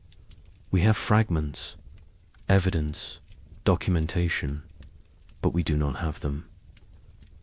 Do not have their voices, their perspectives, their truth in its fullness. That loss is permanent, irretrievable, another cost of the forgetting, another price of erasure. But on cold nights, in old cabins scattered across the Midwest, some say you can still hear something. The wind howling the way it did then, relentless, hungry, patient, the creaking of wood under extreme cold, the silence that came after the last piece of furniture was burned, the sounds of a world frozen beyond endurance. Perhaps it is just wind, just old buildings settling, just imagination. Or perhaps the land remembers, perhaps the earth holds memory, perhaps those who suffered left something of themselves in the soil, in the trees, in the stones, a presence, a witness, a reminder. Winter always remembers, even when we choose to forget. The sky changes first. It loses its depth. The blue becomes pale and thin. The sun rises later each morning. It sets earlier each evening. The warmth drains away slowly. Day by day, the world transforms. The tribe notices. They always notice. Their survival depends on reading these signs. An old woman stands at the cave entrance. She watches the horizon. Her skin remembers 50 winters. Her bones ache with the coming cold. She knows what approaches. The birds leave first. Great flocks rise from the marshlands. They circle once, twice, then disappear southward. Their cores fade into silence. The sky empties. Only the crows remain. They perch in dead trees. They watch with black eyes. They know about winter. They know about death. The leaves turn brown. They fall in waves. The forest floor becomes a carpet of decay. The trees stand bare. Their branches reach upwards like skeletal hands. The wind moves through them differently now. It whistles. It moans. It carries the scent of ice from distant mountains. The animals change their behavior. The deer grow thick coats. They move lower into the valleys. The bears eat constantly. They gorge themselves on final berries and roots. They search for caves. They test the depths of hollow trees. Soon they will sleep. Soon they will vanish until spring. The tribe's children play near the cave. They notice the changes too. A young girl finds frost on a stone. She touches it with her finger. The ice melts instantly. She looks up at her mother. Her eyes ask a question. Her mother nods slowly. Yes, it is coming. The hunters return from their scouting. They gather around the central fire. Their news is grim. The herds are moving. The massive beasts that sustained the tribe are leaving. They migrate to warmer lands. The hunters saw their tracks leading south. Hundreds of prints in the soft earth. All heading away, the chief stands. He is a broad man with greying hair. Scars cross his chest and arms. Each one tells a story of survival. He speaks slowly. His voice carries weight. The tribe must prepare. They must gather. They must hunt. Winter shows no mercy to the unprepared. The women begin their work immediately. They repair the leather hides that cover the cave entrance. They check every seam. They patch every hole. Cold air finds the smallest gaps. It sneaks in like a predator. It steals warmth. It steals life. The children are sent to gather firewood. They work in groups. They drag dead branches back to the cave. They pile them high against the rock walls. Never enough. There is never enough wood. The fires must burn for months. The fires are life itself. An elder man sits working stone. He shapes a new blade. His hands move with practiced skill. The flint chips away in precise flakes. This blade will skin animals. It will cut meat. It will help the tribe survive. Tools matter. In winter, everything matters. The temperature drops. Further, morning brings white breath. Puddles freeze overnight. They crack under footsteps. The ground hardens. Digging becomes difficult. The tribe works faster. Urgency replaces the lazy pace of summer. A young hunter climbs the high ridge. He looks north. Dark clouds gather on the horizon. They build like mountains. They promise snow. He returns quickly. He reports what he saw. The tribe has perhaps 10 days, maybe less. The chief calls a meeting. Every adult attends. They discuss strategy. Who will hunt? Who will gather? Who will fortify the shelter? Who will watch the children? Roles are assigned. Arguments are brief. Survival requires cooperation. Personal disputes wait for spring. The women process the last of the autumn harvest. They pound roots into paste. They dry strips of meat over smoky fires. They collect every edible plant within walking distance. Nothing is wasted.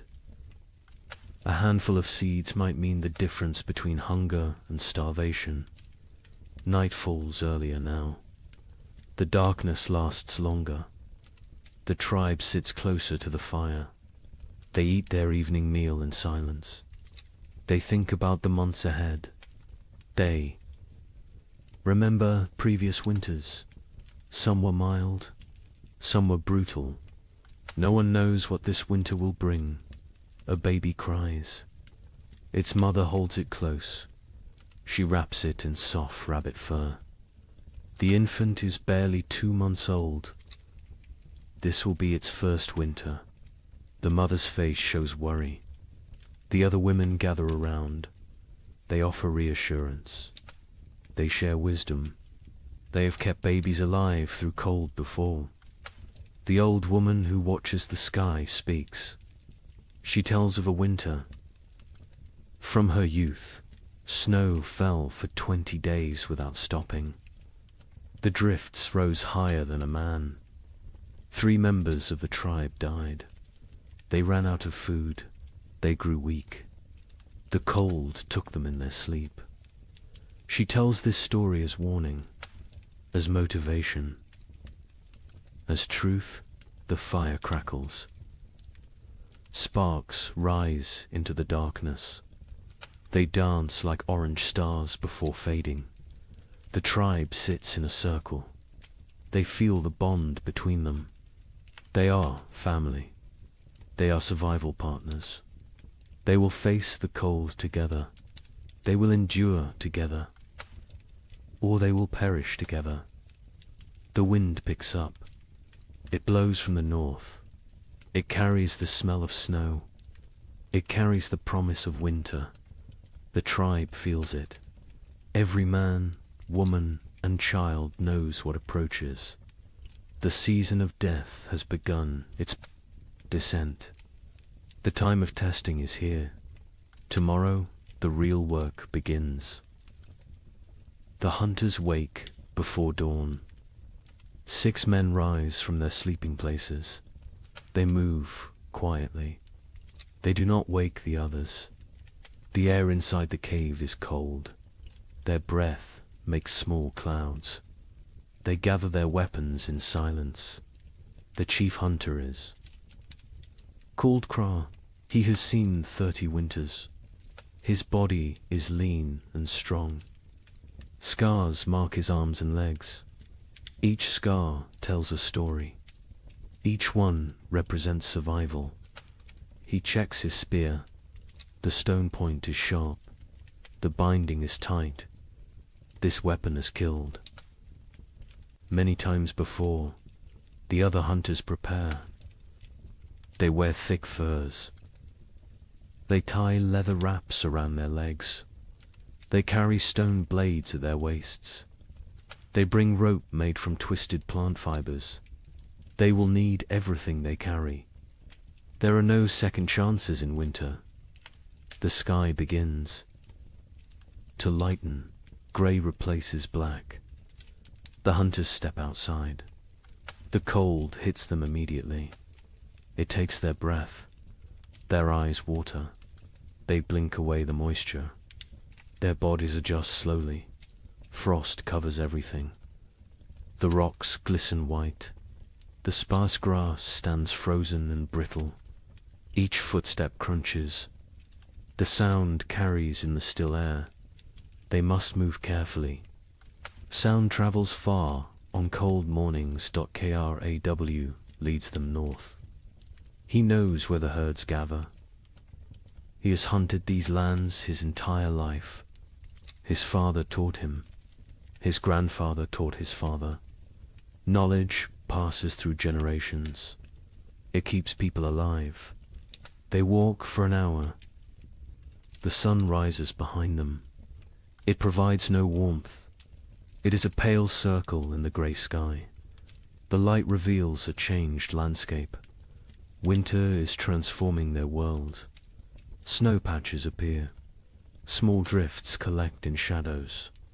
The ground is harder now. Frozen. Solid in places. Walking becomes more difficult.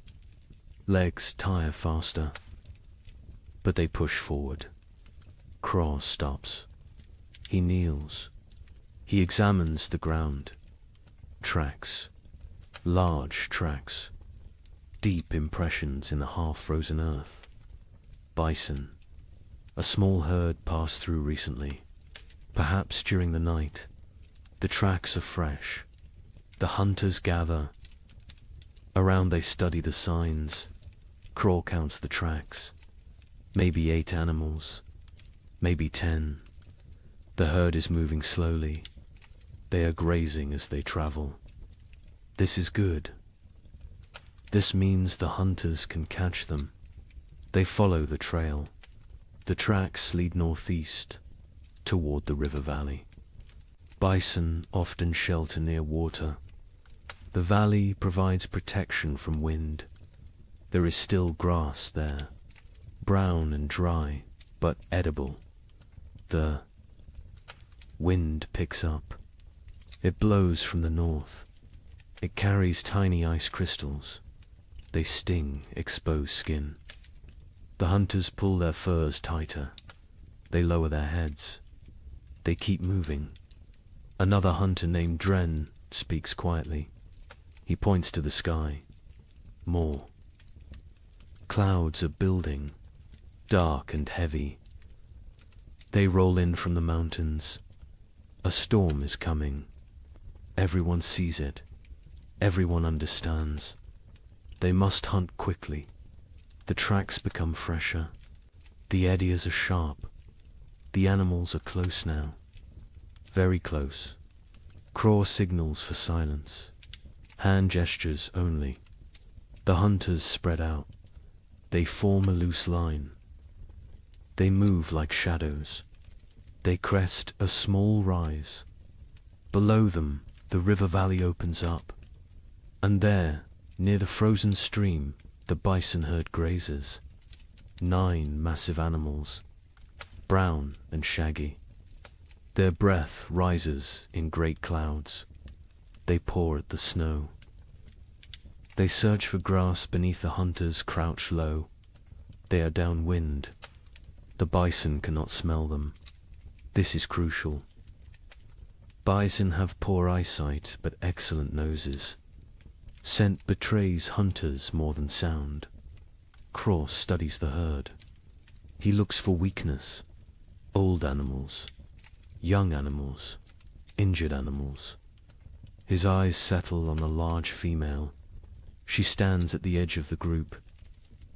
She limps slightly. Her left rear leg favors her weight. She is the target. He signals to the others. They understand immediately. Years of hunting together create silent language. They know their roles. They know the plan. 3 hunters will circle left. 3 will stay right. They will drive the herd. They will separate the weak one. The maneuver begins. The hunters move like wolves, patient, calculated. They use every rock for cover, every depression in the ground. They become part of the landscape. The left group reaches position. They wait. Timing matters. Rush too soon and the herd scatters. Wait too long, an opportunity vanishes. Craw watches. He feels the moment. He rises. His shout breaks the silence.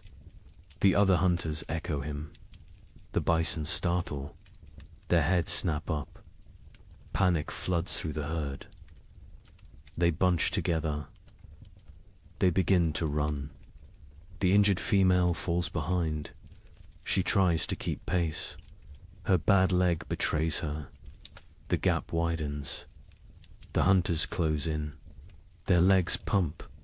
Their lungs burn. The cold air sears their throats. Craw is fastest. He closes the distance. The female sees him. She turns. She tries to change direction. Too slow. Crow throws his spear. Years of practice guide the weapon. The stone point strikes true. It sinks deep into her shoulder. The bison bellows. Pain and rage combine. She spins. Blood sprays across the snow. bright red against pure white. She charges at Craw, massive and furious. Death approaching on 4 legs. Craw dodges, barely. The bison's horn scrapes his side. His fur tears. He rolls away. Another hunter throws his spear, then another. Both strike the animal's flank. She staggers. Dren moves in close, very close, dangerous close. He thrusts his spear upward, into the chest, between the ribs, toward the heart. The bison's front legs buckle. She goes down. The hunters surround her. They wait. She kicks twice. Her breath comes in gasps. Her eyes roll, then stillness. The fight ends. The hunt succeeds. The hunters stand panting. Their bodies steam in the cold. Sweat freezes on their skin. They look at each other. Grins break across their faces. They survived. They won. They have meat. But celebration is brief. Craw points at the sky. The storm clouds are closer, much closer. The wind grows stronger. Snow begins to fall. Light flakes at first, then heavier. They must work fast. Butchering takes time. This animal weighs more than 10 men combined. They cannot carry everything. They must choose. They must prioritize. Stone blades come out. Sharp edges gleam. The hunters begin cutting. They work with practiced efficiency. The hide comes off in sections. The best meat is removed. Organs are carefully extracted. The liver, the heart, the kidneys. These provide vital nutrition. Blood stains the snow. It pulls and freezes. The hunter's hands go numb. They ignore the pain. They keep cutting, keep working. Their survival depends on speed. They bundle the meat in the animal's own hide. They create packs they can carry. Each hunter takes a load. Heavy loads, impossibly heavy. But fear provides strength. The storm provides motivation. The journey back begins. The snow falls harder. Visibility drops. The wind howls. It pushes against them. Every step requires effort. The meat weighs them down. Their legs shake. Kraw leads by memory. He knows these lands, but the snow obscures landmarks. Everything looks the same, white and grey and endless. He trusts his instincts. He walks steadily south. One hunter falls. The weight and exhaustion combine. The others help him up. They redistribute his load. No one is left behind.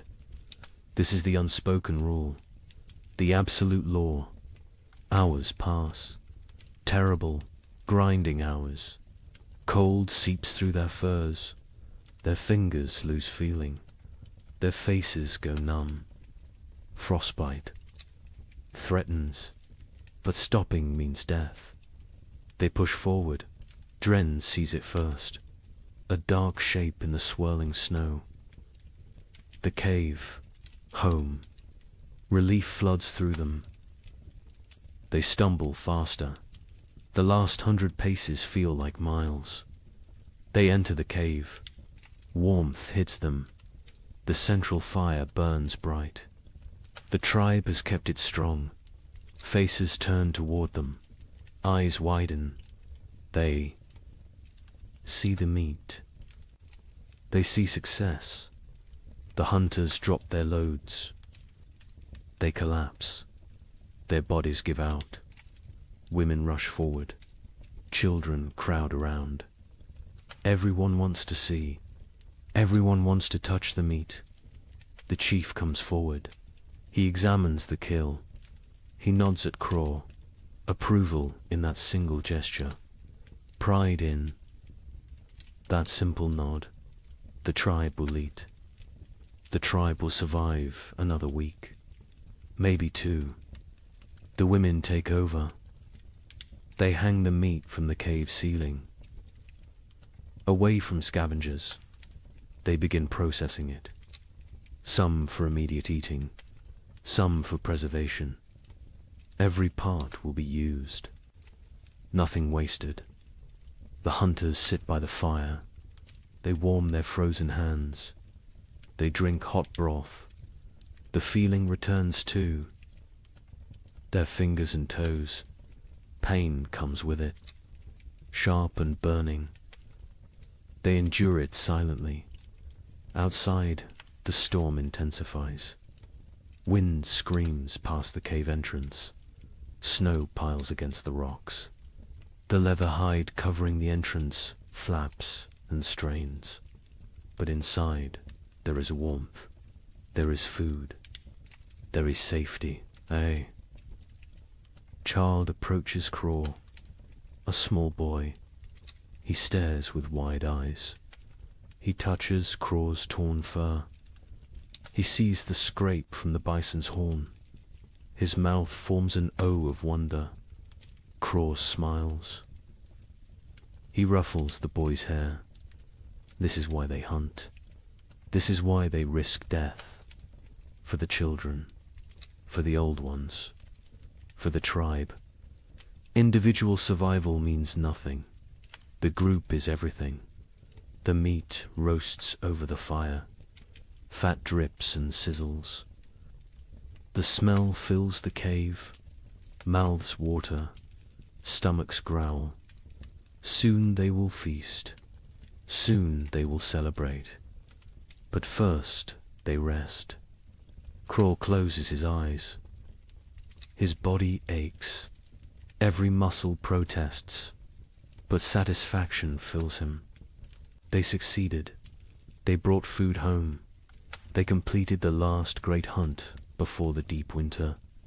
The storm rages outside. Let it rage. Let the snow fall. Let the cold descend. The tribe is ready. They have meat.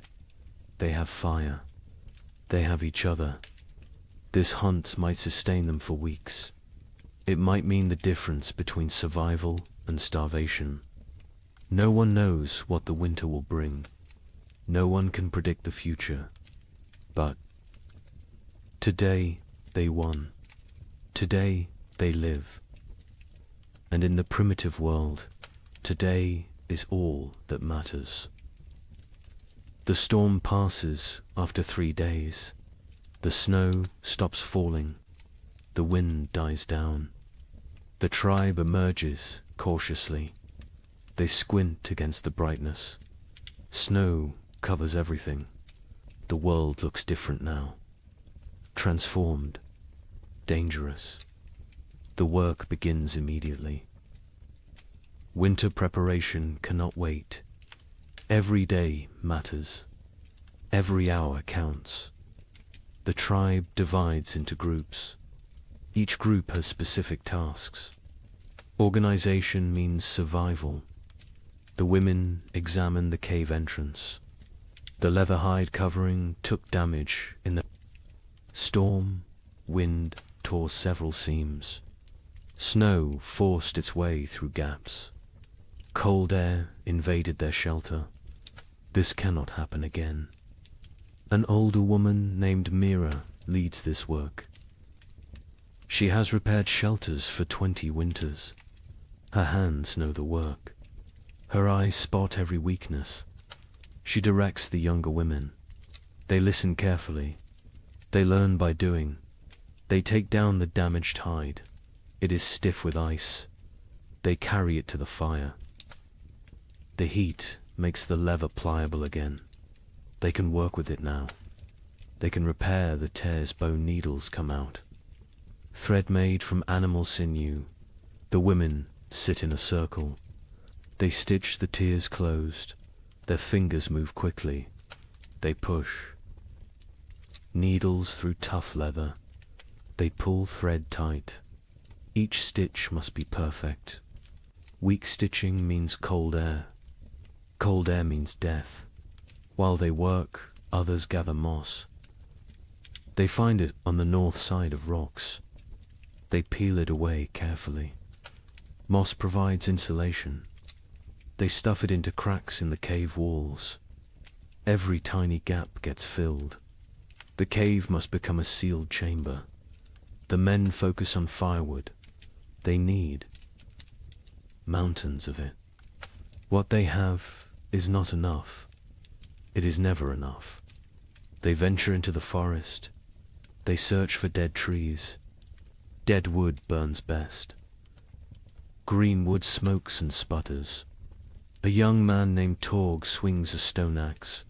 He strikes a dead trunk repeatedly. The impacts echo through the forest.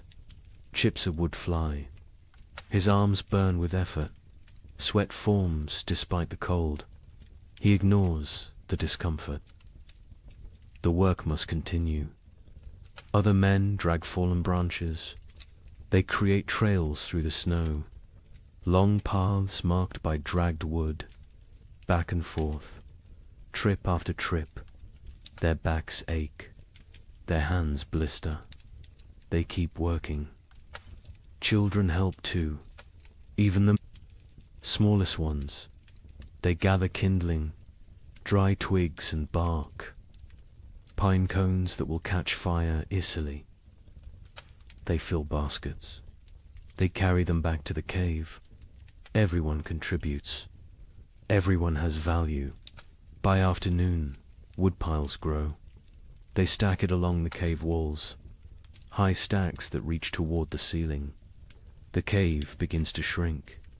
Storage takes space, but space is less important than fuel. Inside the cave, women organize food storage. The meat from the hunt hangs from the ceiling. They wrap it in bark. This protects it from insects, from moisture, from mold. Preserved meat can last months if stored correctly. Dried roots go into leather pouches. They stack these near the back wall, the coldest part of the cave. Natural refrigeration. The cold preserves. It prevents rot. Nuts and seeds fill clay pots. These pots are precious. Making them takes skill and time. They seal with wooden lids. They keep contents dry. They protect from rodents. A woman counts the supplies. She uses stones to track quantities. 1 stone for each pouch of roots. 1 for each bundle of dried fish. The counting is important. They need to know what they have. They need to ration carefully. The chief watches this inventory. His face shows concern. They have food, but is it enough? 6 months of winter stretch ahead, maybe 7. No one knows how harsh this winter will be. He makes a decision. Starting tomorrow, 1 meal per day, not 2. Rationing begins now, while they still have surplus. Better to be cautious early. Starvation at winter's end kills many tribes. The sleeping areas need attention. The tribe sleeps in a specific arrangement. This is not random. This is survival strategy. The weakest sleep closest to the fire. Infants and small children. The very old. Those who are sick. Adults sleep in the middle ring. They provide a barrier. Their bodies block drafts. They generate warmth. They protect the vulnerable. The strongest hunters sleep near the entrance. They endure the coldest positions. They wake first if danger approaches. They are the first defense. This hierarchy never changes. Women spread fresh pine boughs on the ground. These create mattresses. They provide insulation from the cold stone floor. They replace old bows that have compressed and lost their cushioning. Furs are distributed. Each family gets a share. Thick bear hides for the children, wolf pelts for the adults, rabbit skins sewn together for extra layers. Everyone must stay warm through the night. The fire pit requires work. It sits in the center of the cave. Stones ring it.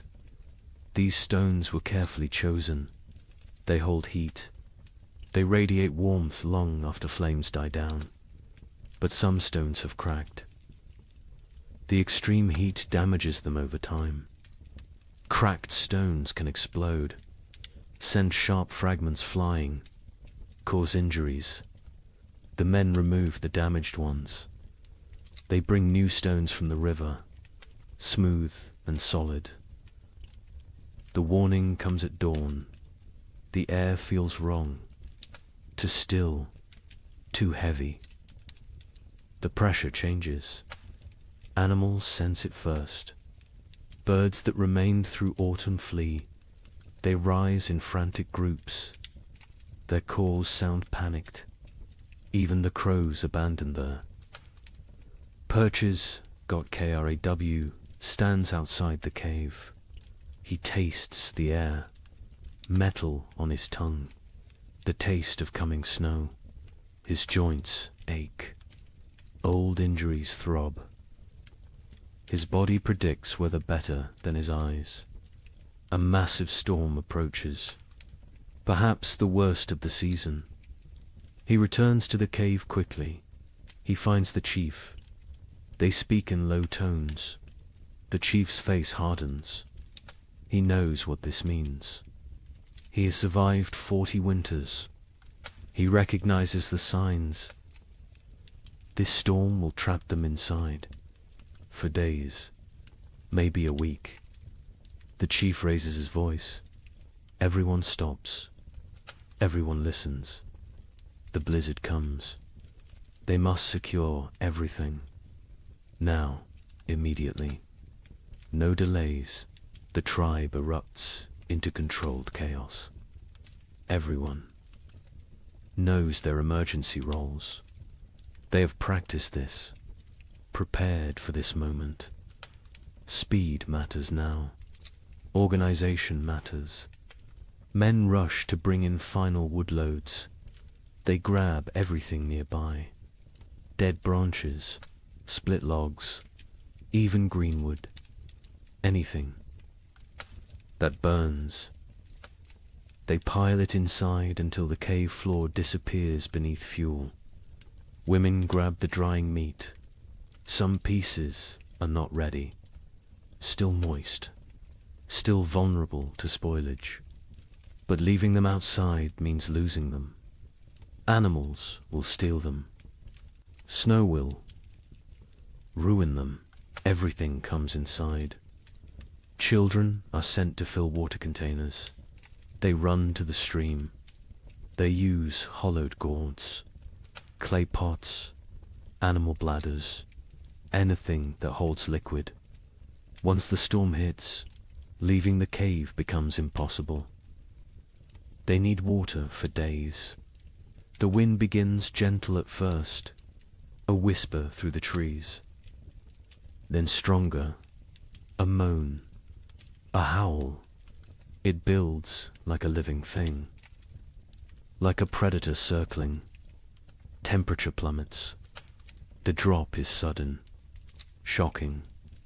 Breath becomes visible fog. Exposed skin stings. Fingers go numb within minutes. The cold announces the storm's arrival. The first snowflakes fall, large and soft. They drift lazily, almost peaceful, but more follow than more. Within minutes the air fills with white. Visibility shrinks. The forest disappears. The world becomes a swirling void. The tribe retreats inside. The hunters enter last. They pull the leather hides tight. They secure every fastening. They add the extra layer. The interior darkness deepens. Only firelight remains. The storm intensifies. Wind screams past the cave mouth. It sounds almost human. Anguished wails and shrieks. The leather hide strains against its bindings. It flaps and snaps. The noise is constant, overwhelming. Snow drives. Horizontally, it finds every tiny gap. Fine powder forces through the leather weaving. It dusts the cave floor near the entrance, creates small drifts. The tribe watches with concern. They cannot stop this invasion. The fire becomes their universe. They feed it constantly. Wood disappears at an alarming rate. The cold outside is so intense it steals heat from the cave. The flames must fight harder, burn hotter, consume more fuel. Smoke becomes a problem. The usual draw through the ceiling hole weakens. The storm disrupts normal airflow. Smoke gathers in the cave's upper reaches. Eyes water. Throats burn. They cough. But they cannot reduce the fire. Cold is more dangerous than smoke. The first, they pass us slowly. Time becomes strange. Without sun, without normal rhythms, hours blend together. The tribe sits in their designated areas. They wait. Patience is a survival skill. Children grow restless first. They are used to running, playing, exploring. Now they must sit still, stay quiet, conserve energy. This is torture for young bodies. They squirm and fidget. A little girl begins to cry. She wants to go outside. She does not understand. Her mother holds her, rocks her, sings softly, old songs, wordless melodies. The girl eventually quiets. She falls into fitful sleep.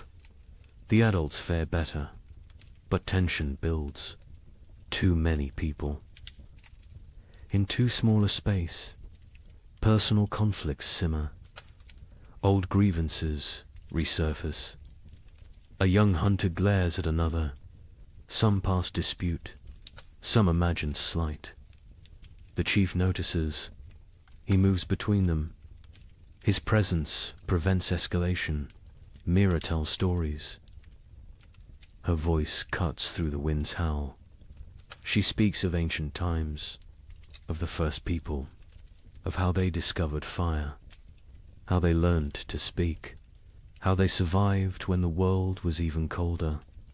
The children gather around her, even the restless. Once her words captivate them, transport them. For a while, they forget the storm, forget the confinement. They live in her stories. Night comes. They know this only because their bodies tell them. Fatigue sets in. Eyelids grow heavy. The fire must be maintained through darkness. The hunters establish a watch rotation. 2 men awake at all times. 1 feeds the fire. 1 watches the entrance. Sleep comes hard. The wind is too loud.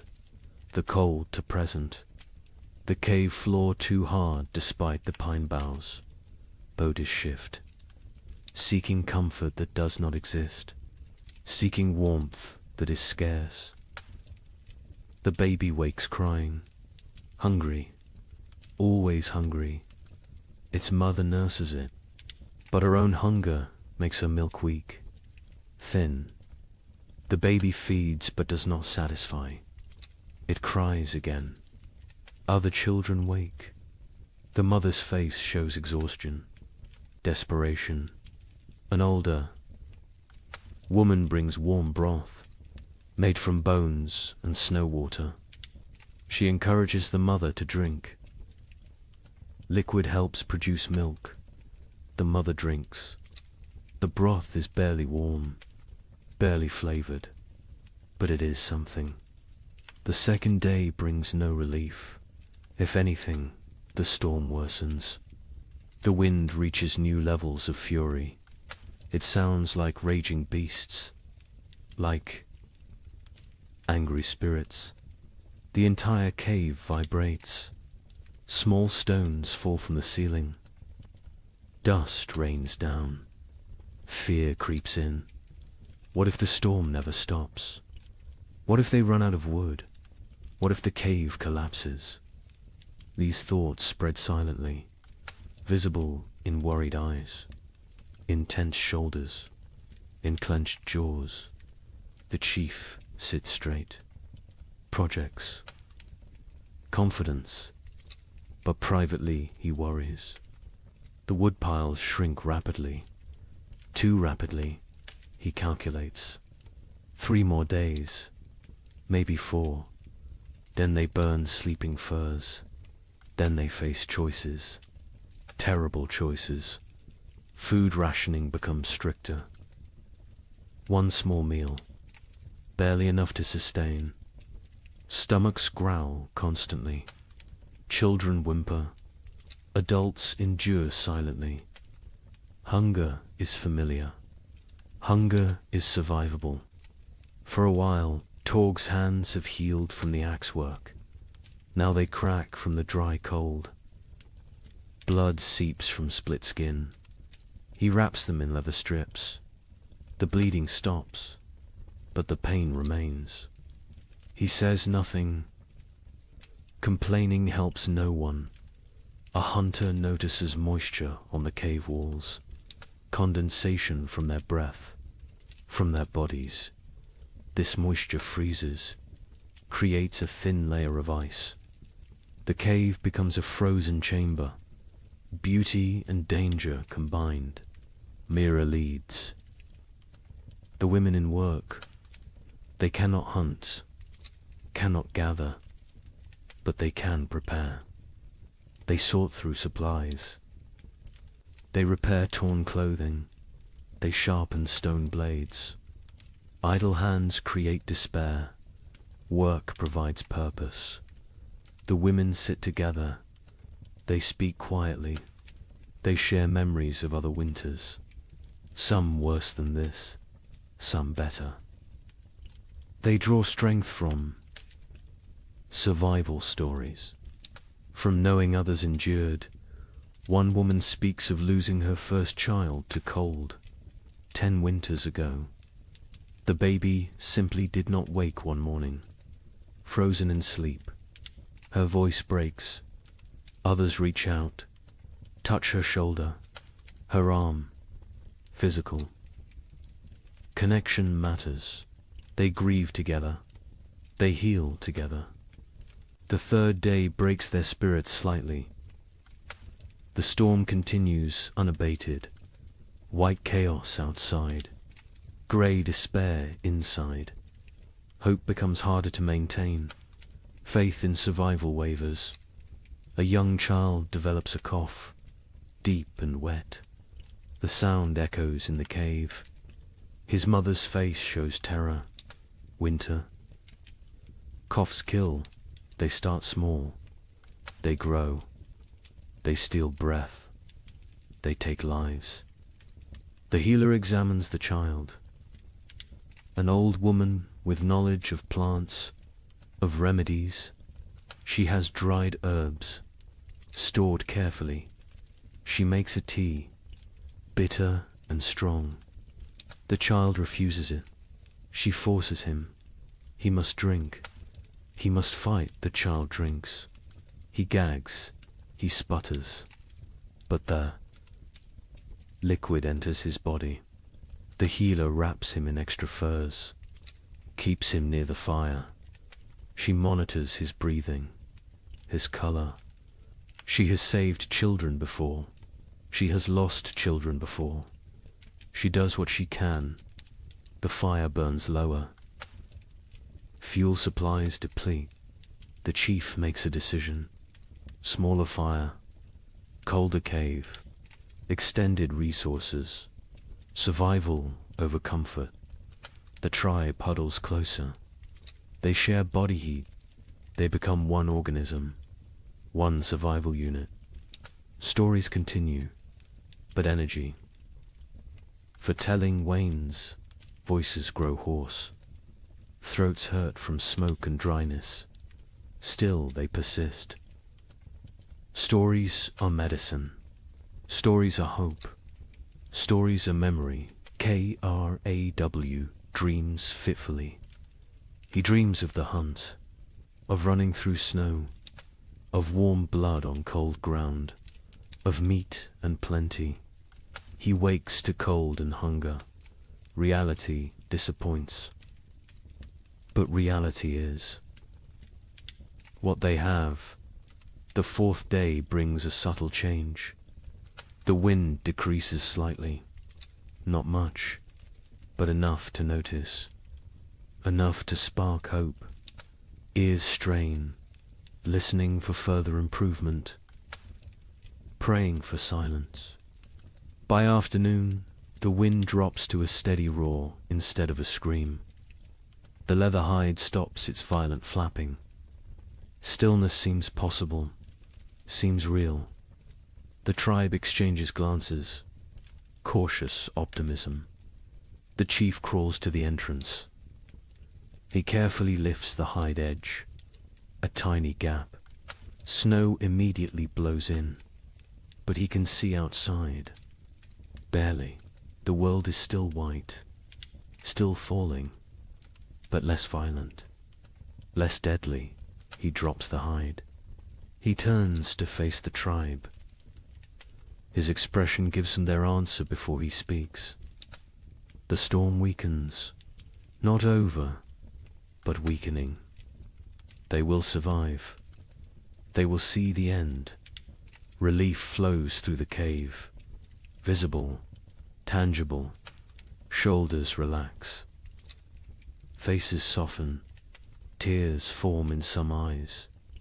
The trial continues, but the worst has passed. That evening, the coughing child breathes easier. The healer's tea worked, or luck worked, or sheer will worked. The reason does not matter. The child will live. This small victory lifts everyone. The tribe eats their meager ration with less complaint. The end approaches. They can endure. They can last. The wood will suffice. The food will suffice. They are strong enough. The fifth morning brings silence. Actual silence. The wind has stopped. The storm has ended. The sudden quiet feels strange, wrong. Ears ring in the absence of noise. Kraw approaches the entrance again. This time he fully opens the hide. Daylight floods in, blinding and beautiful. The tribe shields their eyes, adjusts slowly. The world outside has transformed. Snow everywhere. Drifts higher than a man. The landscape is unrecognizable. Every familiar feature buried, erased. They look upon an alien world, white and pristine and deadly. But the sky shows blue, clear blue. The storm has truly passed.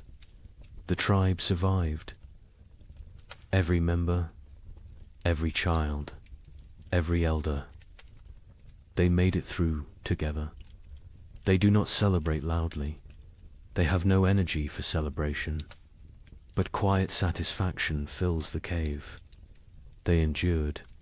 They protected each other. They remained human in inhuman. Conditions: the first blizzard has ended. Many more will come, but this one is done, and they are alive. Cold, hungry, exhausted, but alive. That is enough. That is everything. The days after the blizzard bring cruel clarity. The tribe emerges to assess their world. Snow covers everything in impossible depths. Walking is exhausting. Each step sinks to the knee, sometimes to the waist. Movement becomes a brutal task. The hunters try to venture out.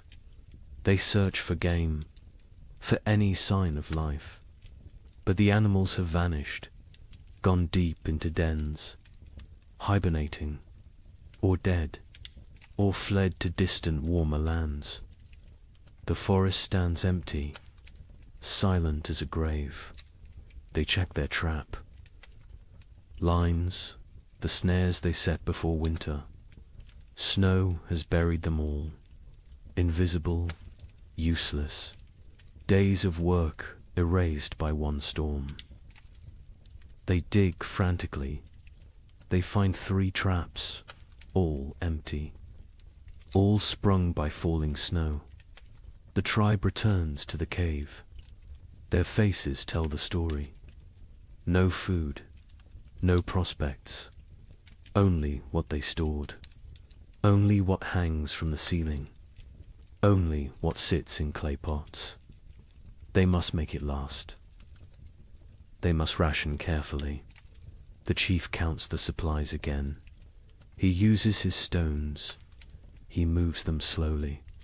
His count confirms his fears. Not enough. Even with strict rationing, even with 1 meal per day, they will run out before spring arrives. Weeks before, he does not share this calculation. Not yet. Fear helps no one. Panic kills faster than hunger. He will wait. He will hope. Perhaps another opportunity will come. Perhaps luck will shift. The moon rises full and bright. It illuminates the frozen landscape. Everything glows silver, beautiful and deadly. This moon marks the deepest part of winter, the coldest nights, the longest darkness. The tribe calls it the moon of hunger.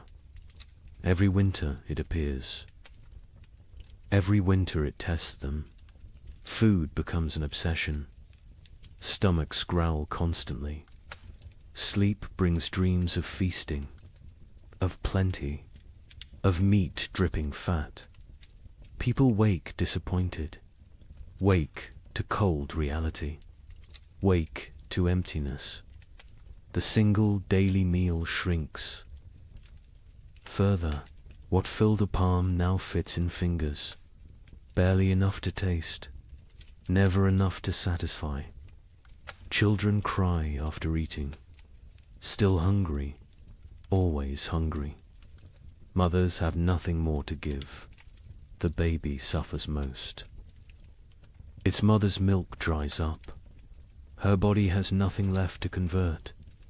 She tries to nurse. The infant sucks desperately, gets nothing. Its cries become weaker, more pitiful, more heartbreaking. The women try to help. They chew dried meat until soft. They feed this paste to the baby, tiny amounts. The baby takes it, swallows. But infant bodies need milk, need fat, need nutrients this paste cannot provide. Mira grows weaker. Her old body has few reserves. Age makes winter harder. She sleeps more, moves less. Her skin seems to hang on her bones. Her eyes sink into her skull. She knows what is happening. She accepts it. This is the way of things, but she still tells stories. Her voice is thin now, barely audible. The children lean close to hear. She speaks of abundance, of spring, of flowers and green grass, of warm sun on skin. She gives them hope. She gives them something beyond hunger. A hunter named Breck volunteers to venture far, to search for game in distant valleys. Perhaps the herd's sheltered somewhere. Perhaps hunting is possible. The chief considers this. The risk is enormous, but starvation is certain. He agrees. Breck leaves at dawn. He carries a spear, a stone blade, nothing else. Weight would slow him. He must move fast, cover distance, return quickly, or not return at all. The tribe watches him go, a small figure against vast white. He grows smaller, smaller, then disappears over a ridge. They pray to spirits, to ancestors, to anything that might listen. Bring him back with food. Days pass. Breck does not return. Hope fades. The tribe assumes the worst. The cold took him, or hunger, or predators, or simple bad luck. They mourn silently. They cannot waste energy on elaborate grief. The fire burns lower, with supplies critical now. They cannot gather more easily. The snow is too deep, the cold too intense. They burn less. The cave grows colder. Ice forms on interior walls. Breath becomes visible even inside. People huddle together constantly. Sharing warmth is survival. Personal space disappears. Bodies press against bodies, creating human walls against cold, creating collective heat. It helps. Barely, but barely is enough. Torgs. Mother develops a fever. Her body shakes. Her teeth chatter. She cannot get warm despite the furs, despite the proximity to fire. The fever burns from within, consumes her remaining strength, consumes her remaining fat. The healer examines her. She recognizes the signs. Starvation, fever, the body eating itself, trying to generate heat, trying to survive. But without food, the body destroys itself. Muscles become fuel, organs become fuel. Death approaches. The healer makes another tea. Her herbs are nearly gone. Only a few precious leaves remain. She must choose. Who gets treatment? Who goes without? These choices haunt her, but she must make them. She gives the tea to Torg's mother. A chance. A small chance. The woman drinks. The liquid burns her throat. She coughs violently, but she keeps it down. She wraps herself tighter. She closes her eyes. She fights. Her body fights. Time will tell if fighting is enough. The children stop playing. They lack energy for play. They sit quietly, stare at nothing. Childhood vitality drains away. They become small, old people, serious, silent, waiting. One boy asks his father when they will eat more. The father has no answer. He pulls his son. Close, he says, spring will come. Spring always comes. The boy asks when. The father says soon. He lies.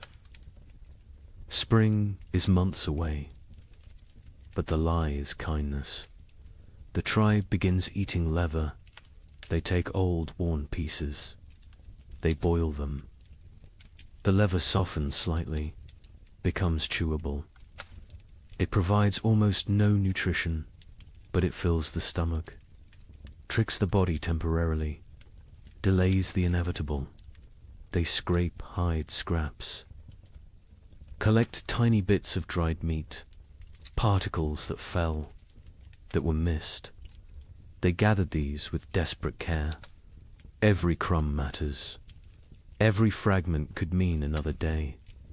The chief notices people eyeing the stored seed.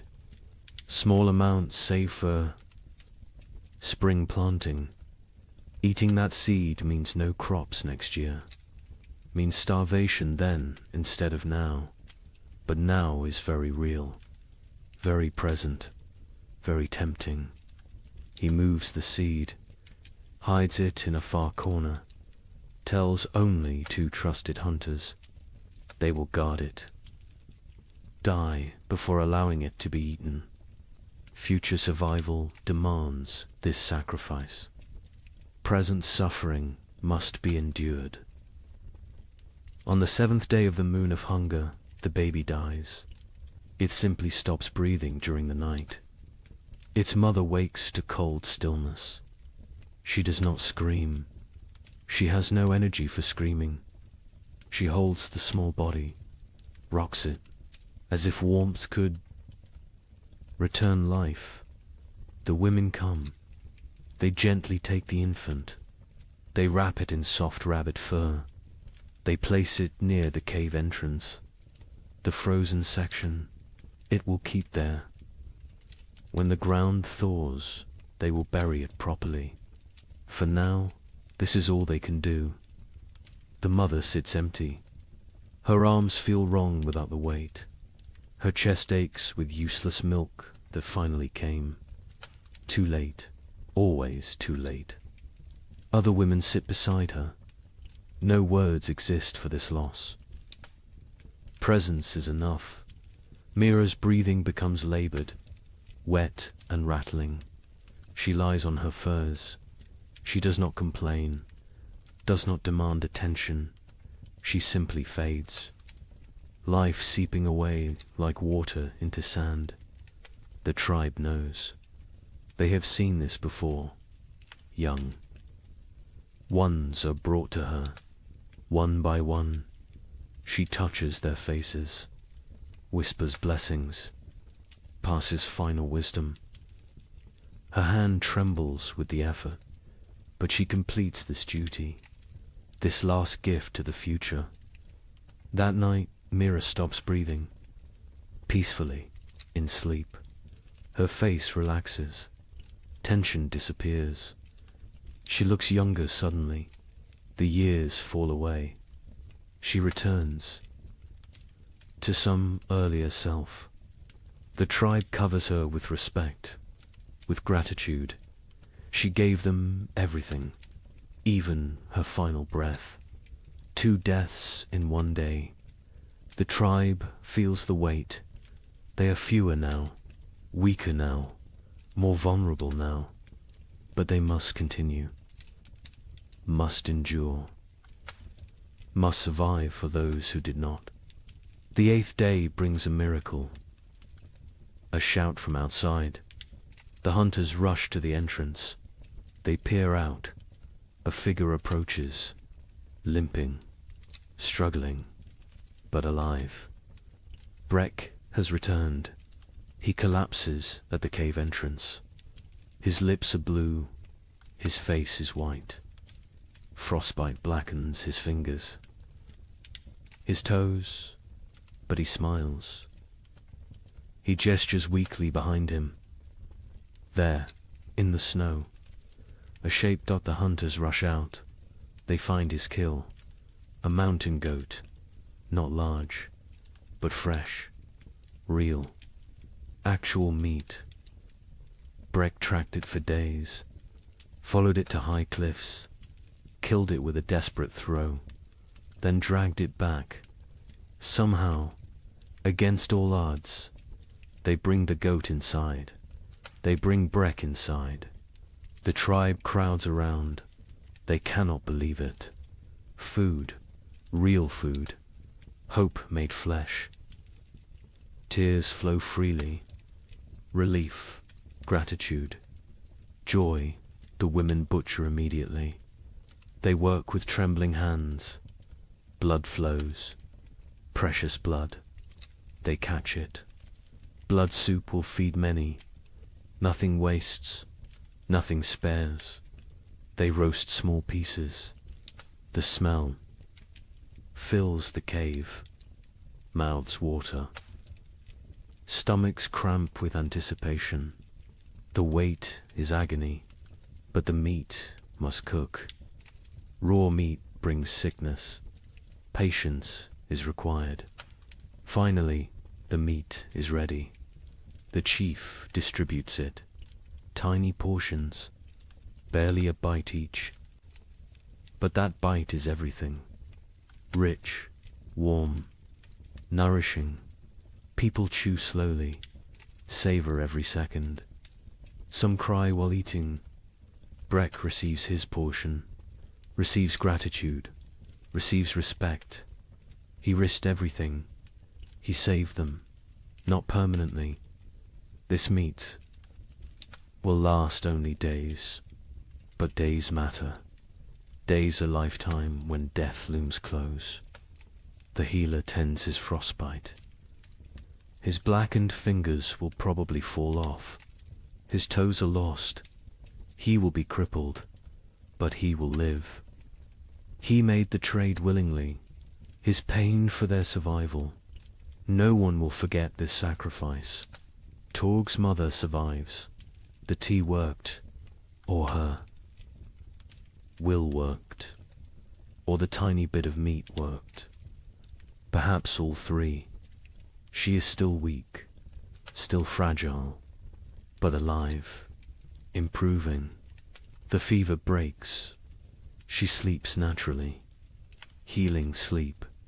The tribe settles that night with fuller bellies. Not full, but fuller. The difference is profound. Mood lifts. Energy returns slightly. Conversation resumes. Small jokes are made. Laughter sounds strange, foreign, but welcome. The moon of hunger continues. It will continue for weeks more. They are not saved, but they are not finished. They endure. They adapt. They survive. More storms will come. More hunger will come. More death might come. But tonight, they have meat. They have hope. They have each other. The fire burns a bit brighter. Wood is still rationed. But they allow a slightly larger flame. Warmth spreads. Bodies relax marginally. Sleep will come easier tonight. Outside, the moon hangs cold and distant, indifferent to human suffering, indifferent to human triumph.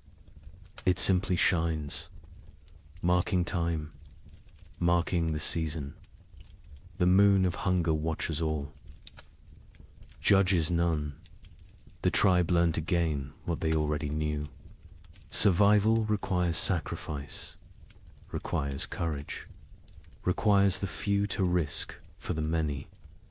Breck proved this. Mira proved this. The baby's mother proved this. They carried these lessons. They teach these lessons. They live these lessons.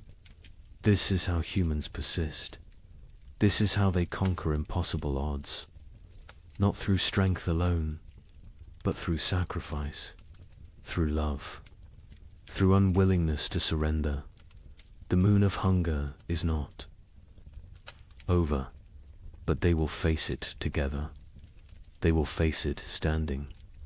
They will face it human. And that makes all the difference. They step onto the plain. The wind hits immediately. Ferocious, brutal. It steals breath. It pushes them backward. They lean into it. They fight for every step. Progress becomes measured in body lengths, not miles. The cold is different here. Worse. It penetrates every layer, finds every gap in clothing, numbs exposed skin within seconds. Their eyes water.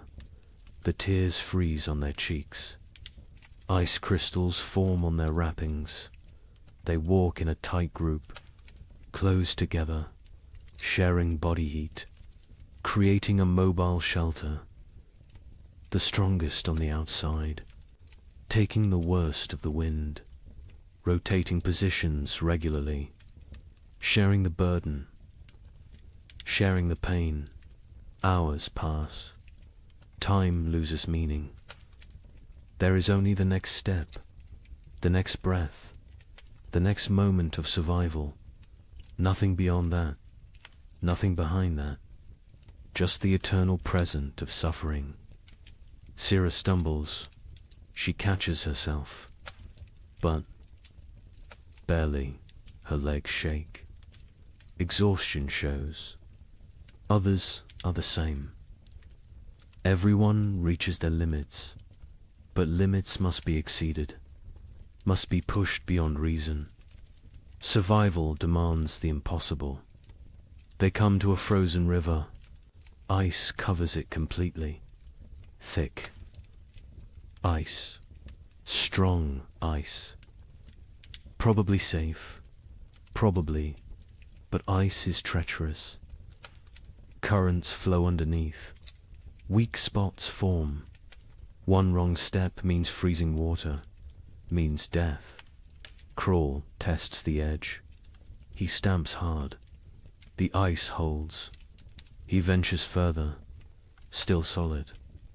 He waves the others forward. They cross one at a time, spreading out, distributing weight. Every step careful, every movement calculated.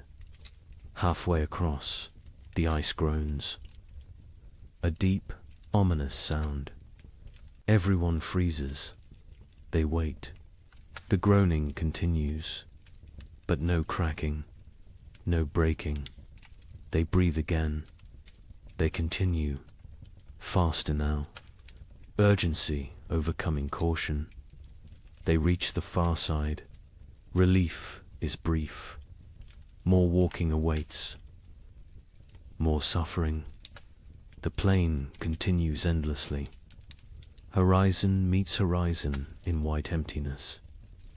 No landmarks, no reference points. Only Craw's memory guides them. Only faith in his knowledge. Afternoon brings no warmth. The sun is visible but distant, cold. Its light provides no comfort, no heat, just illumination of their misery. Of the vast emptiness surrounding them, Ren falls. He does not get up immediately. Others stop. They help him, pull him upright. His face is white, his lips blue. Hypothermia begins. They force him to walk. Movement generates heat. Stopping means dying. He walks, stumbling, barely conscious. But walking, they find a small depression, a slight dip in the endless plain. It blocks some wind, not much, but some, enough. They stop briefly. They need rest, need water, need to check their bodies. They huddle together. They share warmth. They drink from water skins. The water is partially frozen. They break ice with their teeth. The cold liquid burns going down. But hydration matters. Dehydration kills in cold.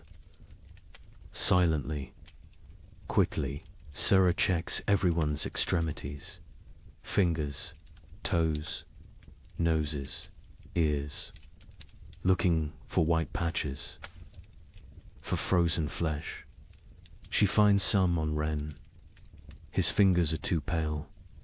She rubs them vigorously, trying to restore circulation, trying to save his digits.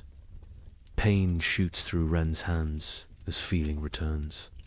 He gasps, bites down. The pain is good. Pain means life, means the tissue still functions. He flexes his fingers. They move, stiff but mobile. He survives this test. They rest for half an hour, no longer. Their bodies cool quickly without movement. Already the cold seeps deeper. They must continue. Must reach the valley before nightfall. Darkness on the plain means death. Certain death. The afternoon trek is harder. Fatigue accumulates. Muscles refuse commands. Minds grow foggy. This is dangerous.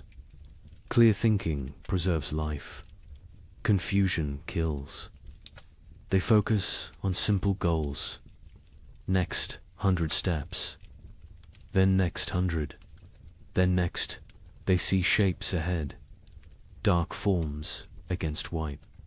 Rocks. Trees. Hope. Surges, but distance deceives. The shapes are far, so far. What looked like minutes away takes hours to reach. The plain plays tricks, tests sanity. Finally, they arrive. Not trees, just large boulders, but boulders provide shelter. Wind breaks around them, creates calm pockets. They can rest here. They can survive the night here. Relief is overwhelming. They collapse against the rocks. Their bodies give out. They have nothing left. They walked for 14 hours, maybe 15, through impossible conditions. They should be proud, but they are too tired for pride, too exhausted for emotion. They must make fire, must create warmth, but they have no wood. The plain offers nothing, just snow and rock and ice. Craw searches desperately. He finds dried grass, small amounts poking through snow. He gathers every strand, every piece. They pile the grass. They work their firestones, striking, sparking, again and again. Their frozen fingers fumble, drop the stones, retrieve them, try again. Finally, a spark catches. Tiny flame, fragile, growing dot, they feed it carefully. Grass burns fast, too fast. The flame provides momentary warmth, psychological comfort more than physical heat, but it helps. It reminds them they are human. They can create. They can fight nature. The fire dies within minutes. No fuel remains. Darkness settles completely. Cold intensifies. Night on the plain is brutal beyond measure. They huddle together, all 10 bodies pressed close, creating a human ball. Preserving core warmth, sleep comes in fragments, minutes at a time. Someone must stay awake, must watch, must ensure everyone breathes, must prevent the final sleep that never wakes. They rotate this duty, share this burden. The night lasts forever. Time becomes meaningless. There is only cold, only suffering, only the desperate clinging to life. Some pray to spirits, some think of family, some think nothing. Just exist, just breathe, just survive. Dawn arrives, grey and grudging. They survived. All 10, frozen, hurting, but alive. They check each other. Frostbite has spread. Fingers are white. Faces are damaged. But they can walk. They can continue. They eat tiny portions of dried meat. The food is frozen solid. They soften it in their mouths. It provides minimal energy, but enough. Enough for another day. Enough for more walking. The valley must be close. Croft feels it. He cannot explain how, but he knows. A few more hours, maybe half a day, they can make it. They must make it. They walk again, Bodhi's screaming protest. Every joint aches, every muscle tears. They walk anyway. They walk because stopping is death, because the tribe needs them, because they are human and humans endure.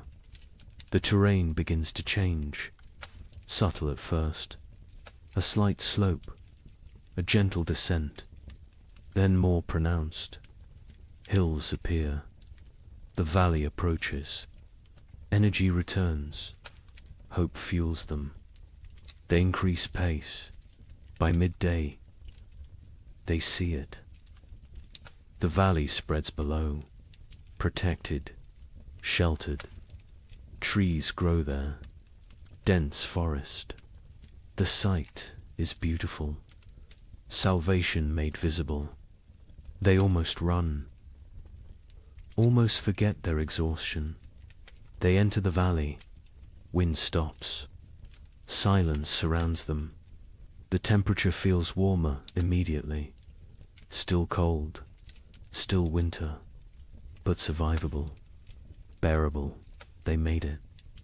Against impossible odds, against nature's fury, they made it. Now they must find food, must justify the journey, must save the tribe. The trek was only half the battle. The real test begins now. The valley delivers on its promise. The hunters find game within hours, deer sheltering in thick forest. A small herd, 5 animals, healthy and fat. They have survived winter well, protected by the valley's embrace. The hunt is successful. 2 deer fall, 2 coordinated spears. The hunters work efficiently. They butcher, they preserve, they prepare for the return journey. Success tastes sweet, sweeter than the meat itself. They saved the tribe. They accomplished the impossible. The journey back takes 4 days.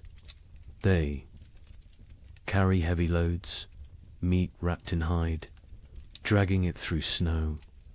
The weight slows them, but spirits are high, high enough to overcome exhaustion, high enough to push through pain.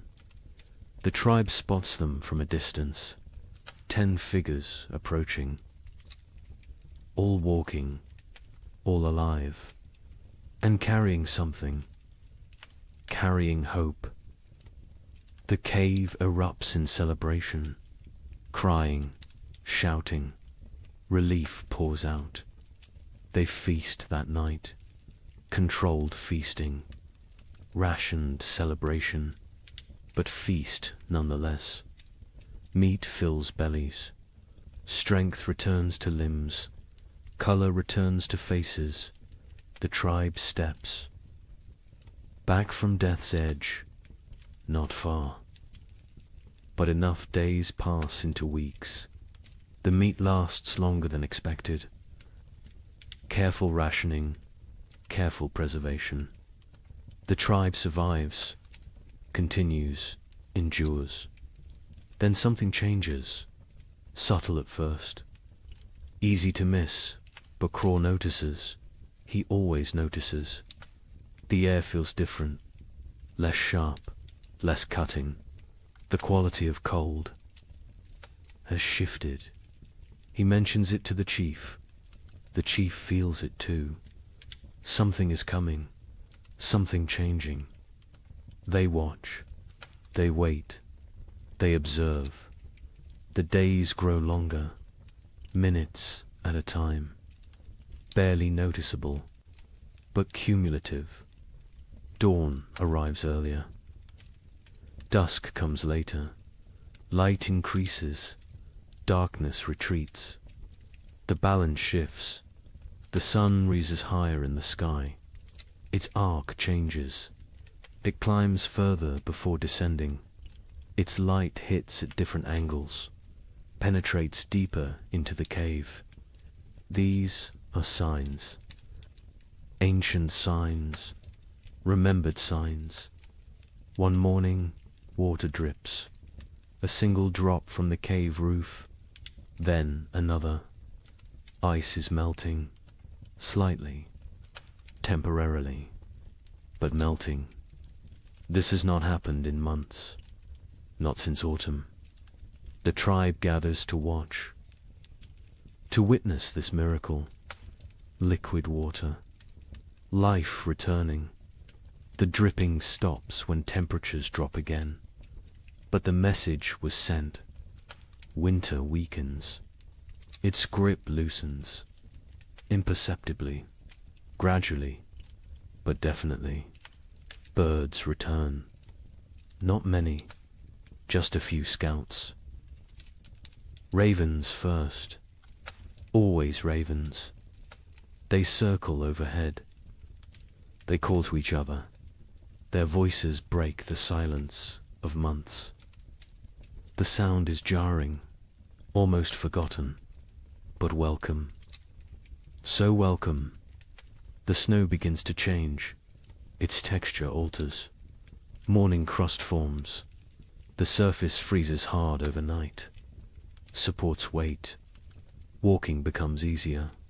No more sinking to the thighs. Progress quickens. Movement improves, but afternoons bring different snow. Soft, wet, heavy. The snow absorbs sunlight, converts it to water. Slowly, drop by drop, the snow level decreases. Patches of ground appear, brown and dead, but ground, actual earth. The hunters venture out more frequently. They find tracks, fresh tracks. Animals emerge from dens, from hibernation, from wherever they sheltered. Life stirs again, cautiously, tentatively, but undeniably. A child sees something green, a tiny shoot, pushing through melting snow. Green, the color is shocking. Alien after months of white and brown and grey. The child calls others. They gather around this small miracle, this proof of continuation, this promise. The tribe's energy shifts. Desperation eases. Not gone, but reduced. They can see the end now.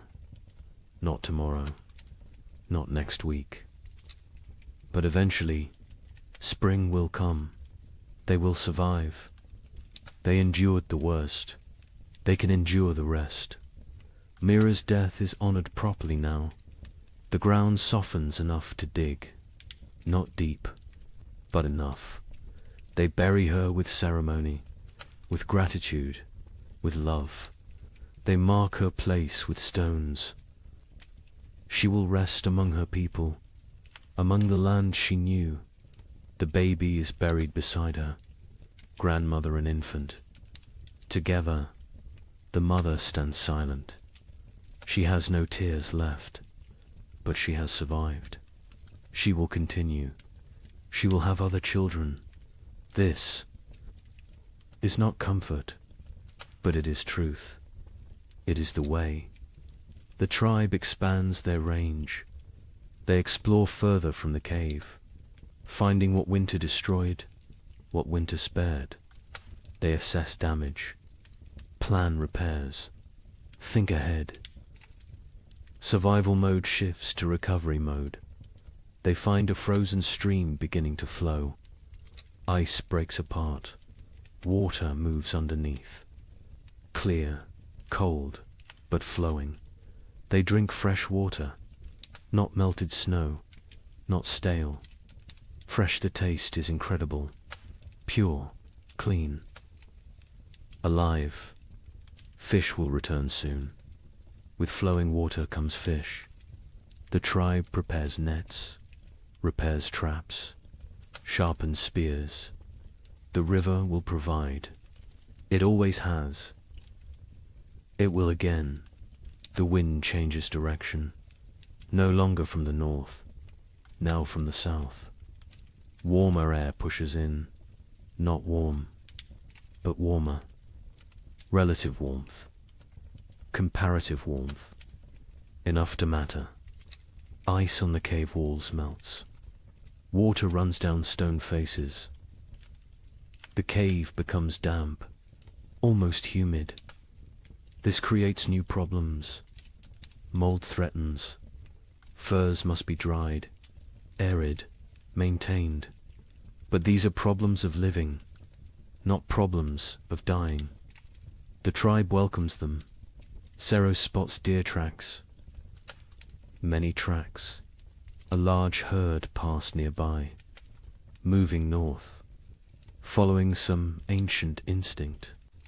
Following the thaw, the hunters follow. They track for miles. They find the herd. The hunt succeeds again. 3 deer this time. The tribe has surplus. Actual. Surplus. They smoke meat. They preserve it. But they also eat fully. They allow themselves satisfaction. Bellies fill completely. Children laugh. The sound is strange, foreign, forgotten, but it returns. Slowly it returns. Young ones play outside again, running, shouting, burning energy stored through winter. Parents watch with emotion. These children survived. Against odds, against nature. They live. They thrive. They play. Breck's frostbite healed as well as possible. He lost 3 fingers, 2 toes. He walks with a limp. His hands cannot grip spear properly. But he lives. He survived his sacrifice. The tribe honors him daily, through respect, through care. Through memory, he teaches young hunters. Passes knowledge, cannot hunt himself, but can create hunters. This is valuable. This is contribution. This is purpose. He has worth beyond physical ability. The tribe ensures he knows this. Torg's mother recovered fully. The fever broke. Strength returned. She works alongside other women. She processes new hides. She gathers early plants. She lives. Her son watches her with gratitude, with relief, with love. The nights grow shorter. Darkness retreats further. The tribe sleeps less, needs less sleep.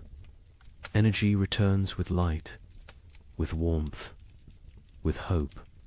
They begin projects, repairs, improvements, planning for next winter. Learning from this one, they discuss what worked, what failed, how to improve. Knowledge is survival. Experience is wisdom. They will not forget this winter, will not forget its lessons, will not forget its cost. 2 died, Mira and the baby. 2 out of many. This is success. Grim success. But success nonetheless. Other winters killed more, much more. This winter was survived. This winter was conquered. The chief ageth visibly. The stress wore him. Carved lines deeper. Grayed his hair further. But he stands straight. He led well.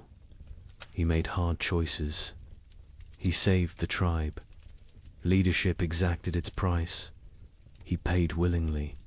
Cross joins ache more. The trek damaged him. Pushed. His aging body beyond limits. He knows his hunting days near their end. Soon he will teach only, lead only. hunt vicariously through younger men. This is natural. This is right. This is the cycle, but not yet. This spring he will hunt. This summer he will provide. He has a few good seasons left. He will use them fully, will extract every last contribution. This is his way. This has always been his way. The tribe ventures to high ground. They look north, the direction of the killing cold, the direction of death. Snow still covers distant mountains. Ice still gleams on peaks. Winter remains there, will remain for months. But here, in the valley, in their home, spring approaches, green spreads, slowly, gradually, but visibly. Grass emerges, leaves bud, flowers prepare to bloom. Color returns to the world. The monochrome existence ends. Life reasserts itself. Birds return in waves, small ones first, then larger. They sing, they call, they mate, they build nests. They choose to live here, choose to raise young here. The tribe takes this as blessing, as approval, as sin. Children collect eggs, carefully, leaving some, taking some. The birds can spare them. The birds will lay more. This is balance. This is sustainable. This is how it works. A bear emerges, thin, hungry, dangerous. It approaches the cave. The hunters drive it away. They cannot kill it. Too dangerous, too large. But they make their presence known, establish dominance, protect their territory. The bear leaves, seeks easier prey. The tribe remains vigilant. More bears will come, more predators. Spring brings life, but also competition, also danger, different danger than winter, but real. They prepare defenses, reinforce barriers, sharpen weapons. Spring is not safety. Spring is different challenge. Different tests, but they survived winter. They can handle spring.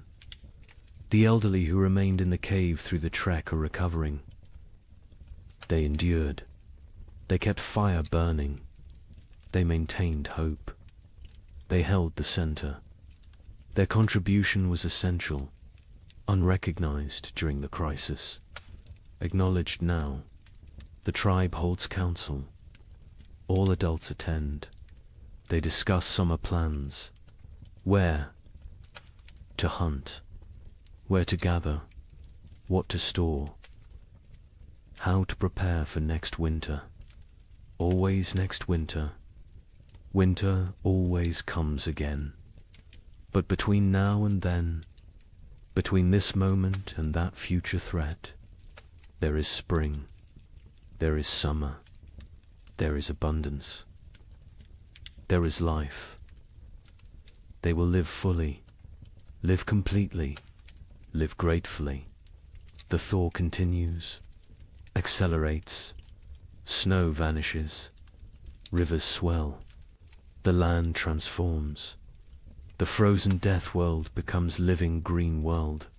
The change is profound, almost unbelievably, but real.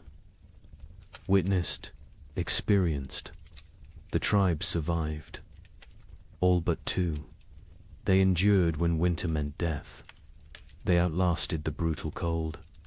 They conquered the primitive darkness.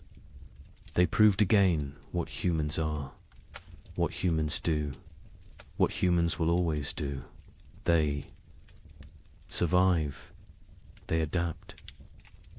They continue. Spring has begun.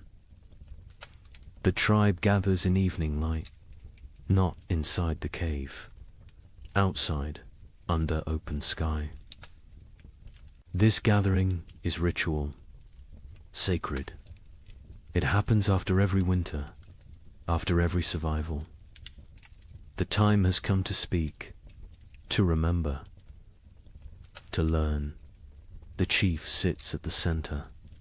Elders form a circle around him, hunters behind them, women next, children at the outer ring. Everyone has place, everyone has voice. This is how knowledge passes. This is how wisdom survives. The fire burns. Between them, not for warmth now, for ceremony, for focus, for connection. Flames dance, sparks rise. The tribe watches, reflects, prepares to speak their truths. The chief begins. His voice carries weight, authority earned through survival, through sacrifice, through leadership in darkness. He speaks of the winter, its harshness, its cruelty, its lessons. He names those lost. Mira, the infant, their names spoken aloud, remembered, honored. He speaks of choices made, rationing food, sending the trek, hiding the seed. Hard choices, choices that saved them, choices that cost them. Leadership is burden. This winter proved it again. He carries these decisions, will carry them forever. Cross speaks next. He describes the hunt before the storm, the desperate race, the near miss with the bison's horn. He shows his torn fur, his scar, physical proof of survival, of risk, of success. He speaks slowly, choosing words carefully. Each word teaches. He talks about the trek, the frozen plain, the endless walking, the night without shelter, the valley discovered, the game found. He does not glorify, does not exaggerate, simply states, truth is lesson enough. Truth needs no embellishment. The other hunters add details. Each perspective matters. Each view completes the picture. One speaks of exhaustion, another of fear, another of hope sustained. Together they create full understanding, complete knowledge, shared experience. Breck holds up his damaged hands. 3 fingers gone. Stumps healed now, scarred. He speaks of tracking the goat, days alone, nights frozen, the desperate throw that killed, the impossible drag back. His voice is steady, no regret, no bitterness, only statement, only fact. He says he would do it again, would sacrifice again. The tribe is everything. Individual is nothing. This is core truth. This is survival principle. This is what separates humans from animals. Willingness to suffer for others, to die for others. If necessary, the women speak. Myra's daughter tells of her mother's final days, her weakness, her continued teaching, her peaceful end. Tears flow, but also pride. Mira lived well, died well, left legacy. This is all anyone can hope for. The baby's mother speaks, briefly. Her voice breaks. She cannot say much, but she says enough. Her child lived weeks, new warmth, new love, new mother's touch, short life, but life nonetheless. She will honor it, will remember it, will carry it forward. Other women discuss food preservation, what worked, what spoiled, leather eating, bone boiling, every technique examined, every method evaluated. They share improvements, better ways, smarter approaches. Next winter, they will do better. This is the point. Always improve. Always learn. Zero speaks of navigation, of reading snow, of finding signs, of keeping group together. She describes the river crossing, the groaning ice, the careful steps. She explains her fears, her doubts, but also her determination. Leadership is not certainty, is not confidence, is commitment despite uncertainty. The young ones ask questions. How did you stay warm? How did you stay brave? How did you keep going? The answers vary. Honesty prevails. Sometimes we did not stay warm. Sometimes we were not brave. Sometimes we kept going because stopping meant death. Simple answers, true answers. Torg speaks for the first time in gathering. His voice cracks. He is becoming man, growing, changing. He talks about the wood gathering, the blistered hands, the aching back, the satisfaction of contribution. He learned his value, his worth, his place in the tribe. This winter made him adult. His mother adds her story. The fever, the weakness, the tea that saved her. She thanks the healer publicly, gratitude expressed, debt acknowledged. The healer nods, accepts thanks, but says she only did what she knew, what others taught her, what Myra taught her years ago. Knowledge circles, returns, perpetuates. The healer discusses her herbs, what she used, what she saved, what she needs to gather. She lists plants, describes locations, teaches identification. Several women listen intently. They want to learn, want to help, want to preserve this knowledge. The healer accepts students, welcomes them. Knowledge must spread, cannot die with one person. Talk turns to preparations. What they should have done, what they will do next time. More wood, always more wood.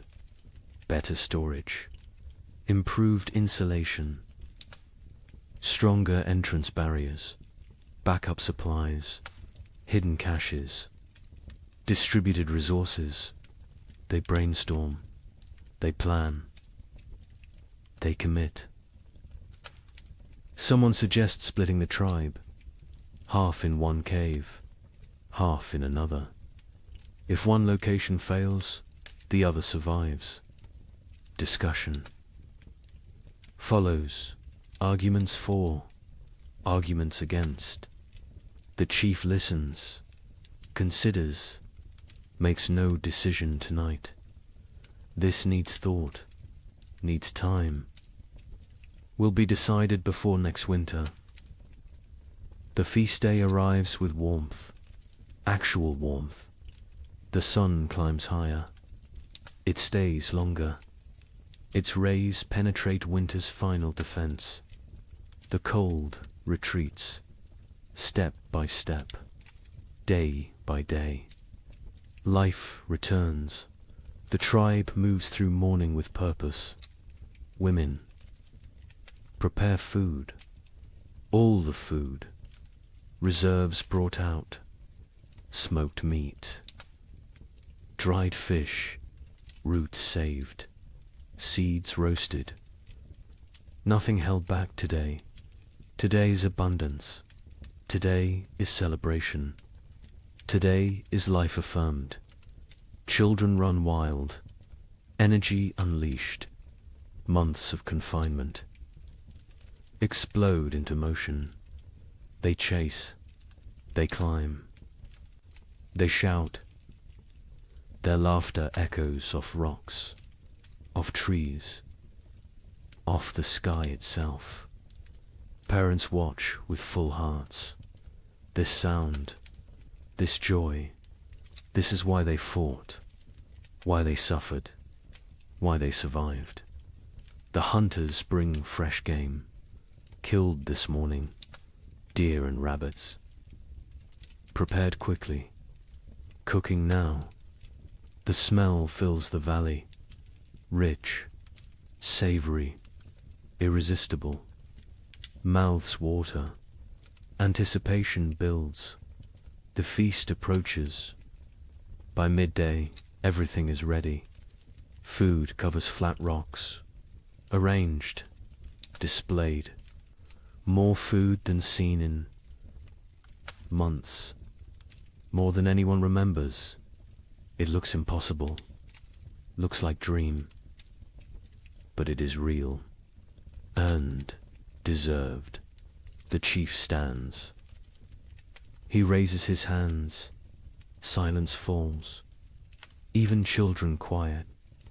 He speaks briefly, thanks the spirits, thanks the ancestors, thanks the tribe.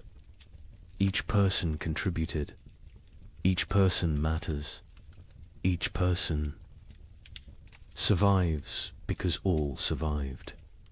This is truth. This is their way. Then he gestures. Begin, eat, celebrate, live. The tribe descends on food with controlled urgency, not greed, not desperation, but hunger, real hunger. Months of deprivation cannot be ignored. They fill their hands, fill their mouths, fill their bellies. The taste is incredible. After bland rations, after leather, after nothing. This food is ecstasy, simple food, basic food. But to them it is feast worthy of gods. They eat slowly, savoring, appreciating, grateful for every bite. Children eat until they cannot move, then play, then eat more. Their bodies demand fuel, demand rebuilding, demand growth delayed by winter. Parents smile, let them eat, let them grow, let them live. Adults pace themselves. Years teach moderation, but they eat fully, satisfied fully, for the first time in forever. Bellies are tight, bodies are warm, hearts are full. This moment is perfect. This moment is earned. This moment is theirs. As afternoon settles, the tribe relaxes into contentment. Some sleep, some talk, some simply exist, peacefully, completely, without fear, without hunger, without cold.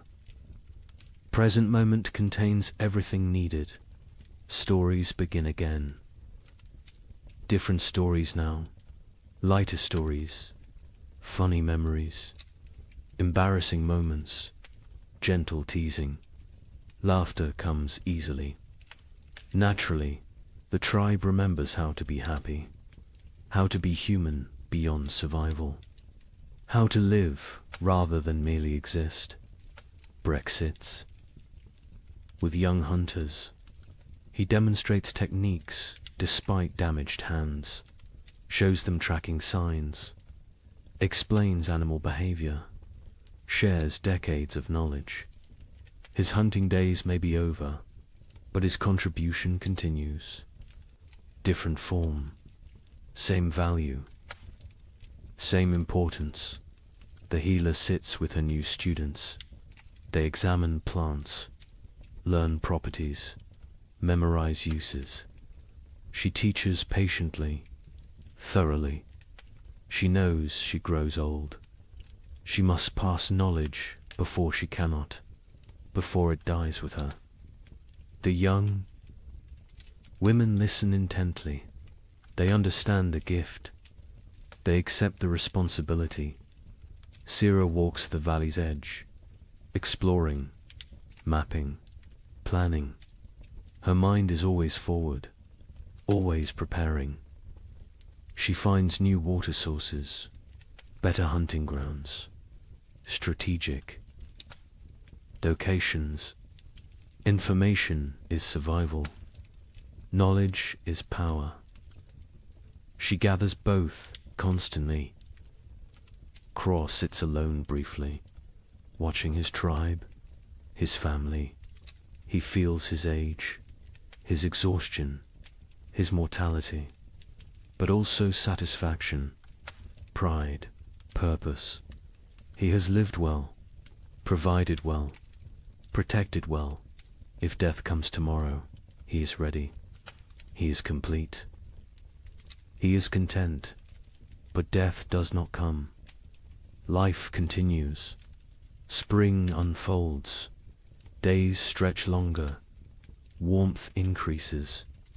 Green spreads across the land like water, flowing, growing, transforming everything it touches. Other tribes exist. Other peoples, scattered across the vast lands. Each endured their own winter. Each fought their own battles. Each lost their own members. Each survived through strength and sacrifice and will to the north. Coastal peoples weathered storms. Ocean. Winds brought different cold. Wet cold. Penetrating cold. They huddled in driftwood shelters. Ate fish when they could. Kelp when they must. They survived. Barely, but survived to the south. Dozen peoples faced different trial. Cold nights, scorching days, extreme swings, no middle ground. They sheltered in caves, conserved water, endured. They know survival has many faces. Cold is only one. Each environment tests differently. Each demands different strengths. Mountain peoples lived with the snow, always. Surrounded, buried, isolated. They knew winter intimately, understood its moods, its dangers, its rare gifts.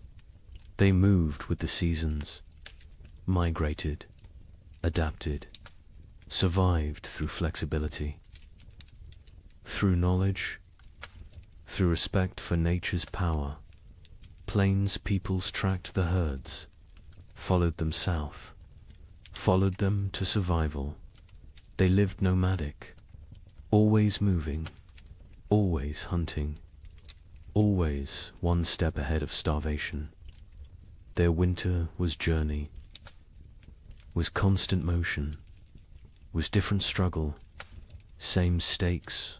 All these peoples, all these tribes, all these humans, connected by nothing except species, except determination, except refusal to surrender.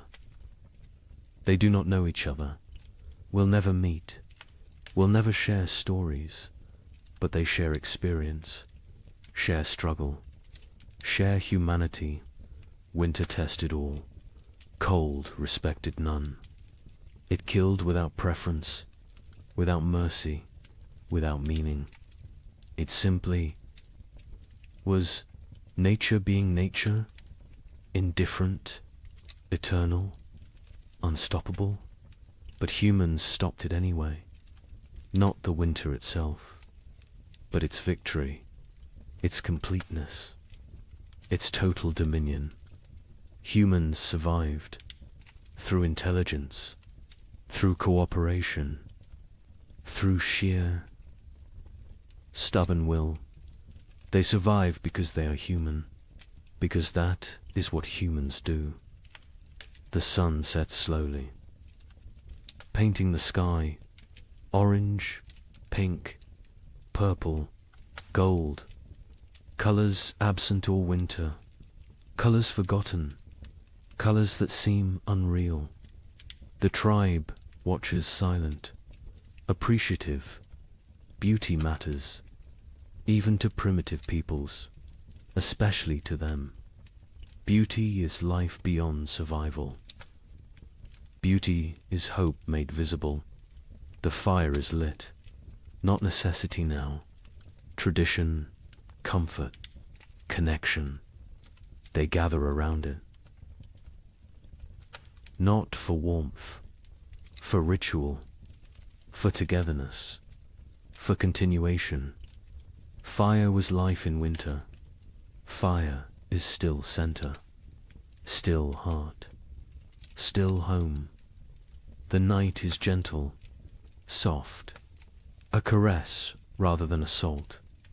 Stars emerge, countless, brilliant, the same stars that watched their suffering, that witnessed their triumph, that will observe their continuation. Forever stars, eternal witnesses, silent companions. Children sleep quickly, exhausted from play, from food, from life fully lived. They sleep peacefully, deeply, no crying, no fear, no cold. Just rest, just dreams, just childhood reclaimed. Adults linger, quiet conversation, comfortable silence. They need no entertainment, no stimulation. Simply being together is enough. Simply surviving is enough. Simply existing in this moment is everything. One by one they drift to sleep, bodies relaxed, minds peaceful. The tribe sleeps well, under stars, under sky, under the protection of their own strength, their own unity, their own humanity. The night deepens, the fire burns low, embers glow, red, orange, fading. The valley is silent, peaceful, safe. Life sleeps, life rests. Life prepares for tomorrow, somewhere. In the darkness, a wolf howls, distant, lonely, calling to pack, calling to family, calling for connection. The sound carries, echoes, fades. The tribe does not wake, does not fear. Wolves are neighbors, not enemies. All creatures struggle. All creatures survive. All creatures seek pack, seek family, seek belonging. The echo continues. Not just wolf, but all sounds, all voices, all stories. They echo through time, through generations, through eternity. This tribe will fade. These people will die. But their echo continues. Their legacy persists. Their survival matters. Because they are not the end. They are the beginning, the foundation, the root. From them come others, many others, countless others. Every human alive carries their echo, their determination, their refusal to quit. These primitive peoples, these ancient survivors, these frozen warriors, they are ancestors to everyone, to all of humanity. Their winter is our winter. Their struggle is our struggle. Their survival is why we exist. The night holds all of this, all of history, all of future. all of possibility. It holds the sleeping tribe, the dying fire, the silent stars. It holds everything that was, everything that is, everything that will be. And in the morning, they will wake, they will continue, they will live another day, then another, until winter comes again. And they will face it, and they will endure, because that is what they do, what they have always done, what they will always do. They are human. They survive. The night knows this. The stars know this. The earth knows this. And now you know this. To rest now. Sleep now. Dream of warm fires. Of full bellies. Of tribes that endure. Of humans who refuse to quit. Of ancestors who gave us everything, including survival itself. The echoes continue, forever, always, in the night.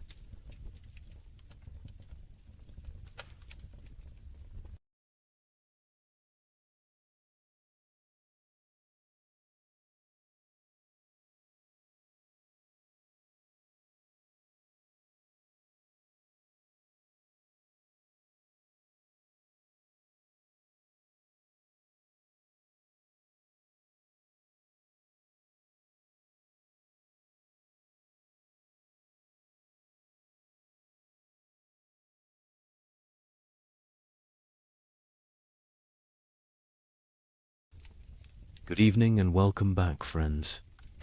Tonight we're diving into the fascinating world of the Roman Empire. As always, let me know where in the world you're listening from. Get cozy, settle in, and let's begin.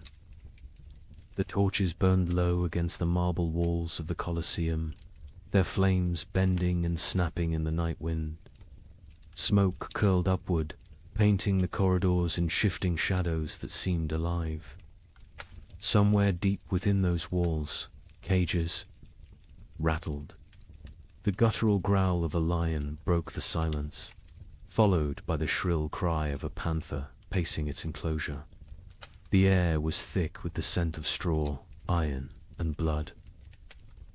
Men shuffled forward, not as spectators, but as the hidden workforce behind the spectacle animal keepers, trainers, guards, and gladiators themselves, step echoing with the knowledge that dawn might never come for them. Imagine it, the roar of 50,000 Romans thundering like a storm overhead. Yet before the games even began, death was already at work in the corridors below. Lions lunged against their bars, their claws scraping sparks across iron. Elephants, chained and restless, shifted their massive weight, shaking the earth beneath the workers' feet.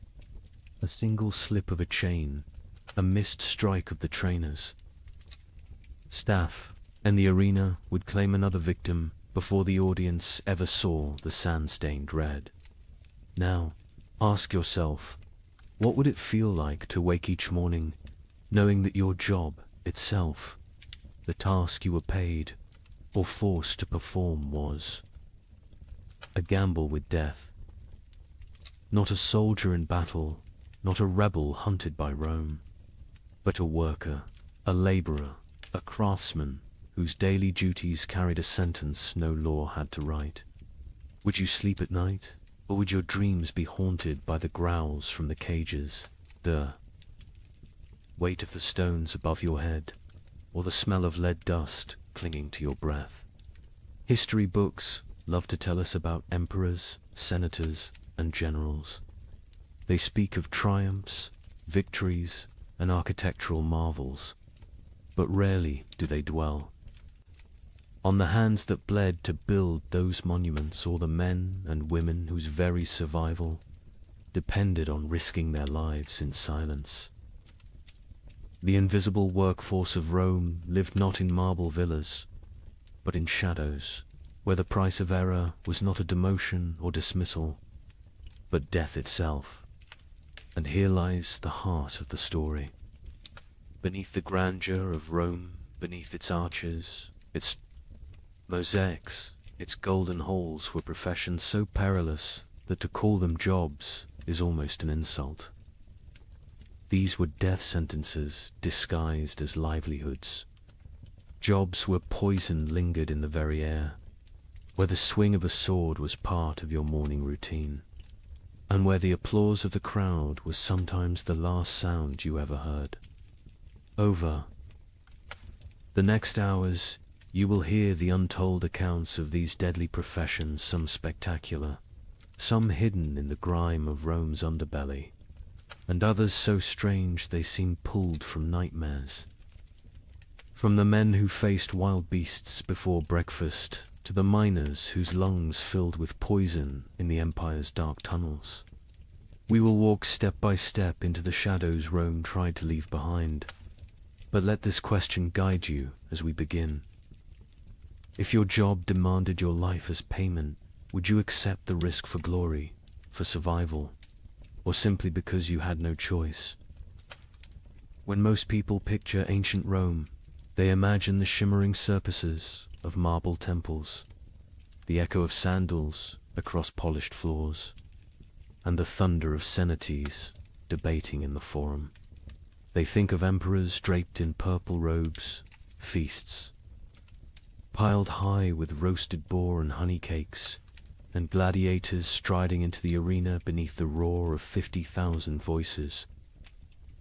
Rome has always been remembered for its grandeur, its victories, and the magnificence of its architecture.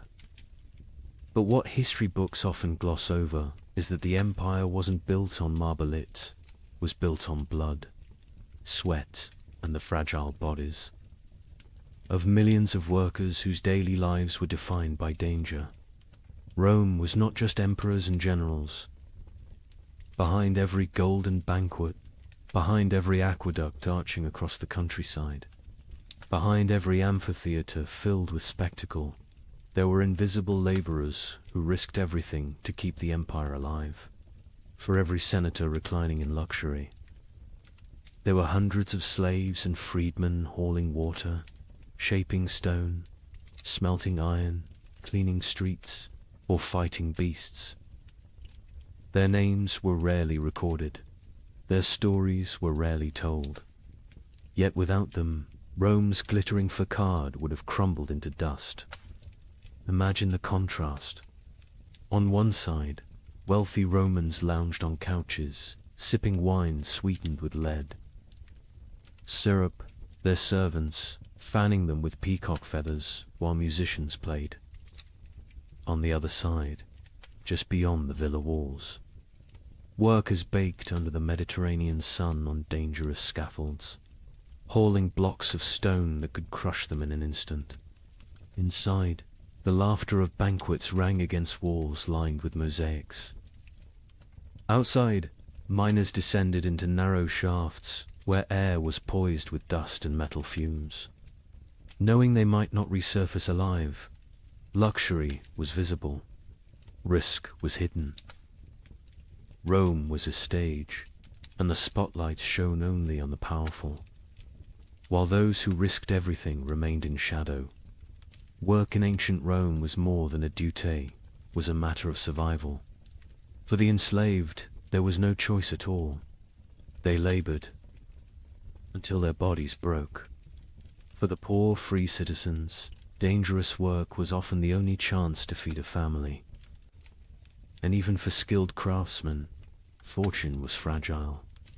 One accident at a glass furnace, one slip of a chisel, and a lifetime of expertise meant nothing against the indifference of death.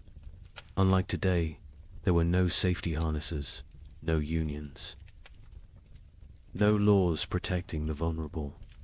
Rome had no patience for weakness. If a worker fell, another was always waiting to take his place. This is the untold foundation of Rome's greatness. The empire stretched across continents, commanded legions, and shaped the destiny of the Western world. But it was held together not just by marble and laws, It was held together by expendable lives. The amphitheaters that dazzled crowds were built by hands calloused from stone and bloodied by accidents.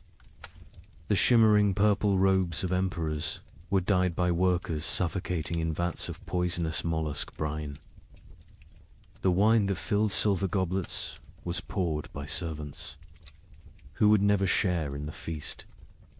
Now pause and ask yourself, would you trade your office, your workshop, your school, or your daily commute for the mines of Hispania, where men choked on poisonous dust in darkness for the promise of silver Rome craved? Would you exchange your cubicle or construction site for the sands of the Colosseum, where gladiators bled to entertain a restless mob? Could you imagine waking each morning knowing your work itself might kill you, not because of war, not because of rebellion, but because your role in society was considered disposable? That is the contrast that makes Rome so haunting. Its glory was dazzling, but it was built on invisible suffering. Every aqueduct meant water for cities, but also corpses crushed in its construction. Every road meant trade and travel, but also slaves dying in the ditches. Every banquet meant celebration, but also bakers coughing from flour dust, servants poisoned by fumes, and children forced into brutal apprenticeships. Rome was not just a civilization of luxury, it was a civilization of calculated risk, where millions lived knowing their value extended only as far as their usefulness to the empire. As we step deeper into these stories, keep this in mind. The history of ancient Rome is not just about triumphs and monuments. It is about the unseen workers who carried the weight of empire on their shoulders, often until those shoulders broke. Tonight, we will walk in their footsteps. We will stand in the mines, in the furnaces, in the arenas, and in the shadows of temples to uncover the professions so perilous they could rightfully be called the deadliest jobs of the ancient world. So, settle in. The story you are about to hear is not one of emperors' speeches or military campaigns. It is the story of ordinary men and women whose names we will never know, but whose risks carved Rome into the world's memory. And as we journey through these forgotten professions, I'll ask you again to reflect. How safe is your work compared to theirs? And more importantly, would you have survived in their place? Beneath the Colosseum, night was never silent. Torches sputtered against damp stone walls, smoke trailing upward into the labyrinth of corridors.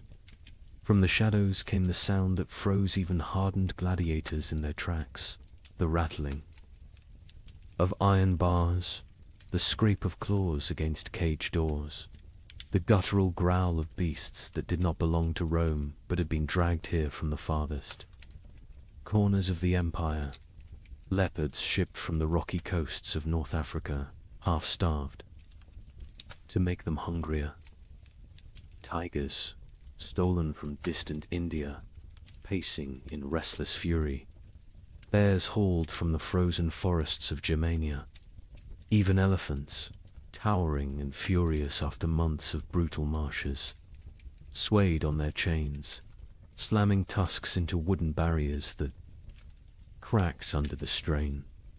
The ground itself trembled when these creatures roared, and the men tasked with keeping them under control knew the truth. They were one mistake away from being torn to pieces. These men were the Venator shadows, the animal trainers. History rarely records their names, but their presence haunted every spectacle. Before the crowd even took their seats, before a single gladiator raised a sword, these workers had already stared death in the eye. Their jobs were simple in description, yet terrifying in practice. Feed the beasts, transport them, prepare them for combat, and release them into the arena at just the right moment.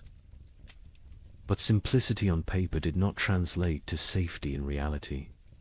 Feeding a lion wasn't a matter of tossing meat over a wall. Trainers stepped into cages, armed with nothing but a staff, a whip, and their nerve. One slip of the boot on blood-slick straw, one moment of hesitation while securing a gate, and the outcome was certain. The animal lunged, claws raked, jaws snapped shut, and no one risked entering the cage to drag the trainer's body back. The suspense of those moments was unbearable. Imagine holding a slab of raw meat in your hand, the smell driving the lion to frenzy, its amber eyes locked onto yours as though you yourself were the meal. Imagine the tremor of the bars as the beast hurled itself against them, the iron shrieking like thunder in the confined corridors. Every feeding was a gamble. Every day survived was a small victory. The Empire did nothing to soften the danger. In fact, it often heightened it. Trainers were ordered to starve animals before games, ensuring they would be more violent, more dramatic for the crowd. They baited the beasts with wooden dummies soaked in blood, conditioning them to attack on sight. They lit torches in the faces of elephants to keep them agitated, lashing their trunks until the massive creatures charged blindly into the sand. To the Romans above, these were thrilling displays of power. To the men below, they were acts of survival. The fallout of this profession was as bloody as the games themselves. There are accounts of trainers being dragged into cages, shredded within seconds by the very animals they sought to control. Some were mauled in the holding chambers before the beasts ever saw the light of the arena. Ships carrying exotic predators sometimes became floating prisons of chaos, with handlers torn apart mid-voyage. And when things went wrong during the games, it was often the trainers who were sacrificed first, thrown into the sand alongside the beasts to buy time while soldiers rallied. Picture this. The gates rise, and a tiger bursts into the sunlight, its muscles coiled with hunger. The crowd roars with excitement, but backstage, panic has already erupted. A handler failed to secure the second chain. The tiger lashes back toward the holding corridor, tearing into the men behind the scenes. For the audience, the spectacle remains seamless. They see only the drama in the arena. But behind the curtain, death is quiet, fast, and unacknowledged. Ask yourself, would you take that job? Would you trade your office, your tools, or your classroom for a torch and a whip, walking daily into the jaws of lions? These trainers did not choose their fate freely. Many were enslaved, others condemned prisoners. Some were criminals whose punishment was not execution but servitude in the cages. Yet a handful were free men spatialists who took on the role for pay, prestige, or the faint hope of avoiding poverty. Their skill with animals might buy them survival, but it also chained them to constant peril. And here lies the chilling truth. Rome didn't care if they lived or died. The empire had endless replacements, slaves, captives, debtors. If a trainer was mauled, his death wasn't a tragedy, it was a footnote. The games continued, the crowd cheered, and the emperor smiled. The expendable lives of these men fueled the endless appetite of spectacle. So the next time you picture the Colosseum filled with roaring beasts and clashing swords, remember the hidden figures in the shadows, the ones who coaxed half-starved. Predators from their cages, who held their breath each time an iron gate groaned open. Who knew that at any moment the sand might drink their blood instead of the gladiators.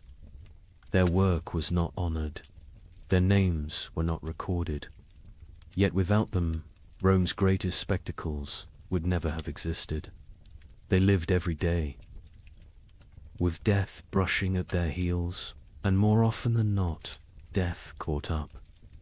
And as terrible as this sounds, these animal trainers were only the first link in the Colosseum's deadly chain of professions.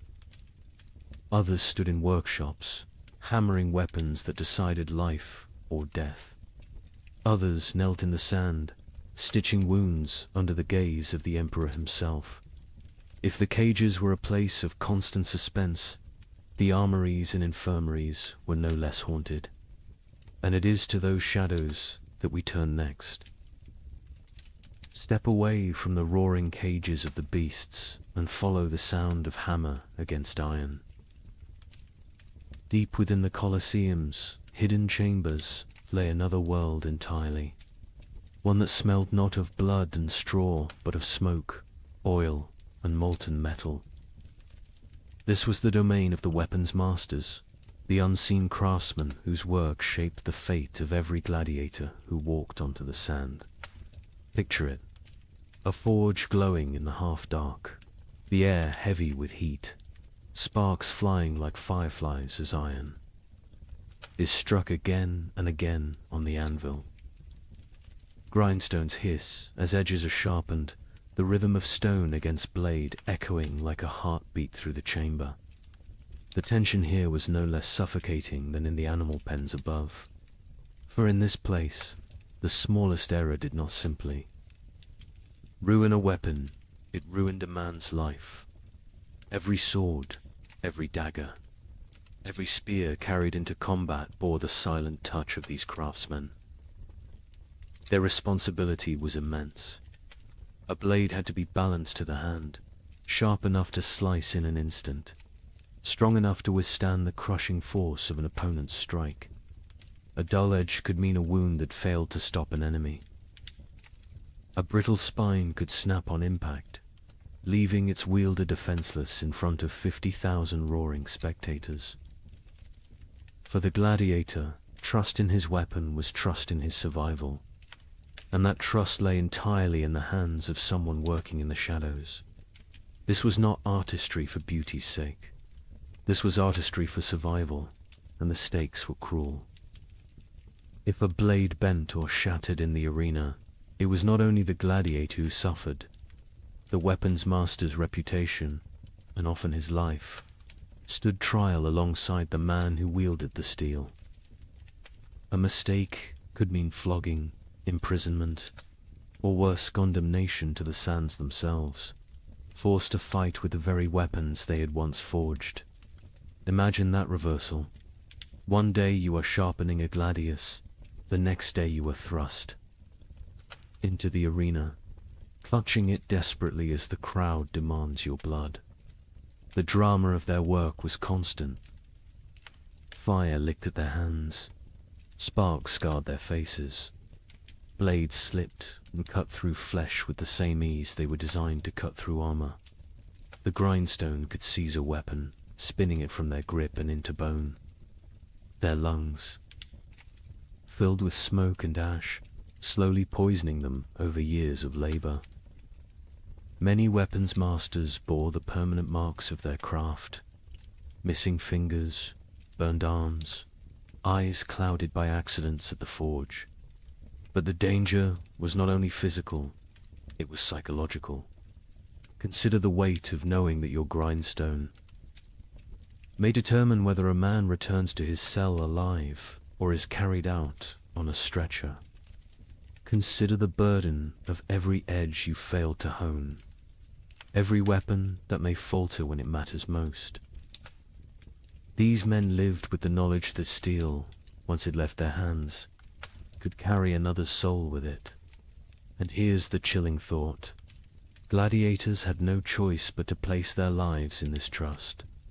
They picked up their weapons and fought, never knowing if the craftsman behind the forge had been skilled, rushed, careless, or distracted. Now ask yourself, would you trust your life to a stranger's grindstone? Would you walk into combat knowing that one unseen error could turn your fight into a death sentence? Weapons masters also carried the impossible responsibility of balance. Too sharp, and a blade snapped after one vicious strike. Too heavy, and a gladiator's arm grew slow and clumsy. Too light, and it lacked the force to kill.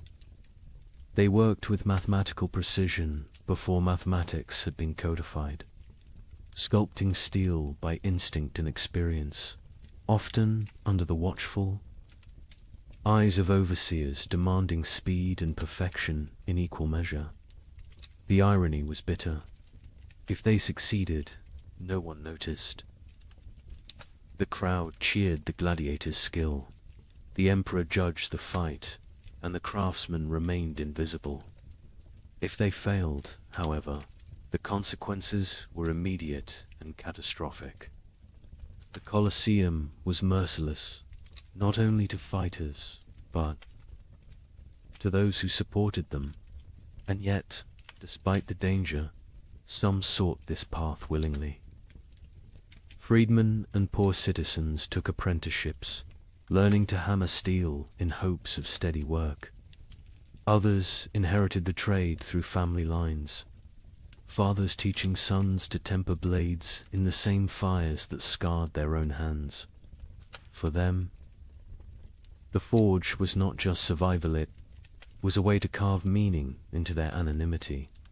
Even if history forgot their names, still, every clang of the hammer carried tension. Every hiss of the grindstone was a reminder that death hovered close. These were not glamorous artisans. They were men whose craft was measured in heartbeats on the sand above.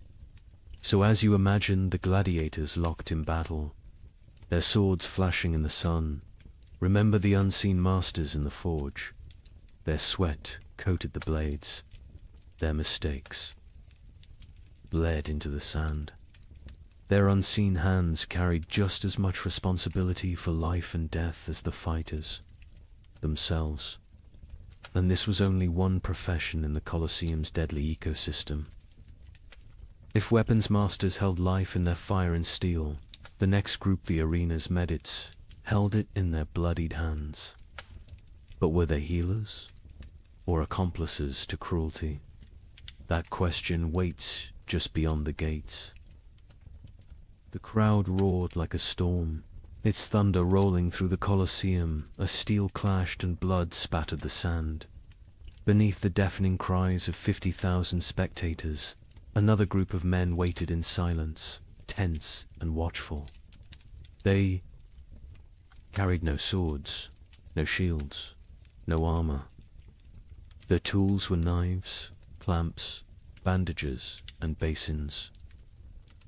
They were the arena's medical staff, men who lived in the narrow space between death and survival, forced to sprint onto the sand while blood still poured from open wounds. Picture it. A gladiator falls, his leg shattered by a hammer strike.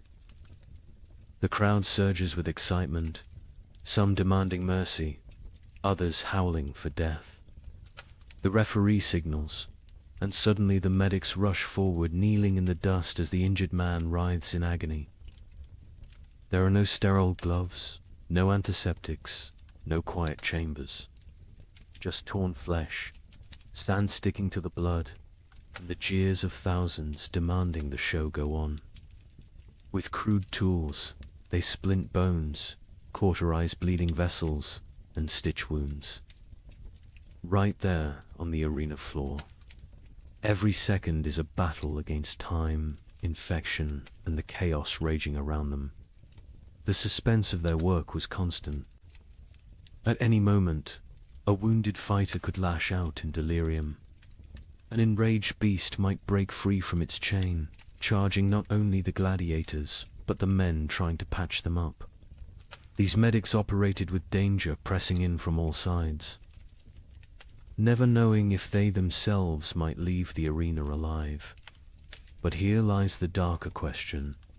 Were these men truly healers? Or something far colder? For the gladiators they treated were often not citizens but slaves, prisoners, or the condemned. The care given was rarely about compassion. It was about utility. To Rome, a gladiator was an investment, and the medic's job was to keep that investment alive, just long enough to spill more blood for the crowd. Imagine being stitched together, with crude sutures only to be shoved back into combat minutes later. Picture a broken arm strapped hastily with splints so the fighter could grip a weapon again. Pain was ignored, infection was inevitable, and survival was a gamble. The medic's purpose was not to restore health, but to maintain the spectacle. A fighter who survived longer drew more cheers, and a gladiator who lived to fight again saved money for the empire. In this way,